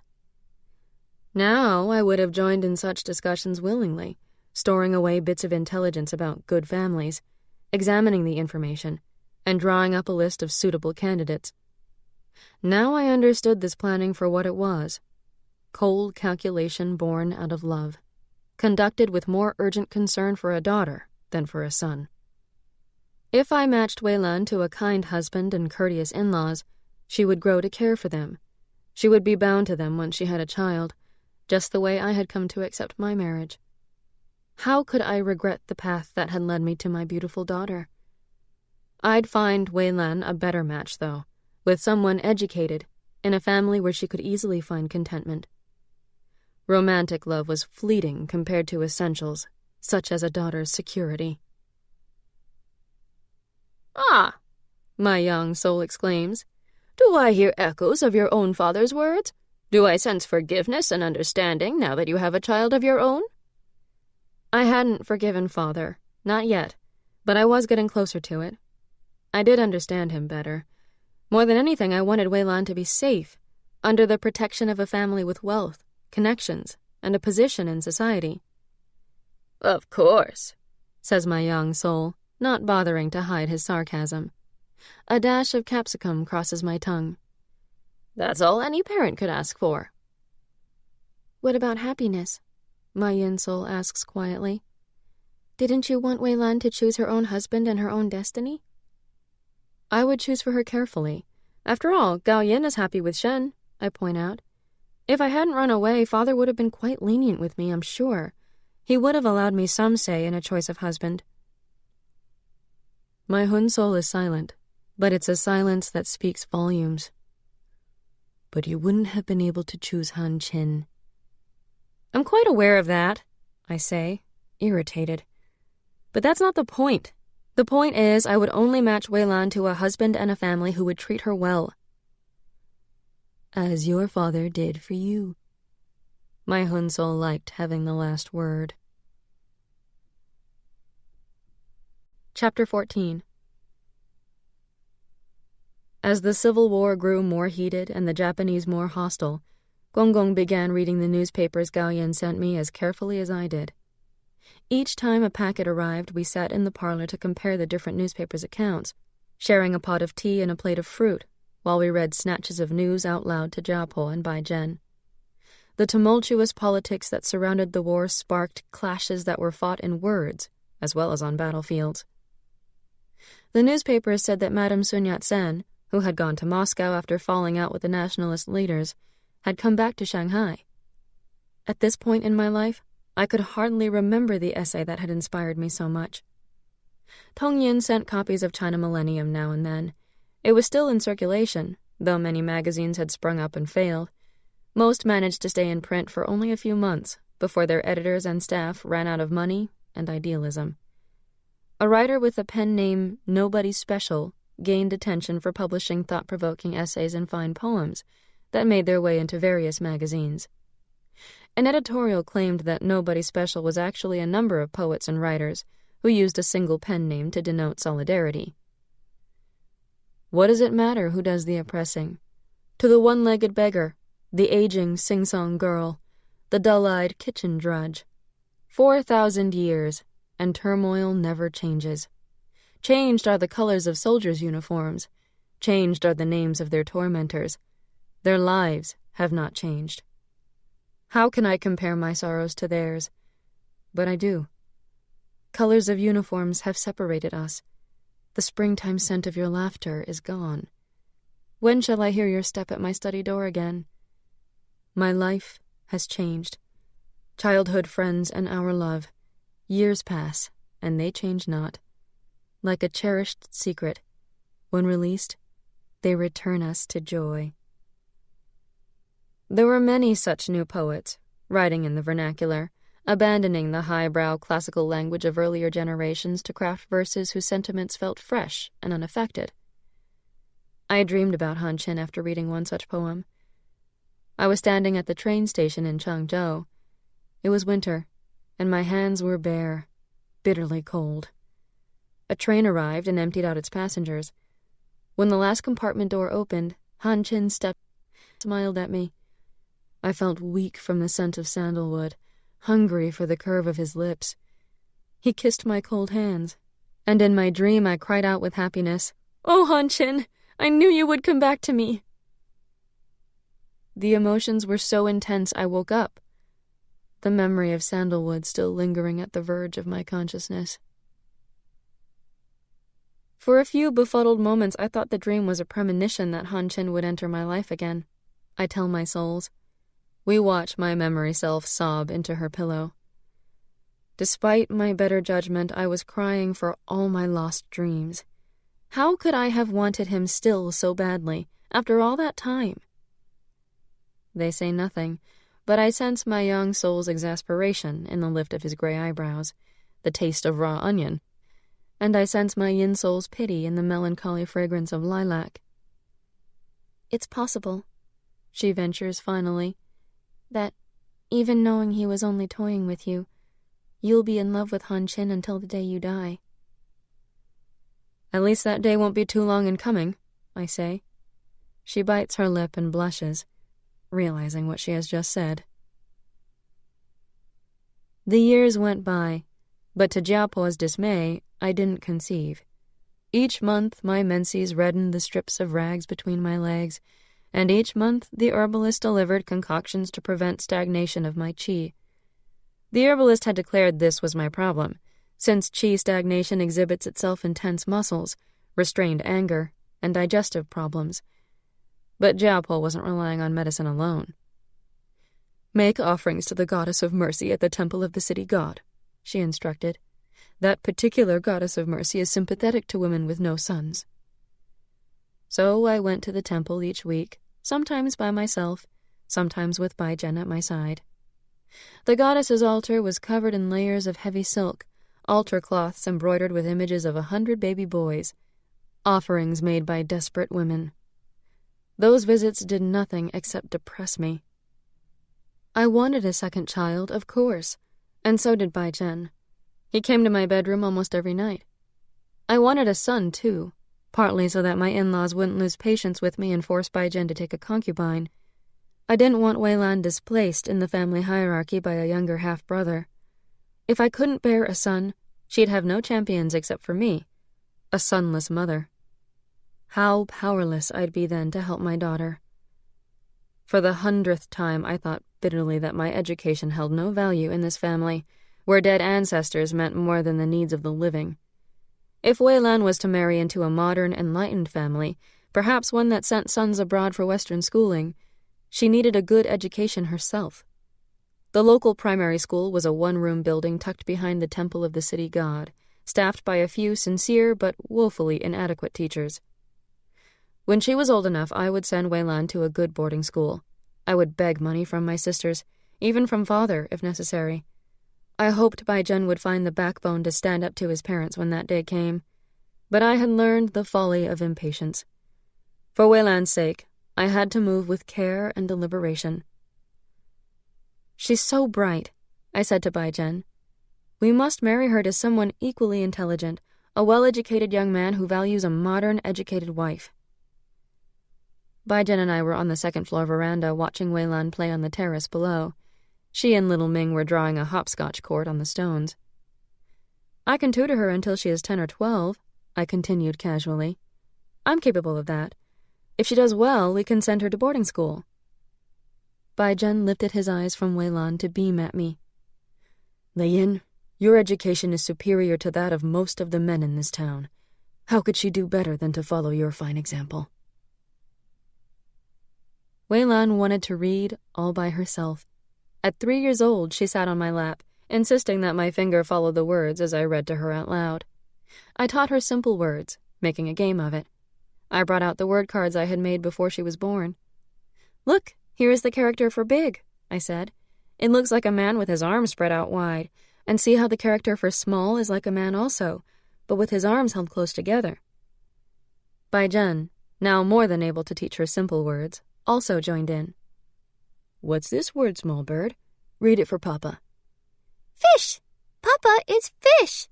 she shouted in triumph, miming the 4 waving fins at the bottom of the matching pictogram. "Cat!" she said for the next one, gently touching with one small finger the character that looked like a pair of eyes above a tabby-striped body. She copied words in gridded notebooks over and over, her small tongue licking her top lip, with the effort of keeping the strokes of each character neatly within its square, her small fingers cramped around the yellow pencil. I included little Ming in our lessons. She was growing into a young woman, although her exact birth date was unknown, for who bothered recording the birth of a poor girl? She had lived at the Li residence since childhood, and was as naive as Weilan, as superstitious as Ama Wu. Little Ming put together sentences using my homemade word cards, and read aloud from simple textbooks, laughing good-naturedly when she made mistakes. With little Ming for a classmate, lessons were more interesting for Weilan, but that wasn't my only reason for recruiting our maid. If little Ming could master some simple writing and arithmetic, she would find better employment when she was older. She deserved better. Weilan loved learning so much she could hardly tell the difference between doing her lessons and playing games.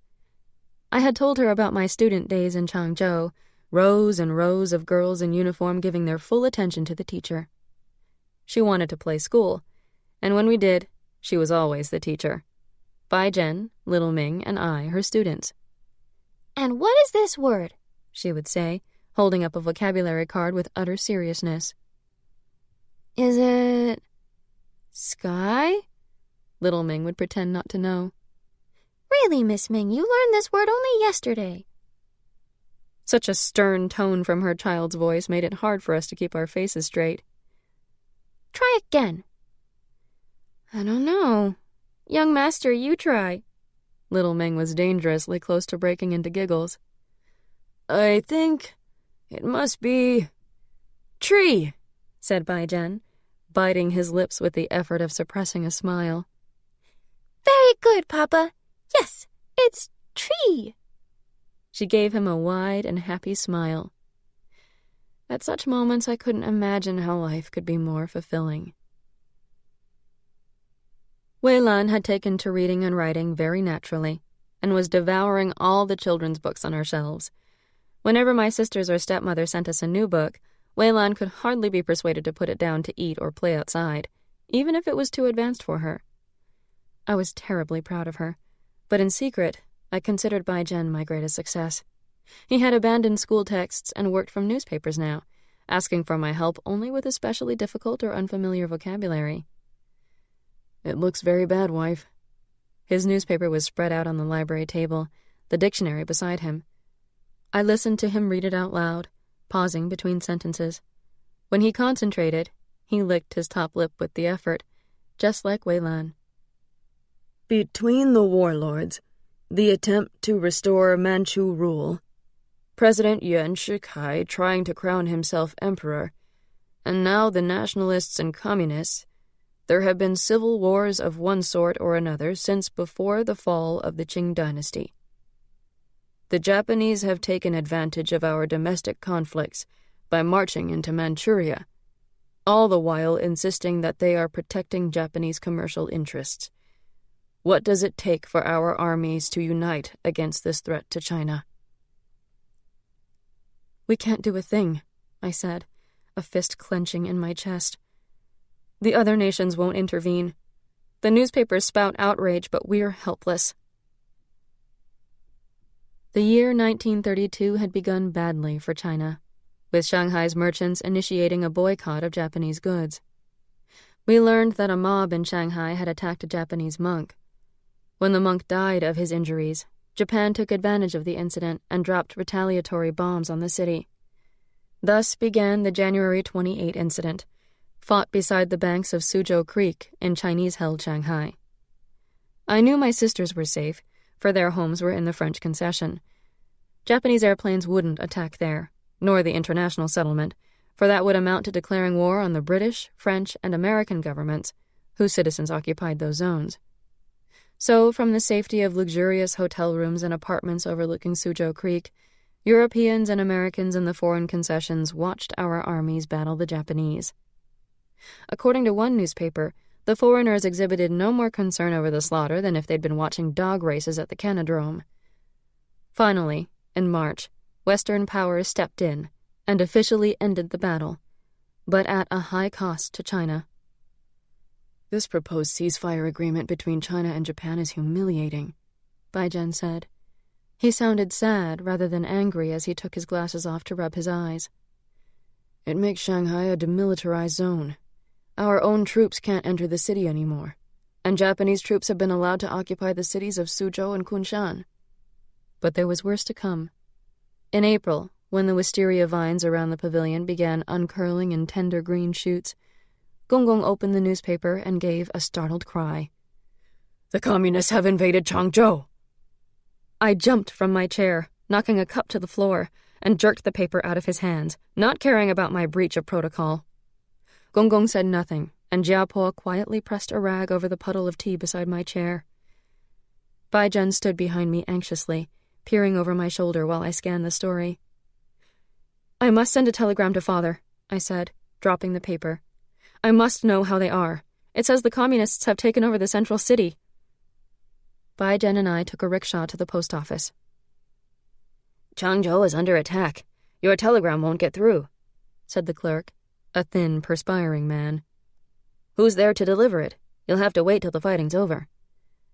"Then I must send a telegram to my sister in Shanghai." My hands trembled as I wrote it out. Gao Yin and Shen had a telephone. She might have managed to call father.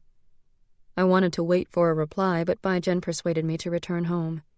A reply could take hours. When we returned, old Ming took control.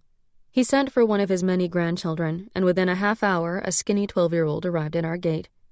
He was dispatched to the post office with a steamed bun and strict instructions to stay there until the clerk put the reply telegram in his hands. I spent the next few hours walking through the gardens, unable to sit still. I even snapped at Wei Lan when she tugged at my skirts. Jiapo bundled her away with promises of sweets from old Quan. Bai Zhen kept his distance, but I could sense him at the periphery of my vision, while I paced through the courtyard, anxious and inarticulate. Perhaps this was one of the weeks Su Yin and Tianzhen had stayed in their Shanghai apartment. Perhaps my father and Changyin were away on business. Stepmother, however, never had reason to leave Changzhou. What about little Fei-Fei, Changyin's wife, Jiling, my nieces and nephews? I even hoped Tong Yin was in Shanghai, drunk but safe in some seedy nightclub. "Come in for supper, wife. You must eat something," Bai Zhen pleaded, his hand on my arm. "But a telegram might arrive." I pulled away from him irrationally. "If it does, whether you read it right away or 2 minutes later, it won't change what's already happened. Please." I didn't know what the chopsticks lifted to my mouth, for it all tasted of ashes. Then we sat silently in the parlor. The moon was just a sliver overhead when we heard the cries from the main gate, at last. "The telegram is here! The telegram is here!" The boy's voice carried clearly through the night air and brought us all to our feet. I ran for the entrance courtyard, where old Ming stood beneath the dim light bulb that hung in the gatehouse. His grandson was perched on the tall stool beside him, panting and gulping down cold tea from an enamel mug. The old man held out an envelope, his hands shaking as much as my own. I ripped it open. Tong Yin and Su Yin are in Shanghai.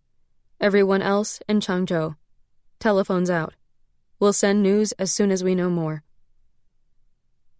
I sagged against Bai Zhen.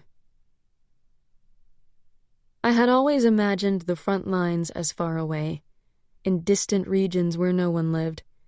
I thought that soldiers died instantly, felled by a single bullet through the heart. When we read about Japanese planes attacking Shanghai, I pictured them flying in disciplined formations over the city, dropping bombs that landed in unfortunate neighborhoods, nowhere near my sister's fashionable apartments. Now I saw our beautiful villa ransacked, its gardens trampled, the great front gates smashed open. Our family had always believed ourselves safe in our estate, sheltered behind white walls topped with broken glass, guarded by loyal servants. But in fact, we had been sheltered by privilege. The men who fought in the streets now knew nothing of privilege, cared nothing for our name or status. The daily newspapers told us about the battles in lurid detail. The photographs accompanying the reports were suddenly far too real. Dead and maimed soldiers and citizens sprawled obscenely on the streets, in places I recognized, bodies piled up against the doorway of a cafe. Others sought the inadequate protection of a crammed arched passageway. A child's embroidered shoe lay abandoned by the curb. All I wanted was to see my father again. Then, abruptly, it was over. "The communists have retreated," the headlines proclaimed. I smoothed a broadsheet out on the table with nervous hands, heedless of the ink smudging my sleeves. "After 3 weeks of bitter fighting, nationalist forces have taken back Changzhou, driving away the guerrilla army led by Mao Zedong. Our brave soldiers were aided by Western gunboats in Xiamen Bay, which prevented Russian arms shipments from sailing up the Jiulong River to resupply Mao's forces." Relieved, I handed the newspaper to Gong. Surely it wouldn't be long before Changzhou's telegraphs and telephones were working again. There would be news from home.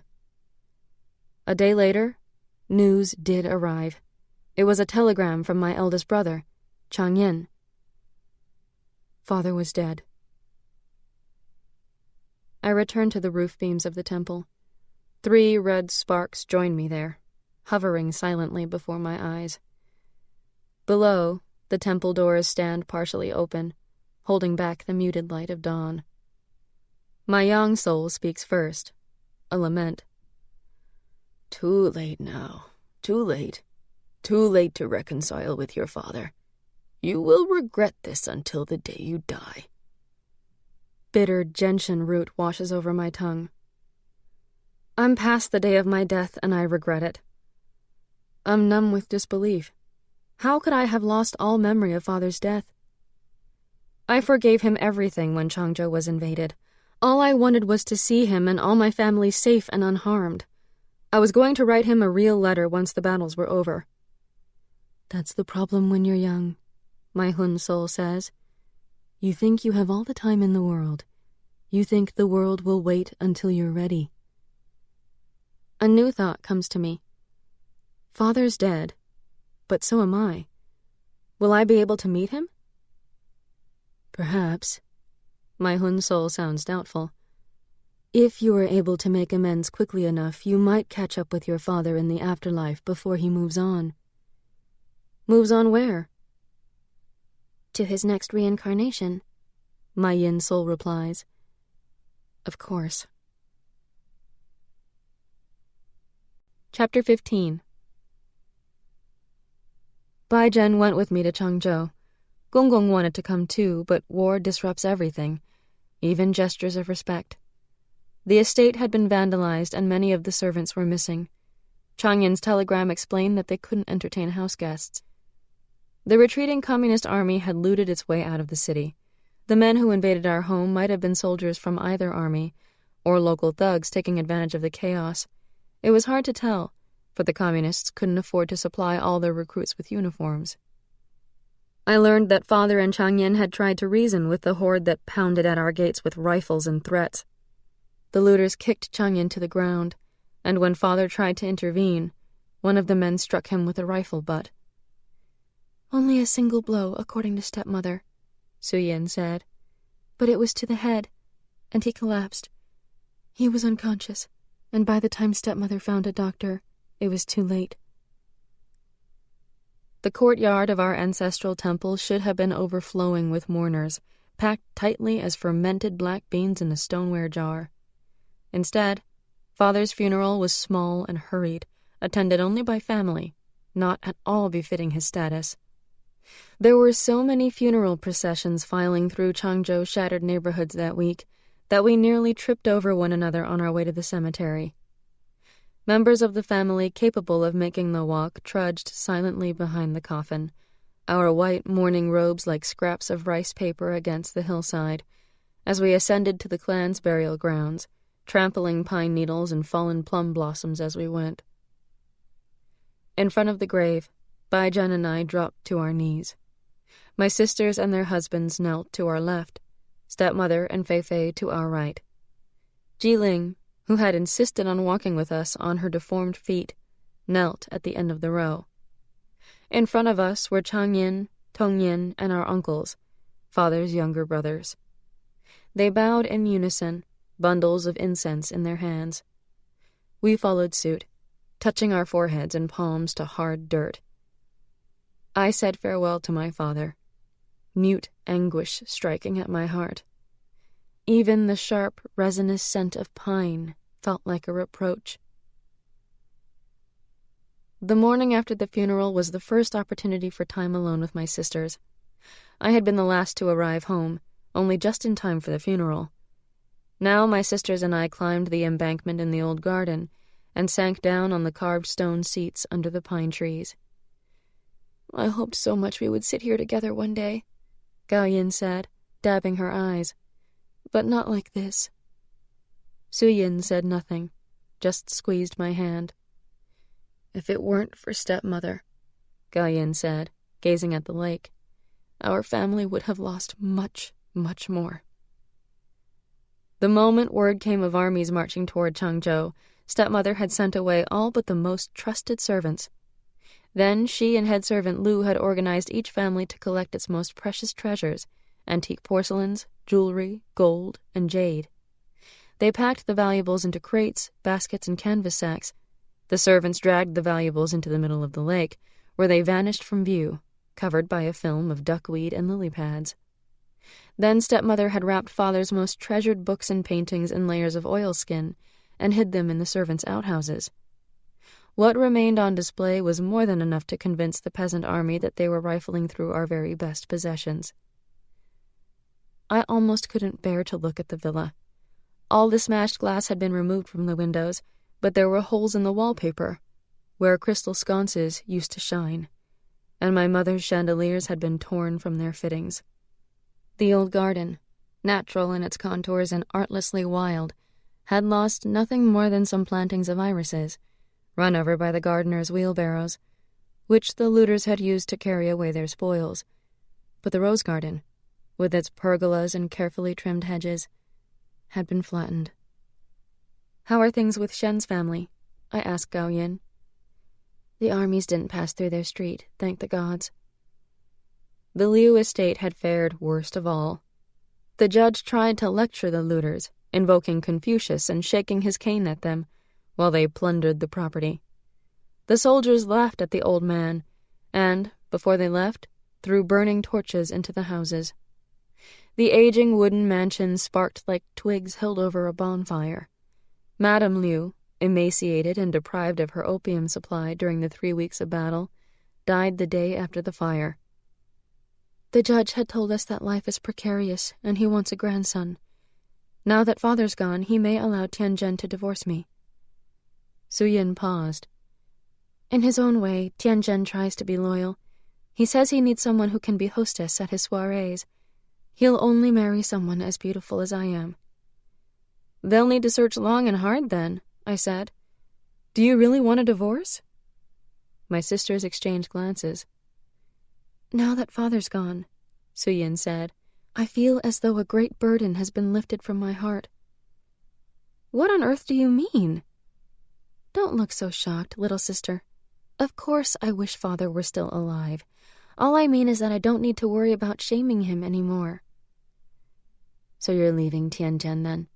Gao Yin asked gently. Su Yin nodded. "With or without a divorce." "Good." Just one firm nod of the head from Gao Yin. "Why didn't you tell me you were leaving your husband?" I knew I sounded sulky. Obviously, this isn't a surprise to eldest sister. "There wasn't anything to tell. When father was alive, I could only dream about leaving Tianzhen. Now, I can actually do it." "Do you expect Changyin to let you live at home?" I asked, worriedly. "I'm not coming back to our family." She smiled at me ruefully. "But where will you go? What will you do?" "Remember my weekly allowance from the judge, little sister?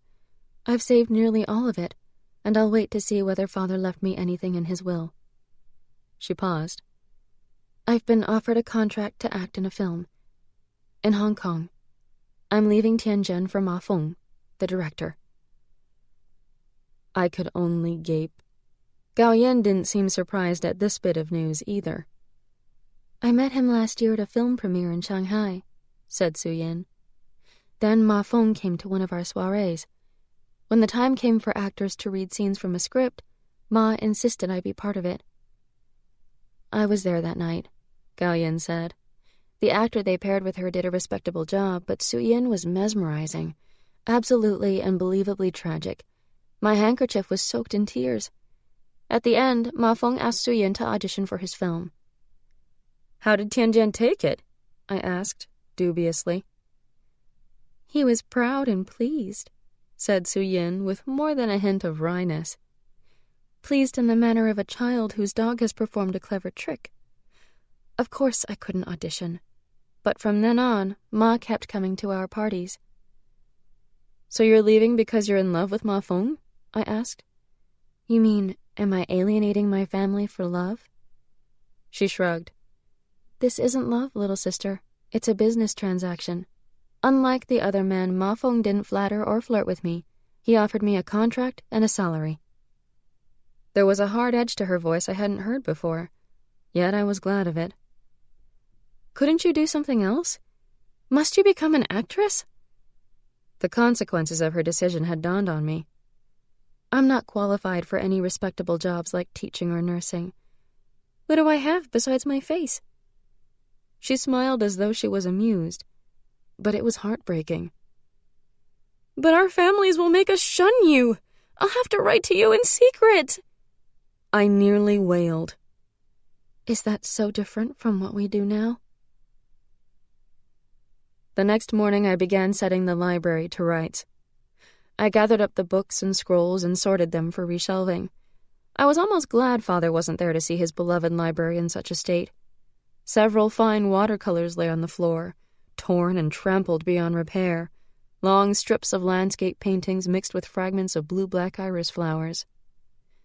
Good idea.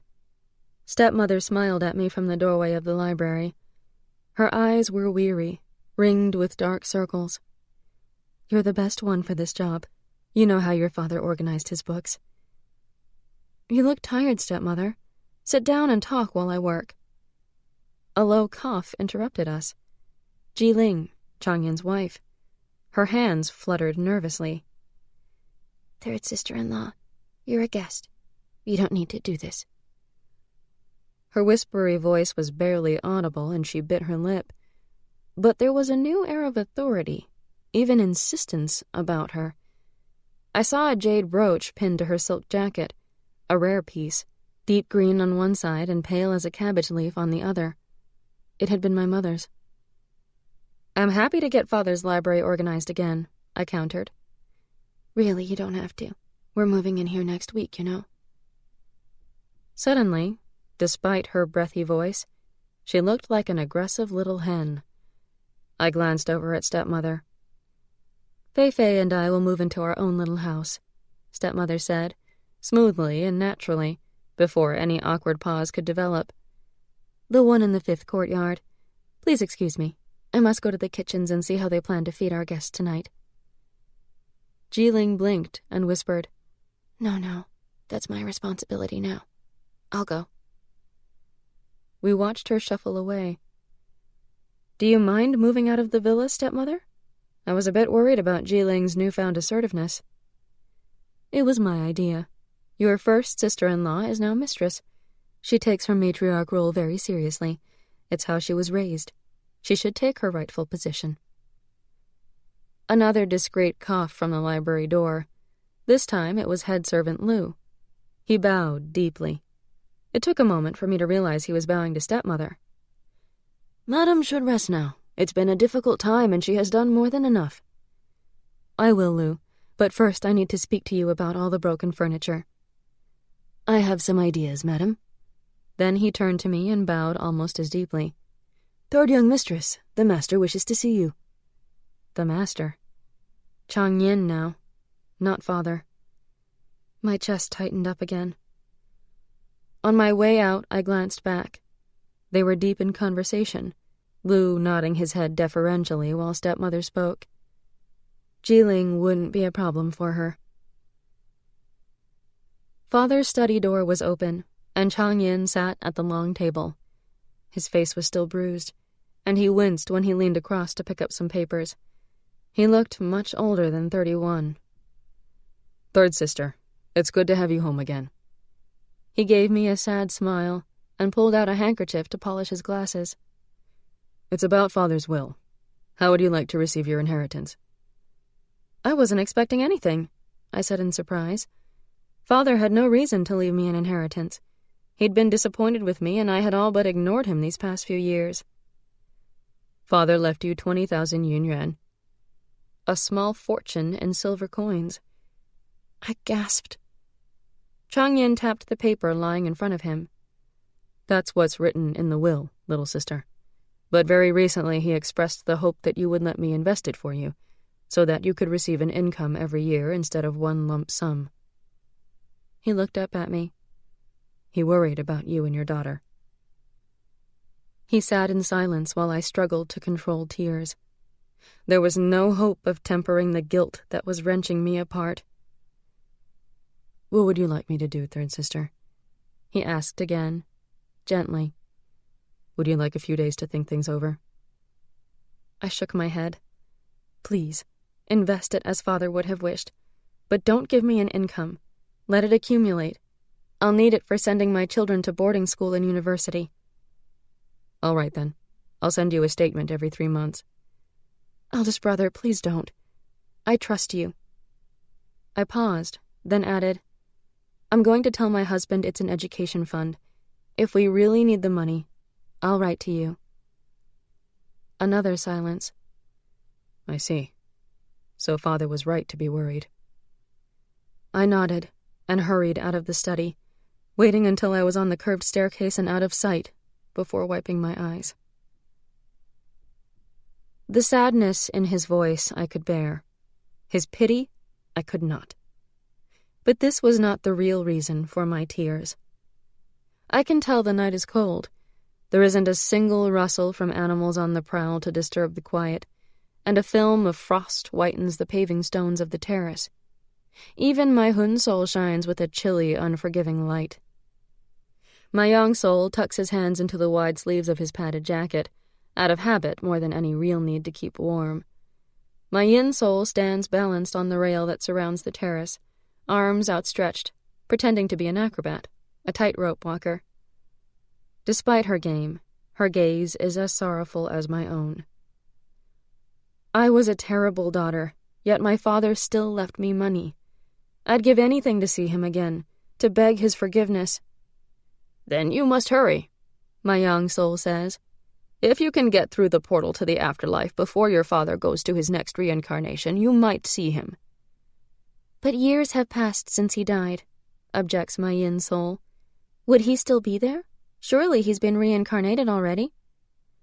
Years have passed only in the real world, my Hun soul reminds her. In the afterlife, time means nothing. Perhaps Lei Yin's father waits for her even now.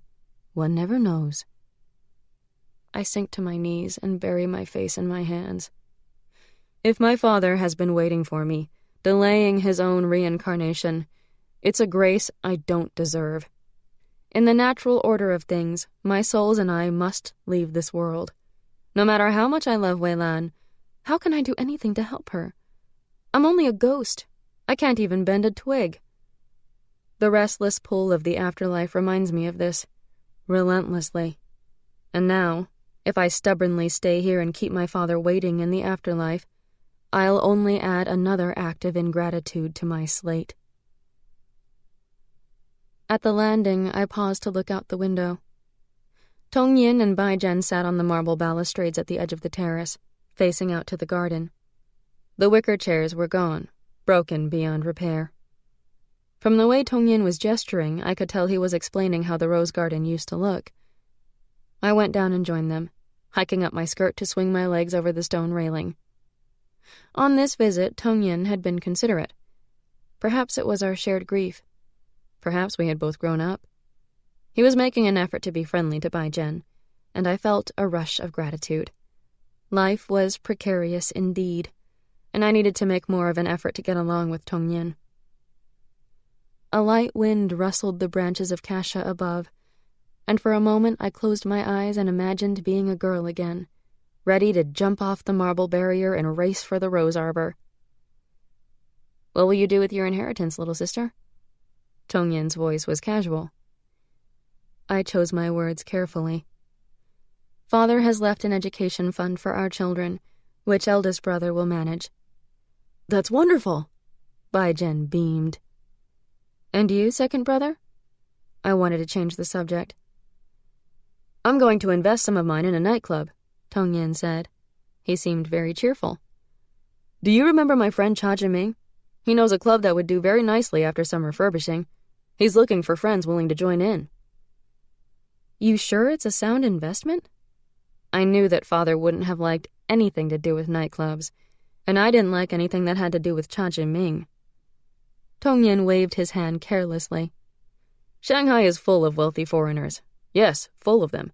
They're making money by cheating China. Why shouldn't I make money by cheating them?" "Does Cha know anything about the nightclub business?" I tried again. "Little sister, there's nothing to worry about. Nothing at all. The whole reason this enterprise would be profitable is because of Cha." He looked very pleased with himself. "With his position in the Shanghai police and his father's connections, we're guaranteed to do well. We'll have good customers, and we won't need to pay out bribes for police protection." I couldn't imagine what Father would have said about Tongyan going into such a business. But now that Father was gone, there was no one to hold him back. Chapter 16. We returned to Pinghu the next day on the early train. It was a long and tiring trip in third class, the only seats available.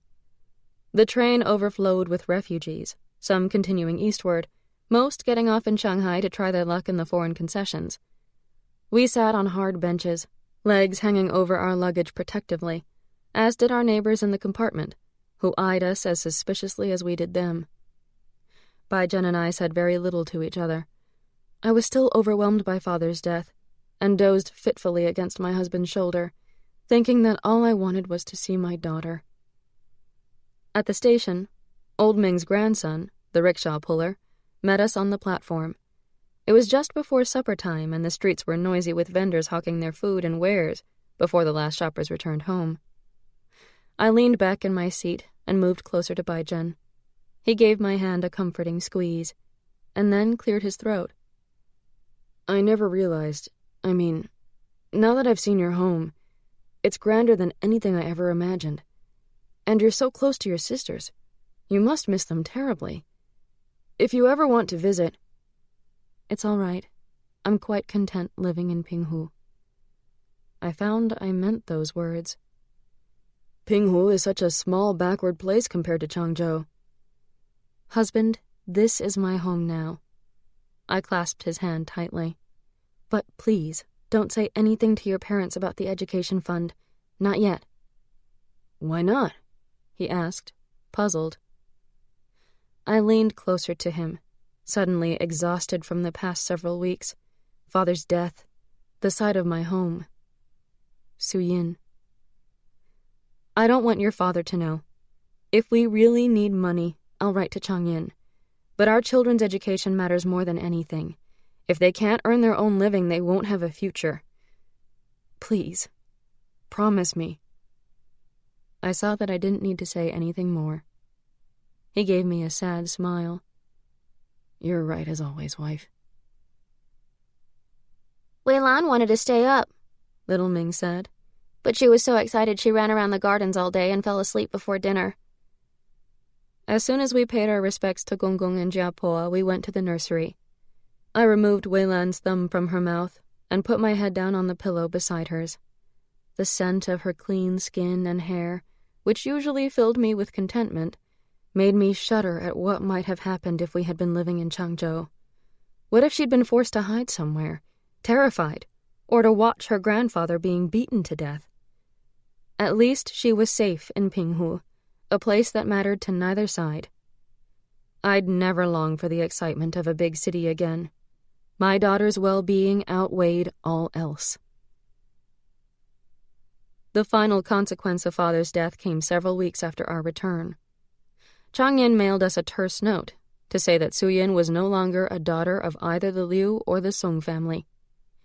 He gave no reason, but in families such as ours, when it comes to shame, it's possible to gauge with exquisite precision its depth and degree by the surrounding silence. In Suyin's case, the silence was absolute, her disgrace unredeemable. Gonggong didn't press me for details. Weeks later, a letter from Gao Yin arrived, tucked in her monthly package of newspapers and magazines. There was good news in her open letter. She was pregnant again, but it was her secret letter that gave me news of Suyin. "You will see why I've sent you a gossipy film magazine, little sister. Changyin is furious and says Suyin has shamed Father's memory. Liu Tenzhen is divorcing her. It's been 3 weeks since she left with Ma Feng. She signed on with the Hong Kong branch of Lianhua Studios and taken a stage name to protect our family. Look on page 42. On page 42 of China Film World Weekly, a publicity shot of Suyin filled a quarter of the page. She gazed out from a black and white photo, unsmiling, heartbreakingly beautiful, a tragic and knowing quality in her eyes.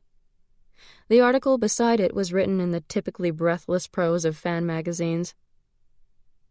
Lin Hua's latest discovery, the beautiful Chen Dai, keeps her origins a secret, but it is rumored she is a socialite who has broken with her family in order to pursue an acting career.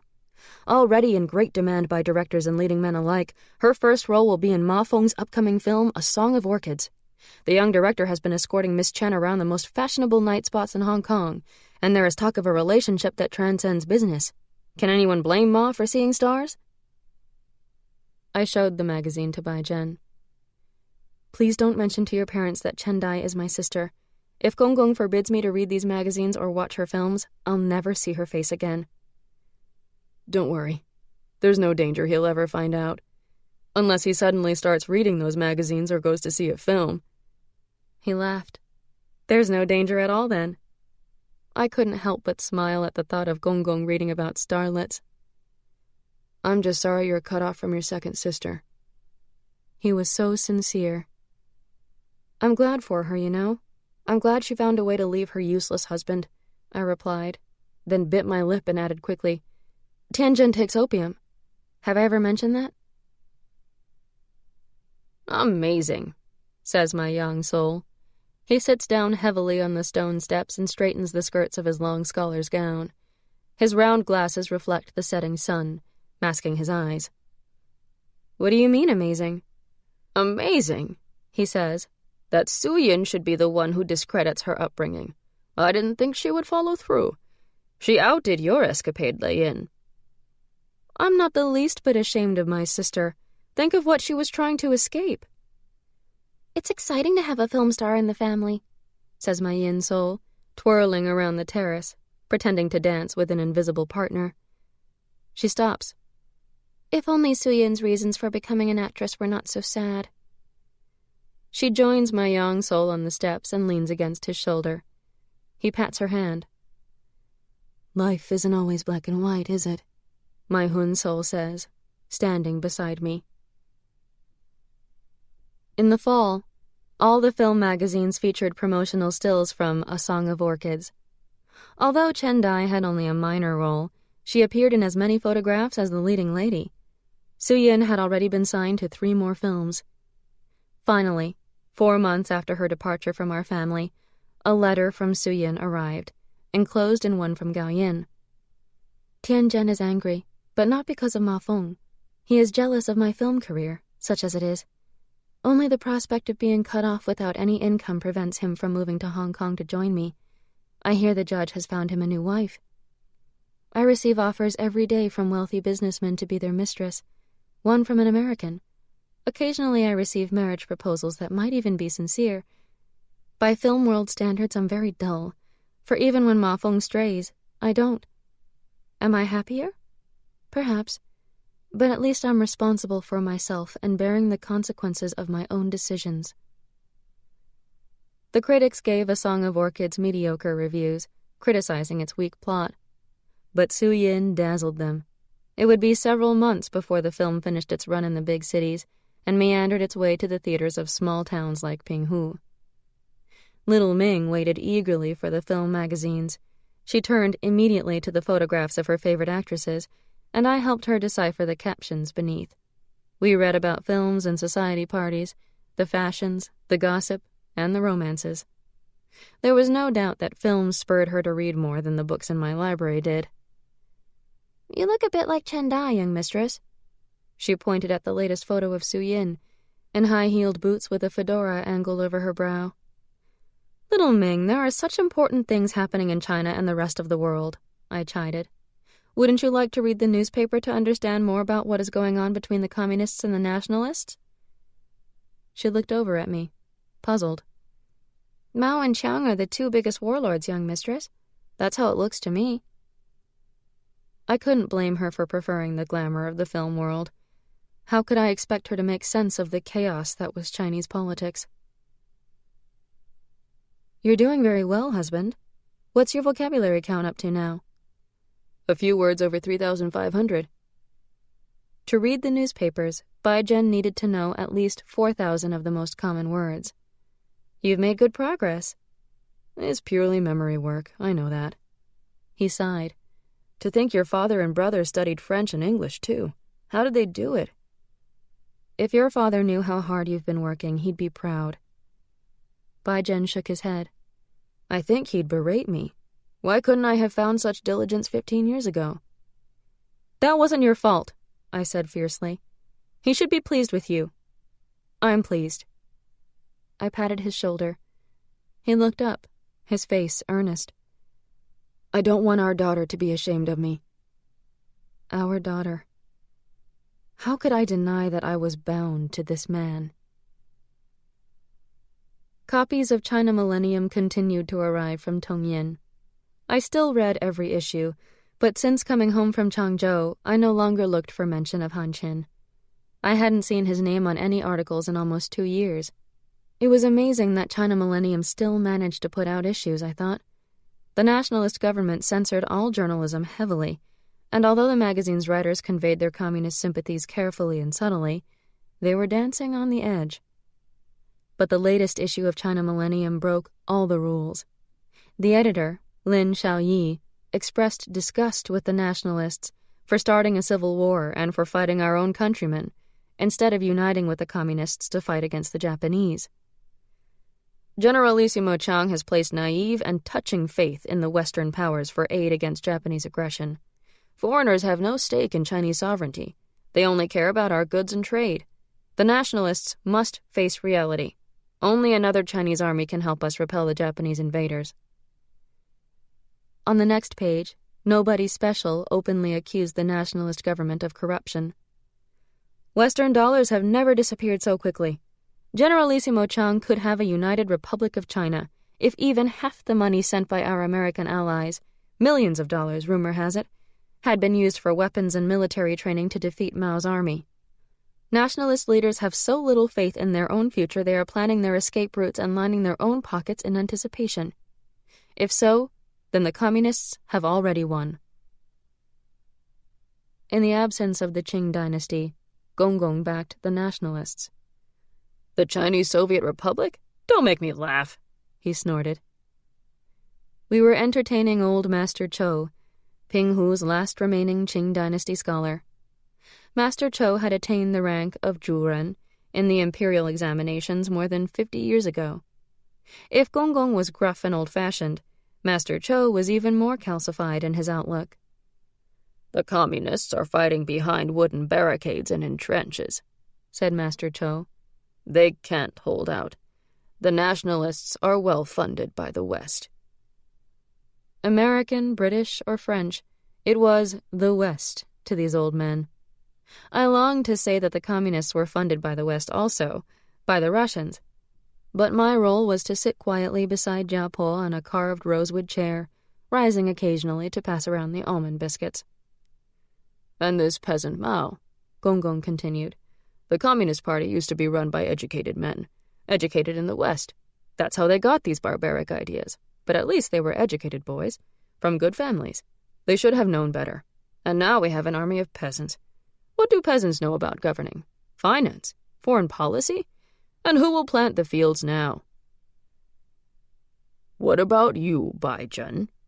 Old Master Cho pointed his cane at my husband. What do you think of all this? I could tell Gonggong was about to say something uncomplimentary about his son's lack of interest in politics, but Bai-jen spoke up. My hope, sir, is that both sides unite against the Japanese threat. If Mao or Chiang wins, we still have Chinese ruling China. If the Japanese invade and win, we lose our sovereignty. Gonggong nearly dropped his almond biscuit. Well spoken, my boy, well spoken. Old Master Cho thumped his cane in approval. For the rest of the visit, Bai-jen sat as silent as a mouse, trying to remain invisible to a hawk, startled at his own boldness. When I poured another round of tea, our fingers touched. I smiled at him and winked.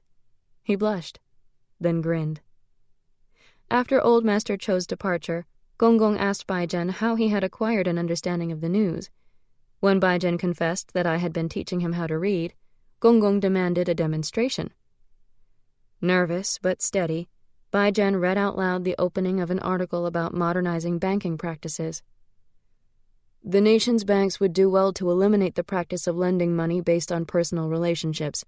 They should follow the Western practice of approving loans based on objective measurements of creditworthiness. Stop, Gonggong said. Enough. I am pleased. He included me in his gaze. From now on, my son, you can travel with me on business. I can teach you something about the business world. I bit my tongue. As soon as A Song of Orchids reached Pinghu, we rushed to see it. I sat in the darkened theater with Bai Zhen, barely able to wait for Suyin to make her entrance. According to the reviews, the story was about a Ming Dynasty princess who offers to take her older sister's place in marriage to a barbarian king, so that the older princess can continue her love affair with a court poet. Suyin played the older princess, a minor role, for the tale centered on the feisty younger sister. When Suyin first appeared on screen, her features were modestly hidden behind a fan, shielded from the dark eyes of the barbarian delegation. The emperor ordered her to show her face, and slowly, reluctantly, the princess lowered the fan. The camera lingered on Suyin's face. For a moment, there was silence. There wasn't a single crack of peanut shells, not a murmur of conversation in the entire theater. Only an audible intake of breath. The sisters' farewell, minutes later, was Suyin's final scene. From that point onward, the story followed the younger princess and her life at the barbarian court. Again, the camera focused in on Suyin's lovely face as she waved at the departing caravan, a long procession that snaked away from the palace, taking the younger princess with it. To my right, a middle-aged woman bawled into her sleeve, and on my left, Bai Zhen sniffled. I cried and cried. I couldn't stop, even after we left the theater. I cried for the princesses, for Suyin, for myself. I cried because I knew I would never see her face again except in a film theater, shared with a crowd in the dark.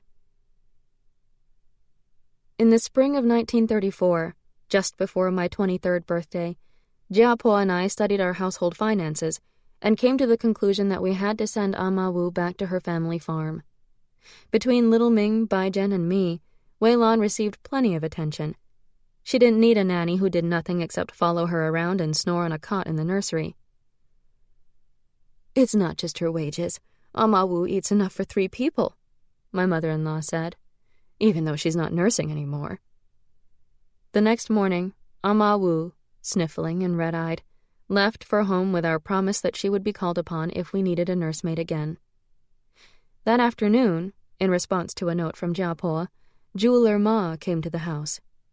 He left with Jiapo's second-best gold and jade bracelets and a silver filigree box that contained a huge Burmese ruby brooch. He also took a few pieces of the Limoges china that had been part of my dowry. He would show it to his other customers. If he could sell the whole set, Jiapo and I would part happily with it, for we never used it. We could eat for another year if we were frugal. I wanted to give you that brooch one day. She looked apologetic. It was a wedding gift from my grandmother. Can't you speak to Gonggong? I asked, thinking of the rare books in the library. There must be something he can sell.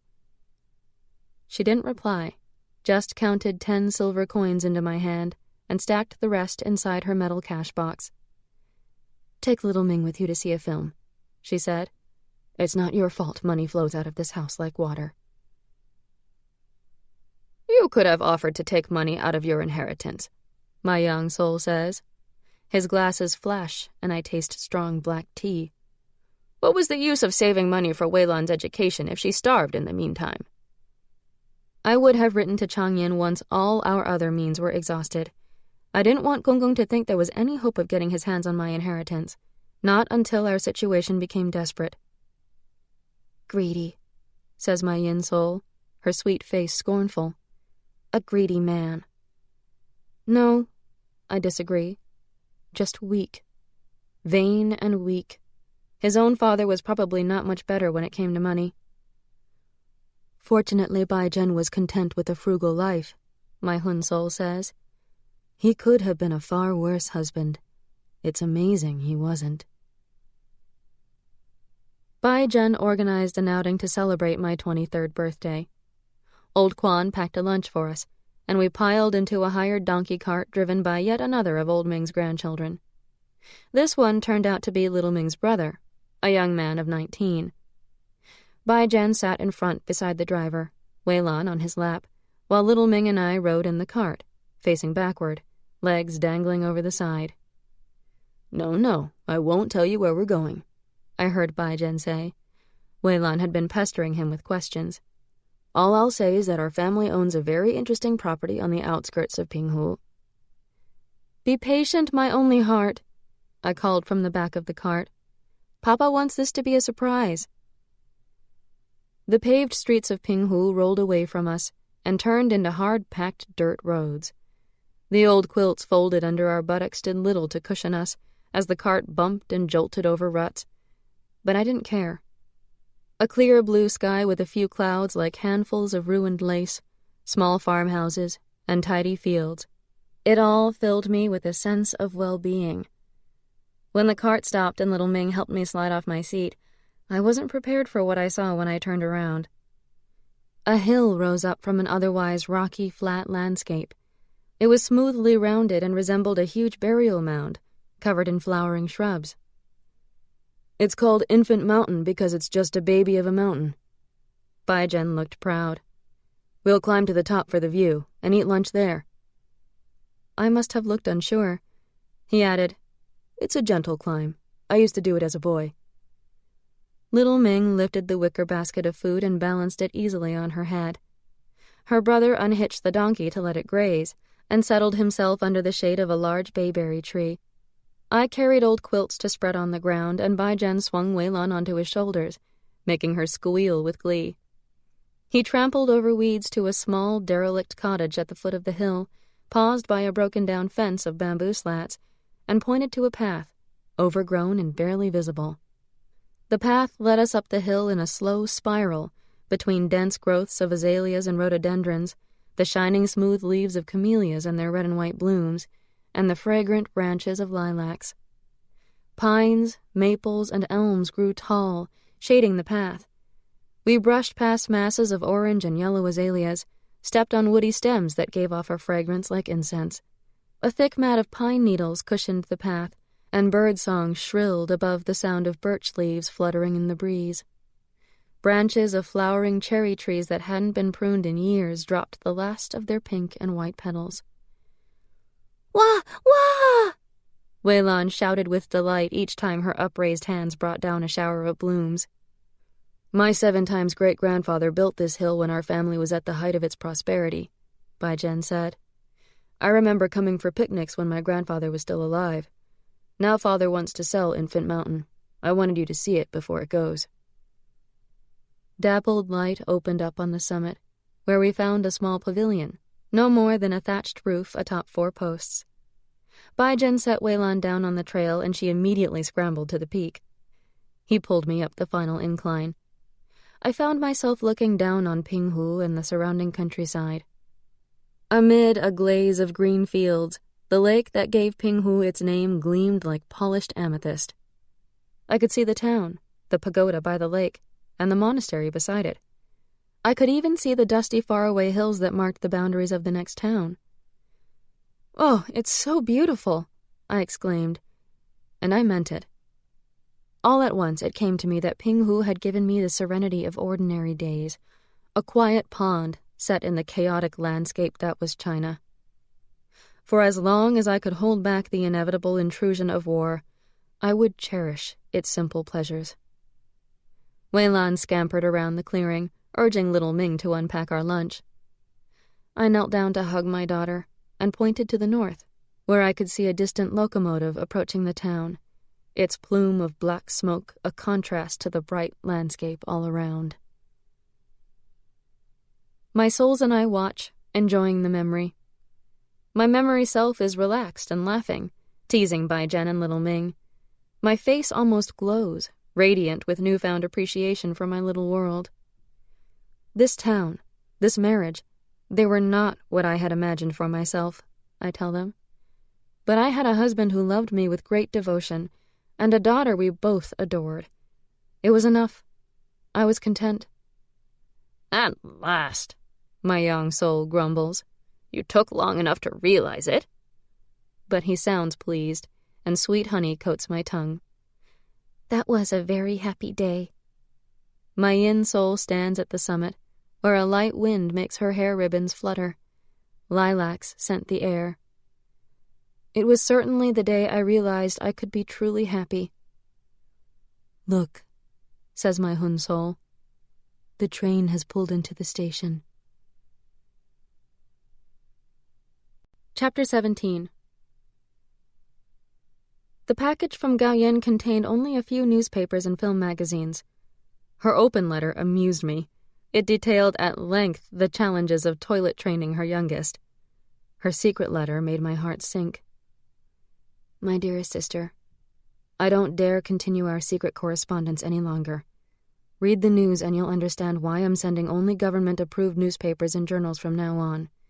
The secret police are far more thorough than our families when it comes to searching for hidden notes. If ours are discovered, just the fact that we write in secret will implicate us. Many of the writers and poets Father used to invite to his salons have gone over to the left. Tong Yin is mixed up with the communists in some way, and I'm worried for him. Tell your husband to stay away from politics. So this would be our last secret letter. Gaoyan had her children to consider. She was a more cautious person now than the sister who had agreed to help me run away. I hadn't felt this lonely since my first year as a wife, before Weilan was born. As for Gaoyan's warning, there wasn't much danger of anyone in Pinghu getting caught up in politics, I thought. For one thing, politics would first have to find this town. I turned to the newspapers and began to read. On the second page of the Shanghai News, I saw it. China Millennium shut down by police. Police have raided the offices of China Millennium, citing treasonous writing as the reason for arresting the editor, Lin Xiaoyi. Yan Han-chin, poet and translator of Russian novels, who has been identified as the anonymous writer Nobody Special, is still at large. Staff at the journal were burning documents when police arrived, including a list of subscribers to the magazine. Police, however, already had a copy of the list and are making further arrests. Like everyone else, I had believed Nobody Special was a collective of poets and writers, but it had been Han Chen all along. His name in print no longer made me catch my breath, but this news made me wonder where he was hiding. Ah, here's something interesting, said Gong Gong. We were in the parlor. I was sewing a tunic for Weilan in her favorite shade of turquoise, and Jiapo was making a pair of cloth shoes for Gong Gong. He handed me an invitation to the opening of a new bookstore on Southern Harmony Street. I recognized the name of the proprietor, Wang Du-chen, the son of bookseller Wang, who used to find rare books for Gong Gong. I'll ask bookseller Wang about this, said Gong Gong. If his son has opened the store with his blessing, then I'll attend the opening to show my support. He's selling books by contemporary authors, I noticed with interest. He won't be competing with his father's business. Grand opening. 1000 Wisdoms Bookstore, 24 Southern Harmony Street. We specialize in contemporary works of prose and poetry and literary arts journals. Our publications come from Peking, Shanghai, and Nanking. Please honor us by attending our open day celebrations, to be held at noon on the 6th day of the 6th month. Wang Du-chen, proprietor. Gong Gong went to bookseller Wang's shop that very afternoon and returned with assurances from Wang that his son had opened the new shop on behalf of the Wang family. Wang wants to see whether modern literature will sell, Gong Gong reported. But he doesn't want any young radicals mixing with his own customers, so they opened a separate store, which his son will manage. Bookseller Wang is very considerate for a shopkeeper, but then he does sell books. On the 6th day of the 6th month, my father-in-law set off to inspect the new store. When Gong Gong returned, I was in the main house with Jiapo, adding knot buttons to Weilan's blouse, struggling to keep the stitches hidden. He carried a small package of books. The store, he reported, wasn't hanging its hopes solely on modern literature. There was a small selection of classics as well as some children's books. I made a small purchase, just to show support for young Wang. He placed the books on the table beside his chair. Jiapo brought his slippers and I poured out fresh tea for him. The clerk who helped me said these authors are the most popular right now. Lu Shun, Hu Shi, and some poet called Yu Dafu. Never heard of them. I picked up one and then the next, greedy for the prospect of something new. Which one will you read first, Gonggong? Gonggong waved his hand. Take them all, take your time. I'm not interested in modern literature. Oh, and there's something for you. For Weilan, actually. He pointed at a cheap copy of the Children's History of 24 Exemplars of Filial Piety. The clerk gave it to me for free. For my granddaughter, he said, although I don't remember telling him about our family. He paused, then continued. Well, I'm sure bookseller Wang briefed the staff on his most important clients. I finished my struggle with the blue buttons, folded the little blouse into my sewing basket, and picked up the new books. Jiapo was engrossed in the gossip Gonggong had brought back from town, and the two were oblivious to my presence when I stood up to leave. There was time for an hour of peaceful reading, and I decided to do it in the pavilion. A light breeze had come up, and with it, the promise of one of the brief but powerful summer showers that blow in from the sea. I could smell it in the air, and I hurried through the bamboo grove to the shelter of the pavilion. Like everything else on the estate, it looked a bit forlorn. The ancient wisteria vine planted at its base hadn't been pruned in a decade. Any day now the roof would come free from its moorings, prodded off by the wisteria's creeping tendrils. I sat on one of the curved stone benches in the pavilion and skimmed the first pages of each book, unable to choose between them. I opened the children's book and flipped through the familiar stories. A slip of blue notepaper was tucked in the middle. A bookmark or a price tag, I thought. Oddly, I drew it out. There was a faraway rumble of thunder, and raindrops began flicking off the wisteria leaves. But I barely noticed. The pale blue onion skin was as familiar to me as the handwriting on it. Come to the Thousand Wisdoms bookstore on Thursdays. Special prices for old friends. You may lose all that you acquire, but knowledge and wisdom remain yours forever. I tucked the slip of paper back in the book, closed my eyes, and felt my body shiver, but not because of my wet clothing. No, it simply wasn't possible. The following Thursday, with a list of things I didn't really need tucked in my tunic pocket, I went shopping. I bought dried shrimps and straw mushrooms, a jar of bean paste, and a spool of black thread. I looked modest and matronly in a high-collared tunic of deep blue and a matching skirt, but with every step my heart pounded as loudly as the drumbeats of a dragon dance. My thoughts were clouded and confused, my body drawn forward by a nameless compulsion that was both pleasurable and frightening. Eventually I stood at the threshold of the Thousand Wisdoms bookstore. I loitered outside, pretended to read the notices pasted on the whitewashed wall, lists of books that had just arrived. Finally, when I could delay it no longer, I pushed open the door to a harsh jangle of brass bells. At first, I couldn't see anything. Then my eyes adjusted from the bright sun outside to the store's gentle light, filtered as it was through paper shades. A young man faced the counter. A customer. Behind the counter was Han Chin. He didn't look like a simple store clerk, not to my eyes. Even with round glasses perched on his nose and wearing an old-fashioned Changshan gown of dark gray, he carried himself with too much confidence. He nodded at me and resumed wrapping the customer's package, so I lingered in the far corner of the store beside a case of children's books. I stole glances at him while thumbing through a picture book. "You'll enjoy these books, sir," Han Chin said, as he opened the door and bowed to the customer. "This author used to write for New Youth and other magazines." He stood outside the shop entrance for a moment, polishing his glasses with a handkerchief of faded green plaid. He held the glasses up to the light, squinted, and put them back on. He was thinner than when I'd last seen him, his cheekbones standing out in sharp ridges. Reluctantly, I realized he was also far handsomer than I remembered, more forceful and enigmatic than the romantic figure from my faded daydreams. He looked up and down the street. Then he came back in, pulling the door shut. I spoke into the silence, hoping my voice wouldn't tremble. "Do you really need those glasses? Or are they a disguise?" "Really, Lei-yin, we haven't seen each other in years and you ask about my glasses?" The same amused, intimate smile. "Yes, I've grown a little nearsighted. And you're a mother now, I understand." 6 years. We haven't seen each other in 6 years. I steadied my voice. Yes, I have a daughter, almost 5 years old. What are you doing here, Han-Chin? I'm in hiding. As calmly as if he were talking about the weather. He took the picture book out of my hands, replaced it on the shelf. His movement stirred the stale air of the bookshop, spread the faintest trace of sandalwood. But why here? This town is a backwater. That's why it's perfect. Who would ever think of coming to a town such as this? Did you know I lived here? Yes, I knew. I've always known. Against my will, my heart raced.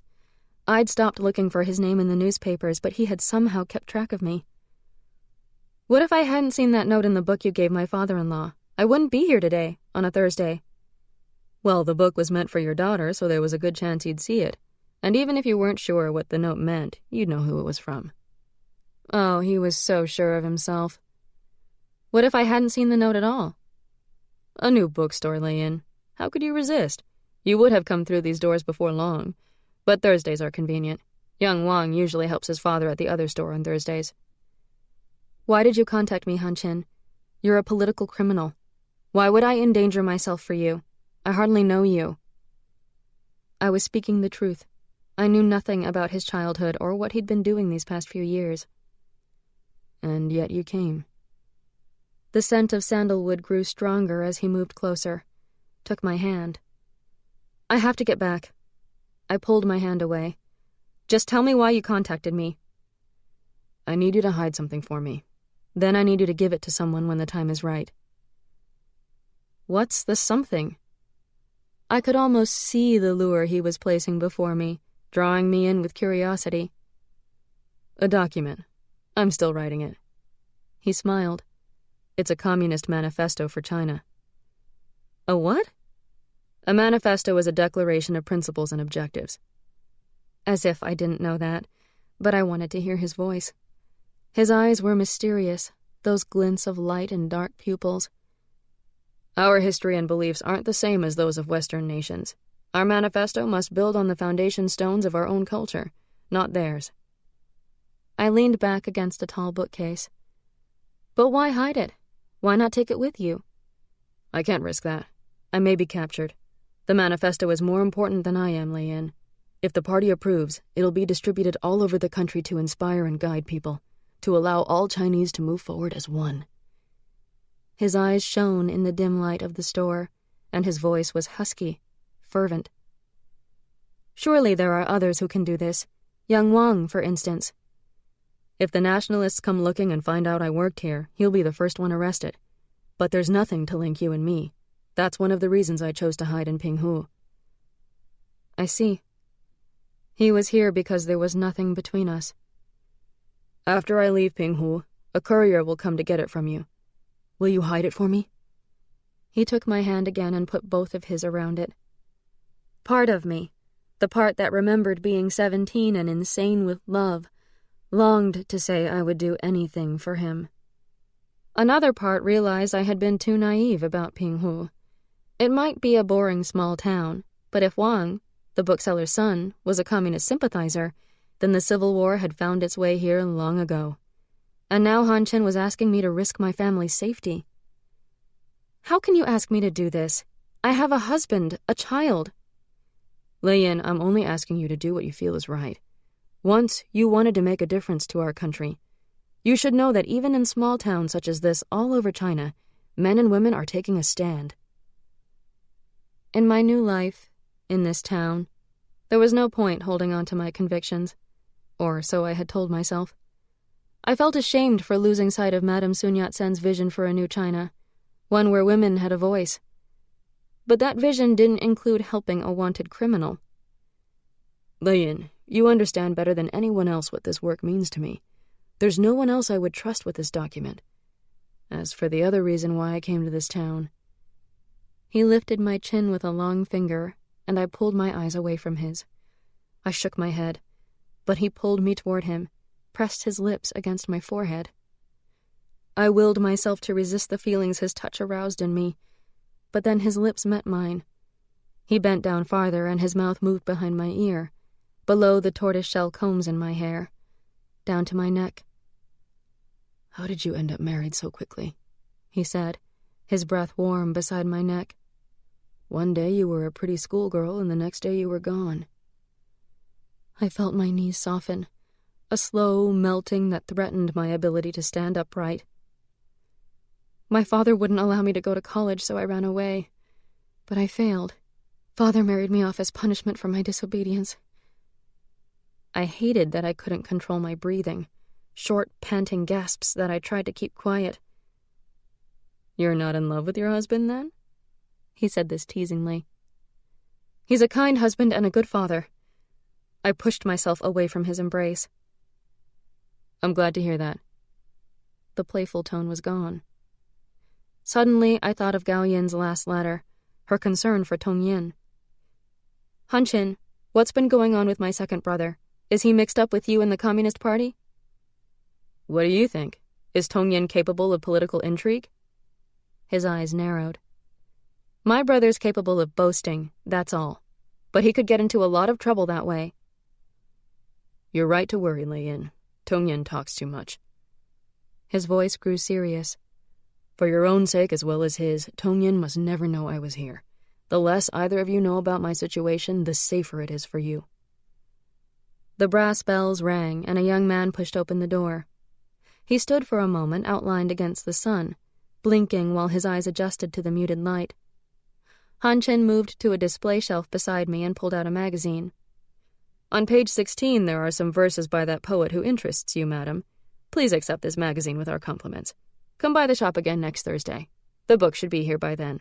There's no charge if you change your mind. He turned to the new arrival. Welcome, welcome. How may I assist you? A Song of Pure Happiness, 4. By Nobody Special, after a poem by Li Bai. Her face like moonlight brightens his heart to springtime. He yearns for her voice in the echoes of morning bird calls.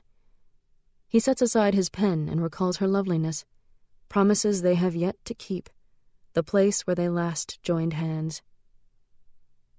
It wasn't his best poem, but it didn't matter because I knew what the verses signified. Once again, Han Chen had declared his feelings, both secretly and openly, and in print. Alone in my library, I pulled out a copy of the complete Tang poems, a volume Father had given me years ago.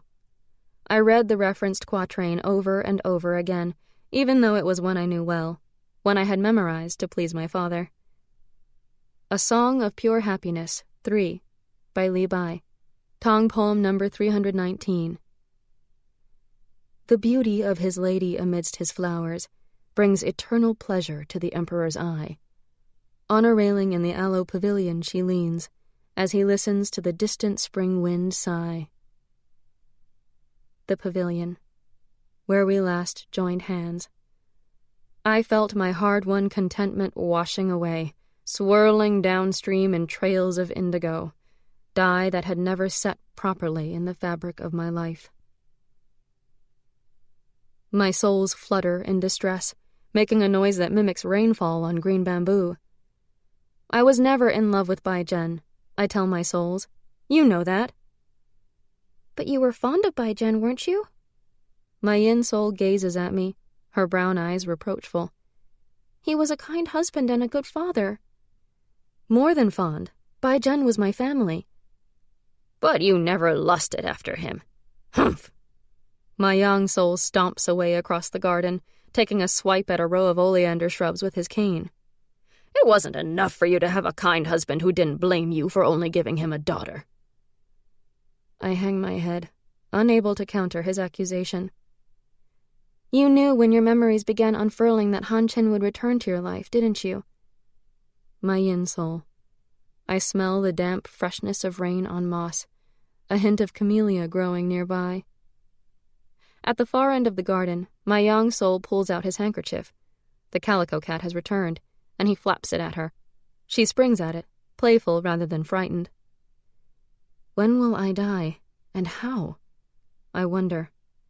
But my souls shake their heads, no wiser than I am about what the past has yet to reveal. The moment I saw the slip of blue paper in the book, I knew Han Chen had something to do with my death. I don't have much longer, do I? No, not much longer, says my Hunsol, stroking my hair. Your life is nearly over. Waiting for Thursday was like a life sentence. My senses felt vividly alive, but a blur of emotions distracted me every moment. Hanchin's words and his touch rolled back the years, reminding me of my ambitions, to teach, to help educate the poor, to make a difference to my country. I felt the walls of the Lee estate close in on me again. I avoided Bai Jen as much as possible, certain that my shifting moods, my anxiety and anticipation, would betray me and tell him how I longed for someone else's company. The veneer of courtesy that concealed my true thoughts was so thin I didn't trust myself to maintain it. So I busied myself with household finances, sat for hours in Jiapo's small office, and riffled through years of bills and scribbled budgets. I reviewed our expenses, rewrote menus and seasonal shopping lists to economize on food. I went into the storerooms, pulling out trunks that hadn't been opened in years, searching for fabric to sew new clothes for Weilan, who was growing so quickly her ankles already stuck out past the hems of trousers I had made for her a few months earlier. When Thursday finally came, I went to purchase thread and buttons for the new trousers I was making for my daughter. My errand at the dry goods store didn't take very long, and left me only a short walk from the Thousand Wisdoms bookstore. Again, I loitered outside, pretending to read handbills pasted to the wall. It was early afternoon, the time of day when young mothers settled children down to naps, when elderly gentlemen rode in the privacy of sedan chairs to visit old friends or favorite courtesans. Cooks and housewives had long since finished at the markets and returned home, their arms laden with green cabbages or shiny freshwater eels still twitching in tightly woven baskets. The street was empty when I stepped inside the shop. Hanchin looked up when the door opened. He was alone. He had only to look at me to know my decision. "Thank you, Lei-yin," was all he said, but his smile said much more. Then he took my hand, and I followed him to the back of the store, where a curtained doorway led into a storeroom. It was lined with stacks of books and wooden crates. There was an old cot pushed against one wall, and, beside it, a wash basin on a wooden chair. A wide plank set across some crates served as a desk. "This is where I live, work, and write. Room, board, and wages." He was still holding my hand, still smiling. I pointed to a stack of paper on the plank, weighed down by an inkstone. "Is that your manifesto?" "Drafts. The 15th or 20th. I've lost track. I'll need another week or two." I read the poem. I blurted out. This was what I really wanted to ask him.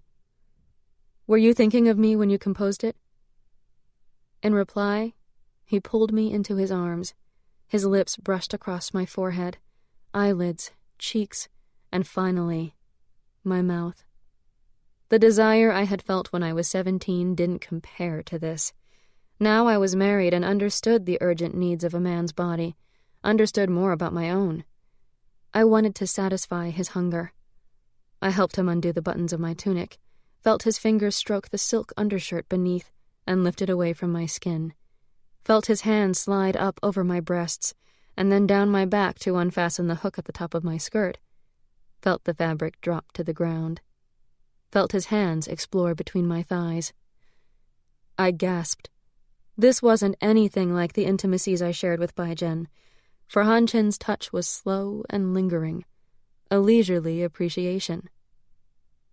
"All those lost years," he whispered. He guided me to the cot, where I collapsed, unable to take my eyes away from him. At that moment, I was willing to risk everything, ignore all my fears, put aside all shame. Desire pulsed through my veins. He pulled up the skirts of his changshan and prepared to mount me. Then we heard the clanking of bells as the door to the shop opened, and a rough voice called out, "Hey, shopkeeper!" "Wait here," he said in a low voice, straightening his gown. I sat up on the cot, pulled my clothing off the floor, and got dressed quickly, reeling as much from disbelief as from his caresses. All those lost years, he had said. He had loved me all these years after all. What were we to do, now that we had declared our feelings, a married woman and a wanted political enemy? After what seemed like hours, Another jangle of bells indicated the customer had left. Han Chin returned to the storeroom, knelt by the cot, and held me. I shuddered, fearful yet hopeful, still willing for him to take me. But he shook his head. This is no place to meet, and you shouldn't come here again if you can help it. You might be seen. Wang mustn't know about our relationship, or that we even know each other. But he should know that I'm on your side, that he has an ally here. He shook his head again. If he doesn't know about you, he can't give you away. You should go now. I clung to him. But how can we see each other? You need to get your manifesto to me. I come and go as I please. Wang knows I have business more important than this bookstore. You sort it out, Lei Yin. Find a way for us to be together. I still can't believe my foolishness. I had wanted excitement, and Han Chin had rekindled my cravings for a different life. Han Chin made me feel 17 again. It was so potent, the rush of passion, my remembered longings, impatience to make up for all those lost years. You were lonely, my yin soul says, her voice soothing. Your sisters couldn't write to you anymore. You had no other contact with your old life in Changzhou. You were vulnerable. The fragrance of steamed rice, the most comforting scent in the world, rises around me. He says nothing, but the sour, unripe plums in my mouth tell me my young soul isn't so forgiving. We watch my memory self fumble through farewell kisses, her flushed face and parted lips, the feral shine of her eyes. Han Chin, expert and restrained, gives me a final caress and a gentle push out the bookshop door. And now? My Hun soul asks. What do you feel now? Now I'd give anything just to be alive again, passing each day in quiet contentment with my child and my husband. My small world was entirely contained within walls and courtyards, where any change in routine was noticed, and any departure from ordinary behavior cause for concern. Now I had to deceive my husband and family to be with Han Chin. Spots of fever rose on my cheeks whenever I remembered his touch. I wanted to inhabit a world only large enough to contain the two of us, and then return to my normal life. But how can I do this without losing my daughter or hurting Bai Zhen? I wavered, all the while stumbling closer to a fork in the road from which there would be no turning back. When Bai Zhen came to my bed at night, I clutched at him urgently. Although he expressed surprise and pleasure at my ardor, his body couldn't fulfill my needs. The darkness obscured my grimaces of frustration at his clumsy caresses, his too moist lips, his limbs that always seemed to jab me in all the wrong places. When he left my room, I lay awake in despair, desperate to find a time and place to be alone with Han Chin.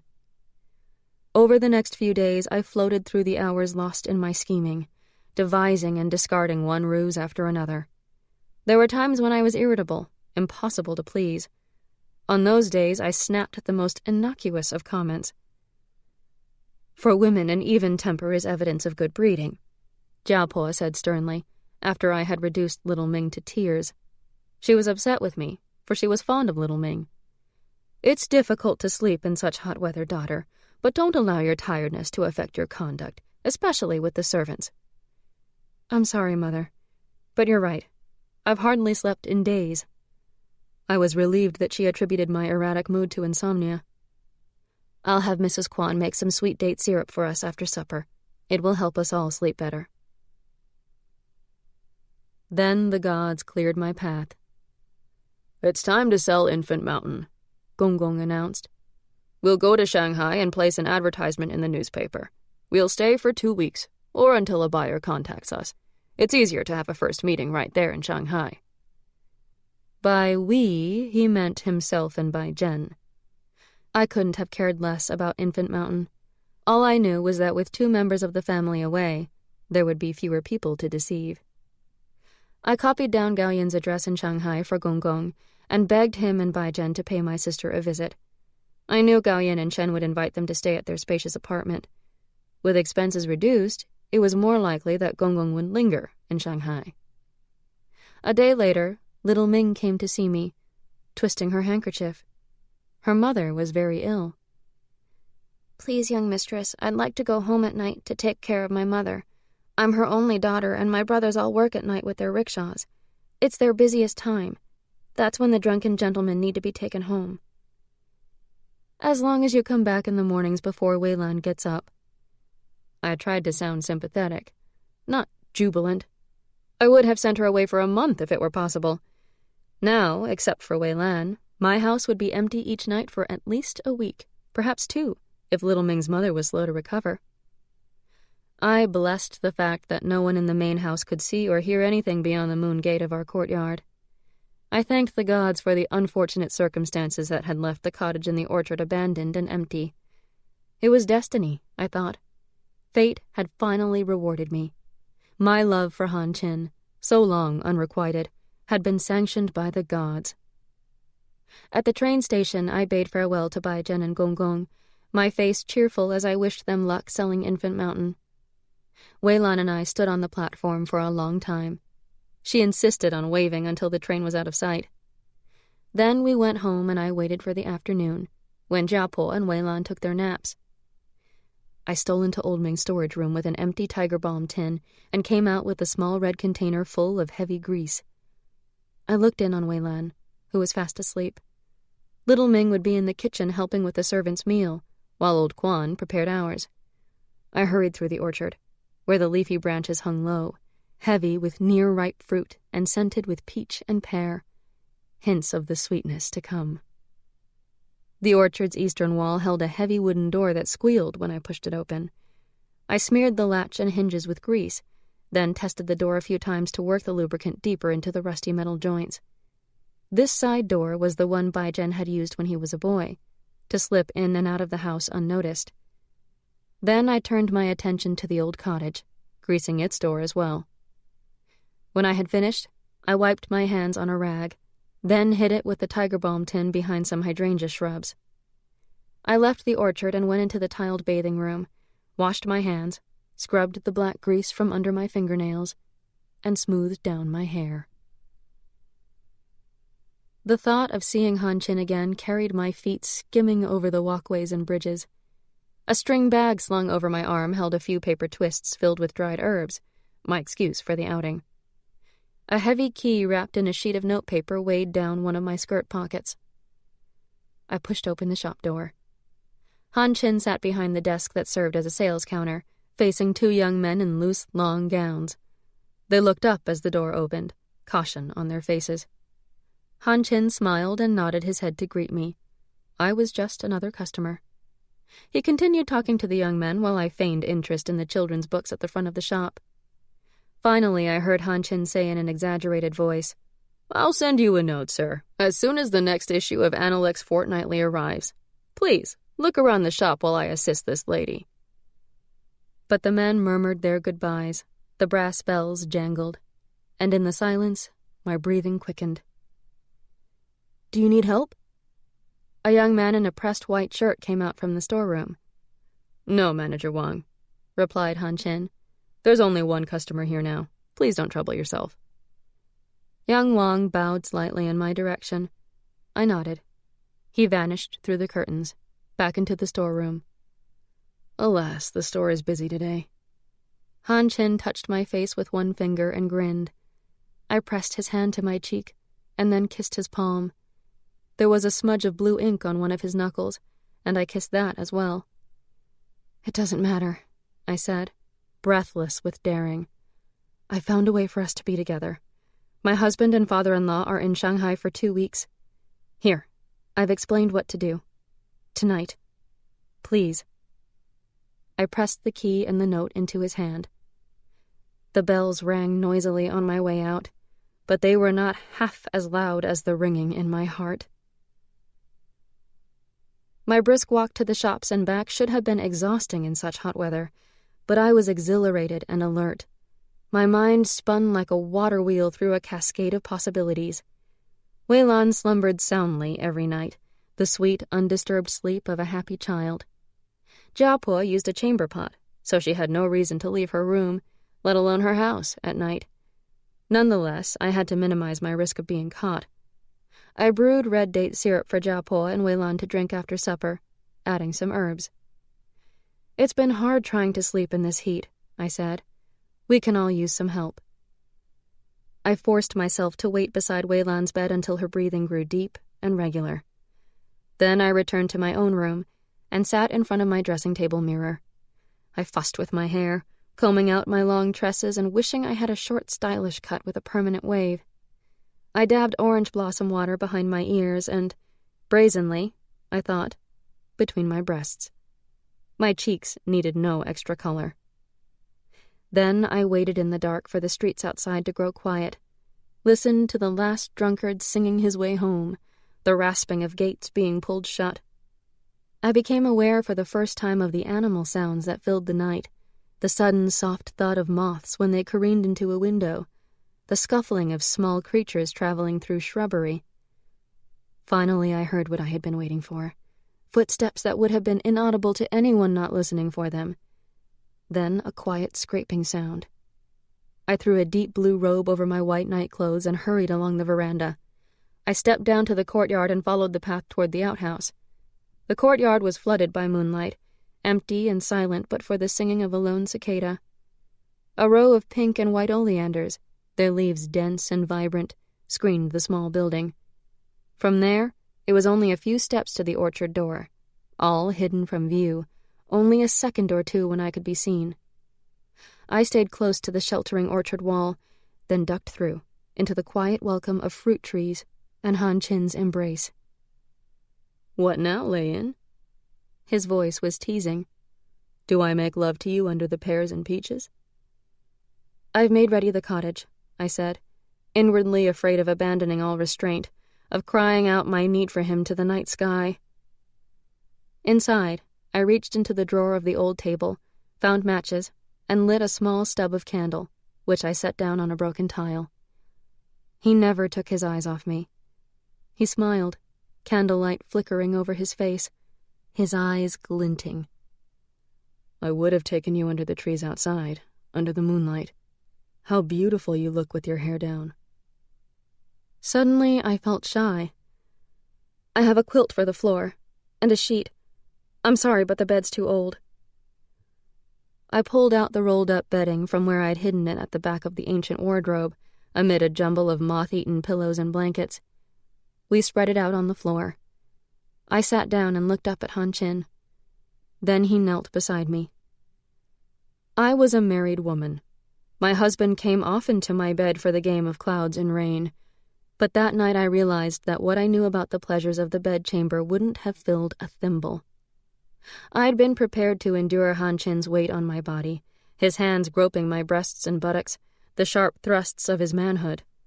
The only pleasure I expected for myself was the closeness of his body to mine, knowing that I had satisfied him. I wasn't ready for the satisfaction of my own needs, for the skillful caresses that made my body arch against his. "Does this please you, Lei-yin? And what about this? How does this please you?" he whispered. I could only gasp in reply. Until a beggar eats her fill, she doesn't realize how hungry she's been all her life. "Immoral, utterly immoral and shameful," my young soul mutters. He stalks away to the far end of the terrace. But I smile because my mouth fills with the seductive taste of ripe fruits, sweet plums and cherries. Han Chin was so desirable. My yin soul stretches, arching her back. A bit voluptuously for one so young, I think. And so experienced, I say, suddenly recognizing what I had witnessed. Why didn't I ask myself how he knew so much about giving pleasure? "Because you believed it was love that made the difference," says my Hun soul. "You thought it was love that made your bodies so pleasing to each other. It's understandable because sometimes it's true." It gives me a patronizing tap on the head. In this case, was it true? Did he love me? He must have loved me to risk a rendezvous where there was so much at stake. Not just us, but also his manuscript. My souls don't reply, and the memories flow on. "I loved you the moment I saw you, Han Chin. How did you feel about me?" I couldn't stop thinking about you. Again, a mischievous note. I covered his face with kisses.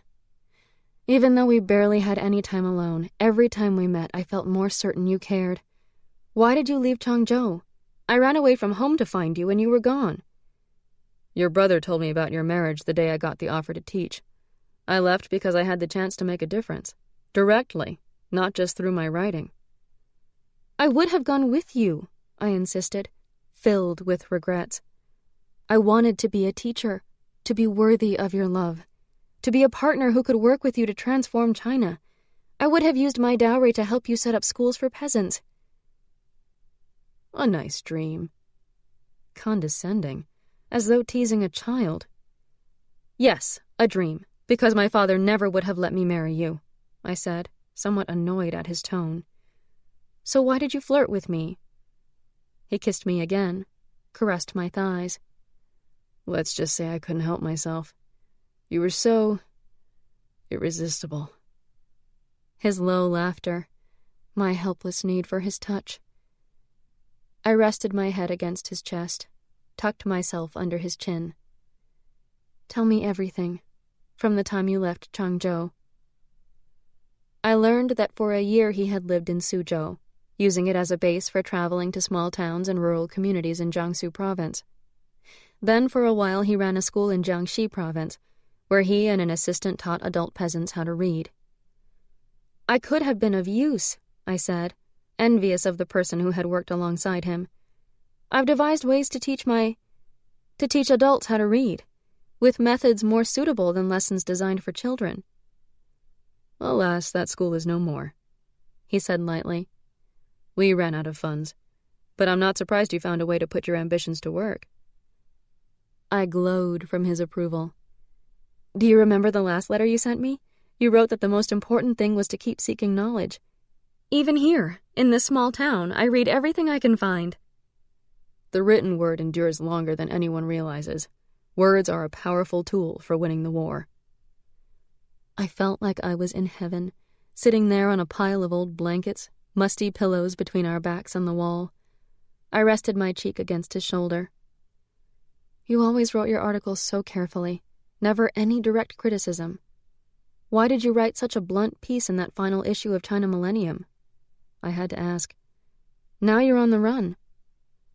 We knew it was only a matter of time before we were arrested. There was a spy in our midst. We all decided that we might as well print a final issue that spoke without equivocation. A spy? I shivered. Did you know who it was? Yes. I knew him and used him to our advantage for a while. But I played his game too long, and now so many people will suffer because of my overconfidence. Even in the wavering candlelight, I could see the troubled lines on his face. You mustn't feel that way, Han Chen. You can't foresee every danger. Almost absent-mindedly, he reached over to stroke my naked breasts, and I shivered again, this time with delicious anticipation. Han Chen couldn't come to me every night, of course. He and Young Wang organized clandestine meetings, where Han Chen spoke to sympathizers about what the Communist Party would do for ordinary people. If you don't hear from me in the alley by midnight, I won't be coming, he had told me one night. Some of these meetings continue until dawn. We're recruiting for the party. Let me attend your meetings, I begged. I want to know more. He propped himself on one elbow to look down at me, and laughed. Lay in. You of all people can't come. You must be my secret. How else can you hide my manuscript? But you're taking a risk by speaking at these gatherings at all. You're a wanted man. I'm not using my own name. No one in Pinghu knows what Yan Hanchen looks like. They won't associate the clerk at the bookstore with the Yan Hanchen who writes political editorials. He seemed confident, but I had my doubts. Then don't leave Pinghu, Hanchen. Please, stay where no one knows who you are. Stay with me. He didn't reply, but instead lowered his face to my belly, lips parted. On the nights I couldn't be with Han Chen, sleep eluded me. I wanted him by my side, remembered his hands on my body until I was ready to cry with frustration. Once or twice, hearing sounds in the alley, I ran out to the orchard to find the cottage empty and the side door locked. When we did meet, the dusty cottage was our haven, but an hour or two was all that I dared. After love-making, he would doze sweetly. I held the candle over him and moved the light along his folded limbs to learn every inch of his face and body. When he awoke, we talked. I wanted to know everything about him, to make up for all the time we had lost.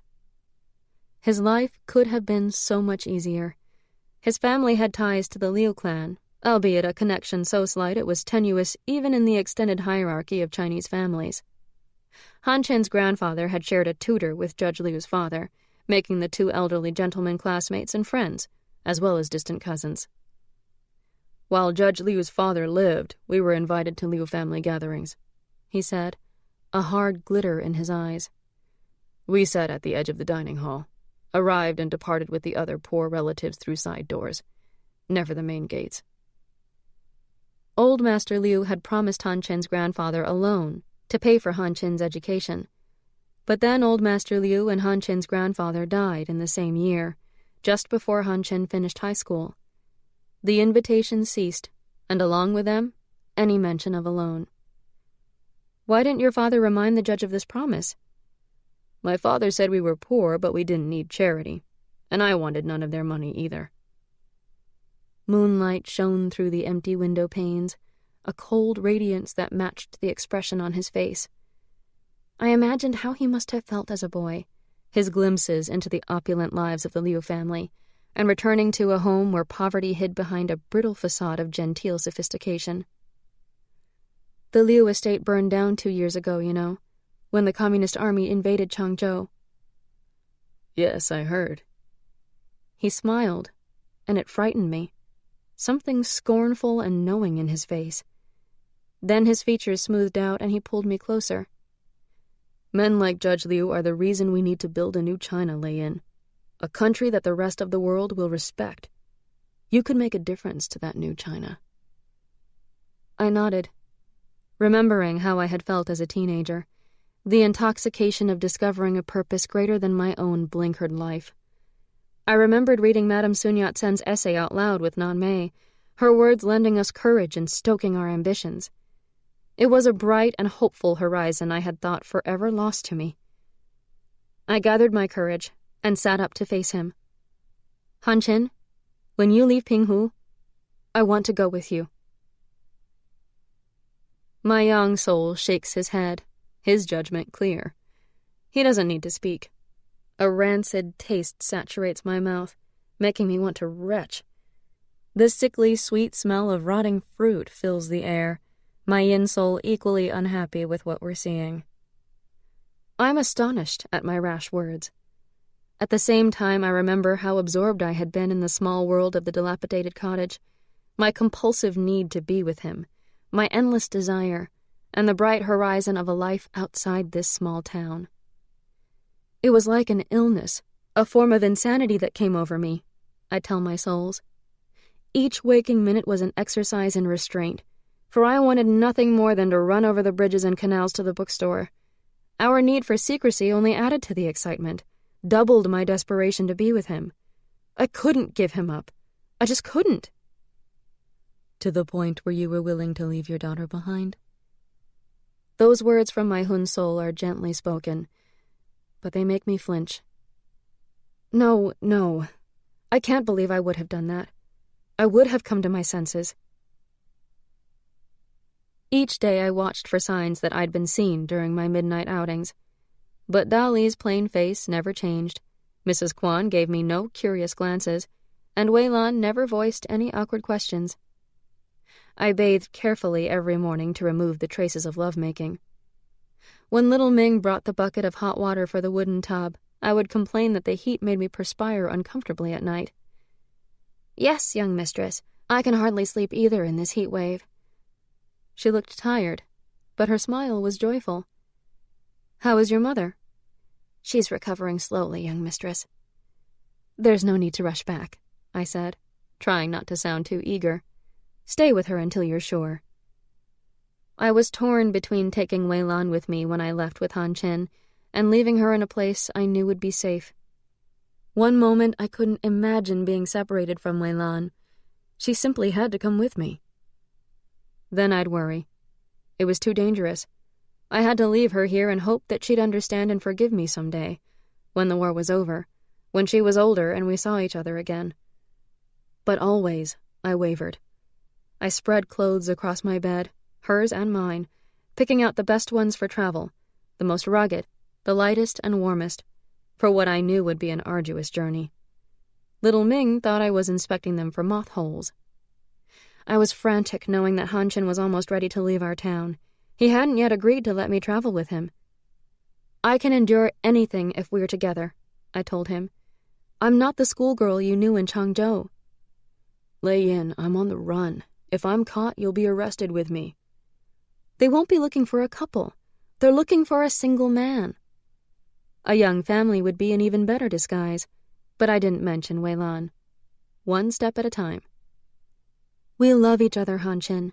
So many wasted years. You said so yourself. We can't ever be apart now. My hand slid down between his legs, and I felt his heartbeat quicken. You can't wander all over the province with me, Lei Yin. I won't be taking a direct route. Besides, who will look after the manifesto? He was right. I had made a promise to safeguard something he valued more than his own life. Then send for me when you're safely behind the front lines. Promise me. I sat up and straddled him, lifted his hands to cup my breasts. His breathing grew heavier. All right, I'll send for you. But promise you'll stay here and keep the manuscript until the courier comes. He handled me roughly, but I didn't mind. Gonggong and Baizhen sent a telegram letting us know their return date. Old Ming's grandson would meet them at the train station with a donkey cart. My stolen hours were coming to an end for another reason. Hanshin had completed his manifesto and was preparing to move on. On our last night together, Hanshin brought me an envelope sealed with red wax. Please, don't open it. If the seal is broken, our agents will think the network has been compromised. All the lightness and teasing were gone from his voice, his expression severe. I won't, I promise, and I've thought of some places where I can hide it. Now listen carefully, Lei Yin. When I get to my next hiding place, I'll arrange for a courier to come get the manifesto. After I reach Chinese-Soviet territory, I'll send another courier. I'll bring you to join me. It could take a few weeks. In the meantime, be patient and trust me. I do trust you, I said, kissing his neck. I'll keep your document safe. But how will I know who the courier is? The courier will know you. It's better if you don't know. What route will you take to the front lines? I want to know, I begged. It's better if you don't know, he repeated. Even my train tickets were purchased by other people. We made love for the last time. My hands ran over his body voraciously. I coaxed and kissed him wherever my mouth could reach. Afterward, I was exhausted, but could not fall asleep. I gazed at him as he slept, thinking that if only I knew the route he would be taking, I could pay attention to news from those places, reports of unrest or fighting. I needed to know. I hesitated for only a moment before reaching for the clothing on the floor. The candle sputtered, its wick nearly spent. In the faltering light, I looked through the contents of his pockets and found train tickets in his vest. They indicated a circuitous route, and I memorized dates and names of cities. I returned them to his vest, just as the candle burned out. When Hanshin awoke, we got dressed and together we stuffed the bedding back into the armoire. We emerged to a waning moon and rustling leaves. Gently, he pushed open the orchard door. I'll send for you. Take care of my manifesto. I clung to him, weeping silent tears that darkened the front of his tunic. He wiped my eyes with his handkerchief and pressed it into my hand. I'll send for you, he repeated. Be patient. If my betrothal to Baizhen had been a knot of dread that choked my heart, then parting from Hanshin was a knife wound that wouldn't close. I cried all night and tried to get my emotions under control in the morning. When Gonggong and Baijian came home from the train station at noon, I was still in bed. "I'm unwell. I've been sleeping poorly in this heat," I said in a cross voice to Baijian. Then I turned my back to him. He retreated, a bit puzzled, to his own room to unpack his luggage. I got up for dinner and made an effort to appear interested in Gonggong's account of their trip. Infant Mountain hadn't attracted a buyer. "These days only gangsters have money to spare," said Gonggong bitterly. "And they're too busy trading profits for power to pay any attention to a pleasure garden out in some provincial town." "Did you enjoy your time with my sister and her husband?" I asked. My husband and father-in-law grew animated and praised Gao Yin and Shen's hospitality. For the rest of the meal, I didn't need to say anything. That night, despite his long journey, Baijian brought me chrysanthemum tea to cool my qi and damp towels for my forehead. Thankfully, he didn't stay in my room after delivering them. The next night, however, he did. I tried not to think about Han Qin as my husband moaned and thrust into me, pulling my buttocks up toward his hips. The household returned to normal. Wei Lan once again shared her room with little Ming, whose mother had recovered and no longer needed her constant care. I did the weekly shopping as usual, but never went close to the Thousand Wisdoms bookstore. In August, we celebrated Wei Lan's 5th birthday with a box of chocolates, a gift from Gao Yin. At the end of August, old Ming carried ladders into the orchard and we picked fruit. We filled baskets with apricots and peaches, stored away apples and pears, boiled misshapen and undersized fruit into syrups. Baijian and I went to see Su Yin's latest film, another costume drama set in the Han Dynasty, another tragic role. My sister had chosen her own path, and soon I would take mine and be with the man I loved. I waited and waited for word from Han Qin. In my wardrobe, 2 small canvas sacks of clothing were hidden beneath folded blankets, ready to be carried off at a moment's notice. Next to them was a handbag with money, a sewing kit, and a small box of essential medicines. I still agonized over whether to bring Wei Lan. There would be 2 contacts, Han Qin had explained. The first courier would come for the manifesto. The next one would come for me. I didn't expect the second courier before September, when Han Qin would be using his final train ticket to reach Wenzhou. I didn't know how he'd slip into communist-occupied territory from there, but the first courier should have contacted me by now. Autumn arrived with no word from Han Qin. I read about the encirclement campaigns being fought in the south, worried for Han Qin, wondered whether he had reached his destination safely. The newspapers didn't mention his name, so I guessed he had managed to evade capture. There was news that Mao's army was losing ground and retreating in order to set up a new base. Perhaps Han Qin had needed to find a different route to cross through the contested territory. I had to be patient. Chapter 18. The moment I was certain of my pregnancy, I told Baijian. Not because it would make him happy, but because the news would allow me to sleep undisturbed, free to dream and worry about Han Qin alone. The news raised cries of joy in the main house. Again, my mother-in-law took me around the corner to the clinic. After the doctor had placed his fingers on my various pulse points and consulted some charts, he proclaimed my second pregnancy easier to read than the first. "These are very strong indications that you're carrying a boy," he said, nodding. When we returned home, Jiapo closed the door to Gonggong's study and remained in there for a while. Dali reported to little Ming, who reported to me, that after a long argument, Jiapo had come out of the room looking victorious. The next day, bookseller Wang paid a visit to Gonggong. They disappeared into the library, and, after an hour, Wang left with several volumes tucked in his shoulder bag. A week later, Wang visited us again.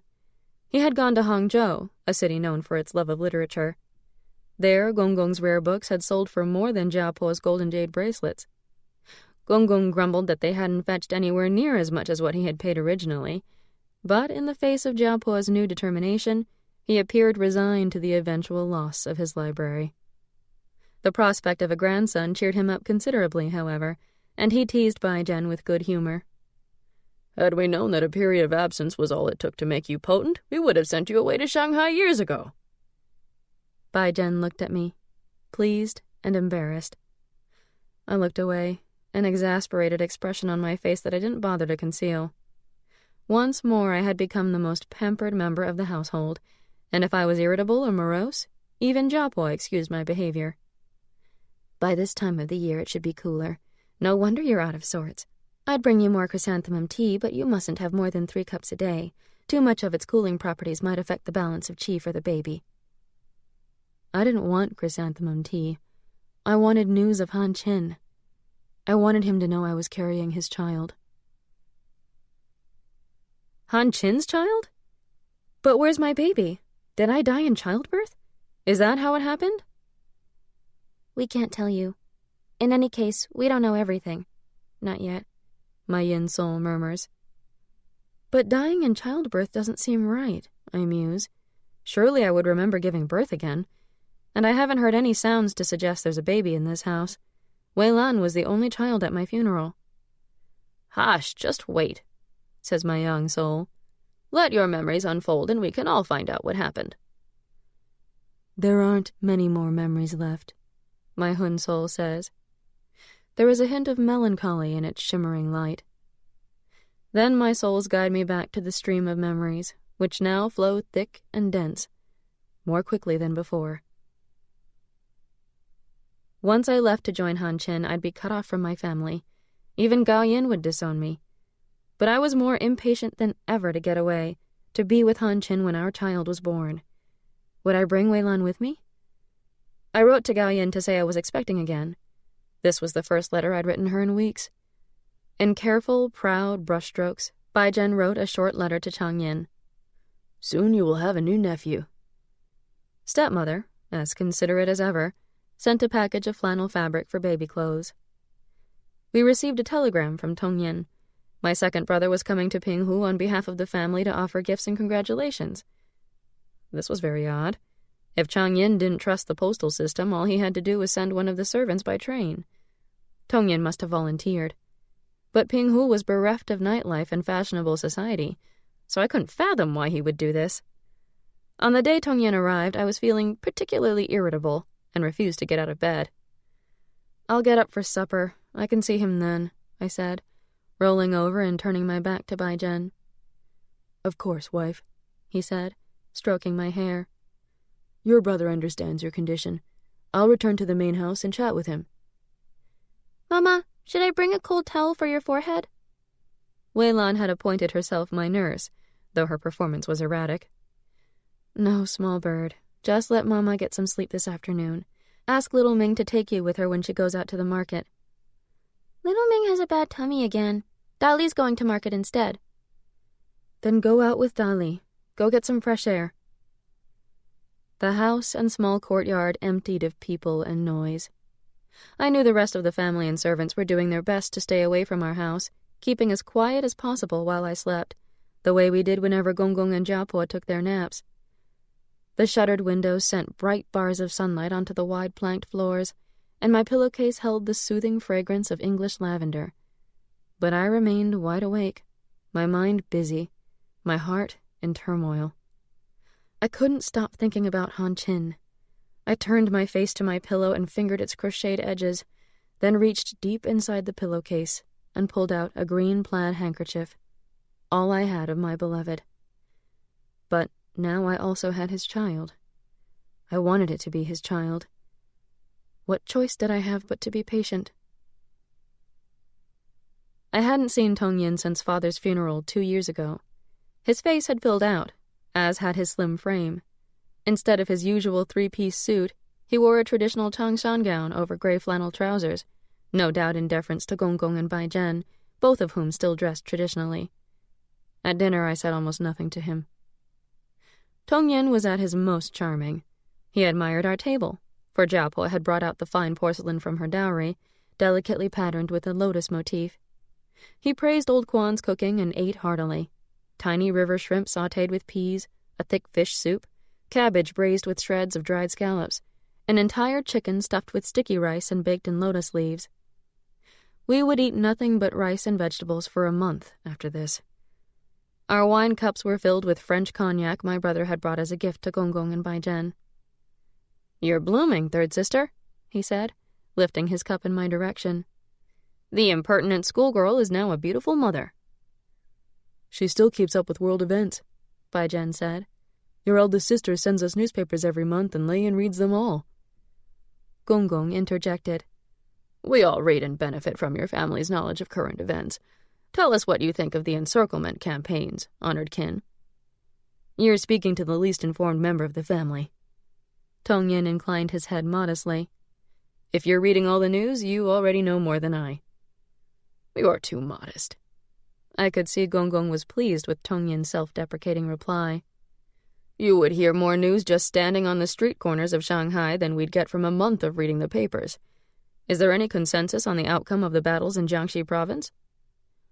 The news is good, very good. By all accounts, our nationalist forces are winning the 5th encirclement campaign. Soon Mao's army will be in a noose they can't escape. We hear that large numbers of communist agents and agitators are going into hiding, unsure of what to do next or where to take their orders from. It will be a rout, an absolute rout. Tong-yin was being a perfect guest, but I could tell that beneath the pleasantries he was impatient, on edge. After dinner, Jiapo proposed a game of mahjong. It pleased her to have someone new at the table. Gong excused himself. He never enjoyed playing. The rest of us sat down at the felt-topped table and opened the case of ivory tiles. We played for toothpicks because Jiapo refused to gamble with real cash. Tong-yin kept the conversation lively with gossip about Shanghai society matrons who ran high-stakes mahjong games. Mrs. Go always won, but then her mahjong partners began to notice things, he said, of one prominent hostess. In particular, how the maid offering snacks would circle the table and place a few sunflower seeds or dried plums beside Mrs. Go's teacup every now and then. Unlike the other ladies, Mrs. Go never helped herself to any snacks. Her maid always put something down for her. So did her friends accuse her of cheating? Asked Jiapo, fascinated. No, not at all. They couldn't, not without causing her to lose face. Eventually, they said it was unfair for her to host all the mahjong parties, and that they should rotate among their homes. She knew she'd been caught, but since no one had accused her openly, everyone managed to save face. When it was Mrs. Go's turn to host again, the maid no longer hovered over the game. By the end of 4 hands, Jiapo was giggling. A little more wine, and Tong-yin had talked her into another round. Bai-jen, who had been cheerful since the announcement of my pregnancy, needed no encouragement to down more cognac. It didn't worry me to see Bai-jen drink. It meant he would fall into his own bed tipsy and happy, to sleep soundly until late morning. He wouldn't come to my room to fuss or make sure I was comfortable before going to his own room for the night. At the end of the 2nd round, Jiapo stood up. That's as much excitement as I can take. It's already 10 o'clock. What a night! What a night! Ah, if only we entertained such amiable company more often. Tong-yin bowed to her. If only my commitments allowed me to visit more often. She tapped his arm playfully with her folded fan. No need to be polite. There's nothing in this town to bring you here except duty and affection for your sister. She turned to leave, a little unsteady on her feet. Bai-jen sprang up. Ma, let me help you to your room. Together, they made their way out in slow, deliberate steps. Alone at last, Tong-yin and I looked at each other. My guard remained up. Well, little sister, motherhood suits you well. Yes, very well. Thank you for being so kind to my mother-in-law. I'm sorry to be unsociable, but I'm having a rather difficult pregnancy and I'm tired. Good night. Wait, sister. We must talk. In private. Anything you want to say to me, you can say in front of my husband tomorrow. You wouldn't want your husband to hear this. Meet me at the pavilion at 1 o'clock. It's about Yan Han-chin. He turned on his heel, not waiting for my answer. Was it possible that Tong-yin was the courier for the manifesto? After all, he'd been friends with Han-chin, had once given his support to Han-chin's work. But he was also in business with Cha Jin-ming. I couldn't figure it out. I lay awake, my eyes fixed on the wall clock. At a few minutes before 1, I pulled a woolen coat over my nightgown. The sky was clear, and the moon so bright I didn't need a lamp to find my way to the main courtyard. A light wind rattled through the bamboo stalks, but the trembling in my hands had nothing to do with the chilly air. When I emerged from the bamboo grove, the smell of cigarette smoke told me that Tongyin was already at the pavilion. He was leaning against a post, his face tilted toward the moon. He had changed into Western clothes, a pullover and corduroy trousers. "I thought that could be our excuse if we are discovered," he said, pointing his cigarette at the bright circle overhead. "I'd say I came to admire the moon and found you here, a fellow insomniac." "What do you want to talk about, second brother?" I didn't have to pretend much to sound annoyed. "I'm pregnant and sleepy." "Let's come straight to it then. I need to know where Han Chen has gone." "How would I know?" I was startled by this question, and the surprise in my voice was genuine. "You read the papers, Lei-yin. You know he's on the run. He was hiding in Pinghu." "In this backwater town?" I filled my words with doubt and scorn. Tongyin nodded. "Yes, but by the time I realized it, he'd moved on. Where did he go?" "Why are you asking me? The last time I had anything to do with Han Chen was when I lived at home." His hand gripped the railing. "Are you still in love with him? Is that why you won't tell me?" Feigned apathy was my best ally. "Second brother, I'm married and a mother." "Han Chen asked about you not so long ago, third sister, about where you lived. That's how I guessed he'd found his way here, to this town." "Well, if he came here, it wasn't to see me." Facing away from the moonlight, it was easier to hide my true reaction. "Han Chen was here, third sister." My brother's voice was low and urgent. "He needed someone he could count on, but who wasn't a known supporter of the communist cause. A place to hide, someone to help him buy train tickets. I don't care what you did for him, just tell me where he is now." "I don't know anything except for what I've read in the papers. And why are you mixed up in any of this anyway?" I snapped. "I want to protect you, third sister. When they told me to get on Han Chen's trail, I realized he might be here because of you. But I never said anything to them about you. I let them assume he had other contacts here." "Who is them?" I asked, exasperated. "The Nationalist Secret Police." My breath stopped. "And how are you mixed up with them?" He gripped my shoulders. His handsome features were taut, anxious. "Father used to invite Han Chen to our home, so now our family's under suspicion. The Nationalists can make a case for us being communist sympathizers. But I told Cha Jinming I would find Han Chen. If I can help them find Han Chen, nothing happens to us. I'm protecting you. And our family." He blinked rapidly. The liar. I pulled away and sat down on a stone bench, mulling over Tongyin's words. I shook my head. "If Cha Jinming knew you were in Pinghu looking for Han Chen, his secret police would be here already. He has no idea what you're doing. You are up to something because you're the one who's in trouble, not me or our family." He put his head in his hands. His shoulders drooped. It was several moments before he spoke again. "You're the cleverest of us, third sister," he said wearily. "You're right. I'm the one who is in trouble. If I don't find Han Chen, or at least help find him, Cha Jinming might throw me to the secret police." "I thought you were great friends with Cha." "I'm more than that. I spy for him."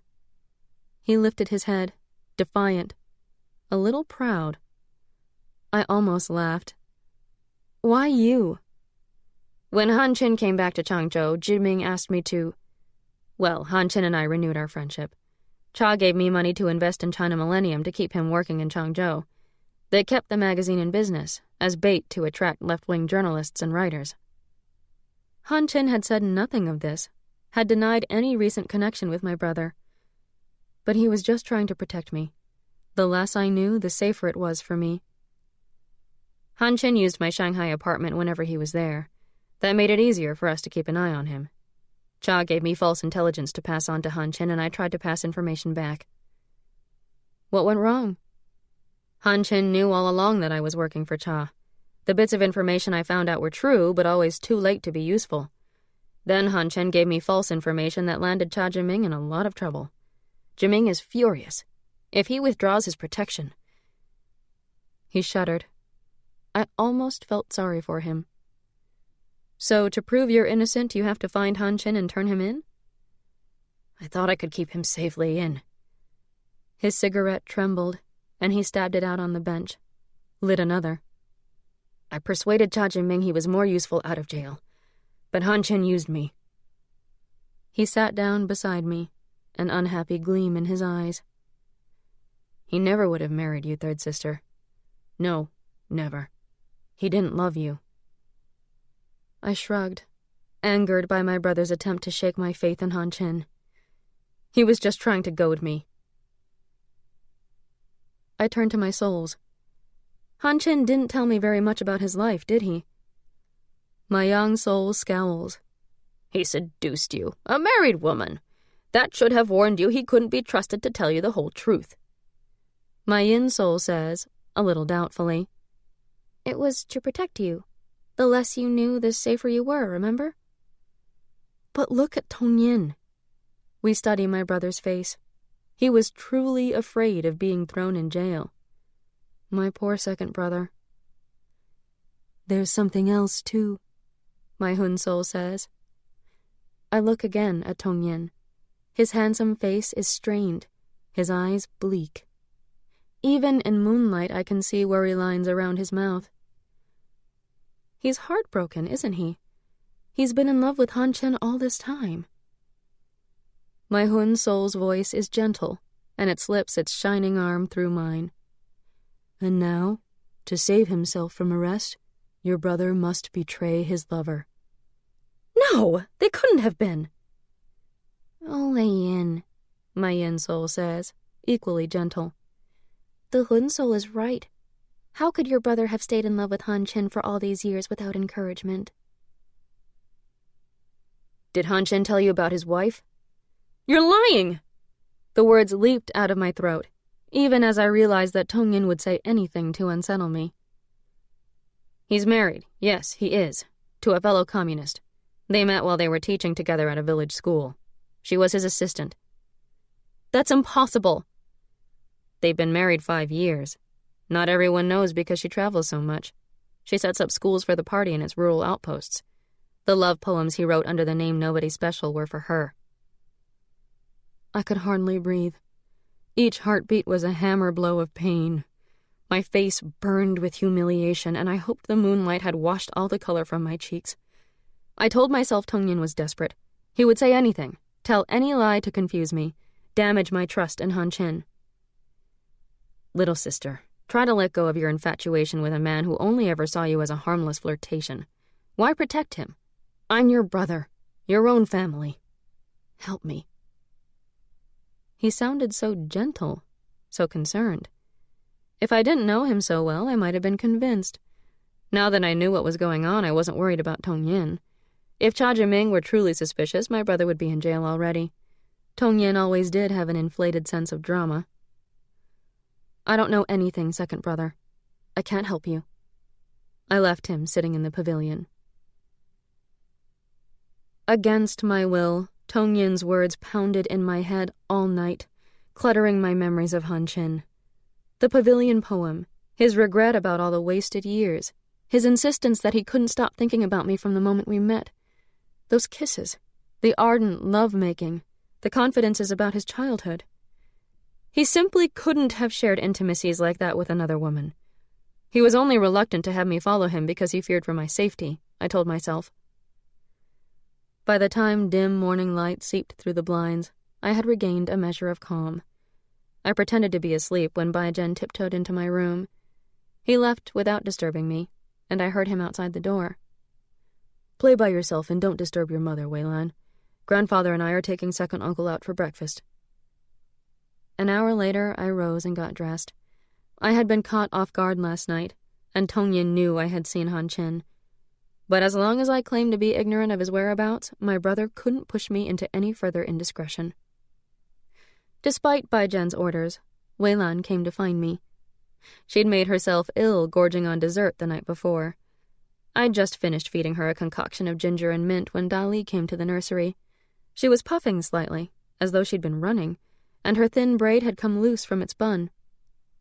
The mistress wants to see you in her room, young mistress, and she says to leave the little one behind. Don't worry, Weilan is on the chamber pot and isn't going anywhere. Where on earth is little Ming? She's with the mistress. Dali looked apprehensive. I'll look after the little miss. When I arrived at Jiapo's chambers, she greeted me with a face like thunder. Despite the coolness of the autumn day, she was waving a sandalwood fan vigorously. Little Ming crouched in front of her, forehead touching the polished floorboards, shoulders heaving with sobs. "Mother, what's the matter?" Jiapo just pointed at the young woman. This. All those nights she was away, she wasn't caring for a sick mother. She was with a man." Little Ming's words were choked with her tears. "Have mercy, mistress. Have mercy." From the look on my mother-in-law's face, she wasn't inclined to mercy just now. "She's lived in this house since she was a girl. We fed her and clothed her, and now she has a big belly, no husband, and no dowry." I sat down on one of Jiapo's beautiful rosewood chairs. "Little Ming, how far along are you?" She sniffed. "Nearly 3 months, same as you." Jiapo brought her folded fan down on the poor girl's head. "How dare you compare yourself to my virtuous daughter-in-law, to the mother of my grandchildren?" "Mother, please," I said, trying to bring calm to the room. "Little Ming, who's the father? Will he marry you?" This brought more wailing and incoherent sobs from Little Ming. She shook her head. "Is he a married man?" I asked, as gently as I could. She wiped her eyes and nose with her sleeve. "No, young mistress, he's not married." "Then we need to find him and make him marry you." "He's gone. Left town. He was the clerk at the Thousand Wisdoms bookstore, and he left town 2 months ago." My heart stopped. I pushed away visions of Han Chin, naked, Little Ming arching her back beneath him, the giggling and fondling afterward.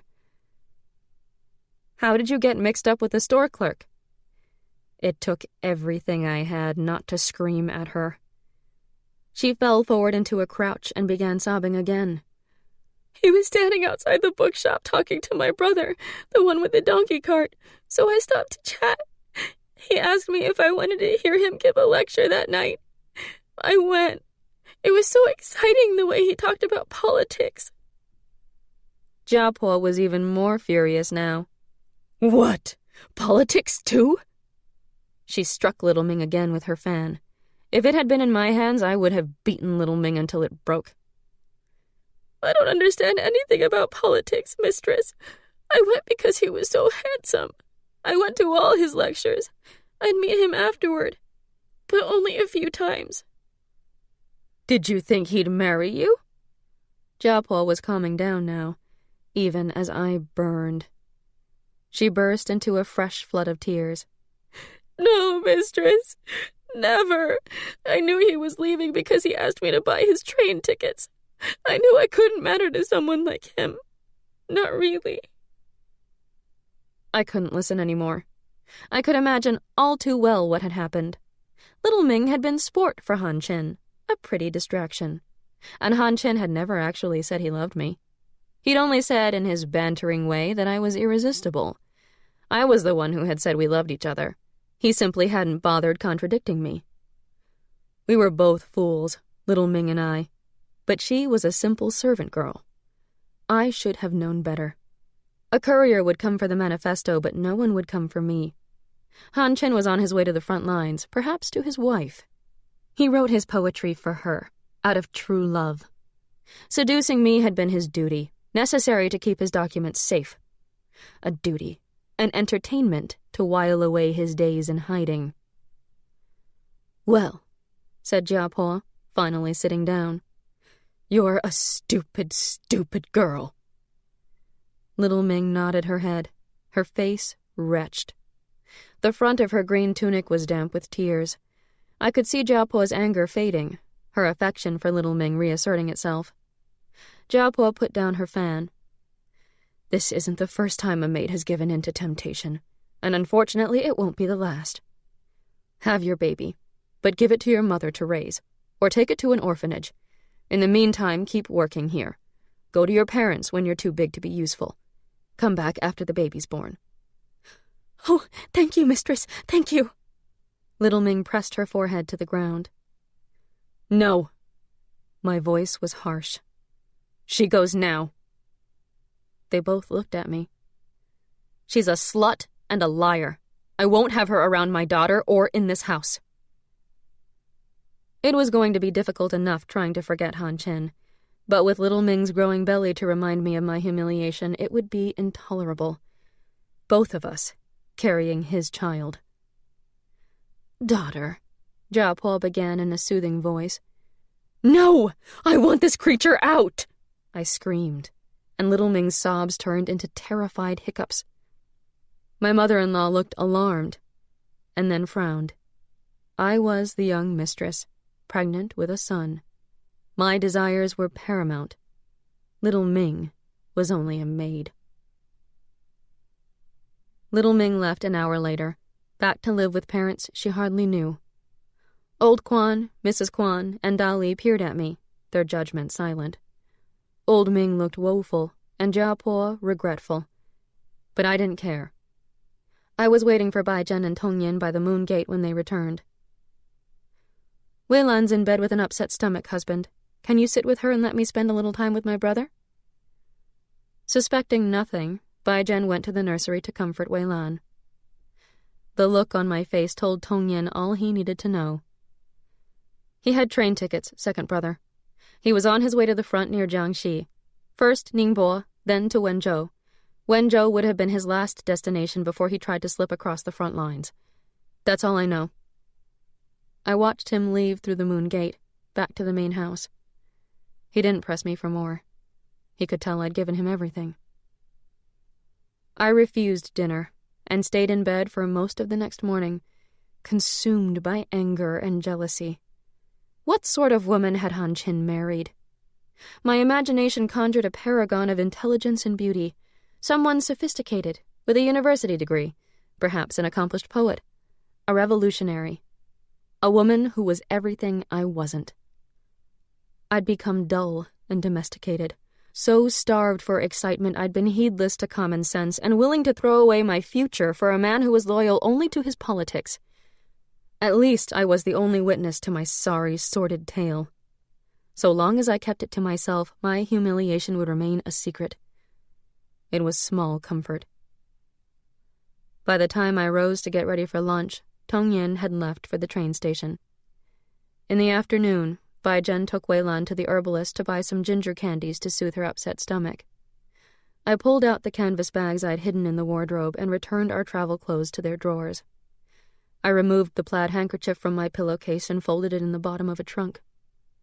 It would remain there, a hidden reminder of a reckless, foolhardy time, silent admonishment of my poor judgment. Was there anything in Han Chen's behavior that should have warned me? I asked my souls. Why didn't I see the signs? You didn't see because you wanted so badly to believe he loved you, as deeply as you loved him. My young soul is being uncharacteristically kind. He turns away to look out at the garden, trying to conceal the expression on his face, but on my tongue there is dried kumquat. He used you. There is saltpeter in the air, my yin soul's anger. She shakes out her pigtails and begins braiding them again. He had it all planned. He despised me, and Tong Yin. I see that now. To him we were just rich children prattling on about things we didn't understand or believe. I didn't think a person could live with such pain every hour of the day. Before my eyes opened in the morning, before I could even remember my name, I felt the nagging, dull pain in my chest. Some days I woke cold with anger at Han Chen's casual manipulation of my feelings. I was even upset on Tong Yin's behalf. Were we nothing to him but a pack of playing cards? Angry or aching, my blood boiled with humiliation over my stupidity. Had it been love or obsession? It took great effort to be amiable, and I didn't always succeed, but everyone just assumed I was having a difficult pregnancy. No one commented on my melancholy state or my desire to be left alone. My family's genuine affection only made me feel worse about what I had done. Had I actually planned to abandon my daughter or take her away from a loving father? What sort of insanity had come over me? Had I really been willing to put my innocent child through such grief? ready to devastate a kind, decent man like Bai Zhen, who in all these years had never raised his voice or hand to me? I vowed to be a better wife, one who deserved a husband like Bai Zhen. What harm was there in letting everyone believe this baby was his? My adultery and its consequences would never come to light as long as Bai Zhen believed I had been faithful. And who was to say the baby wasn't his? But I had had my revenge, I reminded myself. I had betrayed Han Qin. He would be caught and jailed. Bai Zhen and I went to the theater to see the latest Chendai romance. Suyin was famous now for playing tragic heroines in costume dramas. Her fans didn't want her in cheerful musical roles or comic romps. They wanted to see her face, a single tear coursing down her perfect cheekbone, her mournful gaze as it lingered on a departing lover. The magazines reported Lianhua Studios was planning a Chinese version of Anna Karenina, starring Chendai as Anna. Jiapo and I inspected the estate, shaking our heads at the state of the shutters and woodwork, once so beautiful. The stairs creaked, and many of the railings suffered from dry rot. Weeds had taken over the courtyards and the fruit trees needed pruning. Tiles had come loose from the roof of the main house. "We will send for old Fong just before spring planting to clean up the gardens," Jiapo said. "It will give him some extra cash to buy seeds for his crop." "Will you speak to Gong about hiring a carpenter?" I asked. The houses needed repairs that couldn't be delayed any longer. "It's not safe. I'm always telling Weilan not to lean against the railings and banisters. I'm so afraid she'll fall." "Yes, we've put off calling in a carpenter for too long. Let's do it in the spring." It was January, but the afternoon was warm enough that I couldn't resist settling on the second-floor veranda to read. Bai Zhen put soft cushions on the wicker seats and filled the enamel bowl on the table with dried fruit. My heart was still torn between sorrow and anger, but I resolved to forget Han Qin. I was only 3 months away from my due date, larger and more awkward than I'd been during my first pregnancy. A boy would bring great happiness to Bai Zhen, and this mattered very much to me now. I longed to hold a newborn in my arms again, to show Weilan the wondrous perfection of tiny hands and feet. I only hoped the baby wouldn't resemble Han Qin. Bai Zhen came up to my library to deliver the Central Daily News. It was 3 days old. The mail from Shanghai arrived erratically these days. "Let's read this out on the veranda," I said to Bai Zhen. "Natural light is so much better for the eyes. Let's make some tea and then come sit with me. Dali just brought in a kettle of boiled water." Bai Zhen waved me aside, indicating he would prepare the tea. "Sit and read, wife. Will you be cold?" "I'll put on a warm vest. Where's Weilan?" "Mother has gone to visit old Lady Bao and took Weilan with her. She says our daughter needs to practice good manners." He chuckled and went in to make the tea. I unfolded the newspaper and scanned the front page. The news was depressingly similar day after day, transcripts of speeches by Generalissimo Chang, the latest glib pronouncements from the Americans and British about their solid support for the nationalists. On the second page, I saw his name. "It has been confirmed that Yan Han Qin, communist agent and agitator, Russian scholar, journalist, and poet, was executed by firing squad on January 5, 1935, in Ningbo. He had been in custody for several months, but under a false identity. A witness who knew him came forward and Yan confessed his real name. He was given the opportunity to renounce the communist cause, but refused." I sprang to my feet with a cry. I never thought Han Qin would be executed, only jailed. Bai Zhen came running when he heard me call out, but before he could reach my side, I collapsed against the veranda railing. 50 years of dry rot and neglect gave way beneath my weight. My body fell through the air. Below, the gray stones of the courtyard. Part 3. Pinghu, 1935. "Stop now. Please. No more," I say to my souls. "I need to walk." I was desperate to get away from the frantic efforts to save my life, the murmured exchanges between the village doctor and the midwife, their ministrations over my still unresponsive form. To get away from the sight of blood, the glimpse of an infant whose souls winked away the moment he came into this world.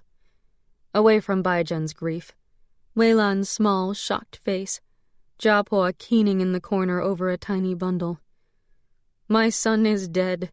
He was my guilty secret, but he would have brought us such joy. My souls trail behind as I leave the temple. Moonlight passes through us and casts no shadows. We enter the bamboo grove, where stiff green leaves flutter in a light wind that bends their tall, hollow stalks. I climb the few steps up to the pavilion, while my Hun soul makes a slow circuit around it before coming to rest on a bench. My Yin soul joins it and turns her face up to the moon.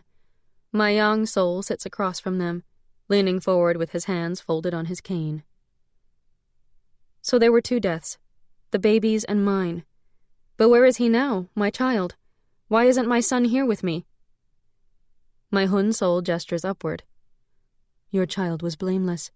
His souls went immediately into the afterlife. Perhaps he's been reincarnated already. Those tiny feet, the sweet scent of clean baby skin, gone. I would never know them. I feel the sensation of tears, but when my fingers brush my face, there is nothing. All my memories are back, and I still don't understand. How is Han Chin the reason I'm trapped on this earth? Isn't it obvious? Han Chin died because you betrayed him, my young soul says, and there is a sharp taste of tamarind on the tip of my tongue. You told Tong Yen how to track him down. You must make amends for his death before we can ascend to the afterlife. But Tong Yen also betrayed him. Doesn't he share the guilt? Tong Yen will atone for his sins when it's his time. Right now it's yours. My Hun soul pats me on the arm, but I move away, my mind still rippling. But how am I supposed to make amends? There is silence. We don't know, my Yin soul admits. Her young face is anxious, and there is an odor of mildew and old books. It's up to you to find out. We were all counting on you, Lei Yin. Chapter 19. I'm not a ghost, at least not the sort people notice. I call out greetings when Dali sweeps the temple floors each morning, but she just continues with her broom, paying more attention to cobwebs than she does to me. I can find no way to reveal my presence, not through the creaking of ancient door hinges, not in cold breezes that raise goosebumps on her arm and lift the fine hairs at the nape of her neck. How can I atone for Han Chin's death when I can't even make myself heard, or seen, or felt? When I don't even know what the gods consider proper penance? When I was alive, I had been slightly nearsighted. Now, when I gaze at the ginkgo tree, its leaves are sharp outlines against the sky. Each feather on a flycatcher's wing glistens blue as it skims past. Even from inside the temple, I can hear the daily rituals of town life. Washerwomen scrubbing clothes on the banks of the canal, water lapping as flat-bottomed boats are poled on their way along the banks, cries of greeting and gossip. And the scents. The fragrance of early-blooming clematis in the next courtyard fills my nostrils, as though I'm standing beneath its rustling vines. The smell of garlic wafting over from the kitchen is so strong I can taste it. I worry about Weilan. She sits by herself in what was my library, copying characters into her exercise book. Mother, mother, mother. Over and over. And in the margins, please come back. She is like a small ghost herself, silent and pale. She hardly eats. At night, Jiapo lets Weilan sleep in her room. She comforts my daughter whenever she wakes up crying in the big bed. Mama, I want Mama. Popo is here, my precious. Popo is here. No, I want my Mama. I can't bear to be in the room when Weilan cries. She's so unhappy, and I'm so helpless. But even if I hide myself in the farthest corners of the estate, I can still hear her heart-rending wails. Weeks go by, and there comes a morning that begins with weeping and harsh words, a quarrel between my in-laws. Curiosity pulls me away from the temple into the main house, where Mrs. Kwan dawdles by the door, and Dali is sweeping steps that are already clean. Old Kwan and Old Ming loiter in the main courtyard, within earshot of the house. It's your fault she's dead, our daughter-in-law, and the grandson she was carrying. Be reasonable, wife. I can tell Gonggong is nonplussed, and so am I. Jiapo has never raised her voice to him. I have been reasonable for 30 years. I've been reasonable while you frittered away my dowry on monuments to your dead ancestors. Reasonable when you couldn't spare a thought for the living. It was an accident, he protests. It was your negligence. That railing broke because it should have been replaced 10 years ago. No, 20 years ago. Instead, you wasted a fortune on books and snuff bottles. On useless things. More shouting, and a door slams. Heavy footsteps sound on the staircase, and the servants scatter as Gonggong storms out the door, Baijian at his heels. My husband looks embarrassed more than anxious. Son, pack me a suitcase and send it to the 8 Willows guest house. Ming! Old Ming! Call me a rickshaw. At once. Wah, wah, I've never heard the mistress shout at the master. The day after the excitement, old Ming is comparing notes with Mrs. Kwan and Dali. No wonder he refuses to come home. He's never been treated this way before. You say the master's hired your son to fix up the cottage on Infant Mountain? Dali asks. If the master moves to the cottage, will they divorce? Mrs. Kwan says in disdain, They're not Shanghai society, Dali. They're too old for such nonsense. When will the master move into the cottage, Ming? In a few weeks, as soon as it's ready, says old Ming, stroking his goatee. My 6th grandson has agreed to live there with the master, to do his cooking and housekeeping. Mrs. Kwan sounds doubtful. Tell your 6th grandson to stop by whenever he's in town. Old Kwan will cook up a few of the master's favorites for him. Dali picks up her basket and sets out for the market, ready to share her new stock of gossip. In a few hours, all Pinghu will know that the patriarch of the Li family has fallen out with his wife and moved out of the family home. While old Ming's son works on the cottage, Gonggong shuttles between the 8 Willows guest house and our home on a daily basis. Sometimes it's to fetch an extra pair of trousers, or because he has letters to write. Sometimes he slips a few of his antique books in a satchel to take away. When he passes Jiapo in the courtyard, he speaks to her courteously, hope barely disguised on his face. But she remains cold to him. She spends her days in her room, and emerges one afternoon with a stack of letters for old Ming to post. They're addressed to members of her family in far-off Hunan. Baijian pleads with his mother to reconcile with Gonggong. It looks bad for the family if you and father live apart. What will people think? Let your father worry about what people think. He cares more about keeping up appearances than our family's welfare. Her words are tinged with bitterness. Mother, you can't blame him for everything, Baijian says, trying to reason with her. He thinks only of himself, she snaps. Do you know what it's costing to fix up that cottage? We can barely feed ourselves, and now we have to maintain 2 households. Father said he sold more of his books. He spent a fortune on those books, but not on your education so that you could earn a living. He should have found you a better tutor, sent you to boarding school. Look how quickly you learned to read and write after Lei Yin arrived. She bursts into tears. My beautiful, clever daughter-in-law. My grandson. Ma, please, Weilan will hear us. Baijian cries every night, too. I wish he loved me less. Do I need to atone for being unfaithful to my husband? I don't think so, my yin soul says, pushing back her bangs. Baijian never knew about your affair. There was no actual harm to his life from that. Oh, what's the use in speculating on how I can do penance? I kick at a pebble, but it doesn't move. I thought ghosts had powers. I can't haunt the living, let alone find out how to atone for Han Chin's death. Can't you tell me what to do? We would, but we don't know, says my young soul. We truly don't, and it's extremely important for all of us that you find a way to ascend to the afterlife. He sounds glum, and a peppery tang lingers on my tongue. Test the limits of your existence, my Hun soul advises. Explore. There is a way, we do know that much. Perhaps more than one way. Don't forget your father, my young soul reminds me. You wanted to get to the afterlife to apologize to him. Yes, but what if I don't want to ascend to the afterlife? I know I sound childish and petulant. If I stay here, I can watch over Wei Lan. There is a collective intake of breath, if such a thing is possible from souls.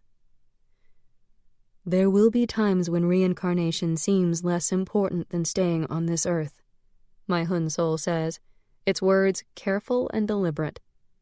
But as the weeks and months go by, you'll feel the pull of that golden light, and you'll find that it grows stronger, more insistent. If you don't find a way to ascend, says my yin soul, her girlish voice edged with panic, you'll feel as though you're being pulled apart. Pulled toward the portal, but weighted down to this earth, says my young soul. We'll feel it too. We'll begin to fade, and then you'll become a hungry ghost, insane, doomed to roam this earth without the comfort of your souls. His words reverberate in my head like a gong, shattering and painful.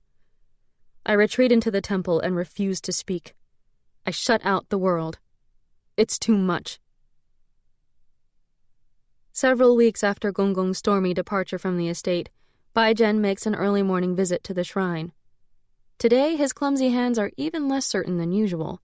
They flutter and fuss over a plate of steamed buns, a tiny pyramid of preserved kumquats arranged next to them. It is all on one of my Limoges platters. He lights twice the normal number of incense sticks. He weeps, as I haven't seen him weep since the first days after my funeral. Then he stands up and wipes his eyes. When he pushes the temple door open, he draws a deep breath, then squares his shoulders to step outside. The incense has just burned down when Gonggong and Jiapo arrive together, carrying more food and incense. Are they reconciled? Jiapo sweeps the fine ash off the altar with a hand broom, while Gonggong gets out a feather duster and flicks it over the carved wooden tablets. They bow before the ancestral portraits on the wall. Then they stand before my name tablet, light fresh incense sticks, and bow deeply. 3 times. How can they not hear my shocked gasp? They're my elders. They're not supposed to be venerating me. Why do they feel the need to placate the spirit of a daughter-in-law, one who didn't even give them a grandson?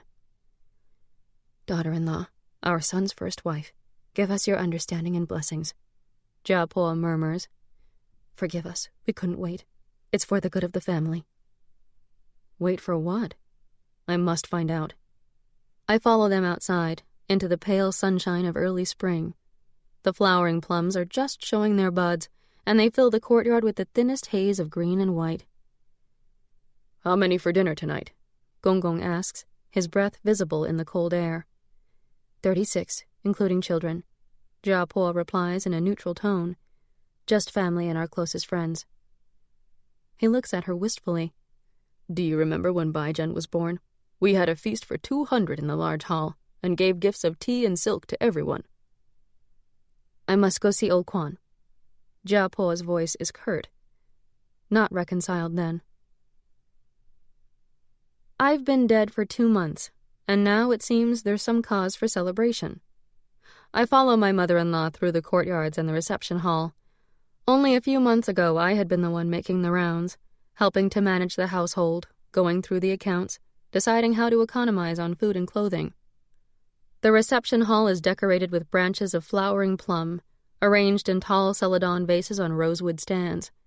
It strikes me as a nice way to bring some freshness inside, but I pause when I realize the exquisite paintings that once graced the niches where the vases sit are gone. The fresh-cut blossoms are there to fill the gaps. The doorways of the large dining hall are swathed in red fabric. Red and gold lanterns hang from ceiling beams. Red draperies wrap the wooden pillars. Everywhere, red. Red is for weddings. Another wife, another dowry, another chance for an heir. There's no other explanation for Bai Zhen's tears or my in-laws' behavior. He's getting remarried before the customary 100 days of mourning are complete. For a good dowry, they're willing to risk my wrath and the wrath of their ancestors. And why not? There's not much risk in angering me now. I'm as dead as any of their ancestors, and I lack the power to damn or bless anyone. Only the living can inflict suffering on each other, I've learned. My daughter will have a stepmother. I suppress a pang of fear. I hurry after Jiapo and find her in the kitchen giving instructions to Old Kwan and Mrs. Kwan. When you serve the chicken and duck, cut them into small pieces that are easy to pick up, Jiapo says, and slice the ham very thin. We must have enough for 3 platters. She walks out of the kitchen, her back straight. 100 days of mourning less 40. Mrs. Kwan counts out loud. I wonder how much they had to give the fortune teller to tell them this was the most auspicious date for a wedding, mourning or not. Probably less than they gave to the Temple of Soul's enlightenment to hurry along the young mistress's reincarnation, Old Kwan snorts. Those priests will promise anything for a fat donation, you know, but if it makes the master and mistress feel better about cutting short the mourning period, why not? Whatever they had paid the priests to do, it hasn't worked. I'm still here, not yet even in the true afterlife, and nowhere close to reincarnation. In what was my house, Gong and Jiapo are gathered in Baijian's room. He stands before the wardrobe mirror, buttoning a fur-lined vest over a gown of black silk brocade. His cloth shoes are new, his black silk cap topped with a jade bead. I've never seen these clothes before. The sleeves hang nearly to his knuckles, so I guess they are from Gong's wardrobe. After Baijian finishes with his vest, Jiapo adjusts his round cap. He sits down on a chair and grips the ends of the armrests. He stares straight ahead, avoiding his parents' eyes. No one speaks. Dali comes in, holding Weilan by the hand. My daughter is wearing pink, a flowered tunic and matching trousers, pink ribbons tied to her pigtails. I remember buying the fabric. Jiapo must have sewn the clothes for her. Weilan runs straight to Baijian, who lifts her onto his lap. She buries her face in his chest and begins to cry, her silent tears absorbed by the black silk. Jiapo opens her mouth to protest, then stops. I watch from the veranda as my in-laws leave through the courtyard. At the moon gate, Jiapo pauses to look back at Gong, her voice cold once more. My brother has found a family willing to marry their daughter to our unlucky son. This dowry will get us through the next 10 years if we're careful. If you squander it, we'll have to sell off this estate. Our son and grandchildren will end up living in the servants' quarters, if not on the streets.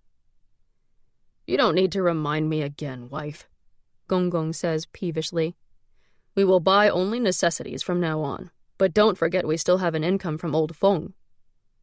This was the tenant farmer. That income is so insignificant we may as well sell the land, if anyone wants to buy that rocky plot of dirt. Old Feng and his family have worked that farm for generations, my father-in-law says. I'm responsible for them. What would they do? They'd find another farm. You just don't want to sell it because then you won't be able to call yourself a landowner anymore. What vanity. No, it doesn't appear as though they've reconciled.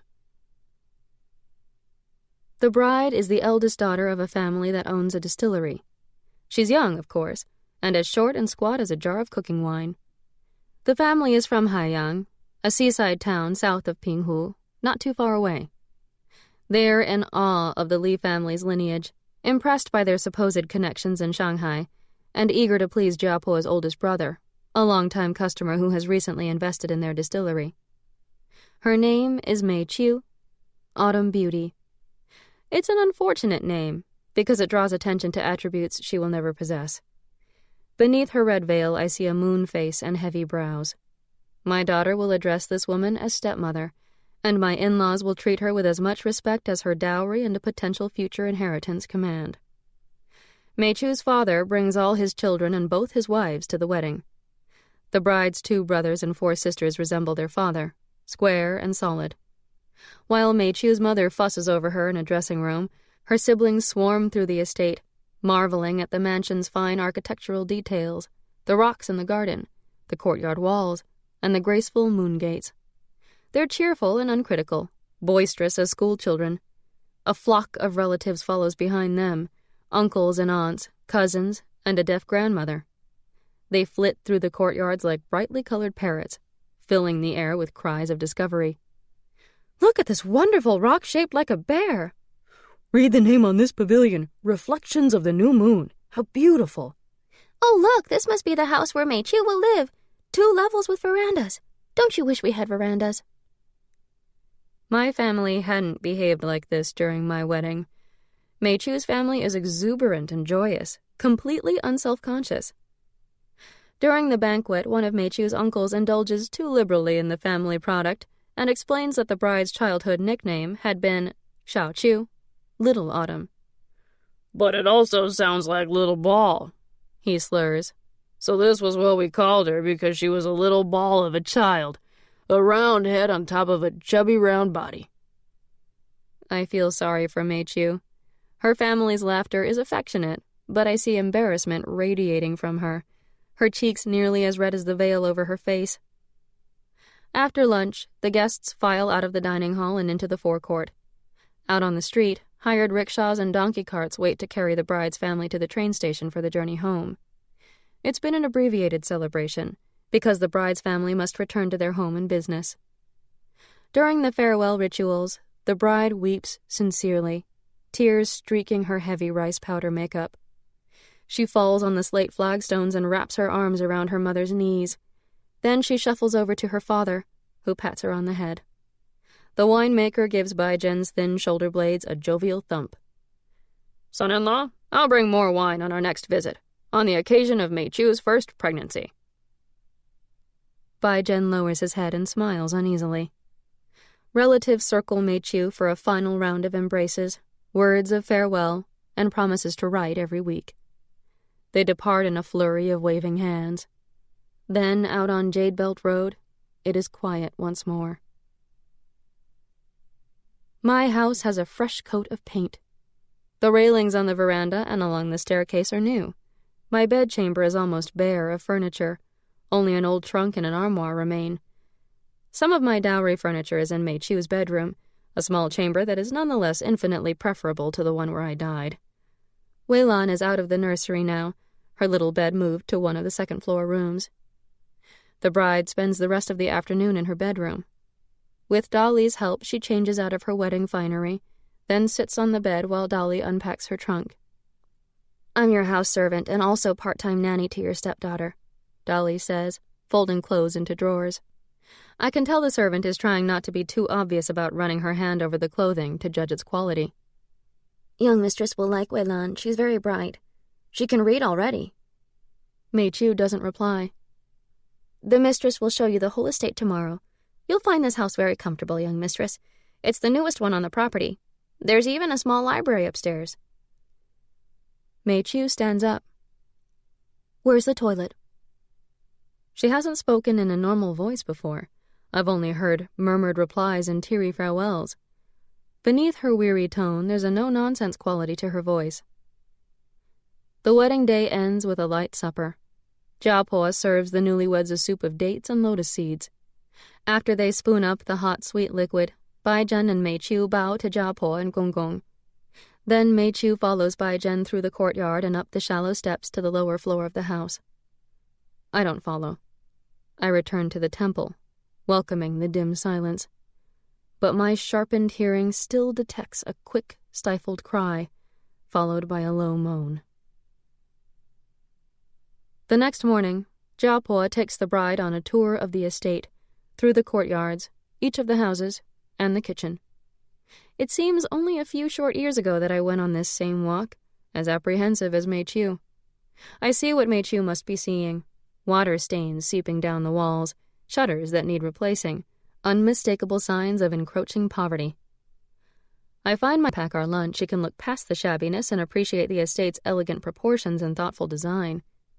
When she's lived here longer, she'll see how the bamboos in the courtyard sway in the slightest breeze to make a hot day cooler, how the deep veranda roof provides comfortable shelter from the summer rains, how the lazy afternoon light shimmers over the rock garden, washing the tall stones with gold.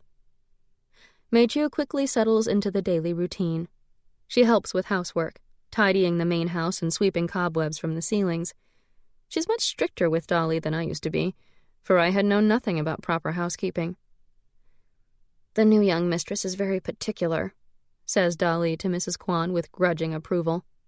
"And she's not above doing some of the work herself." "Our first young mistress was far too well-bred," says Mrs. Kwan. "Too much education, all of it the wrong sort for a small household." Mei Chu is deferential to Jiapo and shows her respect in ways that had never occurred to me, blowing on the surface of a hot cup of tea before serving it, kneeling to rub the old woman's feet at the end of a long day. And I can't complain about how Mei Qiu treats Wei Lan. She doesn't go out of her way to make a fuss over my daughter, but neither is she unkind. It's as much as anyone could expect. Wei Lan avoids her stepmother, but I can't tell whether it's out of hostility or shyness. Jiapua says there's only enough dowry money for another 10 years. How is everyone supposed to eat after that?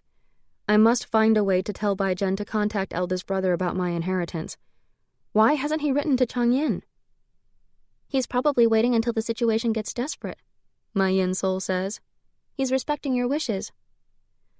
Find a way to talk to your husband, then. But stop wasting time, says my Yang soul. He stands at the center of the pavilion, his hands joined inside the cuffs of his jacket. He seems older and frailer somehow. It's more important to find a way to make amends, says my Hun soul. I'd rather find a way to talk to Bai Zhen, I snap. The most important thing is to ensure he makes good decisions for my daughter. There's plenty of time for making amends, however I'm supposed to accomplish that. My Yin soul looks distressed, and dried lemongrass fills the air. I don't know exactly how much time you have, but it's probably less than you think. I think, my Hun soul says, that if you manage to communicate with the living, it will lead you to an understanding of how to make amends. Chapter 20. It's becoming clear that I can't deny the pull of the afterlife, an elusive tugging so subtle it could be my imagination. But each day it grows stronger, the sensation of being stretched, each tendon of my ghost body elongated to the point of mild discomfort. At night, when the household is asleep and nothing distracts me, I am restless. I roam through the estate, haunting family and servants alike, avoiding Mei Qiu's room if Bai Zhen is there. Watching Wei Lan sleep calms me. I can fall into a peaceful state when I'm beside her and feel as though I'm about to doze off myself, my mind passive, wandering pleasantly toward a void. The afterlife's pull recedes when I'm with her, waiting for her eyelashes to still and her breathing to grow soft and regular. Small bird, I whisper, sesame seed, my only heart. One day, Bai Zhen takes Wei Lan to the market square to see a troupe of traveling acrobats. This is the first time since my death that Wei Lan has gone out with her father, and she fairly skips along. They return just before supper time, Wei Lan so tired and excited she can't finish her meal.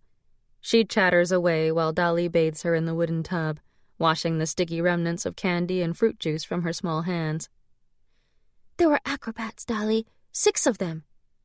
She squints as she submits her small face to the soapy washcloth. They climbed up on each other's shoulders until they were a tower. 3, then 2, then the last one on top. Close your eyes again. I'm going to pour water on your face. Wei Lan does as she's told. And there was a girl, about my age. She was so pretty. She was all in blue, a beautiful tunic and trousers, with pink ribbons in her hair. She climbed up and stood on the shoulders of the man at the top. Everyone was clapping and cheering. She sighs with happiness. Once she's out of the tub and tucked into her blankets, she's asleep before Dali even shuts the door. The full moon shines through the window, its cold radiance softened by rice paper shades. I sit beside Wei Lan, ready to settle down for the night. Something causes me to blink once, and then once more. Surrounding Wei Lan's little head is a second hazy outline against the pillow. This, I think, is a trick of the moonlight, or my vision has blurred in this drowsy state. Then my Hun soul prods me. Look, it says, pointing, and I do. The bed casts no second silhouette, nor does the wardrobe, which stands in sharp focus against the far wall. That outline, that second silhouette, is only around Wei Lan's head, my Yin soul exclaims. She is excited, hopping from foot to foot, her pigtails bouncing. Take a closer look, my Yang soul urges, almost as excited. Tentatively, I reach out to touch the blurry shape above Wei Lan's head, expecting my hand to pass through it, as it does with all things in the earthly world. Instead, my fingers make contact with the edge of the shape. It's as insubstantial as a fine silk thread, but it's there, and I can feel it. Startled, I snatch my hand away, but the edge of the shape clings to my fingers, sticky as a cobweb. As I draw back from the bed, the edge remains attached to my hand, stretching out the shape above Wei-Lan's head as I pull away. Its hazy outline balloons into a shimmering oval that hangs in the air just above the ground. Shadows move across the oval, figures from the other side. My souls murmur in wonder, in hope. Is this another portal to the afterlife? My yin soul asks, eager but fearful. A scent like fermented rice. It can't be. You haven't made amends yet, says my yang soul. This gives us pause. What's the worst that could happen? I say, finally. I'm already dead. And I step through the shimmering oval. Immediately, a hollow sensation in the pit of my stomach tells me my souls haven't followed. I'm alone. But I must go on. The scene before me is disappointingly familiar. It's the courtyard of our house, the rock garden at one end, the bamboo grove shading the other, the moon gate separating our garden from the main courtyard. I hear giggling from the bamboo grove and turn to see 3 children race out toward the rock garden, Wei-Lan in the lead. I recognize the other 2, a boy and a girl, both in rags. For a while they had wandered about on Jade Belt Road. It troubled Wei-Lan's tender heart to see them. Once I gave her a coin to offer to the little girl. The child had snatched it away and put it in her mouth, her face hostile. After a few months, we no longer saw the 2 little beggars, but we never knew what had become of them. What are they doing in our garden? What kind of place is this? An instant later, Wei-Lan stands on the path among the rocks, and the urchins are gone. Bai Zhen is beside her now. I call out, but they neither hear nor see me. He takes her hand, and together they drift, rather than walk, through the moon gate. I hurry to follow. Beyond the moon gate is a busy street that resembles Minor Street, but not quite. The trees are taller, the canal wider, the ancient arched bridges steeper. Bai Zhen and Wei-Lan cross the canal. Colored paper lanterns hang from the sycamore trees, and a festive feeling is in the air. The street is busy with pedestrians, but when I look closely, I cannot recognize any of them. Their faces are blurs. We enter the market square to the shouts of stall keepers and the nasal, high-pitched wailing of the folk opera singers. Bai Zhen pushes his way through a crowd gathered around a small outdoor stage. Acrobats in bright blue tunics, lithe and muscular, walk through the air as though balanced on invisible stair treads. This is no afterlife. I'm in Wei-Lan's dream. 3 muscular male acrobats lock arms and stand as immovable as blocks of granite, while 2 others leap up onto their shoulders. 1 more man climbs to the top of the pyramid. Then a little girl dances her way up to stand on his shoulders. It's Wei-Lan. She smiles and waves to the crowd, the sequins on her blue tunic winking back sunlight. Then she leaps off the pyramid and swims through the air toward her father, wafting down as gently as a leaf to settle in his arms. She laughs at his delight and her own prowess. "How did you learn to do that, little one?" he exclaims. "Oh, I've been practicing with the acrobats," she says, nonchalant but proud. "I wish your mother could have seen you." Immediately, Wei-Lan's face loses its animation.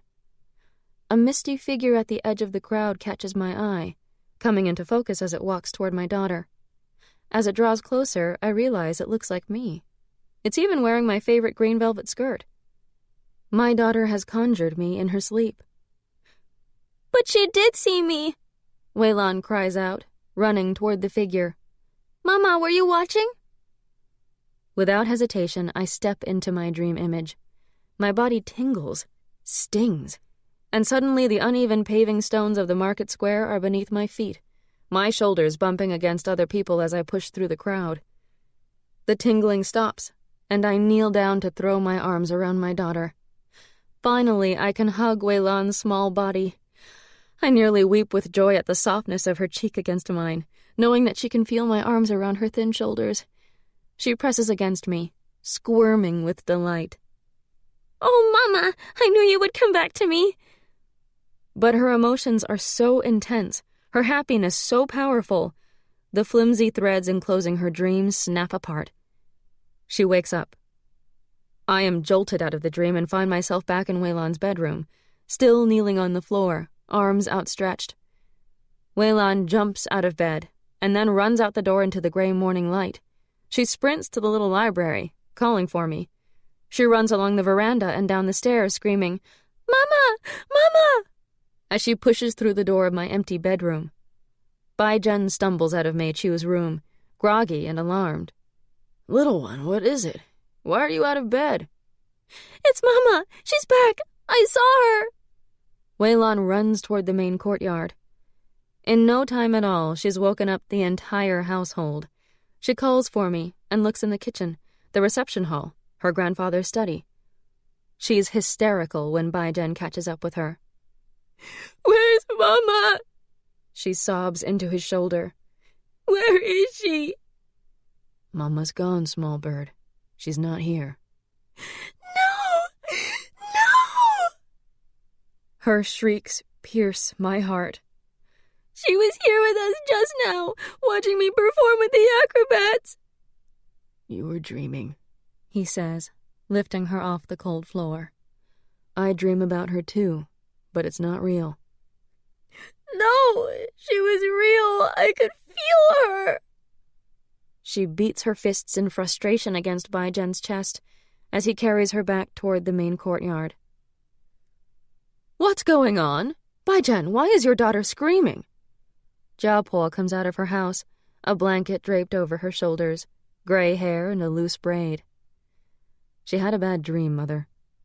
"It wasn't a dream." My daughter's face reddens in frustration. "Mama came back. I saw her." Jiapo's papery skin turns slightly paler. "Bai-Jen, take her back to bed. I'll send Mrs. Kwan over with date syrup to calm her nerves. She must make offerings to her mother later." When I was alive, my dreams were so vivid they remained with me for days. In one of my dreams about Han Chin, we were together at a train station. He was dressed in a tweed suit and a heavy coat. He pulled me into his arms as snow fell around us, a Russian winter. He smelled of sandalwood. It felt so real. I woke up wildly happy, believing the dream was a message, a premonition, before common sense intervened. But common sense isn't always much help for a little girl who has lost her mother. My actions were thoughtless. Her grief had been renewed, as fresh now as it was on the day of my burial. Just before supper that day, Bai-Jen takes Weilan to the family temple. They light incense in front of my name tablet and fill a dish with dried red plums. Weilan appears calm. Only the reddened rims of her eyes betray the turmoil of emotion she's lived through today. I'll never interfere with her dreams again, never even enter them. It's better for her to forget all about me than to spend any more of her childhood grieving. The real question is, of what use is this ability to enter others' dreams? Something spicy scorches my lips. My young soul is excited by this development. They all are. They circle, red sparks like fireflies dancing around the altar. "You must find out more," says my yin soul. "Can you enter anyone's dreams? Can you make yourself seen and heard in any dream?" I'm not barging into anyone else's dreams. Look what happened with Weilan, the damage I caused. It seems to me that until you enter a dream person, you have no effect at all, my Hun soul says thoughtfully. "You must try again," urges my yin soul. "Not Weilan's dreams, but there must be a reason ghosts can enter dreams." A scent like peppercorns, or white freesias. The next night, I go into the servants' quarters, an area I rarely entered while living. 2 long brick buildings face each other across a wide stone walkway. The buildings are separated from the kitchen by a courtyard, where old Kwan grows vegetables and the ginger, garlic, and green onions a cook always needs. The area is ruled by an ancient rooster, and a dozen hens peck assiduously at the ground, looking for insects between the newly planted rows. Old Kwan had told me that when Baijian's grandfather was still alive, 14 servants had lived in these quarters. Now, only one of the buildings is in use, and its roof sags so much the 2 middle rooms are open to wind and rain.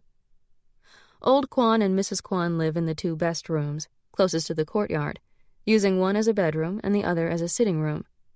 Dali occupies a single chamber at the far end. The second building contains a jumble of broken pottery and some old furniture, meant to be repaired someday, but more likely to end up chopped for firewood. Dali's bed is made of carved elm. Once a finely crafted piece of furniture, it has lost its legs and now rests on a low platform of bricks.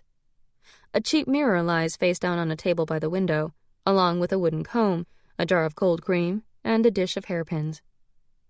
Dali combs out her hair before braiding it again loosely. She hums Purple Bamboo Melody off-key, rubbing cold cream on her face until it's covered in an oily sheen.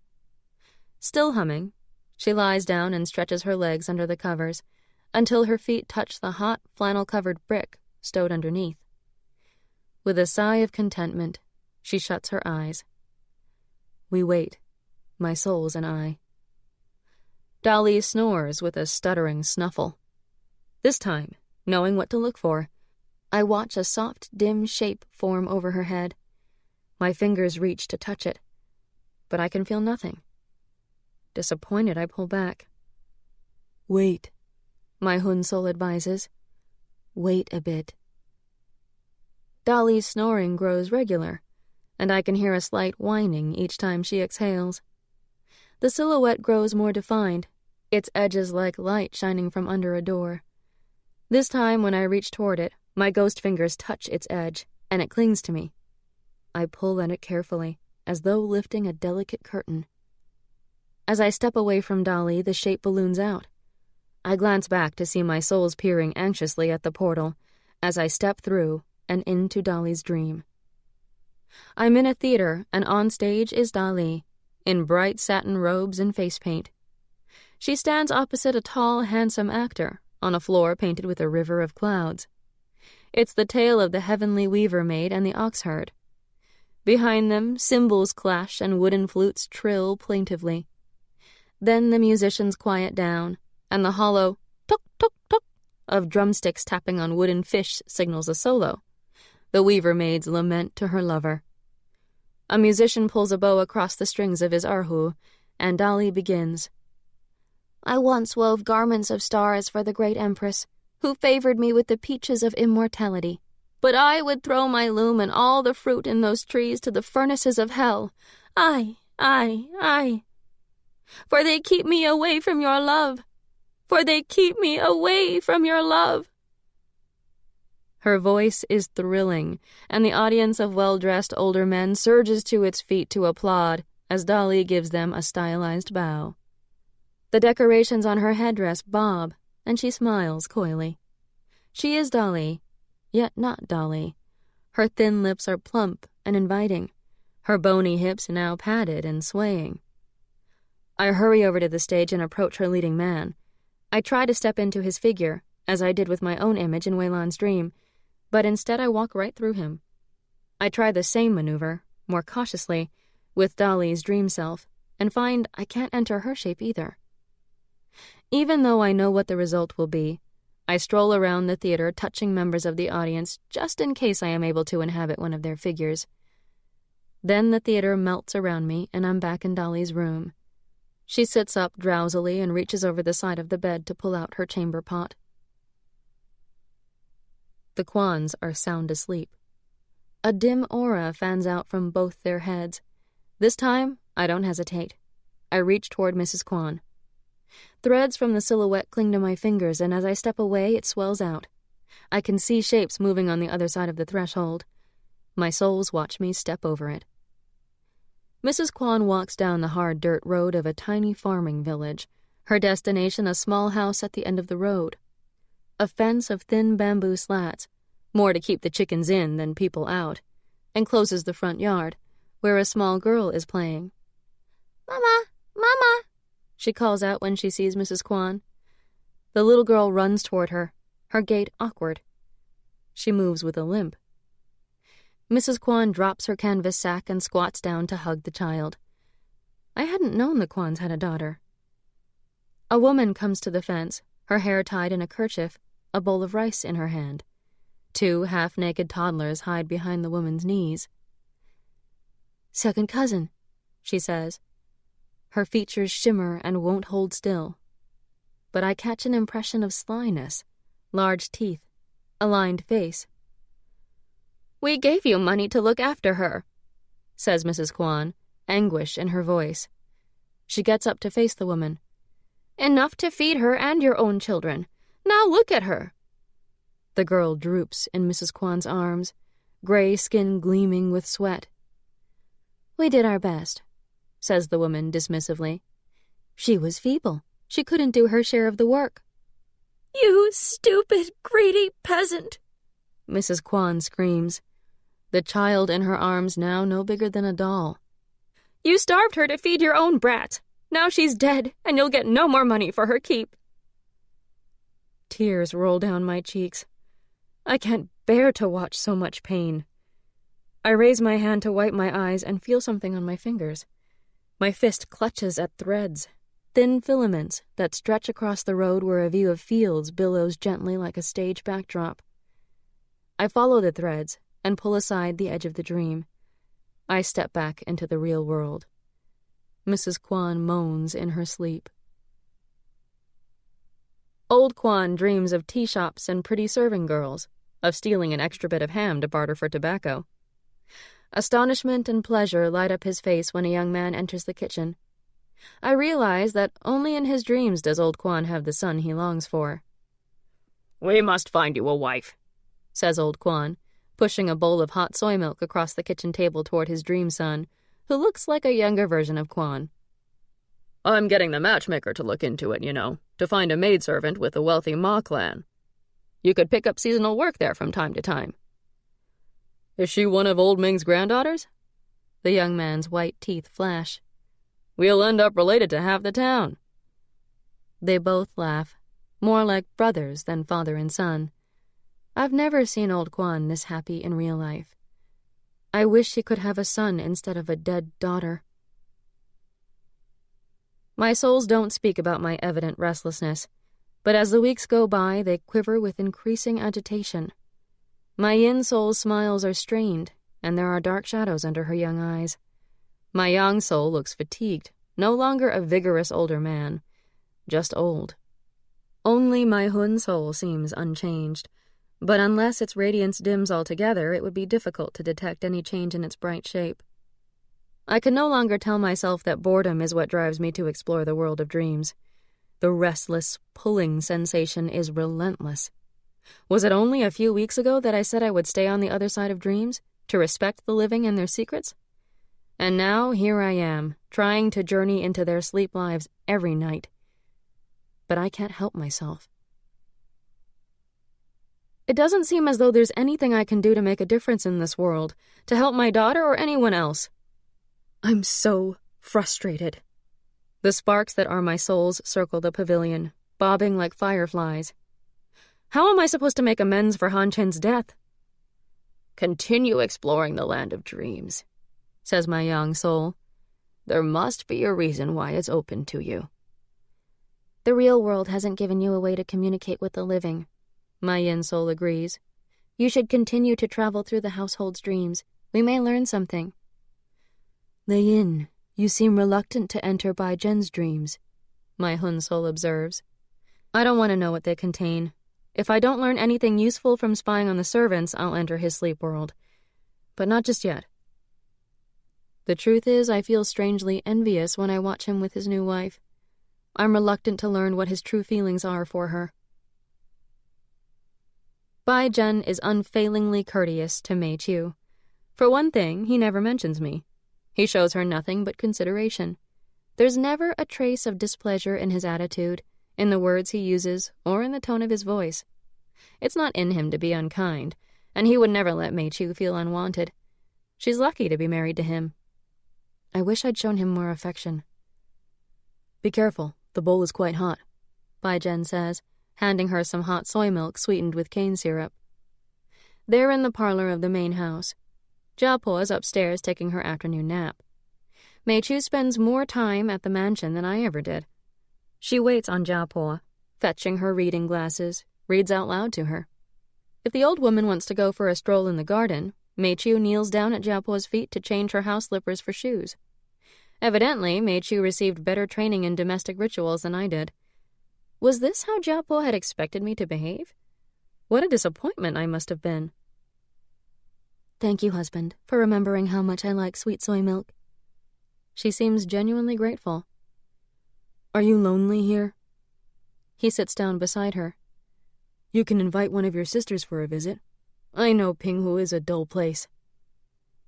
To my surprise, and Bai Zhen's, she rises from her chair and sinks to her knees before him. She places her hands over his and looks into his face.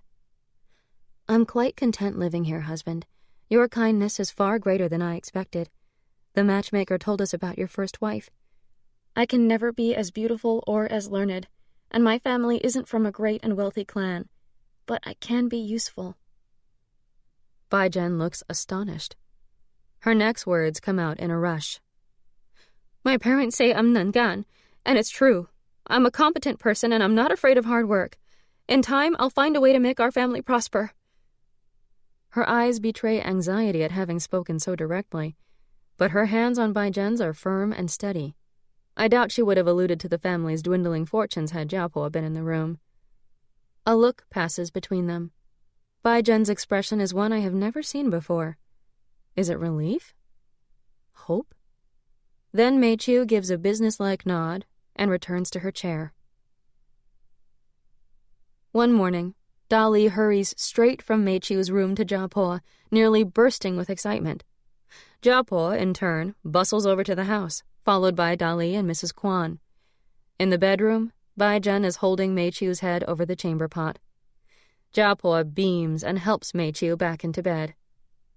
Bai Zhen tucks the covers around Meichu and carefully wipes her pale lips. For the past week, she's been queasy, Ma. Good, good. Stay in bed, daughter, and rest for an hour until the doctor's office opens. Jiapo spoons leaf tea into a pot. I'll have Dali bring breakfast to your room. Meichu sinks down into the pillows and nods, an obedient smile fixed on her face. She looks different, something new in her smile, an awareness of her increased value. The household rouses to a new day, Meichu at its center. Chapter 21. That quilt is useless lying on an empty bed, says Jiapo. Bring it to my room, Dali. You can keep the old cover for yourself if you like. The quilt I had brought with me from Changzhou still lies on my bed. Filled with goose down, light and warm, it's the best quilt in the house, and Jiapo has decided to take it for herself. Its removable cover is made of soft cotton sheeting stitched to a warm flannel underside. I can sense Dali's desire for a warmer cover tussling with her fear of using a dead woman's belongings. She enters my room and tugs the cover off the quilt. But instead of taking the cover to her room, she folds it neatly on the foot of my bed, then takes the quilt to Jiapo. That night, Dali dreams of me. She's out doing errands, bundles dangling from her hands. Dali hurries down the street of lantern makers and through the door of the Three Lanterns pastry shop, the bakery with the best mooncakes in town. It's Mid-Autumn Moon Festival time, and the shop's glass display case overflows with the different varieties.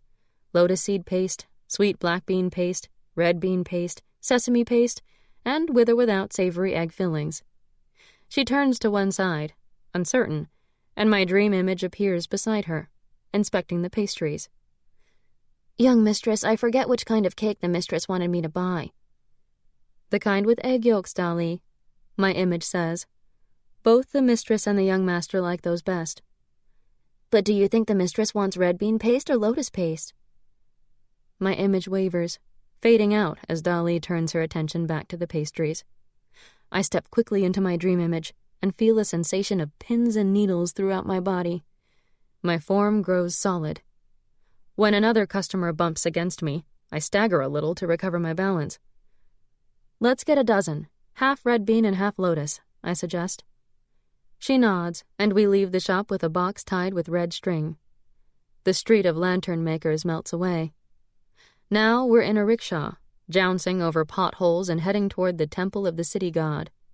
Dolly doesn't seem surprised to find me still beside her. On impulse, I put my hand on her forearm. Dolly, don't worry about the quilt cover. Please take it, with my blessings. She looks surprised, and then smiles. Thank you, young mistress. Will you remember this when you wake up? I ask. Wake up? She looks puzzled. I slip off the rickshaw and follow the threads from my fingers to the edge of the dream. In the morning, Dolly goes to my room. She opens the door as though expecting to see someone inside. She steps over the threshold, removes the cover from the bed, and takes it to her room, where she slips it over her own thin quilt. I can enter anyone's dreams, but I have to enter my own dream image to be seen and heard. I can only make myself known if people dream about me. Otherwise, I'm as invisible as I am in the real world. My yin soul perches on the railing of the pavilion.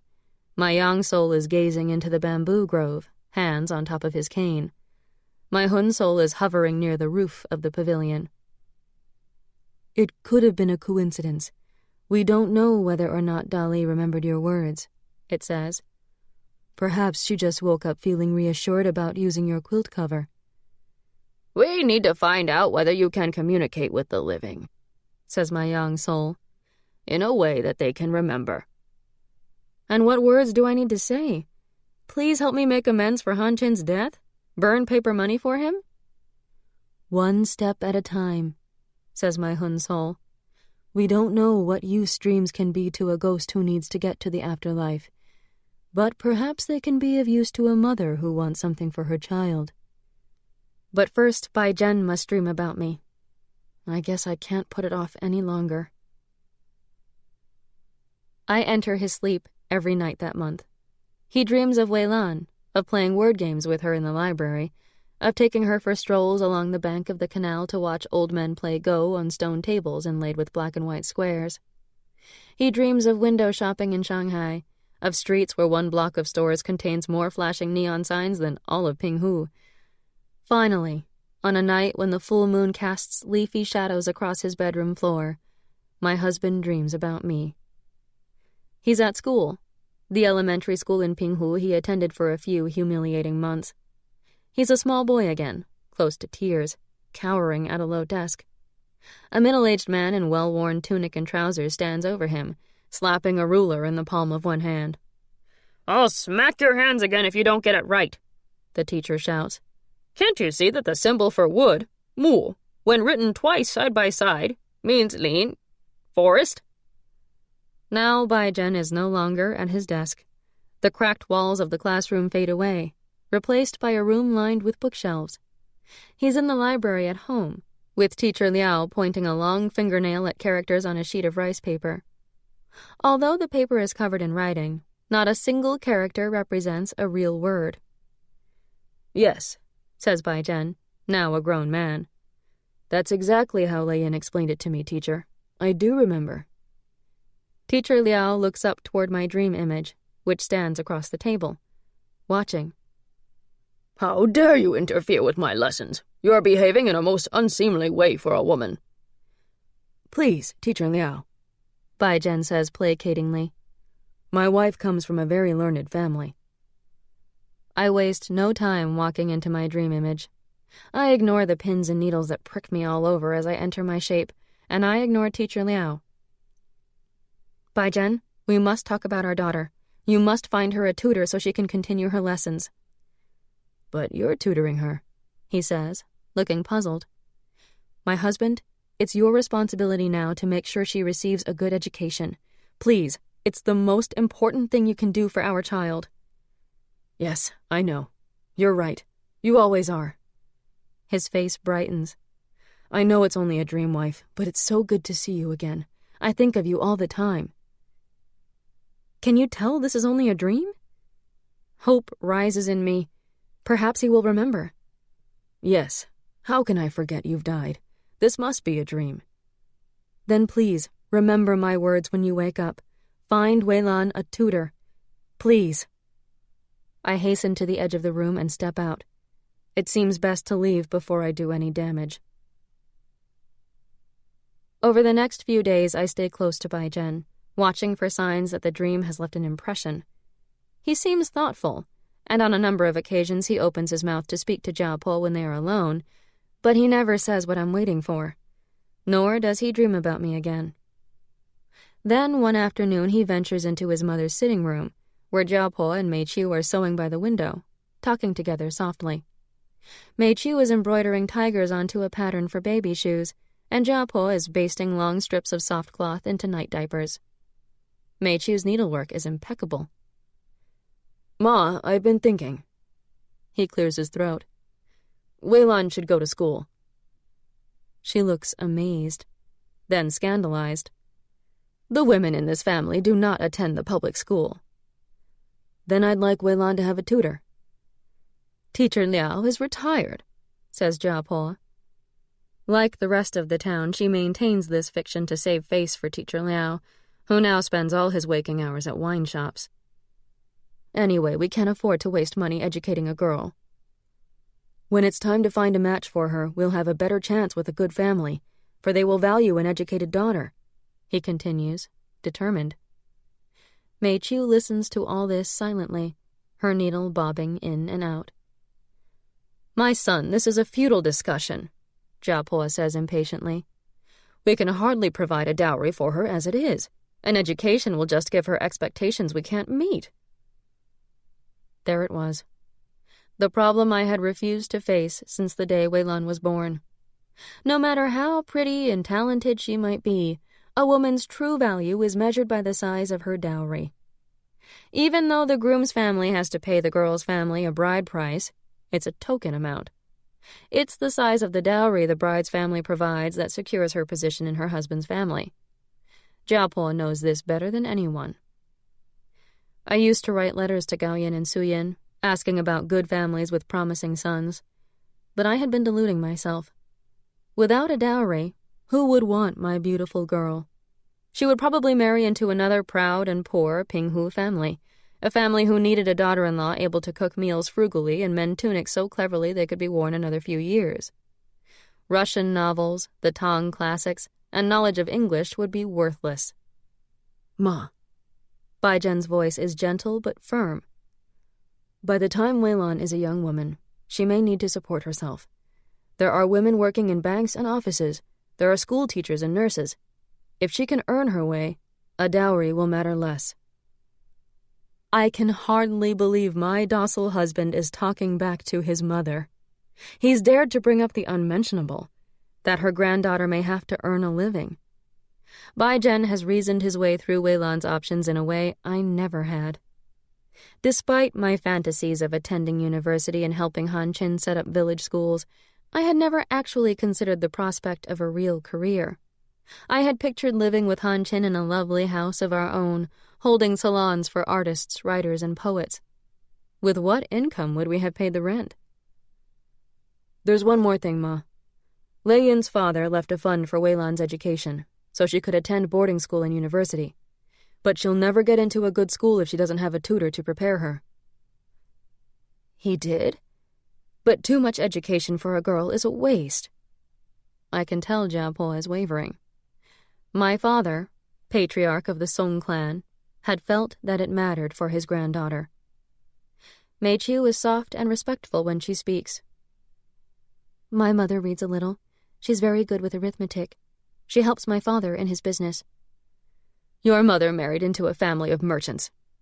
Jiao Po speaks sharply, always a little defensive about her own background, despite her family's tremendous wealth. "The Li clan does not trade."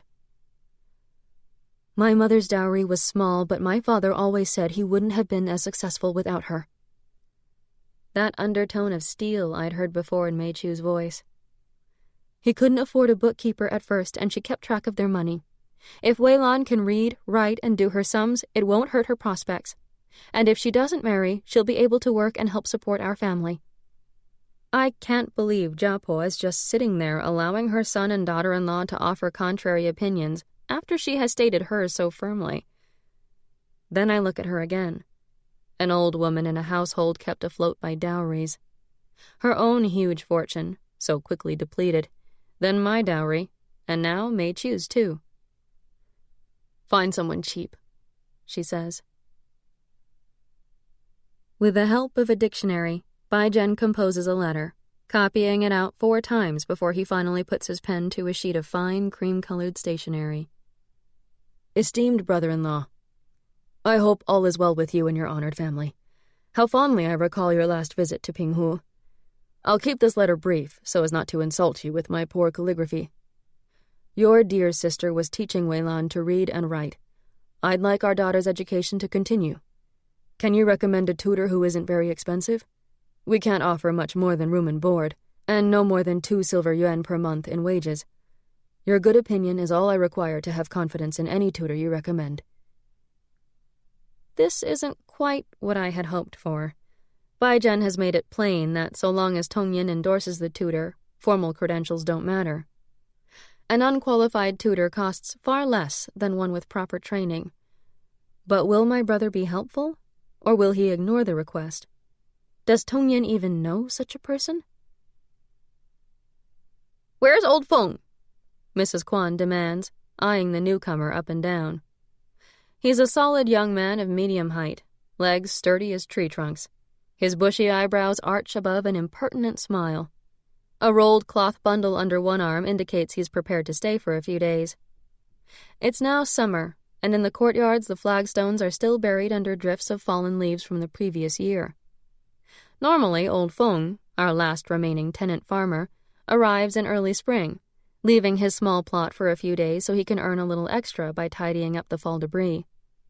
But my funeral and then the wedding disrupted that routine, and then came spring planting. Now that planting time is finished, Jiapo has sent word to old Feng asking him to come. But the young man at the door isn't old Feng. "Old Feng is my father. He's getting too old to walk all the way into town. He says that from now on I'm to do the seasonal gardening." "You know what the chores are?" "Sweep leaves, take them to the compost pile to burn. Pull weeds from all the gardens, take them to the compost pile to burn. Gather fallen branches, break them up for kindling, take them to the kitchen wood pile." He recites the list of tasks as though he's memorized it. "All right, you can sleep where your father sleeps when he's here." Mrs. Kwan points toward a room in the servants' quarters and tells Dali to give the young man a blanket. Then she alerts old Kwan that there will be an extra person to feed for the next few days. "There's a hole in the roof," says Dali, handing Feng the blanket. "But as long as it doesn't rain, you'll only be cold, not wet. And if you want to burn leaves or twigs in that stove to keep warm, go ahead." "Where do you sleep?" he asks, flashing that insolent smile, white wolfish teeth showing. At this, Dali turns to leave the room, indignant, but just then Mrs. Kwan returns from the kitchen. "Dali, show the boy where everything is. The garden shed, all the gardens, the orchard." "I'm too busy, Mrs. Kwan," says Dali, her lower lip sticking out. But after a while I can tell she likes playing the grand lady to a peasant, enjoys pointing out the features of the houses and gardens. Feng saunters beside her, grinning and amiable. When Feng gets to work, he's efficient and doesn't dawdle. He stops only to mop his forehead with a dirty kerchief. He repairs a loose handle on the wheelbarrow without being asked. He doesn't look up when Mrs. Kwan walks past, but smiles from under those eyebrows at Dali. How can you tell the difference between a dream that is only a dream and one where the dreamer has real intent? In Feng's dream, I see green fields, stacks of harvest wheat, and a small cottage, its walls streaked with soot. I smell manure, urine, and vinegar, odors of despair and desperate poverty. I see an old man and 3 grown sons. There's a woman of indeterminate age with calloused, knotted hands, the oldest son's wife. On the dirt floor, several children squabble and scream, naked and runny-nosed. Then silence. Feng is standing in the doorway of a room in the servants' quarters, looking at a sleeping woman. He pushes his way into her bed, and the woman's face is the tired face of his brother's wife. Her strong legs wrap around his back as he plunges into her again and again. I moved to the edges of the dream, not wanting to see any more. Then a cry of pain, and I look back. The woman turns her head, and Dali's face looks out from behind Feng's shoulder. She resists, struggling fruitlessly because her hands and feet are tied to the bed, her screams choked by the filthy kerchief stuffed in her mouth. Feng strikes her face, then continues pumping between her legs. When he is finished, he pulls up his trousers and gives her ribs a kick. He picks up his cloth bundle, slips out of the servants' quarters, and steals past Old Ming's gatehouse. Feng opens the wicket gate and steps over the threshold into the silent, dark street. He is whistling. I stand in the first rays of morning light, shuddering from the violence of the dream. On the bed, Feng grunts, half awake. His hand moves rhythmically under the thin blanket. Around the servants' table in the kitchen, Feng brags openly of abandoning his family's farm. Our servants, who have no intention of leaving the Li household while they can still get 3 square meals here, listen skeptically. I'm going to join the Communist Army in Shanxi. Once they take over, every farmer will plow his own fields. No more landlords. He nods knowingly. What about your father? This from Old Quan. Won't he need your help on the farm? The Lis aren't bad landlords compared to many. Feng waves a brawny hand.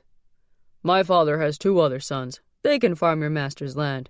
After I've finished with the gardens and been paid, I'll be leaving on the first train out of here.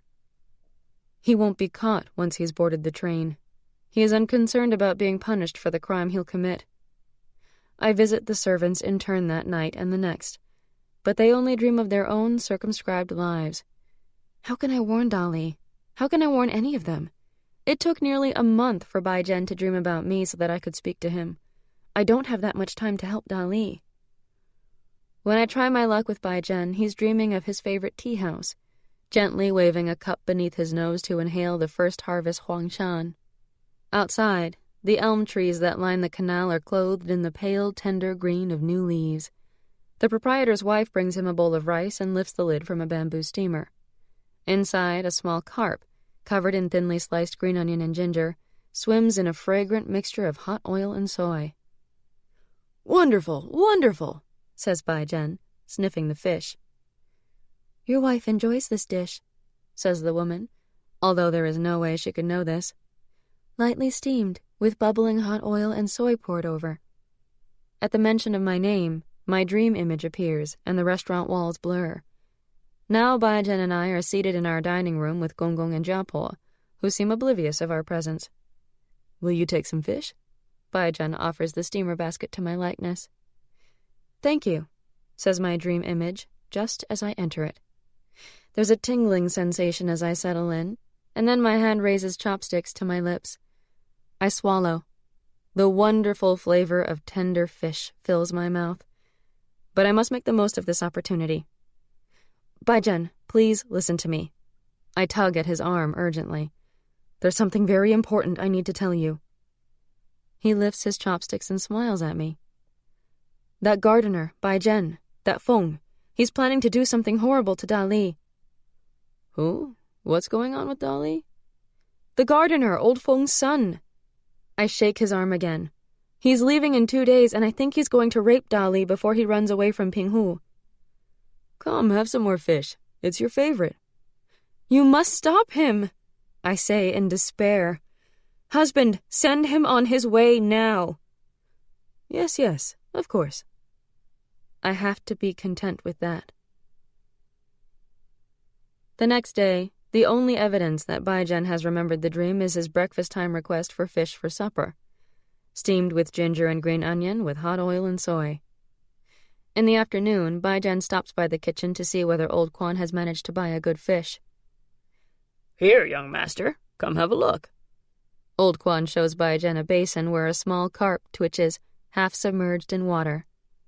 I'll add a little bit of sugar to the hot oil and soy mixture, Shanghai style, the way our first young mistress liked it. You know, this was her favorite way to cook fish, elegantly simple. I dreamed about this dish all night, Quan. When I woke up, all I could think about was fish for supper. Bai Jen hasn't remembered anything but the fish. That night, I try again, this time visiting old Quan. He's in the kitchen preparing a huge carp, scaling it skillfully with a huge knife. Beside him on the chopping block is a chipped bowl full of sliced ginger and green onions. Dali is at the sink washing pots and pans. I need that skillet cleaner than clean, Dali. No hint of the pork skins we fried up earlier, you know. That taints the flavor of the fish. I prefer fish to pork, says Dali. Her image wavers, fades, and when it grows solid again, it's my dream image at the sink, rinsing a pan. Wasting no time, I step inside it, accustomed now to the brief stinging sensation. I drop the pan into the sink and approach old Quan. I need to warn you about something, old Quan. Yes, young mistress. He continues to work on the fish. That gardener, Feng, he's up to no good. Ah, I knew it. He puts down the knife and turns to me with a satisfied shake of the head. That sly smile. That boastful talk. He's always trying to flirt with Dali, you know. Old Quan, please listen. It's about Dali. Tomorrow night Feng's going to try to assault her. You must do something to get rid of him before nightfall tomorrow. Young mistress. He falls silent, troubled. Is this a message from the grave? I don't want to frighten him or start any tales of haunting, but I must make him pay attention to my words. I put my hand on his shoulder. You feel it in your belly, Quan. You know that man is no good. That's why you dream about me, so that I can tell you what you already know. I have to give warning but still sound reassuring. Please, just get rid of Feng before nightfall. Please remember my words. I leave the kitchen and old Quan's dream. I continue to circle through the sleeping household, but no one else dreams of me. Old Quan is the only one I've managed to warn. Will he remember in the morning? You, gardener! Mrs. Quan's voice rings across the kitchen garden. I hear you finished. It's after supper. Feng is shirtless, washing from a bucket of cold water. He turns to her, puzzled. Here's your pay from the mistress. She hands over a small bag of coins. You wanted to stay one more night, didn't you? He nods, tossing the burlap pouch from hand to hand. Well, since you're leaving first thing in the morning, you can share old Ming's room in the gatehouse. We can't have you stumbling through the estate waking up the family on your way out. Feng looks nonchalant as he puts his shirt back on. Later, he leaves the servants' quarters with his belongings rolled up in his cloth bundle, a thin blanket thrown over his shoulders. He whistles on his way to the gatehouse. He seems calm, not angry as I thought he might be. Perhaps he wasn't planning to attack Dali. Perhaps it was only a dream after all. But I'm on edge until the first streaks of sunrise mark the horizon and the roosters start their crowing. Old Ming shuffles out and opens the wicket gate, stretching and yawning. Feng, cloth bundle tied to his back, steps onto Jade Belt Road and saunters away, whistling Purple Bamboo Melody. His whistling fades as he crosses the bridge over the canal, and in that moment my soles rise. It's as though a tether has been lengthened, a sensation of relief, as though I had been a ball held under water and then suddenly set free to shoot up to the surface. Somehow I know I've moved closer to that shining portal to the afterlife. Then, in the next moment, I see Dali in my mind's eye. She's bound to her bed, naked and brutalized, gagging on a kerchief, blood running down her face. Outside, Mrs. Quan calls her name, and when she enters the room, horror fills her eyes. Dali weeps in shame and pain. Then I see Dali again, now middle-aged, a cowering and fearful woman, with a long purple scar across her cheekbone, afraid to sleep in the dark. I'm seeing the fate that would have been hers, the fate I've averted. Now I understand how to atone for Han Chin's death. Now I know what I must do for release from this world. My souls swirl around the altar, incandescent. At last! At last! My yin soul dances, her red spark so frenzied that it flashes with excitement. My yang soul slows his spinning, and once again he is an elderly gentleman. His face is thoughtful, and he voices what I have realized. They will all die someday, all those who knew you, he says. So you must succeed in making amends before there's no one left to dream about you. Something pungent and herbal sits on my tongue. Weilan's still a little girl, I say. Baijian's barely 30. There's lots of time to right the balance. But something else nibbles at the edge of my thoughts. As time goes by, they may dream about you less and less, says my Hun soul. Its voice is distant and regretful. After a while, perhaps not at all. Once your family forgets about you, stops dreaming about you. I hadn't considered this. My yin soul comes down to earth, blouse untucked and face flush. Her exuberance has wilted. She says nothing, but her brown eyes are wide with anxiety, and there is a smell of mothballs in the air. If I don't ascend to the afterlife before everyone I knew dies, I'll be trapped forever in this in-between world. As I fade from living memory, as people dream about me less and less, I'll have fewer chances to enter my dream image and communicate with the living. My time for making amends is even shorter than I first thought. Chapter 22. Ama Wu has returned, with hopes of being engaged as nanny to the child Mei Chu is carrying. Uninvited and of her own accord, she made the 2-hour walk to the estate to stake a claim for her former position. She arrives just in time to join the servants for lunch in the kitchen. Then, with a contented sigh, she wipes her mouth on her sleeve and follows Mrs. Kwan to the small parlor, where Mei Chu and Jiapo are sewing baby clothes. Jiapo is agreeable to hiring Ama Wu again, but Mei Chu, normally so deferential to her mother-in-law, puts her foot down. After only a few minutes, she has taken a strong dislike to our former nanny. Ama Wu wails all the way from the mansion to the kitchen, where old Kwan put some sesame cakes and steamed buns into her cloth bag to quiet her down. "The first young mistress promised me the job," she sniffles. "The next baby should be my charge." "Well, the new young mistress isn't obliged to keep that promise," says Mrs. Kwan with a glare. "She hasn't even started looking for a wet nurse. Don't come again unless you're sent for." Still whining, Ama Wu shrugs her bag over her shoulder and leaves our home. Mrs. Kwan watches by the gate with old Ming as the peasant woman's sturdy figure plods down the street. Old Ming shakes his head. "What was she thinking, coming here to demand a job when the young mistress is only 3 months pregnant?" "This was the best life she ever had," says Mrs. Kwan. "She got too eager. Her smile was too greedy." "She's sharp, our new young mistress. She'll sort out this family. The money will last longer." "How's little Ming, and your new great-grandson?" Mrs. Kwan's interest is genuine. "Both in good health, but who knows what she'll do next. Her parents don't want her, and they don't want her bastard either." "So little Ming has had her baby, Han Qin's son." My young soul sighs as he sits on a rickety stool by the door of the family shrine. "How do you feel?" my Hun soul gently asks. Its radiant shape lights up the shrine and reveals cobwebs and dust that Dolly doesn't bother to clean. I was just as foolish as little Ming. Worse, in fact. She never expected anything of Han Qin, while I fantasized about a future with him. "I feel sorry for her," my yin soul says. "And for her poor baby. What will they do now? Can we do something for little Ming?" Usually, I avoid Jiapo's dreams. They're uncomfortable, suffused with bitterness, overcast with a tint of sulfuric yellow. Anger, loneliness, and despair fill her nights. I don't know how she wakes up rested. All her anger is directed at Gonggong.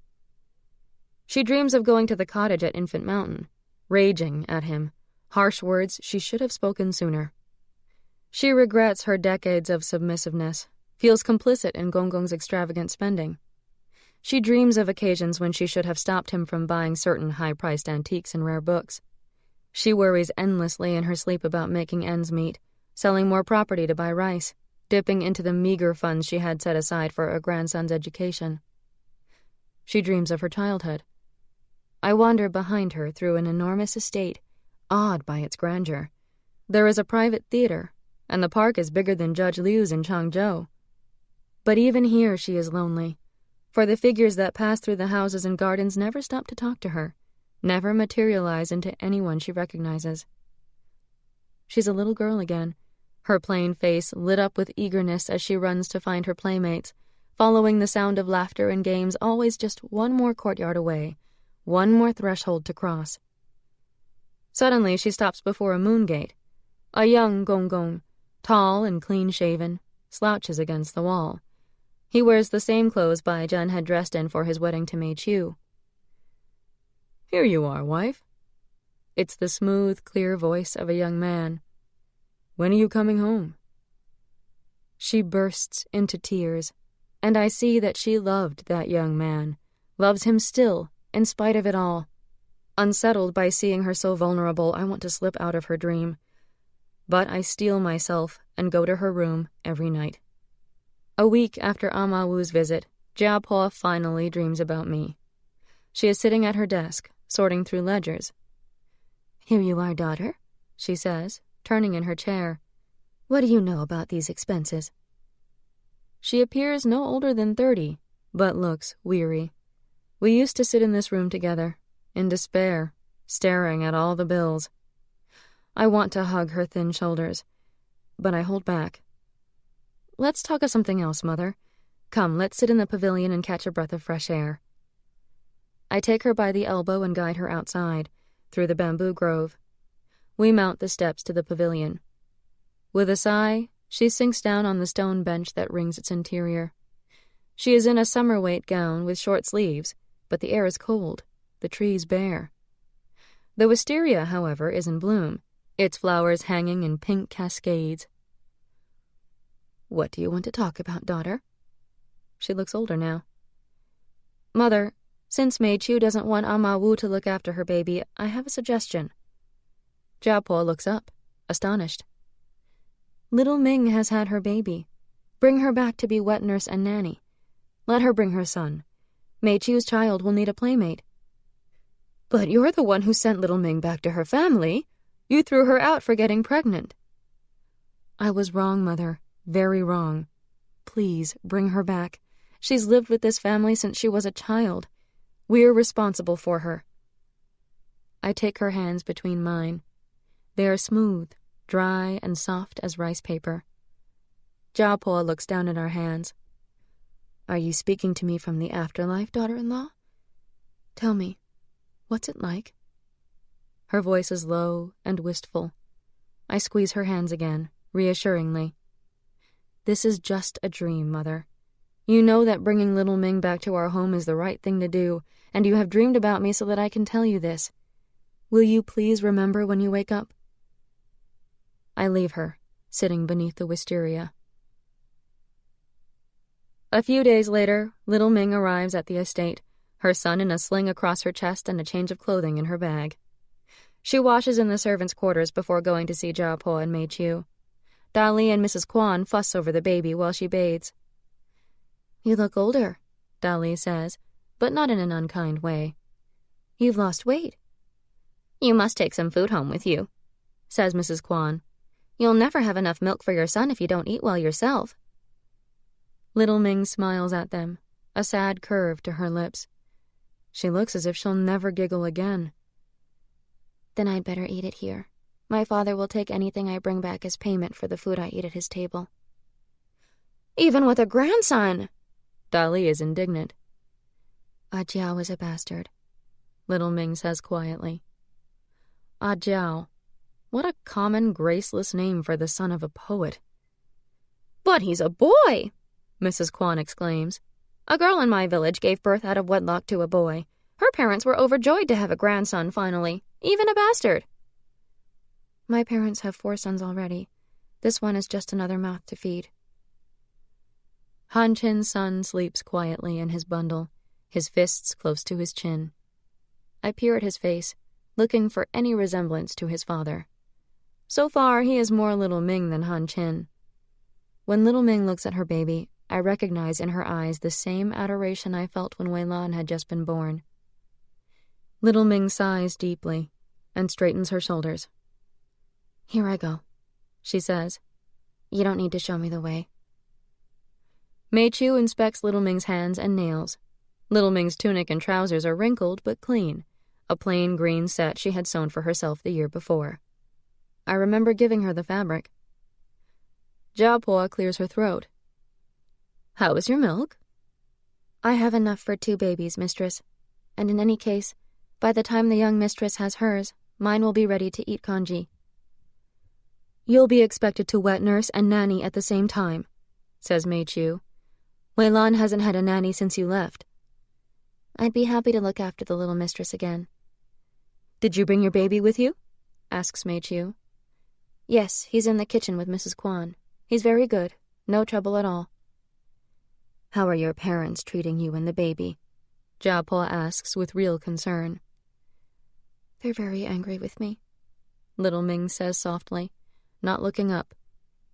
Tears glimmer in the corners of her eyes. I've shamed them. Please, mistress, I'll do anything to come back. She drops to her knees on the floor, hands outstretched toward the older women. Her body shakes with silent sobs. Jiapo looks at Mei Chu. Mei Chu clears her throat. Mother, have you any objection to Little Ming coming back right away, to her former position of house servant and nanny?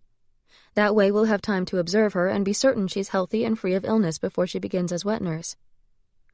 Jiapo doesn't hesitate. Yes, and she must be well fed in advance so her milk is as nourishing as possible. Little Ming, come back in the morning with your things, and bring your son to live here also. Little Ming is nearly incoherent with gratitude. She backs out the door, bowing repeatedly, mumbling her thanks. The 2 women watch from the window as Little Ming makes her way in a near skip to the servants' quarters. Jiapo sighs, relieved. I can see you care about her, Mother, says Mei Chu, picking up her sewing. And she's loyal to this family. She won't be foolish again. In time, we may find her a husband. I hardly have a chance to feel grateful to Mei Chu, for in that moment I am unburdened of a great weight, lifted closer to the portal. A glowing outline appears in the sky, brighter than ever. My soul's circle toward it, exultant sparks springing higher. Then my mind's eye sees Little Ming's future as it would have been had I not intervened. She is tired and haggard, the only servant in a large house, in another town. She cleans the house and scrubs dishes, washes all the laundry, peels and chops vegetables for the cook, empties chamber pots. Little Ajiao is tied in a sling across her aching back as she works. I see her on a narrow bed in a windowless room, struggling against a man who presses down on her, swearing while he forces open her legs. I see the man's wife, the mistress of the house, screaming at her. I see Little Ming pushed out the door, clutching her cloth bag and her son. I see her sink down, exhausted, in a shop doorway, a cold winter wind blowing dead leaves toward her. She bends over Ajiao to shelter him from the cold. I see another face now, a boy in his early teens who looks like Little Ming, but with Han Chin's glinting eyes. He throws a few coins into the bowl of a beggar, a woman with a vacant expression. His sleeve flaps when he tosses the coins, revealing elaborate gang tattoos on his forearm.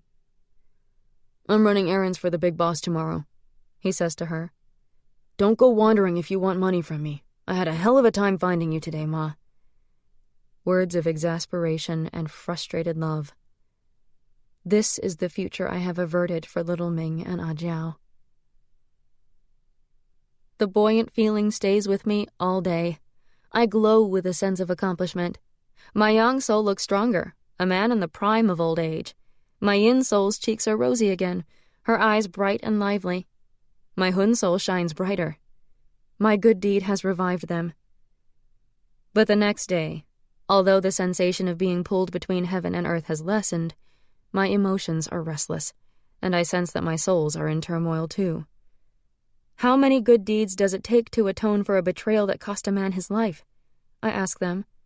Do I have other sins that need to be balanced out with good deeds? There is silence as my souls consider this. It doesn't matter, my young soul says finally. tapping the handle of his cane. "We can't know all the sins the gods considered worth recording in their ledger. You'll just have to perform good deeds until we're freed from this world." "But do it soon," says my Hun soul. Dear brother-in-law, I'm honored to be of assistance to you in the matter of my niece's education. I can recommend a young woman by the name of Wang Li Mo, and am enclosing a reference letter from her former employer. She has finished high school and was partway through college when the war put an end to her education. She is more than qualified to teach primary school. Since she lacks formal qualifications, she is willing to work for very little. I have paid her train fare to Pinghu. Sincerely, Song Tongyin. "Miss Wang was educated in Suzhou," Bai Zhen says, reading out loud to Jiapo. "Then she was a teacher's assistant with a private girls' school, but the school has been closed. She's capable of teaching up to the middle school level." "Suzhou? The women of Suzhou are immodest." Jiapo sniffs. "Flirtatious. They can't help it with that accent. They sound like sing-song girls even when they're reciting the times tables." "We should respect my brother-in-law's recommendation. In any case, he has bought the teacher a train ticket and she's on her way. Miss Wang Li Mo is arriving at the end of the month."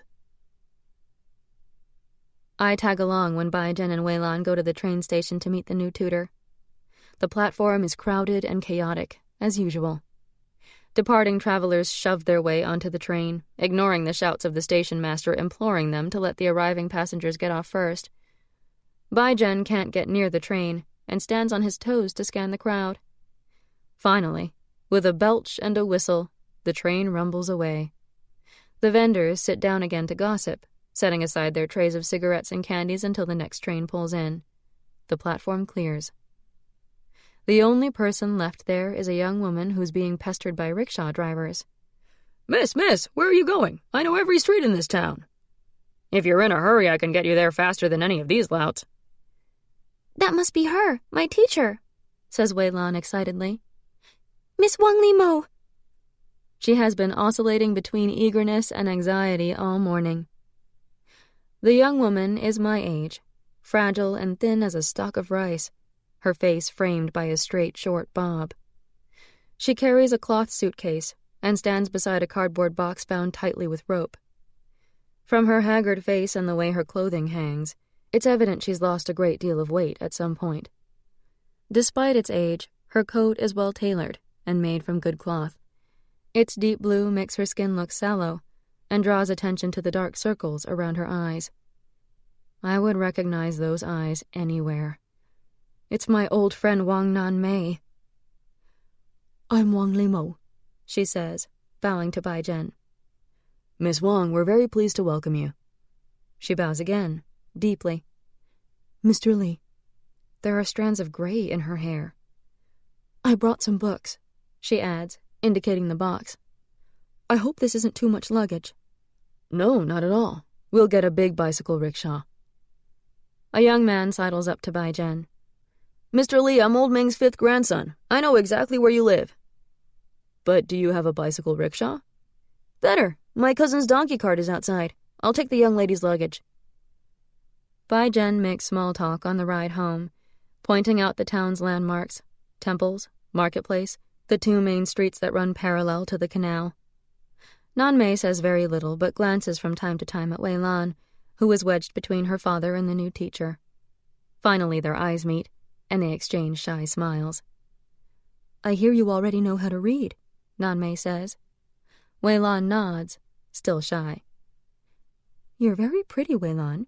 You look like someone I used to know. And if you're as clever, too, it will be a joy to teach you." The clatter of donkey hooves almost drowns out her quiet voice, but my sharp ghost ears catch its tremor. My eyes see the tears glinting in the corners of her eyes as she gazes at my daughter. I know Nanmei will be kind to Wei Lan. She'll appreciate my daughter's quick mind. But what has happened? Her family was almost as wealthy as mine. And of all the tutors Tongyin could have found, how did he end up sending Nanmei? Bai Zhen shows Nanmei upstairs to a small room beside the library. A chest of drawers and an old desk are the only furniture in the room besides the bed, which is merely a cot made up with a thin mattress and a quilt. Nanmei unpacks her few belongings, listening all the while to Weilan's chatter. Do you want to put away your books, Teacher Wang? We have a library. Then we should wash our hands and go to dinner. You have your own library? Yes, it's also the schoolroom. Nanmei follows Weilan next door into the library, toting the heavy box. She sets it down on the long table and looks around the room. Almost immediately, she spies a framed photograph on the wall above the table and moves closer to look. That is my mother, Weilan says eagerly. And that's me on her lap when I was a baby. Your mother was beautiful, Nanmei says quietly. My father says she was the most beautiful woman in all of Pinghu. She taught me how to read. She taught Papa, too. And she taught little Ming, my nanny. It sounds as though she was born to be a teacher. Nanmei is close to tears, but Weilan doesn't notice. Little Ming calls from below. Little mistress, come down and wash your hands. It's nearly dinner time. I'm coming. I'm just showing Teacher Wang our schoolroom. Do you remember the letter Nanmei sent me when I was first married? I ask my souls. I replied to her so brusquely. My yin soul, sitting at the library table, gives me a sideways glance and smooths out the pleats of her navy blue skirt. It did read like a brush-off. I had no way to warn her that Gonggong felt entitled to read all of our letters, coming or going. There was more to it than that, don't you think? My young soul gives me a stern look. I had prattled on to her about Han Chin, and I was mortified that all my plans had unraveled and come to nothing. I admit. She was going to college, and I wasn't. You didn't want any reminders of the life and the dreams you had left behind, my Hun soul says. Its glow casts shadows the living can't see. Now that seems so petty, doesn't it? I look at Nanmei's shabby coat and tired features, evidence of a life more difficult than mine had been. I could have been a better friend. Nanmei watches Weilan run down the staircase, then returns to gazing once more at my photograph. Will she reveal to my family that she was my classmate and friend? I've missed you so much, Leyin, she says. I can't believe you're gone. Please forgive me. Forgive her for what? I'm the one who should ask her forgiveness. I had made no effort to learn where life had taken her. She rubs her eyes and I realize she's crying. She glances at the door and whispers, When Tongyan said your daughter needed a tutor, I couldn't believe it. It was as though you were helping me from beyond the grave. Leyin, I'm leaving as soon as I've succeeded in this mission. But I promise you, no matter how much or how little time I spend here, I'll teach your daughter with all the dedication you would have. She's here on a mission? Her tutoring position is a ruse? What sort of confidences had she shared with Tongyan? I will her to say more, but Weilan's footsteps clatter up the staircase. Teacher Wang, I finished washing my hands and face. We must go to dinner. Nanmei waits until all of the family members have helped themselves before putting any food into her own bowl.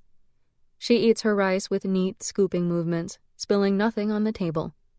She eats everything and doesn't mention likes or dislikes for any kind of food. Your Suzhou accent isn't very strong, Teacher Wang, Jia Po says casually, but I can tell she is curious. No, Madam Li. I went to college in Suzhou and also worked there for a few years, but I'm not from Suzhou. Where does your family come from? There is the slightest pause, and then Nanmei says, My family is from Hangzhou. She's not going to reveal any connection with Changzhou. Perhaps it's embarrassing for her to have come down so much in the world. What's your father's business? Jia Po continues her interrogation. My father, he owned a cloth store, but my parents are both gone. My poor friend. Orphaned, and somehow penniless. Mei Chu speaks for the first time, a friendly and pleased look on her face.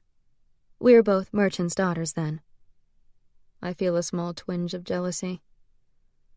After dinner, in the privacy of the small parlor, Jia Po admits to Bai Zhen that she can find no fault with the new tutor's demeanor. Whatever she's up to, she doesn't want them to know she comes from Changzhou and that she knew me. If she's lying about that, how do I even know her parents are really dead? The household is getting ready to retire for the night. Little Ming and her baby are in the nursery. Wei-lan likes to chat with little Ming until Jiao falls asleep. Then little Ming gives Wei-lan a bath and puts her to bed. Wei-lan is much happier now that little Ming is back. Maybe she thinks it would be awkward for them to know you were once friends, my yin soul says. She runs a finger along the spines of the books Nanmei has arranged on a shelf. It could be as simple as that. She could tell the truth about being from Changzhou without revealing that she knew you, my young soul says, leaning on his cane. We know there's more to this. A tutoring job isn't why she's here. Perhaps you could learn the truth from her dreams. My Hun soul stands by the window, looking down into the orchard. Dreams aren't the same as memories, I say. What I see happening in dreams could be anything. Real memories and imagined events all mixed up. The dreamer has no control. The only way you can find out is to ask her yourself, my Hun soul says, and hope her dream self speaks the truth. There's so much to find out. Nanmei has a secret motive, but I also want to know what's become of her family. Then there's Tongyin. Knowing my brother, there must be a self-serving reason for his sending Nanmei to us. He's on the nationalist side, but bragged to me about being a double agent. Has he sent her to spy on the Li family? Yet even Tongyin must realize that Baizhen and Gonggong have less than no interest in getting involved in politics, so that can't be the reason. Did he recognize Nanmei as the school friend who used to come to our house to study with me? It's true he ignored us back then. To him, we were just two schoolgirls, as absorbed in our world as he was in his. Why is she here? Only Nanmei can tell me. But Nanmei does not dream. Each night I wait for the hazy outlines of a dream shape to form around her, but nothing that materializes is substantial enough to touch. So troubled is her slumber, there's never more than a pale gray aura. She dozes, halfway between sleep and consciousness, tossing constantly, restless as a sick child. Sometimes she lies with eyes wide open, staring into the darkness, her breathing heavy and strained. No wonder she's so bony, her eyes so cavernous. Until she manages to settle down into restful sleep, I won't learn anything. Nanmei is pleased with the library, with where I had hung the old chalkboard, with a plentiful supply of paper and pencils, with the room's large windows. The only change she makes is to move the table right beneath the window that faces the orchard, so that sunlight falls bright and unobstructed across its surface. It's important to read in good natural light, she says. You have such pretty eyes, Wei-lan. We don't want you to become nearsighted. My daughter nods, already charmed. The two of them unfold a world map, and Wei-lan points to all the countries whose names she knows. Then Nanmei hands her a textbook. Please read this page for me. Oh, I know this story. And she reads out loud from the Children's History of 24 Exemplars of Filial Piety, the story of the little boy who slept naked on hot summer nights, so mosquitoes would bite his tender flesh and leave his parents alone. Nanmei claps her hands and holds out another book. Excellent! Try this one. My daughter reads 2 more stories, the texts increasing in difficulty. She's showing off, but how can anyone blame her for enjoying the attention? I'm envious of Nanmei. Sorry I can't join them. My daughter and my best friend. Now let me hear you recite your times tables. I can go up to the 9s, Teacher Wang. When Wei-lan is partway through chanting the 5s, Mei Qiu enters the library. Wei-lan pauses, but Mei Qiu waves at her to continue. She is nearly 6 months pregnant, her belly prominent and her face rounder than ever. She leans against the door, her head bobbing in time to Wei-lan's lilting recitation. At the end of the 9s, both Mei Qiu and Nanmei clap. I join in even though they can't hear me. Wei-lan blushes. Would you like me to recite a Tong poem for you, Teacher Wang? She asks. No, but get some writing paper and copy out this page for me. Let me see how well you can write. With Wei-lan busy at her desk, Nanmei turns her attention to Mei Qiu. Young mistress, did you want me for anything? Actually, I came to see whether you needed anything, Teacher Wang. No. We have all the books and supplies we need. I hope you teach a lot of arithmetic. That would be a more useful skill than reciting Tang poetry. Mei Qiu rolls her eyes, but smiles to show she means it kindly. Nanmei smiles back. Don't worry. As you said, I'm a merchant's daughter. Meiqiu returns to the veranda to knit. She pulls yarn from a basket on the wicker table beside her. Baijian joins her to read a newspaper. A gentle gust of wind blows through the bamboo trees, filling the courtyard with a light flicking sound.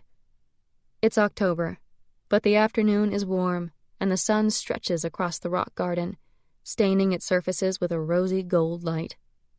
The murmur of Weilan's and Nanmei's voices drifts out from the open door of the library. I lean against the door, pretending that I'm part of this world, that my daughter is simply too absorbed in her studies to notice me. Meiqiu is making friends with my best friend. My young soul raises his eyebrows, and I realize how petty this sounds.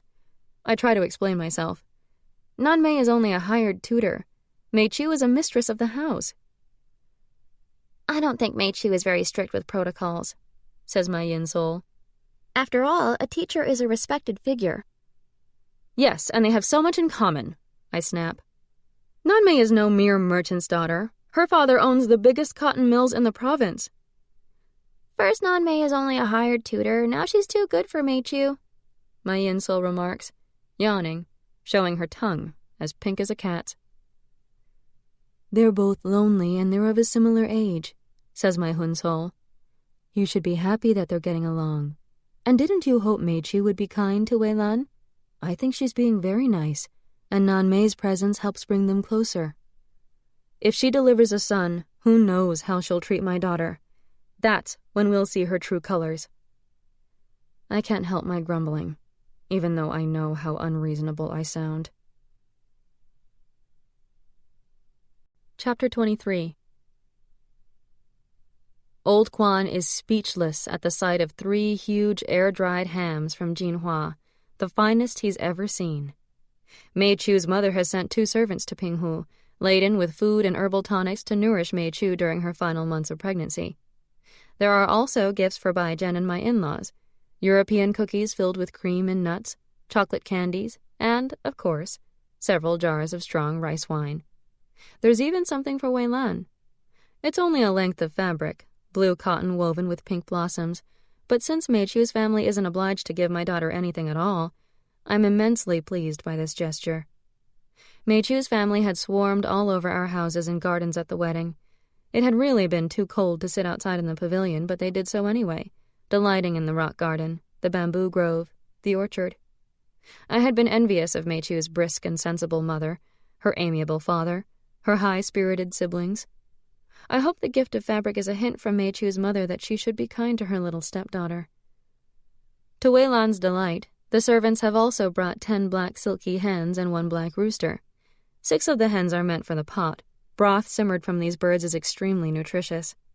The rest are to be raised for their eggs, and for chicks to increase the flock. Apart from a stray calico cat, who didn't stay long, and some goldfish we kept in a stone urn by the rock garden, Weilan has never had any pets. She has always loved animals, though, and the silkies fascinate her, for they are gentle birds with soft, fluffy plumage. Old Quan, however, isn't pleased. The day after the silkies arrive, he stomps into the dining room, upset. The chicken coop in the kitchen garden isn't large enough to hold the silkies as well as the hens we already have. Old Quan refuses to unsettle his tried-and-true egg layers by bringing new birds into an established flock.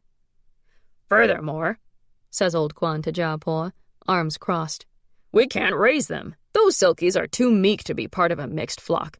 By tomorrow, you know, our old rooster will have pecked that little black male to death. We should cook them all. But, Quan, can't we just separate the 2 flocks? Meiqiu asks. She's the young mistress, but Old Quan rules the kitchen and its gardens. Where would you run the fence, young mistress? Through my spinach patch? And we'll need a second coop. Little Ming, who is feeding Ah Jiao at the next table, speaks up. There's an old chicken coop in the orchard. My grandfather could mend it and we could raise them in there, away from the chickens in the kitchen garden. I am not, says Old Quan, glaring at her, going to walk every day all the way to the orchard to feed those chickens and shoo them in and out of the coop. I'll do it. I will. Weilan leaves Little Ming's side and runs up to Old Quan. I'll look after them. The small orchard is just beside our house. I can do it easily. Children are forgetful. Old Quan scowls down at her. They'll die, We should just cook them all. We can take care of them together, says Nan-mei. We won't forget, will we, Wei-lan? Mei-chiu claps her hands. So kind of you, Teacher Wang. Old Quan stomps away, appeased, but still muttering. Old Ming mends the orchard coop as promised, and that evening the Silkies are safely enclosed within its walls.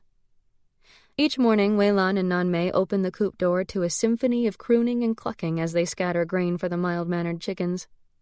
In the evening, Wei-lan hunts for eggs in the coop and around the orchard, carefully tucking them in a basket to give to Old Quan. Who lived here? Nan-mei asks one afternoon. She pushes the cottage door open wide and steps inside. I don't know, Wei-lan says. She comes in with her basket. Papa says if he'd had a younger brother, his brother would have lived in this little house. Or if we had an elderly aunt or uncle, they would have lived here, where it's quiet. I can't bear to follow them inside. The rolled-up old bedding is still there, the stub of melted candle on the broken tile. The open door reveals a space even more decrepit than I remember. This room that was once my haven.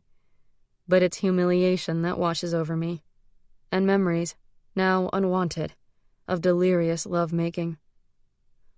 I suppose you were a much bigger family once, says Nan-mei, shutting the door. Look, 2 eggs under that hydrangea shrub. Wei-lan kneels to reach into the leafy stalks, and when she scrambles up, she adds 2 pale eggs to the basket. It's so peaceful here, like another world, Nan-mei says, gazing toward the branches overhead, now nearly bare of leaves. It must be beautiful when the fruit trees are in bloom. They round up the Silkies and shut them in the coop. After they leave, I drift over to the cottage door. Traces of grease still cling to the latch. I hope Nan-mei didn't see this clue to my affair. I'm just a ghost now, but somehow I still don't want her to know. Nan-mei.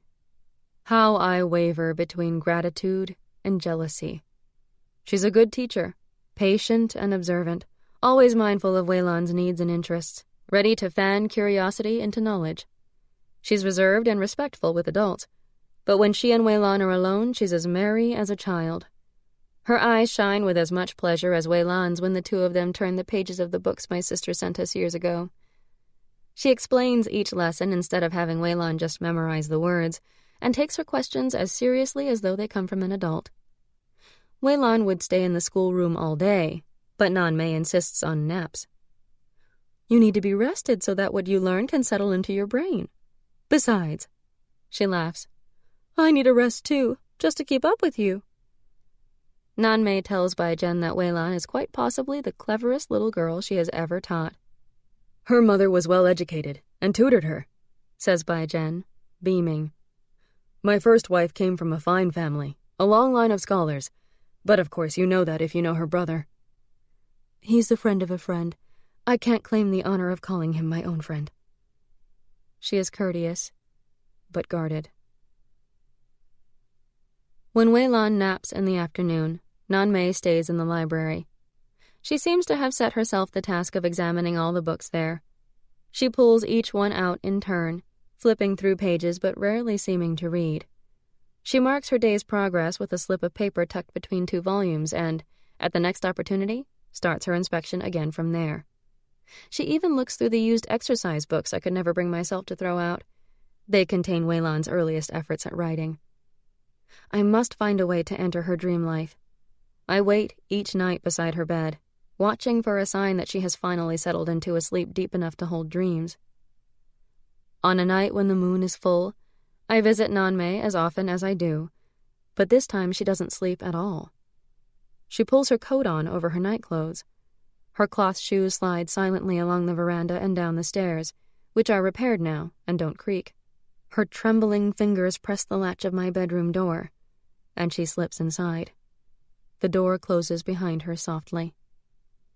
The moon floods the room with cold, brilliant light, casting long shadows as she moves swiftly through the space, first running her hand over the top shelf of the armoire, then pulling open the wide drawer at the bottom. She even feels inside the pockets of the 2 winter coats hanging there. Then she checks each drawer of my bureau, which holds neatly folded blouses and skirts, untouched since my death. She lifts and replaces the items carefully. Next, she lifts the lid of my storage trunk, releasing the scent of mothballs, rummaging all the way to the bottom, beneath the piles of winter clothing and blankets. Finally, she shuts the bedroom door and steals down the path to the outhouse. She disappears behind the screen of oleander shrubs, but instead of entering the outhouse, she slips to the other side, and in a few seconds is at the orchard gate. Inside the orchard, the silkies cluck softly in their coop, then fall silent again. Nanmei pushes open the cottage door. Moonlight shines through the small windows, casting a leafy pattern of shadows which wavers with the breeze. She pulls a candle from her pocket and lights it. Looking around, she dribbles some wax on a broken tile and presses the candle onto its cracked surface. With her makeshift lamp in hand, she searches the cottage, reaching under the old bed, groping in drawers, even lifting up the dirty mattress. She sets the candle down to search the wardrobe and unrolls the musty sheets and quilts I had stowed there from my trysts with Han Chen. Finally, with a sigh, she blows out the candle. Outside, she leans against the trunk of a peach tree, exhausted. She's shaking, and I know it has nothing to do with the evening chill. Nanmei returns to her room, silent and unobserved. She curls up in bed and sobs quietly, the quilt pulled over her head. She doesn't sleep, just dozes fitfully as usual. This tormented young woman who holds her secrets so close bears no resemblance to the lively, spirited girl who was my best friend. Not every night, but a few times each week now, Nanmei searches the unoccupied rooms of the house. Each of her forays is brief. A few minutes at most is all that she dares. When Bai-Jen takes Mei-Chiu and Wei-Lan to the movie theater one afternoon, Nanmei takes her time, searching their rooms while little Ming gossips in the kitchen with old Quan. I know why she is searching. If only she would dream. In the new year, an event of supreme importance brings Gong Gong back from his self-imposed exile. The moment Mei-Chiu goes into labor, Jia Po sends little Ming running for the midwife, while Bai-Jen sends a donkey cart to Infant Mountain to bring his father home. The cart driver, pleased to be a part of a joyous event that will bring him a good fee, slaps his animal's flanks with a willow stick and sets it trotting. The cart makes the trip at top speed, and within a few hours Gong Gong is at the front gate, bellowing at old Ming to open the door. Mei-Chiu has done her duty, and very quickly, too. Jia Po is so happy she leaves off scolding her husband. "A healthy, big boy," she cries, as soon as Gong Gong steps over the threshold. "Husband, we have a grandson." When I married Bai-Jen, Gong Gong and Jia Po became my parents. Their wishes superseded those of my own father. Yet, as a daughter-in-law, I had been less than a true daughter of the house, no matter how much my in-laws approved of me, no matter how much Bai-Jen loved me. Only bringing a grandson would have elevated my status, and in this I had failed. Mei-Chiu is now securely positioned in the family. For the moment, she is completely absorbed with motherhood, all of her waking hours spent in bed cuddling her son, or in the nursery watching him suckle at little Ming's round breasts. Jia Po practically lives in the nursery, fussing over Mei-Chiu and the baby, who has yet to be named. In fact, everyone seems to spend all their spare time in the nursery. Bai-Jen is as proud as a rooster when he holds the infant. Mrs. Quan and Dolly always find reasons to peek in. Wei-Lan rushes in between lessons to admire the baby. Only Gong Gong, temporarily absorbed in the important task of selecting a name for his grandson, doesn't join the crowd around the baby. He spends hours in his study consulting family genealogies. He visits his grandson only on occasion, as if for inspiration. "Look at how his mouth pulls at her teat," Jia Po declares. "He won't be a fussy eater." "How strong he is. See how his little legs kick," says Bai-Jen, smoothing down the soft black hair on the baby's round skull. Sitting beside little Ming, Mei-Chiu says nothing, but smiles contentedly. Wei-Lan leans over little Ming's shoulder, a rapt, adoring look on her face. "Isn't he a handsome little brother?" Bai-Jen asks, noticing her expression. She nods, and carefully strokes the dark, downy hair with one finger. Little Ming looks up at Bai Jen reproachfully and whispers, "Young master, you're tempting the evil spirits." Then louder, she says, "This child is cross-eyed and will grow up to be bad-tempered. I can tell by the way he sucks." From the other side of the room, Jiao is crying, hungry for his lunch and for his mother's attention. Little Ming looks up, apologetic. "There's some congee over there in a bowl," she says. "I'll feed him later." "In the meantime, he's disturbing the baby," says Jiapo crossly. Nanmei picks up Jiao, puts him over her shoulder smoothly, and picks up the bowl and spoon. "It's all right. I'll take him next door into Wei Lan's room and give him his meal in there." Gong Gong finally names his grandson Li Wei Hong. Then he composes a birth announcement and sends it out to be printed on sheets of red paper flecked with gold. When the order arrives, my in-laws work in tandem, Gong Gong addressing envelopes while Jiapo stuffs them. As the envelopes pile up, their conversation grows more animated. There's no longer any hint of animosity between them. Enchanted by his son these days, Bai Jen spends less time with Wei Lan. Who can blame him? What could be more joyful than the birth of a son? As for Mei Qiu, my worst fear had been that she would grow cold to Wei Lan, perhaps even turn cruel once her position in the family was secure. But so far, nothing of the sort has transpired. Now that she's mother to the heir of the family, Mei Qiu concentrates on running the household. She asserts herself with a confidence that testifies to a lifetime of lessons passed down from a practical mother. She begins with the housekeeping budget. "You've spent enough years poring over the accounts," she says to Jiapo. "Please let me look after the expenses so that you can spend more time with your new grandson." Jiapo gives in with barely a murmur of protest. I used to do the accounts, but only to record what we'd already spent, or to try to estimate just how poor we would be in a few years' time. Mei Qiu is from a newly prosperous merchant family and better understands how to rein in costs. She takes an inventory of food supplies in the kitchen. She plans meals a week in advance, sitting with old Quan at the kitchen table with the cupboards open to see what the cook might need for the days ahead. Her menus are full of tofu and eggs, vegetables and fish. Pork is on the menu only once a week, chicken and beef very rarely. She investigates closets and drawers, pulling out fabric stored for decades, and shaking out packets of mothballs so old the naphthalene has evaporated down to tiny white granules like seed pearls. "We don't need to buy any cloth this year," she says, holding up a length of silk brocade.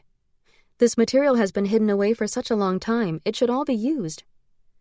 "But, daughter," protests Jiapo, looking at the pile of cloth, "this silk velvet is too good to use for ordinary clothing, and so is this fine embroidered cotton." "How old is the cotton?" Mei Qiu holds up the fabric to display a number of moth holes. "My own mother gave it to me the year I was married. It's European." "Mother, if we don't use these fabrics, they will just go to waste. It costs less to sew what we have than to buy more cloth." Soon Gong Gong receives a new jacket of silk velvet finer than any he has ever worn, and a small round cap to match. Mei Qiu sews blouses for Jiapo from the embroidered cotton, the pieces carefully cut to hide or trim moth holes. The blue silk brocade turns into a padded jacket for Bai Jen. The leftovers are enough to make Wei Lan tunics and trousers. Mei Qiu is good for the family. I have to admit this.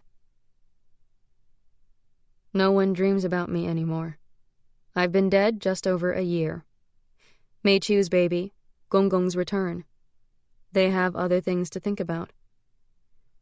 "Perhaps they do dream about you," my yin soul says. "You just don't happen to be in their dreams at the right time."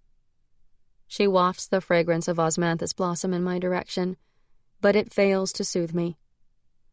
The family is completely besotted with the baby.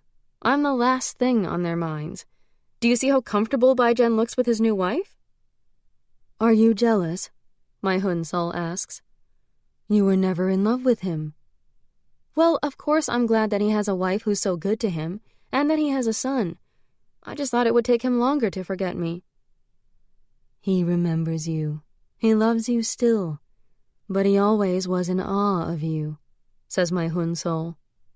"He just finds Mei Qiu simpler to understand, Perhaps he'll dream of you again, says my yin soul, when the baby is older and the household has settled into a routine again. We all know this needs to happen soon. How are you feeling? My yang soul asks. He's anxious. There is an iron tang in my mouth. I'm all nerves, I admit. Even when I'm watching Weilan sleep, I feel restless and unsettled. It's driving me insane. There's a silence, and I realize what I've said. That's just a figure of speech, I say quickly. I'm nowhere near turning into an insane, hungry ghost. Don't you think you'd be the first to know? Your brother-in-law is coming to visit, Gong Gong says, and hands the letter to Bai Zhen. Bai Zhen hastens to explain to Mei Qiu. It's from my first wife's brother, Weilan's second uncle. He introduced Teacher Wang to us. Congratulations on the birth of your son. Although he isn't of my blood, it cheers me to know that you have an heir, and my niece a brother. I wish to convey our family's congratulations in person. I would also like to see for myself whether Miss Wang has proven a good tutor. I'll be in Shanghai on business on the 15th of this month. I'll take the train to Pinghu from there. I will stay only for 1 or 2 days. How I wish the stories about ghostly powers were true. Then I could appear at will anywhere, in Changzhou or Shanghai, even Hong Kong, to learn what my sisters are doing, to spy on Tong Yin, to uncover what Nan Mei is up to. When she learns about Tong Yin's visit, Nan Mei sleeps even less. She's up every night searching the estate. She even looks in the chicken coop one afternoon when Weilan is out with Jia Po. If Nan Mei can't tell me anything through her dreams, I'll have to wait for my brother. In a few days, I can spy on his conversations with Nan Mei, even try to enter his dreams. Gong Gong decides that all 3 generations of the family must pay a visit to the Temple of Soul's Enlightenment to make offerings of thanks for the birth of little Wei Hong. But what will you do while I'm gone? Weilan asks Nan Mei, confident in the way children are that others can't function without them. I'll write letters. You've kept me so busy I haven't written to my friends. They'll think I've vanished. Will you tell them about me? Of course. I'll tell them you're short and bad at arithmetic. An indignant shriek of protest and giggles, but before Weilan can answer, little Ming calls up from the courtyard. Little mistress, the rickshaws are here. We must hurry. I'm coming. The rickshaws depart, and the servants withdraw to the kitchen to enjoy a precious hour of leisure. They huddle around the kitchen stove, sharing gossip and a bowl of salted peanuts. A Jiao sleeps in Mrs. Kwan's arms, accustomed now to being passed around among the servants. In the library, Nan Mei sets out some writing materials, but she doesn't do any writing. Instead, she steals again into my bedroom, opens all the drawers she's opened before. She even removes them to look beneath each one. She lifts pictures from the wall and pries open their frames, one by one. When she first began these secret explorations, I had suspected her of looking for money or jewelry. Now I'm certain she's looking for Han Chin's manifesto. Could she be the courier assigned to collect the manifesto? But it was Tong Yin who arranged for her tutoring job. Is she on the nationalist side then, working for Tong Yin? Nan Mei replaces my photograph in its frame and adjusts its cardboard mat, then hangs it back on the wall. She touches the glass over my face and sighs. Next, she opens the storage trunk containing my winter clothes and lifts them out, even though she's done this before. The plum-colored jacket, my blue student blazer, which I couldn't bear to give away, in the hope that someday Weilan would wear it to my old school. Nan Mei takes out dark-hued winter vests padded with silk batting, a green velvet tunic and skirt embroidered with butterflies. She runs her hands over them all, searches in the pockets, and refolds them. At the very bottom of the trunk, beneath a stack of pillowcases, she finds something she hasn't seen in her previous candlelit searches. A man's handkerchief, a much-washed green and gray plaid. She tucks the handkerchief into her vest pocket, and with carefully controlled motions returns my clothes to the trunk. Back in her room, she falls on the bed and sobs without restraint. She unfolds the square of faded cotton and holds it to her face, breathing in deeply. Tears run down her cheeks and she rocks back and forth in anguish, her face buried in Han Chin's handkerchief. "Oh, my husband, my life's companion, come back. Come back to me. So that's who she really is. My souls and I stare at Nanmei as she muffles her sobs in her pillow. After I realized how Han Chin had used me, I'd done my best to push him out of my mind. But jealous and angry thoughts, unpredictable as wreckage carried over rapids, would sometimes catch me by surprise. I had never stopped wondering what sort of woman he had married. I wonder what Nanmei gave up for Han Chin's sake. My yin soul voices my thoughts.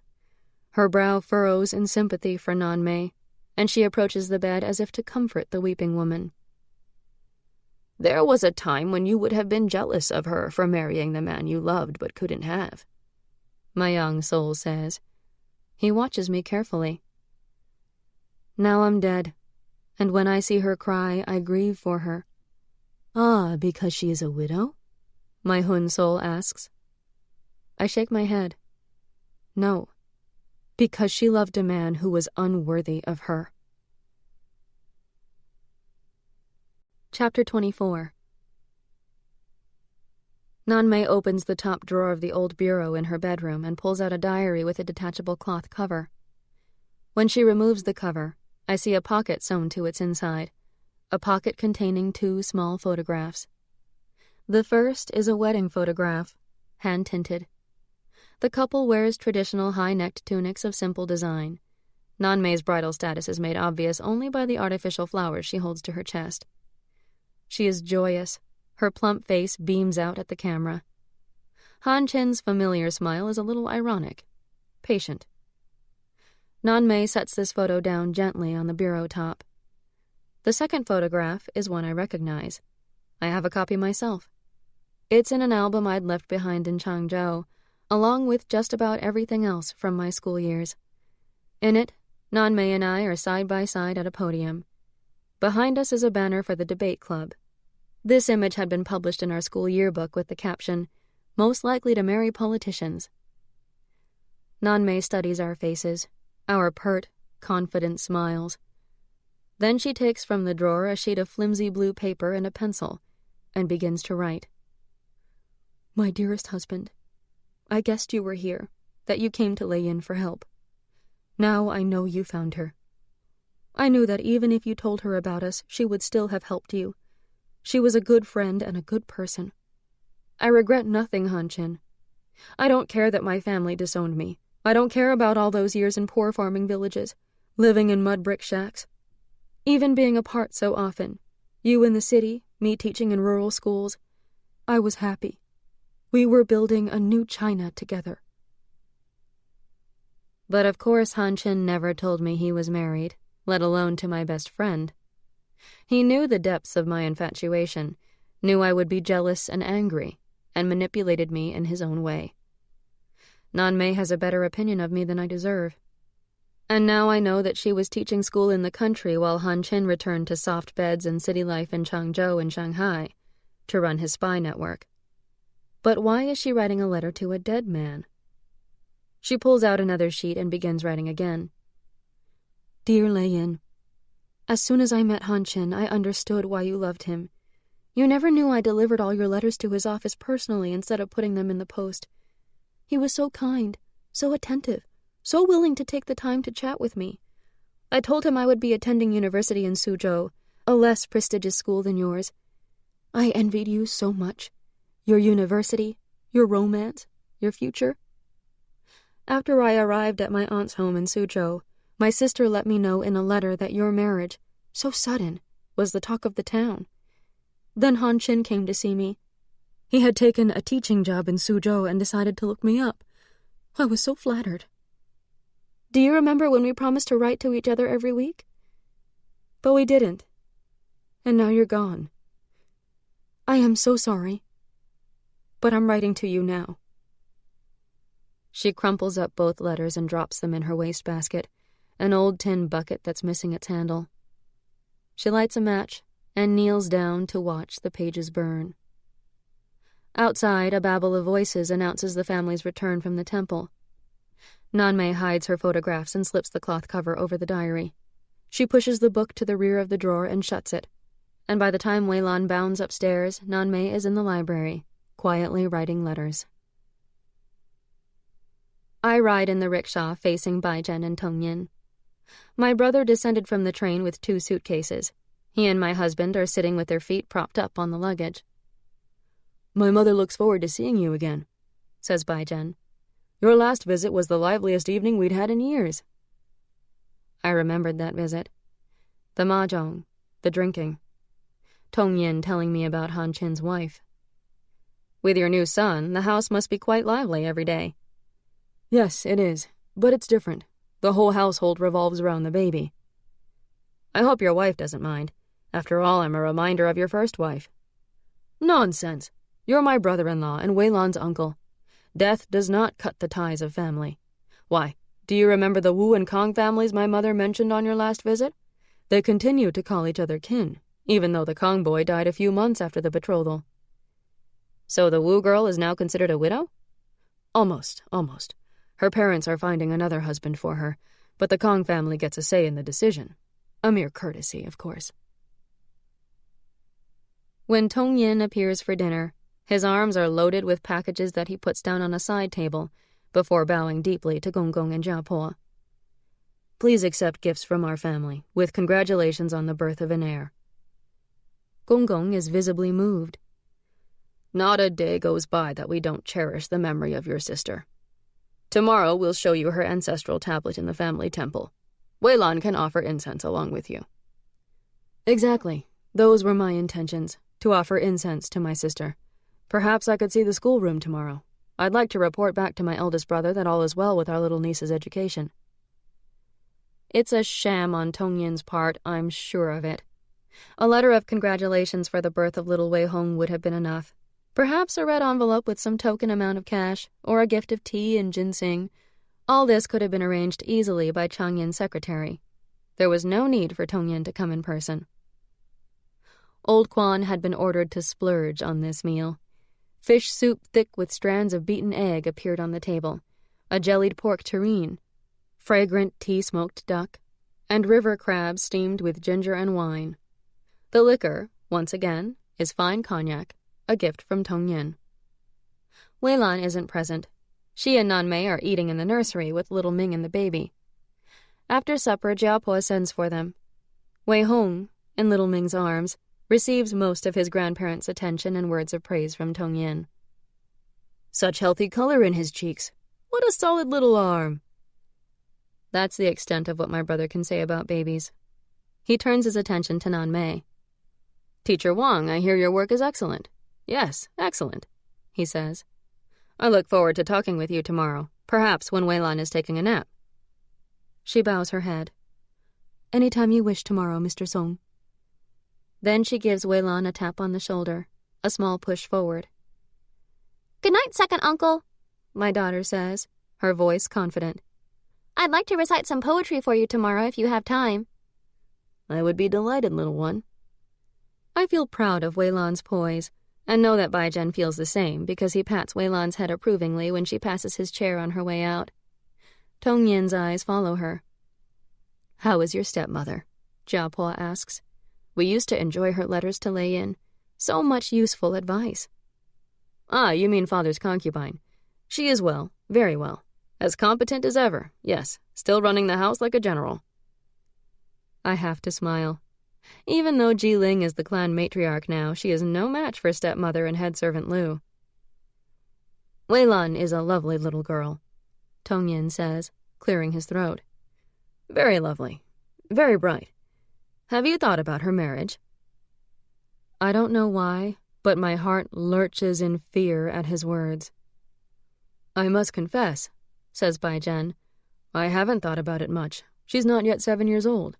But one reason we wanted a tutor for her is that with an education, her prospects might be better." Jiapo sighs. I know she's thinking about the dowry. "So you're thinking of a local family?" Tongyin continues. "Her mother," and here Baijian falters a little, "your sister, hoped Wei-Lan could marry a young man of good family from Changzhou or one of the cities, someone with a university degree. That's only natural, coming from a family as sophisticated as yours. Since we're all family here," Jia Po interrupts. Let's be frank. All we can give Wei Lan is a small dowry and our family's good name. Only another Pinghu family would put any value on our name. So when the time comes, we'll probably arrange for Wei Lan to marry a local boy. The air around her crackles with recriminations. With a grandson in the nursery, Jia Po is much happier, but there are still times when her bitterness toward Gong Gong wells up. Gong Gong stares into the deep amber liquid in his cup. Tongyin smiles and leans across the table. I feel some obligation to help my dear sister's child. May I offer a suggestion? We welcome your advice, Bai Zhen cries. We're just small-town folk. It's true that dowries still matter, alas. However, in some of the more progressive families, if there are strong personal ties between the families and good accounts of the girl's qualities, dowries are but a small part of the overall criteria. He has their full attention, and mine as well. You see, Mother? Exclaims Bai Zhen. Times are changing. Take, for example, the Cha clan in Shanghai, continues Tongyin. They're very progressive. General Cha was educated at West Point, a military school in America. He has 4 sons. His eldest is married. 2 others are betrothed. I know for a fact that dowries were only a small part of the decisions. The youngest boy is not yet matched. My spine is an icicle. If I had a voice, I would be screaming by now. If ghostly hands had strength, I would be wringing Tongyin's neck. General Cha! Gong Gong exclaims. You know his family? Yes, I do. Tongyin nods modestly. Absolutely. Yes, I went to university with his son. We're also in business together. He helps himself to more duck. But what about the dowries? Jia Po prompts impatiently. The Cha family doesn't need the money, you understand. Their first consideration is intelligence and discretion. Think of the social position the wives must uphold. They must know how to cultivate connections that help the Cha family. Bai Zhen looks doubtful. It sounds as though the girls must be exceptional. Tongyin nods. The girls are not only intelligent but also beautiful. You can count on a time when the young Cha wives will rule the elite of Chinese society. But Wei Lan is just a small-town girl, Gong Gong says, a note of dejection in his voice. She won't be sophisticated enough. No, not true. Not at all. She's completely unspoiled. A clean slate. Tongyin laughs and slaps his knee. There's an oily quality to his voice. After the betrothal, she would spend a few months of each year at the Cha estate, being trained in all the social graces. It's part of the marriage contract. She'll be groomed to be the perfect wife, whether the boy grows up to be a diplomat or a general. The dining room is silent. My in-laws are beaming and hopeful, and even Mei Qiu nods. I want to pound my fists on the table. This sounds too good to be true, Gong Gong says, finally finding words. I want to scream at him. That's because it is. I believe Wei Lan has the right qualities. Yes, I truly believe this. If you're willing, I'll speak to my friend Cha Jiming. There's a hubbub of excitement at the dinner table. Gong Gong's eyes glisten at the thought of becoming allied to one of the most important men in China. He pours more cognac all around. Only Bai Zhen seems hesitant. I promised your sister that Wei Lan would go to high school, and she wanted our daughter to go to university as well. Surely there's a better future for her in the Cha family than as a school teacher, Gong Gong says with a trace of annoyance. Think of how much better our son's prospects would be with a sister married into such a prominent family, Mei Qiu adds. I can see Bai Zhen wavering. No, says Tongyin. Nothing settled. Nothing yet. All I can do is make the suggestion. But perhaps you could take Wei Lan to the photographers tomorrow. I'd like to have some pictures to show Cha Jiming when I speak to him. Nothing is settled, Gong Gong agrees. But your kindness is already more than we ever expected. The least we can do is to arrange for some photographs of Wei Lan. If I could shatter plates and bring down the roof beams, this entire house would be in ruins. He's selling my daughter! Tongyin must know what Cha Jiming is like. How can he care so little about her fate?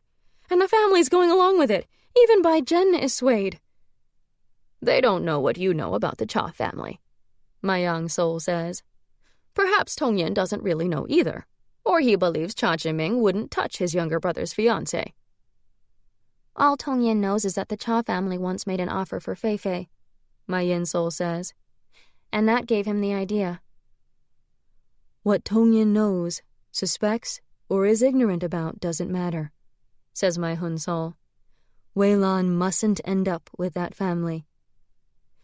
I don't know how, but I must stop him, I agree. At any cost. Tongyin sits on his bed in the guest room and lifts up the quilt. Dali has placed 2 hot bricks wrapped in flannel at the foot of the bed. He sighs and undresses, throwing his clothes over a chair. He puts on silk pajamas and a robe of the same garnet red in a heavier silk. From his suitcase, he pulls out a bottle of cognac and pours himself a drink. He tosses and turns for nearly an hour before the hazy dream shadow forms over his head. Lifting its thin veil, I step inside, wondering whether doing harm in a dream has any effect in real life, because all evening I've wanted to murder my brother. In his dream, Tongyin pushes open the door to a long, brightly lit corridor. His footsteps echo on bare concrete and unpainted walls. There are no windows, only doors spaced far apart. Bare light bulbs hanging from the ceiling swing back and forth in the draft that blows in from the open door. He's still wearing his garnet silk pajamas, and he shivers in his bare feet. A sliver of light widens to a triangle as a door opens farther along the corridor.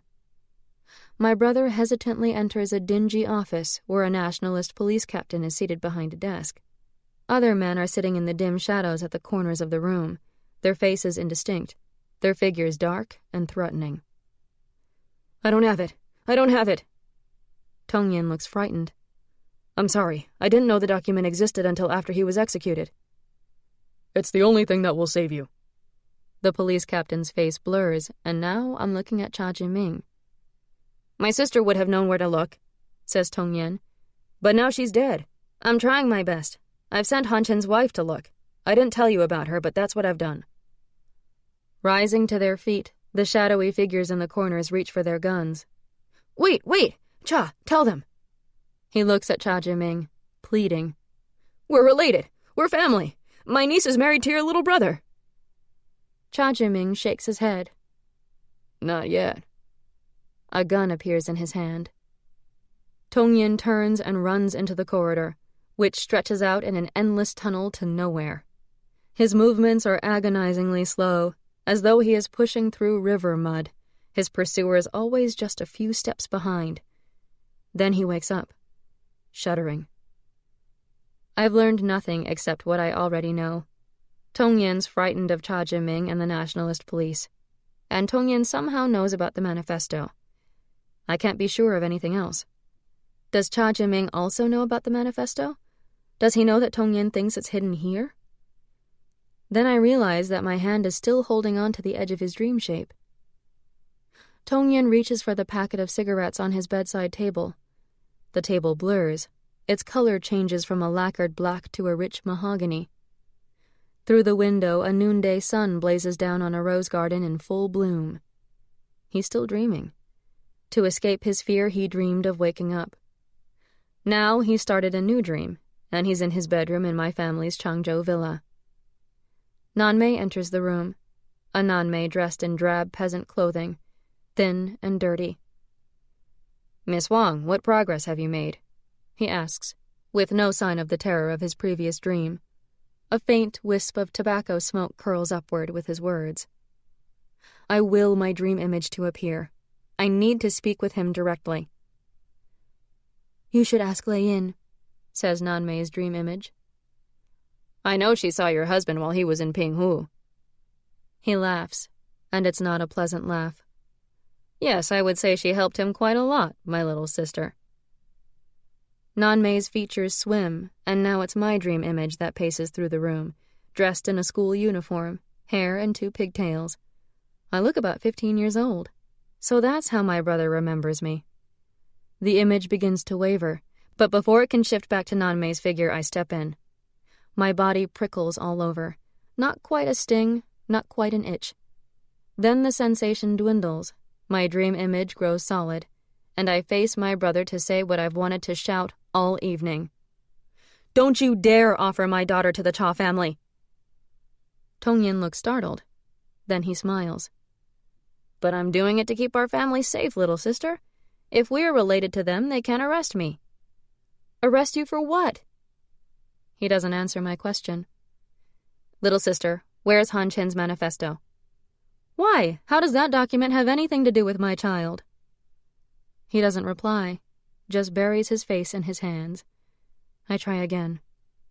"If I tell you where to find the document, will that be enough to keep you safe? Will you forget about a marriage between Wei Lan and the Cha boy?" "I need both, the document and a family connection to the Cha clan. Then I'll be safe." "Tongyin, listen to me. The Cha men like little girls. If you send your niece to that family, she'll be abused and molested. Please don't send my innocent child to those men." He doesn't listen. He's weeping. "Did you hear what I said about Wei Lan?" I shake him, and he looks up. Yes, I heard. She'll be fine, don't worry." I slap him, and he recoils, a look of astonishment on his face. "Don't you dare marry off my daughter to Cha's little brother," I hiss. "I may be dead, second brother, but I will curse you from beyond the grave if you buy your safety with my daughter. I'll tell you where I hid the document, but only if you promise to leave her alone." "It's not enough," he whimpers. "It's never enough." He wakes up, this time for real. I'm standing over him, but I'm helpless now to make myself heard. He struggles to his feet and reaches for his cigarettes. I can't tell if he remembers anything about the dream, my pleading and then angry words. If only he weren't leaving for Pinghu tomorrow. I'd haunt his dreams every night until he was more afraid of my ghost than of Cha Jiming. The servants at the far end of the estate are stirring. Dali is lighting the stove with coals kept hot from the night before. Old Quan is throwing cold water over his face while his wife combs her hair into a tight bun. In the nursery, little Ming is still asleep, a Jiao tucked against her side. Wei Lan is dozing, nearly awake, arms and legs sprawled beneath her quilt. A few rooms away, Bai Jen has joined Mei Chu, and they talk softly, looking down at the baby between them, just as Bai Jen and I used to do when Wei Lan was tiny. Tongyin's presence menaces this little world, like a hostile wave that could carry away my daughter to dangerous shores. How can I stop him? I have to warn Bai Jen. I have to warn Jiapo. I'll even try Gonggong and Nanmei. But what can Nanmei do? My yin soul replies, puzzled. She stands balanced on a newel post at the end of the stone balusters that surround the terrace, her pleated skirt fluttering in a cold wind. I don't know.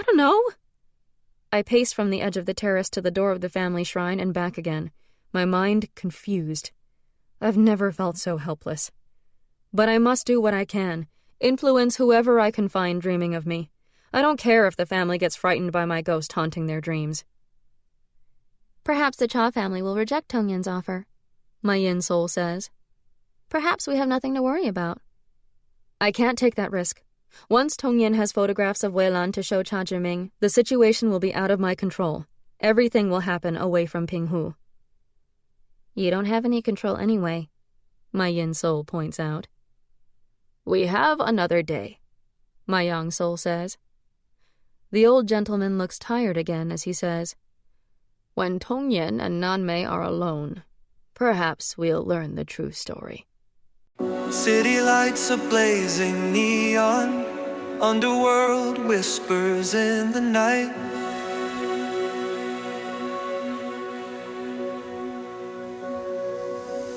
Concrete jungle keeps us moving, chasing dreams that take their flight.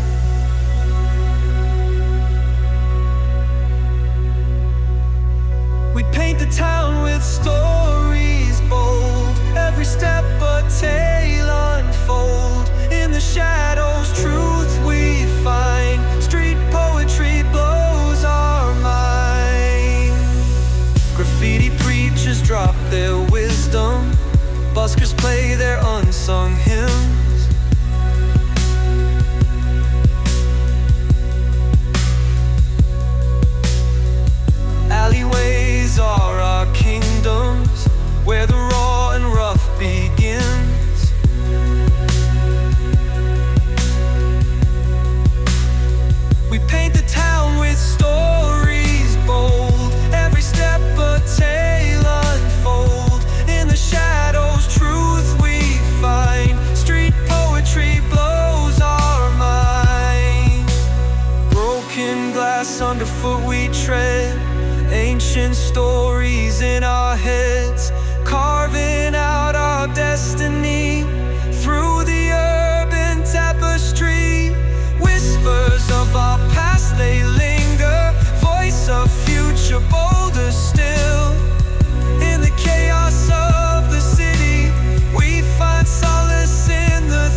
Chapter 25. She doesn't have leather shoes to go with the dress, says Jiapo. Only cloth. She slips a pair of embroidered shoes over Weilan's feet, which are already encased in her best white ankle socks. Dancing around in the little plaid dress Jiapo made for her from the skirt of my school uniform, Weilan is pink with excitement at the thought of getting her picture taken, and she twirls to make her skirt rise in the air. It's not a problem. No problem at all, says Tongyin. Just tell the photographer to keep the camera above her knees or pose her behind something. Then, like a casual afterthought, he adds, Have you had a family photo taken since Wei Hong was born? An hour later, the entire family has set out for Ping Hu's one and only photography studio, little Ming carrying baby Wei Hong. I have no interest in following the rickshaws. Tongyin has the house, and Nanmei to himself, and I am desperate to learn the truth about what is between them. In the library, Nanmei looks tired. Tongyin slouches into a chair with practiced nonchalance and looks at her questioningly. I even searched the chicken coop, she says, not waiting for him to speak. I was sure it would be in this house or the cottage in the orchard, somewhere close by. If it's here, it would be hidden indoors, protected from the weather. Is there someone else in Pinghu who might have been a contact? Han Chen still thought of Lei Yin as a schoolgirl. I wonder if he would really trust her with something so important. Nanmei considers this and shakes her head. Perhaps it doesn't exist. He was captured just a few days after leaving Pinghu and never had the chance to send anyone a message. Perhaps he destroyed it when he knew he was going to be captured. That would be a pity. His manifesto would have given us all so much inspiration, especially now that he's a martyr to the communist cause. Tongyin runs a finger over the books arranged on my bookcases. I can't believe Nanmei doesn't see through him, but then she's not familiar with that oily tone of voice. Have you looked inside the books? Yes, every one of them, and also inside the old exercise notebooks. I keep wondering about some other contact in Pinghu, he persists. Han Chen never told me anything about his contacts. He said it was safer that way. She sounds guarded. If the document had surfaced somewhere else, I'm sure we would have seen copies distributed all over the country. You may be right. He probably destroyed it before he was captured. He twirls a pencil between his fingers. I had to try every avenue. I'm grateful you could get me here. I admired your husband very much. Very much. He actually sounds earnest. The one time he mentioned you in his letters, he said you'd given him a key to your apartment in Shanghai. You were a good friend. Tongyin waves his hand. Not at all, not at all.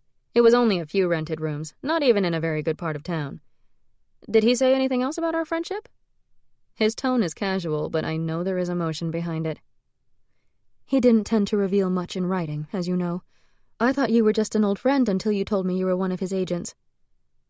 Nanmei stands up and goes to the window. I'll be leaving soon. I doubt the manifesto's here. There's no reason to stay. I must join my comrades behind the lines in Jiangxi. With her back turned, she doesn't see the worried expression on Tongyin's face. Let me make arrangements to smuggle you to Jiangxi. Wait to hear from me. In the meantime, keep trying to find the manifesto. If you do, send a telegram to me in Shanghai. I'll come immediately and make sure it gets to the right people. Everything I know about Tongyin is telling me that this is not the truth. All my instincts scream a warning. If Yan Hanchen's wife is a card he can play to regain Cha Jiming's favor, he won't hesitate. Nanmei's been duped, first by Han Chen and now my brother. My souls and I have congregated in Nanmei's small room, watching her sleep, waiting for a dream to materialize. Perhaps Han Chen did love her, my yin soul suggests. Surely he didn't marry her solely for some nefarious secret purpose. She sits at the foot of the bed, cross-legged. Do you think Nanmei suspects Han Chen had an affair with me? What would she think? You're a ghost now, my Hun soul reminds me, as if I needed reminding. What does it matter what she thinks of you? But no, I don't think so. She believes in Han Chen absolutely, as much as you did. He did have that persuasive quality, didn't he? of making people believe in him. My yang soul speaks like he's thinking out loud. My yin soul speaks up suddenly. Maybe Nanmei will dream of Han Chin. What if you meet him in one of her dreams? Let me worry about that when it happens. Right now, I just wish she would dream at all. After Tongyin's visit, Nanmei seems to relax a little. She no longer searches the house furiously at night. I don't know if Nanmei really trusts my brother, but if Han Chen ever told her about Young Wang the bookseller, she hasn't revealed this to Tongyin, so perhaps she knows enough about him to be cautious. There's so much I want to tell her. I want to warn her, to tell her to get away from Pinghu before Tongyin turns her in. But how can I talk to her when she never dreams? And how can I persuade her to help prevent Tongyin from offering my daughter to Cha Jinming? Over the next few nights, I go to everyone's bedroom in turn. Baijian, Jiapo, Gonggong, Nanmei. Everyone dreams, except Nanmei. But they never dream about me, or at least I never manage to enter their dreams at the right time. If only my souls could also walk into dreams, then we could share the task of circling through the sleeping household, waiting for my image to appear. No matter how often I enter his sleep world, Baijian doesn't dream about me anymore. All his dreams are of Meiqiu, his son, and Weilan. I enter pleasant, uncomplicated scenes of picnics and birthday celebrations, of playing in the gardens, strolling beneath the trees that line Big Canal. I'm fading from his life as reality replaces memories, as contentment with his new family diminishes his sadness about my death. How can I even begin to warn him about Tongyin and the Cha household? The horrible, anxious sensation presses on me, growing stronger each day. Sometimes I can't tell whether this is the relentless pull of the afterlife or my own fear for Weilan's safety. Soon the photographs will arrive, and Baijian will mail them to Tongyin. Finally, Nanmei's sleep becomes restful, and one night I detect, at last, a cold light gleaming around the outlines of her dream. It wavers at first, but slowly becomes substantial enough for my fingers to touch. I pull back, and the shape balloons out, but the portal is dark. I can't see any shapes moving on the other side. I step through anyway, and find nothing but blackness, the dreamless sleep of utter exhaustion. Why should I be surprised? She's been carrying a great burden of grief for her husband, and then she took on a nerve-wracking mission to find the document that would be his legacy. Who knows what she endured getting to Changzhou just to pick up Han Chin's trail? I step back out of her dream. Her face has softened, and I can again see the sweetness of her features. The next night, when there is movement behind the gauzy boundaries of the entryway to her dream, I prepare to step inside, then pause. Does she dream of Han Chin? My souls circle behind me, anxious, anticipating. I don't feel ready to see the two of them together. I don't know how I'll feel seeing Han Chin as remembered by his wife, to see them together and intimate, perhaps making love. But for Weilan's sake, I must enter her dream. Nanmei is in a dim, shack-like schoolroom. Its windows are no more than square holes cut from walls made of mud and straw.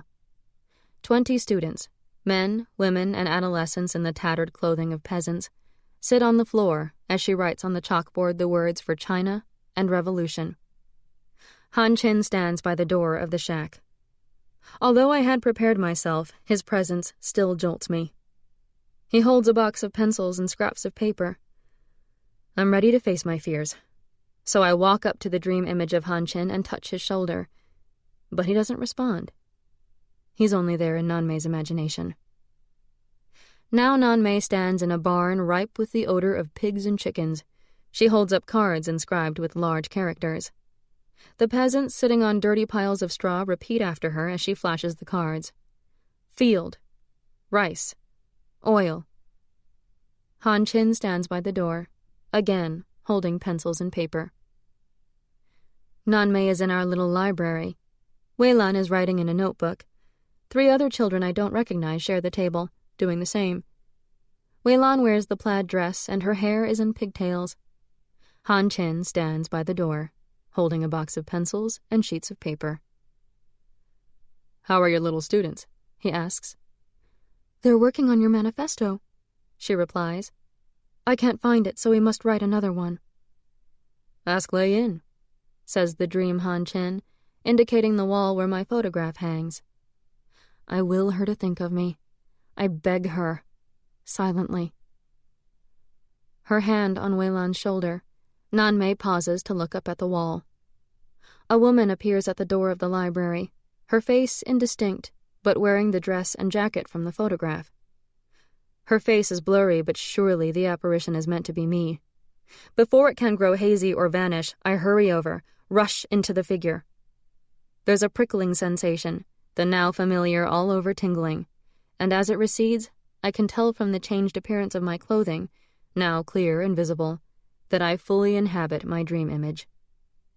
Han Chen's image merely continues to lean against the door frame. I don't want to frighten Nanmei into waking up. This could very well be my only chance to speak to her. I smile as reassuringly as I can and approach the table very slowly. I stroke Weilan's hair. Nanmei smiles back at me, and she is 17 again, her face plump and pretty, her smile as wide as the horizon. I'm so happy to see you, Lei Yin. I have so much to tell you. I want to pour my heart out and talk for hours, but we're not teenagers anymore, and we don't have hours. Oh, Nanmei, me too. But what I have to say is so important. Please try to remember this dream when you wake up. Promise that when you wake up, you'll write down everything I say in this dream right away, before it fades. She cocks her head. So we're dreaming? Yes. Please remember just 3 things. First, don't trust Tong Yin. He's the one who betrayed Han Chen. It was my fault too. I'm so sorry. I told Tong Yin the route Han Chen was taking to Jiangxi. You? And Tong Yin? You betrayed my husband? If I had known what would happen, I never would have told Tong Yin. She must believe me, and I want her to forgive me. I'm dead, but it still matters to me. Tong Yin. She frowns, puzzled. I press on. Second, you must find a way to stop Tong Yin from arranging Weilan's betrothal to General Cha's son. And third, the manifesto. The manifesto? Her face grows alert. You're the only one who knows where it is. Please, tell me. Promise me first, that you'll prevent Tong Yin from matching my daughter to the Cha boy. Nanmei, the Cha men like little girls. Weilan would have a terrible life. I promise. Tell me. She stands up and takes my hand, gives it a squeeze. Look inside the trunk in my bedroom. The lid is lined with hard cardboard. Lift that out. Han Chen's document is underneath, in an envelope. She claps her hands. I should have just asked you in the first place. Please, Nanmei, repeat back to me what you must write down as soon as you're awake. Don't trust Tong Yin. He betrayed my husband. Stop him from arranging a marriage for Weilan. Look in the clothing trunk, inside the lid. She recites the words with a big smile, not taking it seriously. I want to tell her again, emphasize the importance of remembering, but the edges of the dream are softening. The walls of the room are blurring, running like watercolors in the rain. Nanmei, I say, reaching out to her. Please, remember this dream when you wake up. But Nanmei is falling out of her dream and into a fitful doze, and I'm left in the middle of her room, my hand still outstretched. How much will she remember? I can only wait to see what happens when she wakes up. Finally, the black rooster in the orchard greets the dawn with his call, and Nanmei turns over, shivering a little. Her eyes open, and she reaches for the coat she has spread over her blankets for added warmth. Her movements seem agonizingly slow as she settles it over her shoulders, then draws thick woolen socks onto her feet. She shuffles over to the chest of drawers and pulls out her diary and a pencil, then scribbles briefly. She sits on the cot again, staring at the page. Lei Yin, Tong Yin, trunk lid. Nothing about Weilan. In the schoolroom, Nanmei opens the shutters to let in the first pale rays of morning light. They fall on the framed photograph on the wall. She stands in silence for a moment to look at it, lost in thought. Please, I beg. Remember, believe what I told you. But she writes nothing further. As the morning progresses, my despair grows. Nanmei appears to have forgotten her dream. She takes Wei-lan into the orchard to let the chickens out of their coop before joining the rest of the family for breakfast. Wei-lan finishes a page of math problems, and Nanmei follows with a history lesson. Stories about the lives of ancient emperors and heroes. They unroll a length of rice paper on the schoolroom table and draw a timeline of all the Chinese dynasties, from Xia to Qing, then the Republic of China. Lunchtime, followed by nap time. Nanmei mends her clothes and sews a button back onto one of Wei-lan's pairs of trousers. More lessons, and then an afternoon excursion with Wei-lan to buy thread at the dry goods store. Nanmei shows no sign of remembering what I've told her. My chest is tight. My skin crawls as though I'm covered with invisible insects. The afterlife pulls at me. I'm in a boat caught in a strong tide, my anchor line straining. I could snap and break at any moment. The photographs arrive later that day, delivered to the house by the photographer's assistant. There are multiple copies of a family portrait, Jia Po and Gong Gong seated solemnly at the center, Wei-lan standing beside Jia Po. Bai-jen and Mei-Chiu stand behind them, Mei-Chiu holding little Wei-hong in her arms so that he faces the camera. The photos are hand-colored, Mei-Chiu's cheeks a little too pink, a bit of shading added along her jawline to slim her face. There's a portrait of baby Wei-hong propped up on cushions, looking up at just the right moment. There are 2 portraits of Wei-lan. In one, she poses beside a large vase filled with artificial plum blossoms. She's almost as tall as the vase. In the other, she looks out from a window frame decorated with elaborate lattice work, the sort of prop every studio owns. Wei-lan looks exquisitely pretty, her smile happy and genuine, but she has been posed like a young woman instead of a little girl. Her body is angled, and she looks over her shoulder at the camera. I hate the pictures. But Wei-lan is delighted and asks for copies of her photographs to be framed and hung on the wall. Bai-jen digs through drawers and trunks, turning up items that have been put away and forgotten over the decades. He finds a frame large enough to hold 2 pictures side by side. A middle-aged couple looks out from the wooden frame, their sepia-toned features solemn and joyless, as stiff and formal as their heavy brocade gowns. I don't even know who these people are, he says. He removes the photograph and gives the frame to Nanmei. Maybe a distant great-aunt and great-uncle, or some 12 times removed cousins. Nanmei helps Wei-lan mount the photographs, measuring and cutting out a cardboard mat.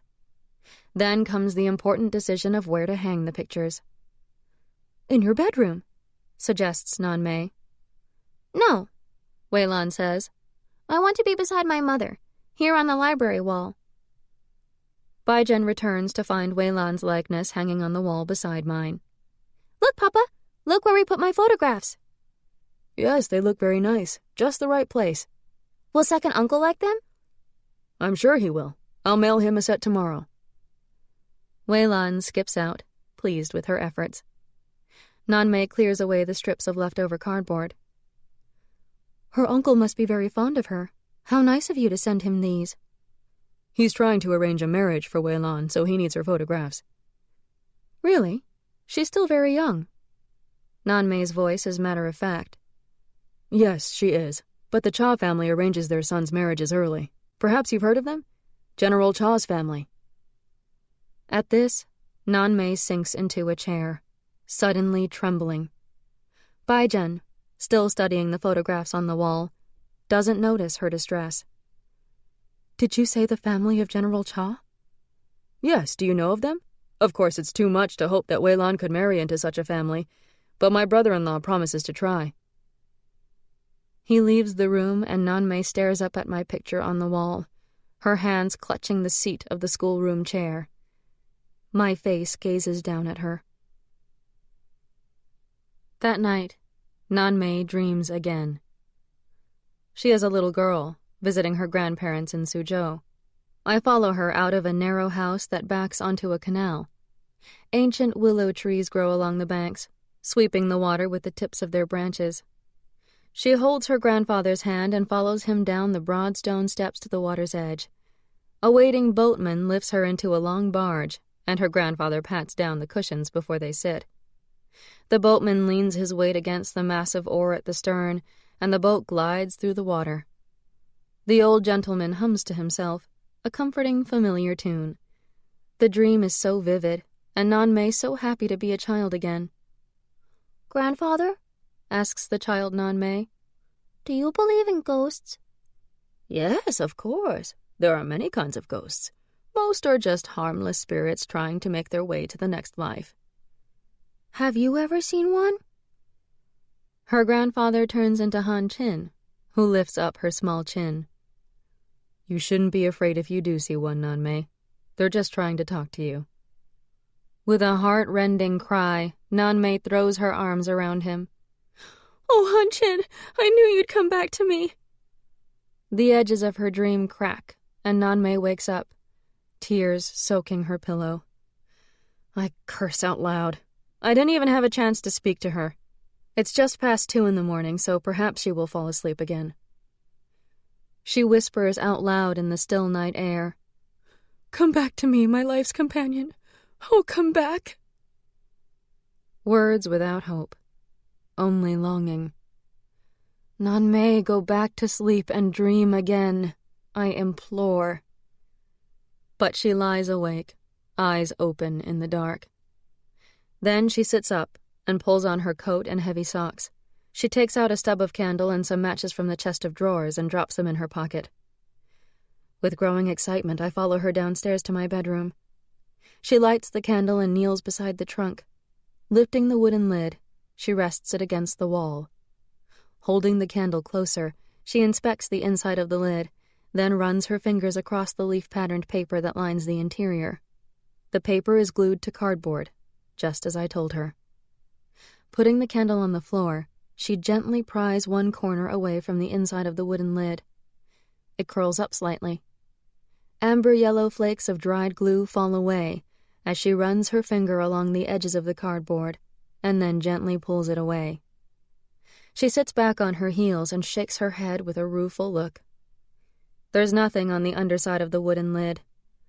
"Keep trying," I urge. "Please, please keep trying." With a sigh, she picks up the sheet of cardboard and fits it back into the lid of the trunk. "Please, please, Nanmei." Then she pauses, pulls the hard sheet away again, and turns it over.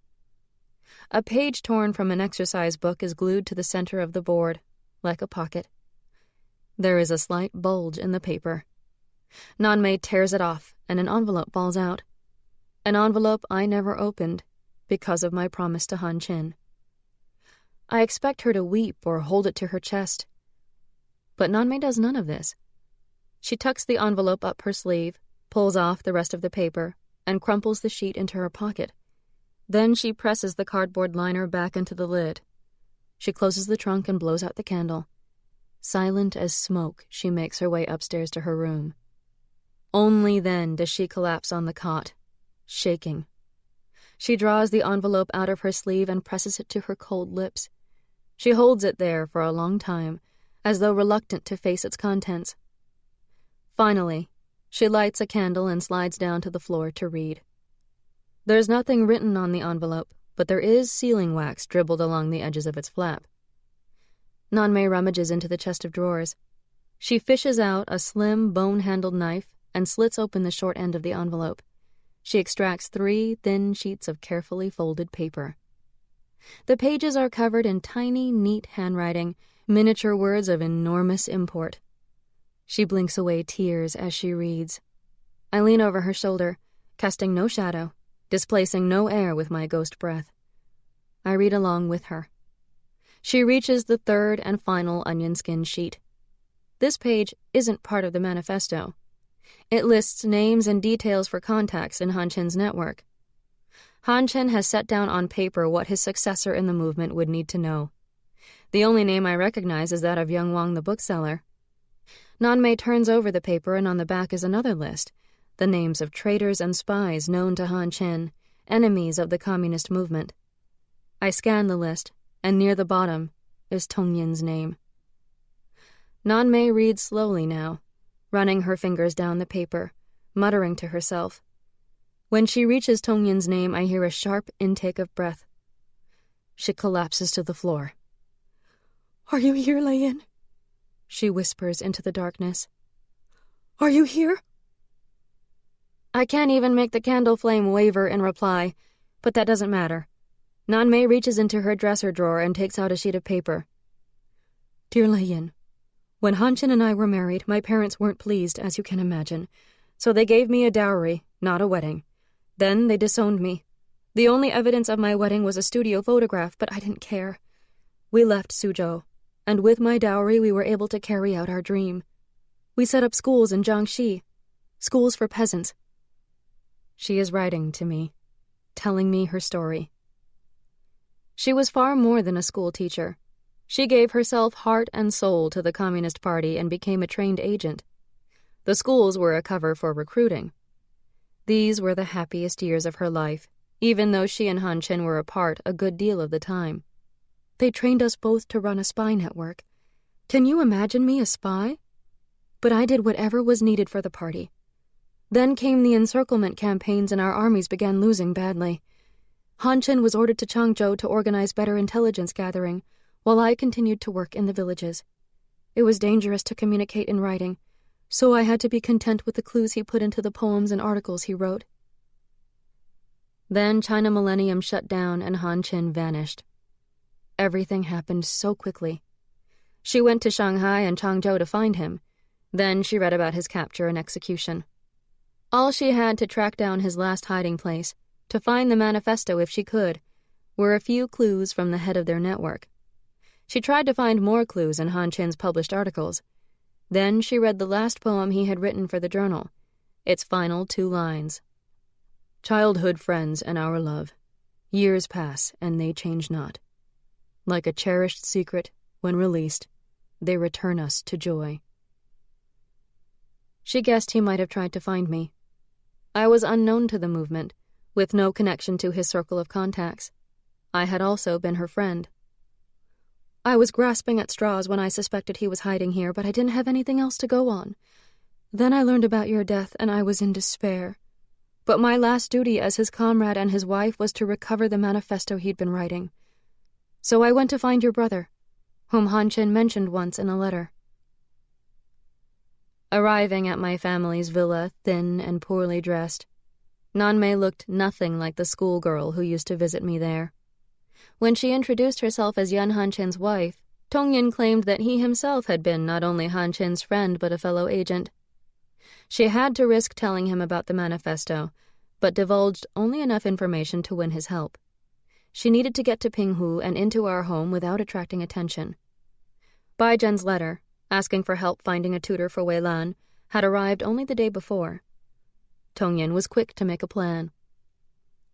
"I feel like a superstitious peasant, Lei-yin, writing a letter to a dead person.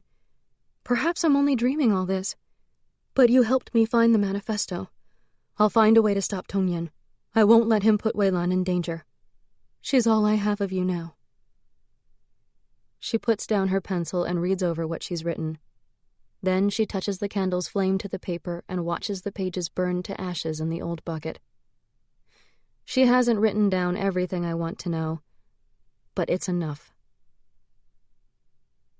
Had I been in Nanmei's place, I would have run out the door as soon as morning dawned and the streets outside were busy with peasants on their way to market.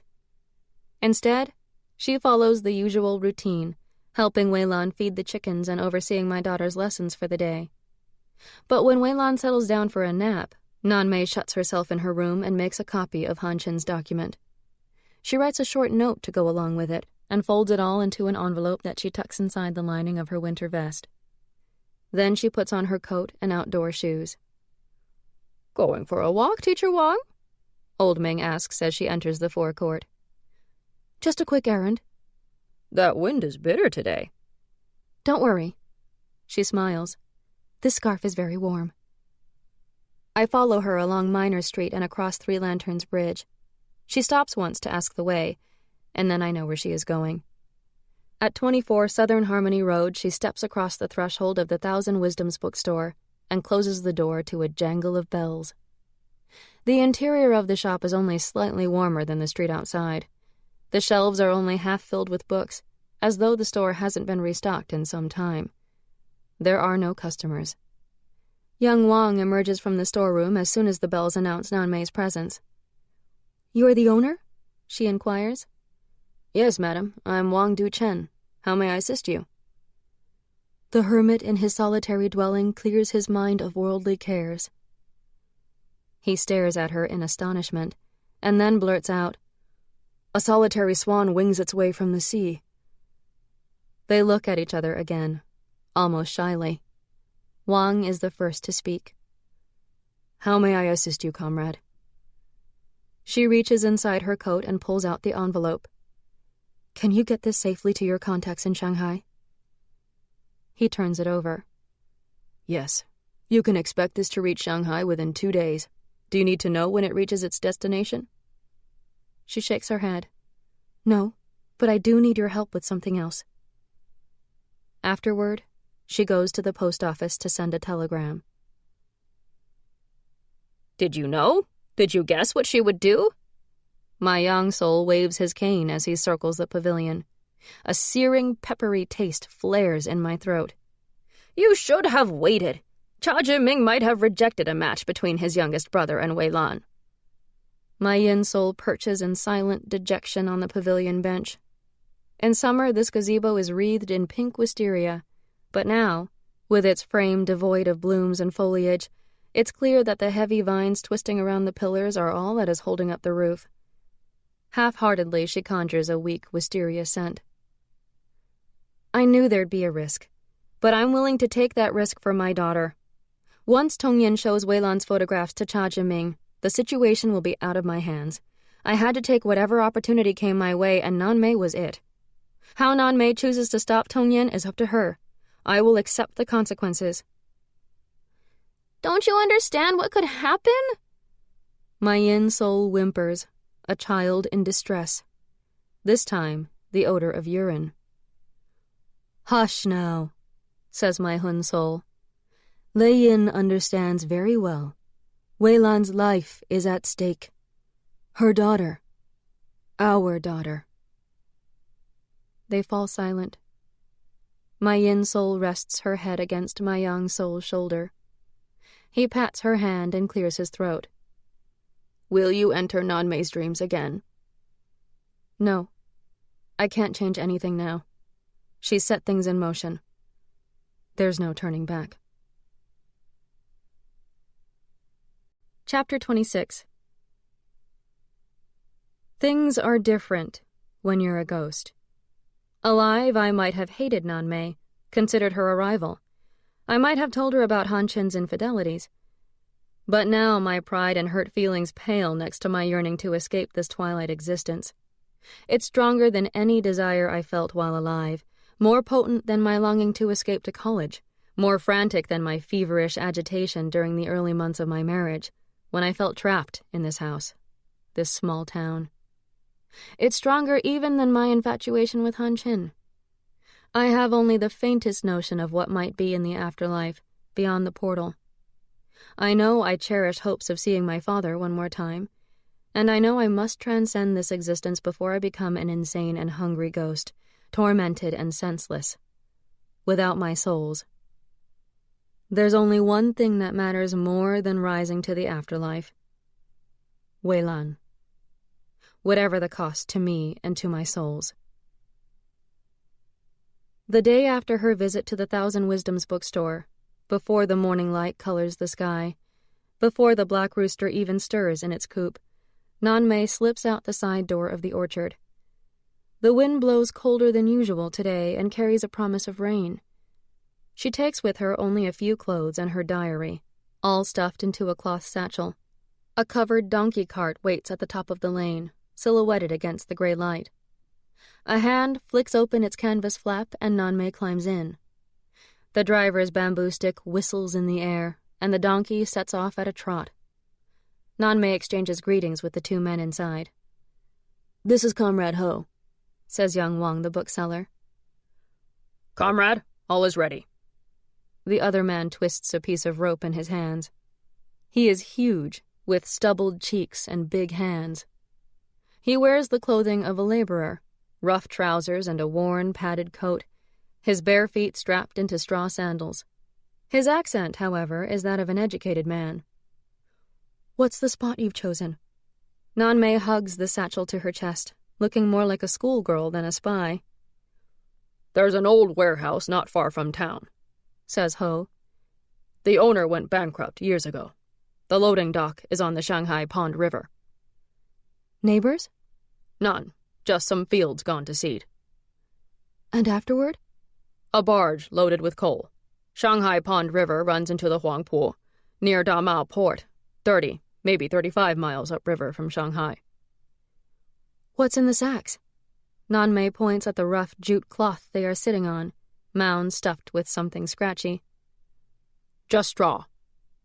"Thank you, comrades, for organizing this on such short notice." The cart stops. There's an exchange of voices outside. Nanmei's hands tighten almost imperceptibly around the satchel. Then the cart's flap opens, and the driver's face appears, grinning. "No need to go hungry while we wait. Best steamed buns in town. 2 each." He passes them a bamboo basket. Nanmei's hands relax. Outside, an icy rain begins a light, relentless thrumming on the canvas cover. When my brother gets off the morning train from Shanghai, he resembles any other traveler, bundled up to face the cold day. For once, he is wearing nondescript clothing, an ordinary-looking padded jacket and long gown. The brim of his felt hat is pulled down over his forehead, and his scarf is wound up to his chin, half hiding his face. When he sees Nanmei pushing her way toward him, he waves and points at the station exit.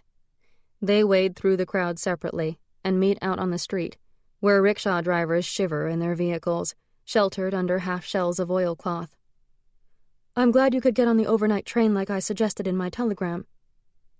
Nanmei opens an umbrella and they become just another pair of travelers, huddled close for shelter from the rain. "Do you have the manifesto? That's the reason you wanted me to come, isn't it?" Tong Yin is eager, animated. "Yes, but let's go somewhere less crowded, and let's get out of the rain." She leads him farther down the street, toward where the donkey cart waits. But this one already has passengers," says Tong Yin, looking inside. No, we're just getting out," says the rough-featured man in laborer's clothes, cheerfully. "Let me help you in, sir." He holds out a big hand to Tong Yin, who pulls himself up through the open flap. Nanmei positions herself so that the umbrella obscures the opening, and in that moment, Comrade Ho throttles Tong Yin from behind. He shoves my brother down to the floor of the cart. Tong Yin cries out, but his face is pushed into a sack of straw, and no one on the street appears to have noticed anything. Nanmei closes her umbrella and climbs in. Only the slightest shaking of her hands betrays any anxiety as she closes the canvas flap. The cart driver flicks his switch, and the donkey trots off. In such foul weather, the streets leading away from the train station are nearly empty. A few passers-by hurry along, eyes cast down, watching for puddles, arms struggling to keep the wind from inverting their umbrellas. Tong Yin protests, but his words are muffled. Young Wang sits with one hand firmly pressed down on Tong Yin's head, while Ho ties my brother's hands behind his back. Then he turns Tong Yin over and clouts him across the face with a giant fist. "Now quit trying to talk or I'll hit you again. You'll have plenty of time to talk soon." The large man stuffs a rag in Tong Yin's mouth, gagging him. Tears stream down my brother's face, and he stifles a cry. He stares at Nanmei, who is now slumped against a pile of straw-filled sacks, her face pinched and pale. She closes her eyes and refuses to look at him. "Let me know when we're outside town." The sound of cartwheels rolling over stone-paved streets gives way to a gritty, grinding noise. The passengers lurch as the cart splashes through potholes filled with water, now bumping down a muddy country road. The large man nods to Nanmei. Nanmei reaches into her satchel and holds up an envelope to show Tong Yin. "Here is what we've been searching for. This is Yun Han Chin's most precious work." Her voice is as even as her gaze, which is fixed on Tong Yin. Tong Yin stares at the envelope, then back at my friend. But do you know what else is in this envelope, Mr. Song? A threatening tone now. The names of the spies in his network. Information he had kept in his head and never written down until he was ready to return to the front lines. She gestures to Ho, and Tongyin flinches as the large man reaches toward his face again. Stop cringing, you idiot, Ho says. I'm just taking off your gag so you can answer our comrade's questions. He pulls Tongyin up to a sitting position and yanks out the gag. Tongyin splutters, his breathing ragged. I'm on your side. My name should be on the list of spies who worked for your husband. Actually, Mr. Song, your name is on a list of double agents and traitors. He gapes. I swear to you, I was his friend. I rented an apartment for him in Shanghai. I subsidized the magazine. I took care of him. I kept him safe from the nationalist police. Tongyin begins crying again, long, choking sobs that shake his body. My poor brother. I'm so sorry I set these wheels in motion, but the situation is out of my hands now. Nanmei's face is hard, unrelenting. You were the one who tracked him to the jail in Ningbo and revealed his true identity to the nationalists. Carefully, she puts the envelope back in the satchel. She leans into his face. And what did you have in mind for me, dear comrade? Were you going to add to your feats by turning in the wife of Yan Hanchin? Who else knows you're here? No one knows about you, comrade. I wasn't going to tell anyone about you, not until I was sure you'd found the manifesto. Ho hits him across the face. Tongyin cries out. Blood gushes from his nose and mouth. I know, Song Tongyin. You were going to use the manifesto to get back in the good graces of your friend Cha Jiming, the nationalist police captain. He moans, spitting blood. No, I swear. I'm only friends with Cha because Han Chen told me to watch him. She nods to Ho, and he smashes his fist into Tongyin's stomach. My brother gasps, winded and unable to scream. Young Wang flinches, but just presses his lips tight. You can tell me everything now, says Nanmei, or you can wait until we get to our destination, where no one can hear you. Once we get there, my comrade won't feel the need for restraint. For the last time, who else knows you're here? They wait while Tongyin regains his breath, face contorted. No one else knows. Why would I tell anyone? I'd just get in more trouble for not turning you in the day you showed up at our gates. Please, let me go. I won't say anything. Does anyone else know about the manifesto? No. There were rumors, only rumors. I only knew for sure once you told me. Does anyone know about me? Does Cha Jiming know you're using me to find the document? No, I'm being more careful now. What if the manifesto wasn't here? It would have been bad to make promises I couldn't keep. Why did Han Chen leave Changzhou so suddenly? He gave me false information that I passed to Cha Jiming. Cha lost face terribly. He was fed up with Han Chen, had enough of my promises, so he raided the offices of China Millennium and arrested everyone. He may still arrest me. He says he can't trust me anymore. He's just playing with you, Nanmei says in disgust. If Cha really believed you were a communist sympathizer, he would have thrown you in jail already. Why are you so sure he isn't having you followed? He thinks I'm a fool, not worth his men's time. His voice is bitter. My brother wants so much to be part of something important, but no one takes him seriously. That I'm willing to believe, Comrade Ho rumbles from the corner of the cart. Please, let me go. I'm just a small fish. I'm nobody. Please, I have money. I don't want money. Nanmei's voice is cold. She leans forward and spits in his face. I want revenge. You betrayed my husband, and because of you, he's dead. No, your information's wrong. I didn't want him dead. I didn't think they'd execute him. I never betrayed him. He's the one who betrayed me. I loved Han Chen. I loved him. Stop, I say to my brother. Don't say any more about you and Han Chen. It won't help you. Nanmei waves her hand again. Comrade Ho has a brick in his hand. He strikes my brother on the back of the head, and Tongyin falls unconscious, knees drawn up to his chest, curled like a mouse in his nest of straw-filled sacks. Outside, the rain keeps up its steady beat on the taut canvas, filling the silence. For the next 20 minutes, Nan-mei and the two men say little to each other, but what they say is enough.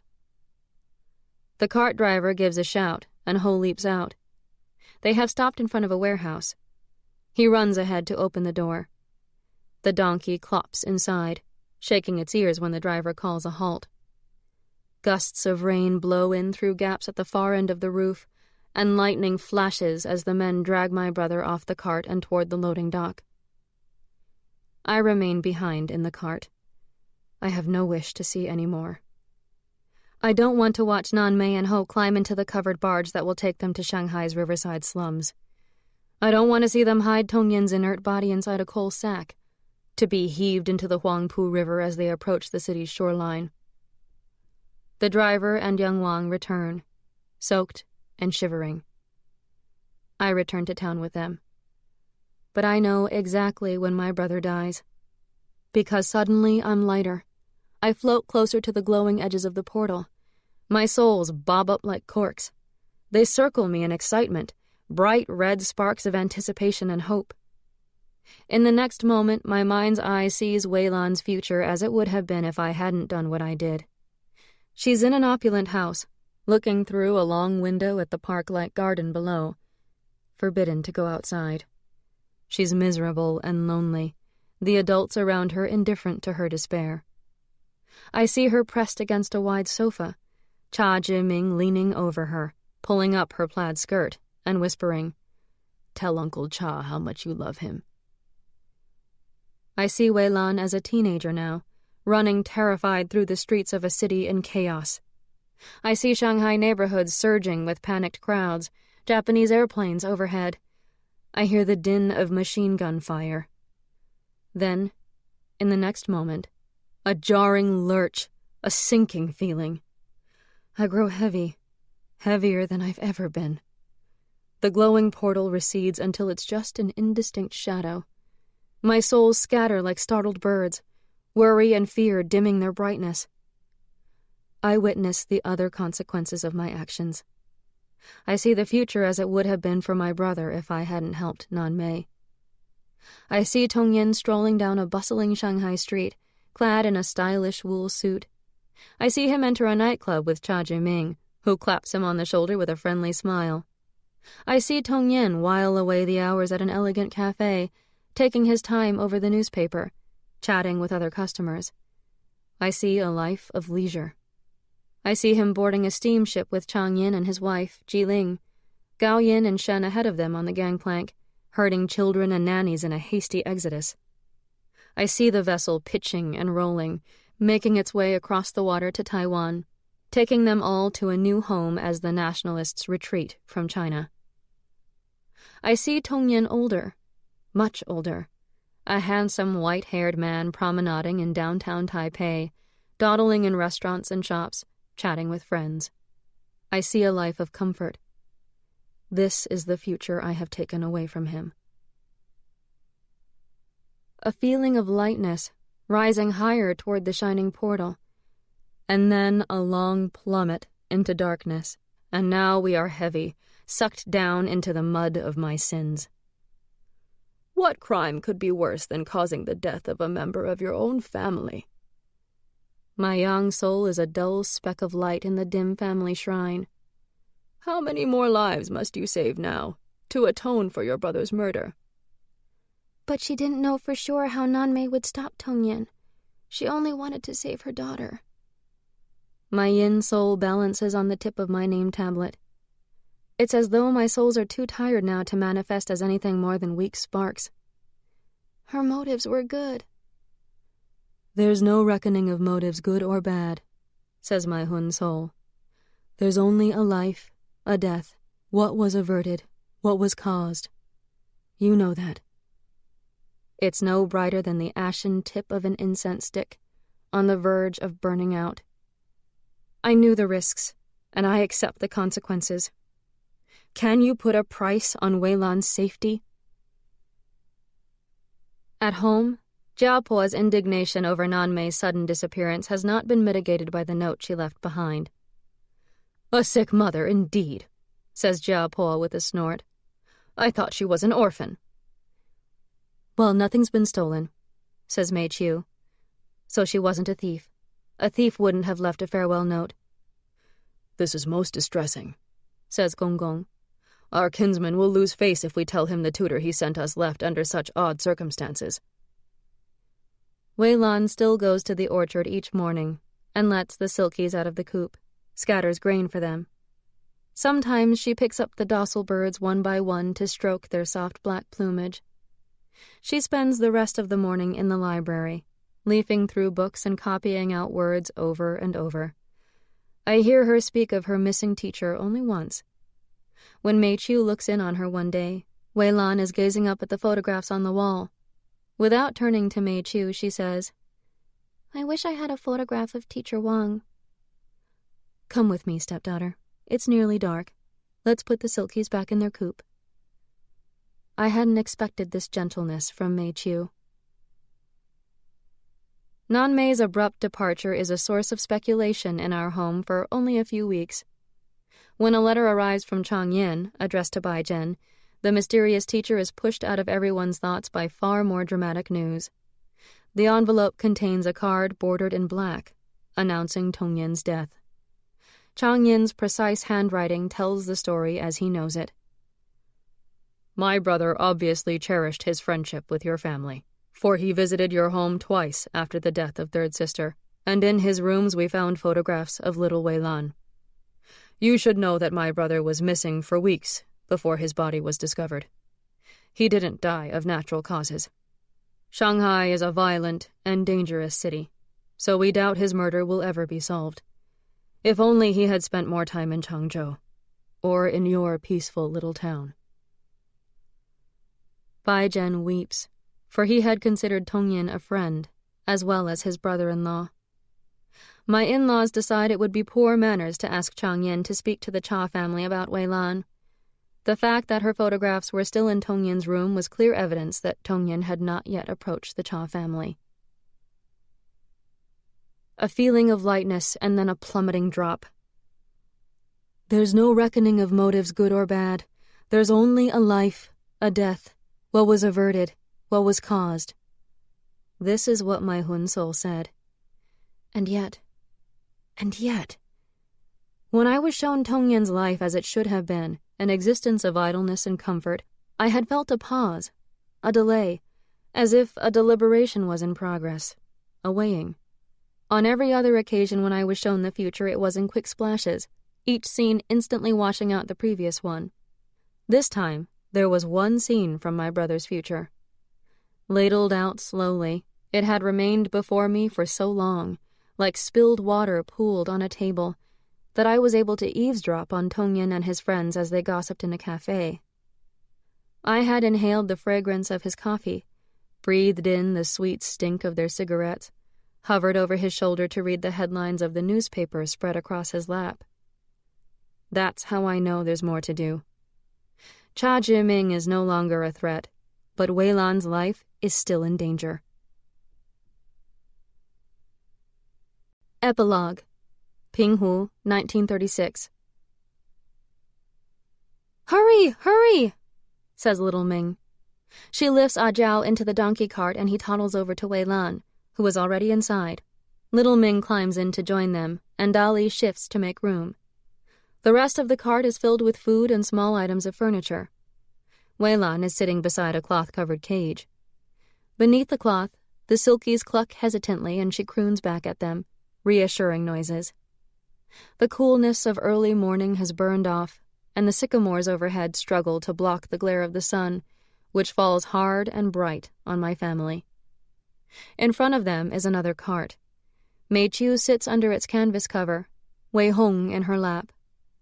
Bai Zhen climbs up beside the driver, who snaps his switch at the donkey's rump. From the gate, old Ming waves farewell. "Why aren't old Quan and Mrs. Quan coming with us?" asks Wei Lan. "They're going back to their own village. It's not far away," Dali replies. "At the end of this week, we'll all come back to Pinghu." What about old Ming? The old servant can't remember a time when he wasn't in service to the Li family. He refuses to leave and has insisted to my husband that someone must stay behind to guard the property and look after the master and mistress. Jia Po and Gong Gong are also refusing to depart the estate. To go all that way for just a few days, Gong Gong said. All in a whim. The Japanese won't come here. We're an insignificant town. Not a whim, father, Bai Zhen pleaded with him. I've had the same dream about Lei Yin so many times over the past few months, and so has Ma. Lei Yin warned us to get away from Pinghu before tomorrow. But your mother isn't leaving. Jia Po snapped her fan shut. I'm not leaving because you're not leaving. You're my husband. What would people say? So we'll both die in this house because you won't leave your books and porcelain. Bai Zhen squeezes Mei Qiu's hand. You'll see, he promises. I'm not going mad. We'll be safe in the cottage at Infant Mountain. It's wise to listen to the spirits of the dead when they make an effort to help us, she says. I lit some incense in front of First Wife's name tablet this morning. The two carts clop along until the paved streets of Pinghu give way to a wide dirt road, baked hard as clay in the summer heat. I remember the first time I traveled this road, my feet dangling over the back of the cart, Weilan in front with her father, and little Ming beside me. I remember singing and playing word games all the way to Infant Mountain. I think back to our climb up the winding path to its summit, where I looked down on the serene beauty of Pinghu and its lake, the graceful pagoda of the Temple of Soul's Enlightenment on its shores. Tomorrow morning, I will stand at the summit of Infant Mountain once more and look down on Pinghu. And tomorrow, my souls and I will know. I believe I will see Japanese bombers fly in formation over the town, on a practice run toward an inland target. One will struggle and fall behind, its engine spewing black smoke, and the pilot will drop his load of bombs in an effort to gain some control over his aircraft. The town will light up in a series of explosions, each one brighter than the last, seconds apart. Entire streets of houses will burn. The young pilot will try for a water landing, but the plane will fall from the air, spinning out of control until it crashes into the lake and sinks in an eruption of oil and water. Until tomorrow, we won't know if a bomb will destroy our home, but I believe that's what will happen. My souls are dim sparks balanced on top of the cart. I feel thin, translucent, like watered-down rice soup. My body's stretched out, in pain. It takes all my will to think clearly. It gets harder every day. Why else would the gods have allowed you that chance to read Tongyin's newspaper? My young soul says in agreement. You saw the name of the town and the date. You saw the news about a damaged Japanese aircraft, bombs, fire, and fatalities. We must believe you were being given a chance to save many lives, my yin soul says. Enough lives to atone for the death of a brother and the death of a lover. Oh, why wouldn't Jia Po and Gong Gong come with us? We can't control their fate, says my Hun soul. We can barely manage our own, but we can hope for tomorrow. Tomorrow, I say, tomorrow we can hope for rebirth. And swaying with the motion of the cart, my souls and I look ahead, toward Infant Mountain.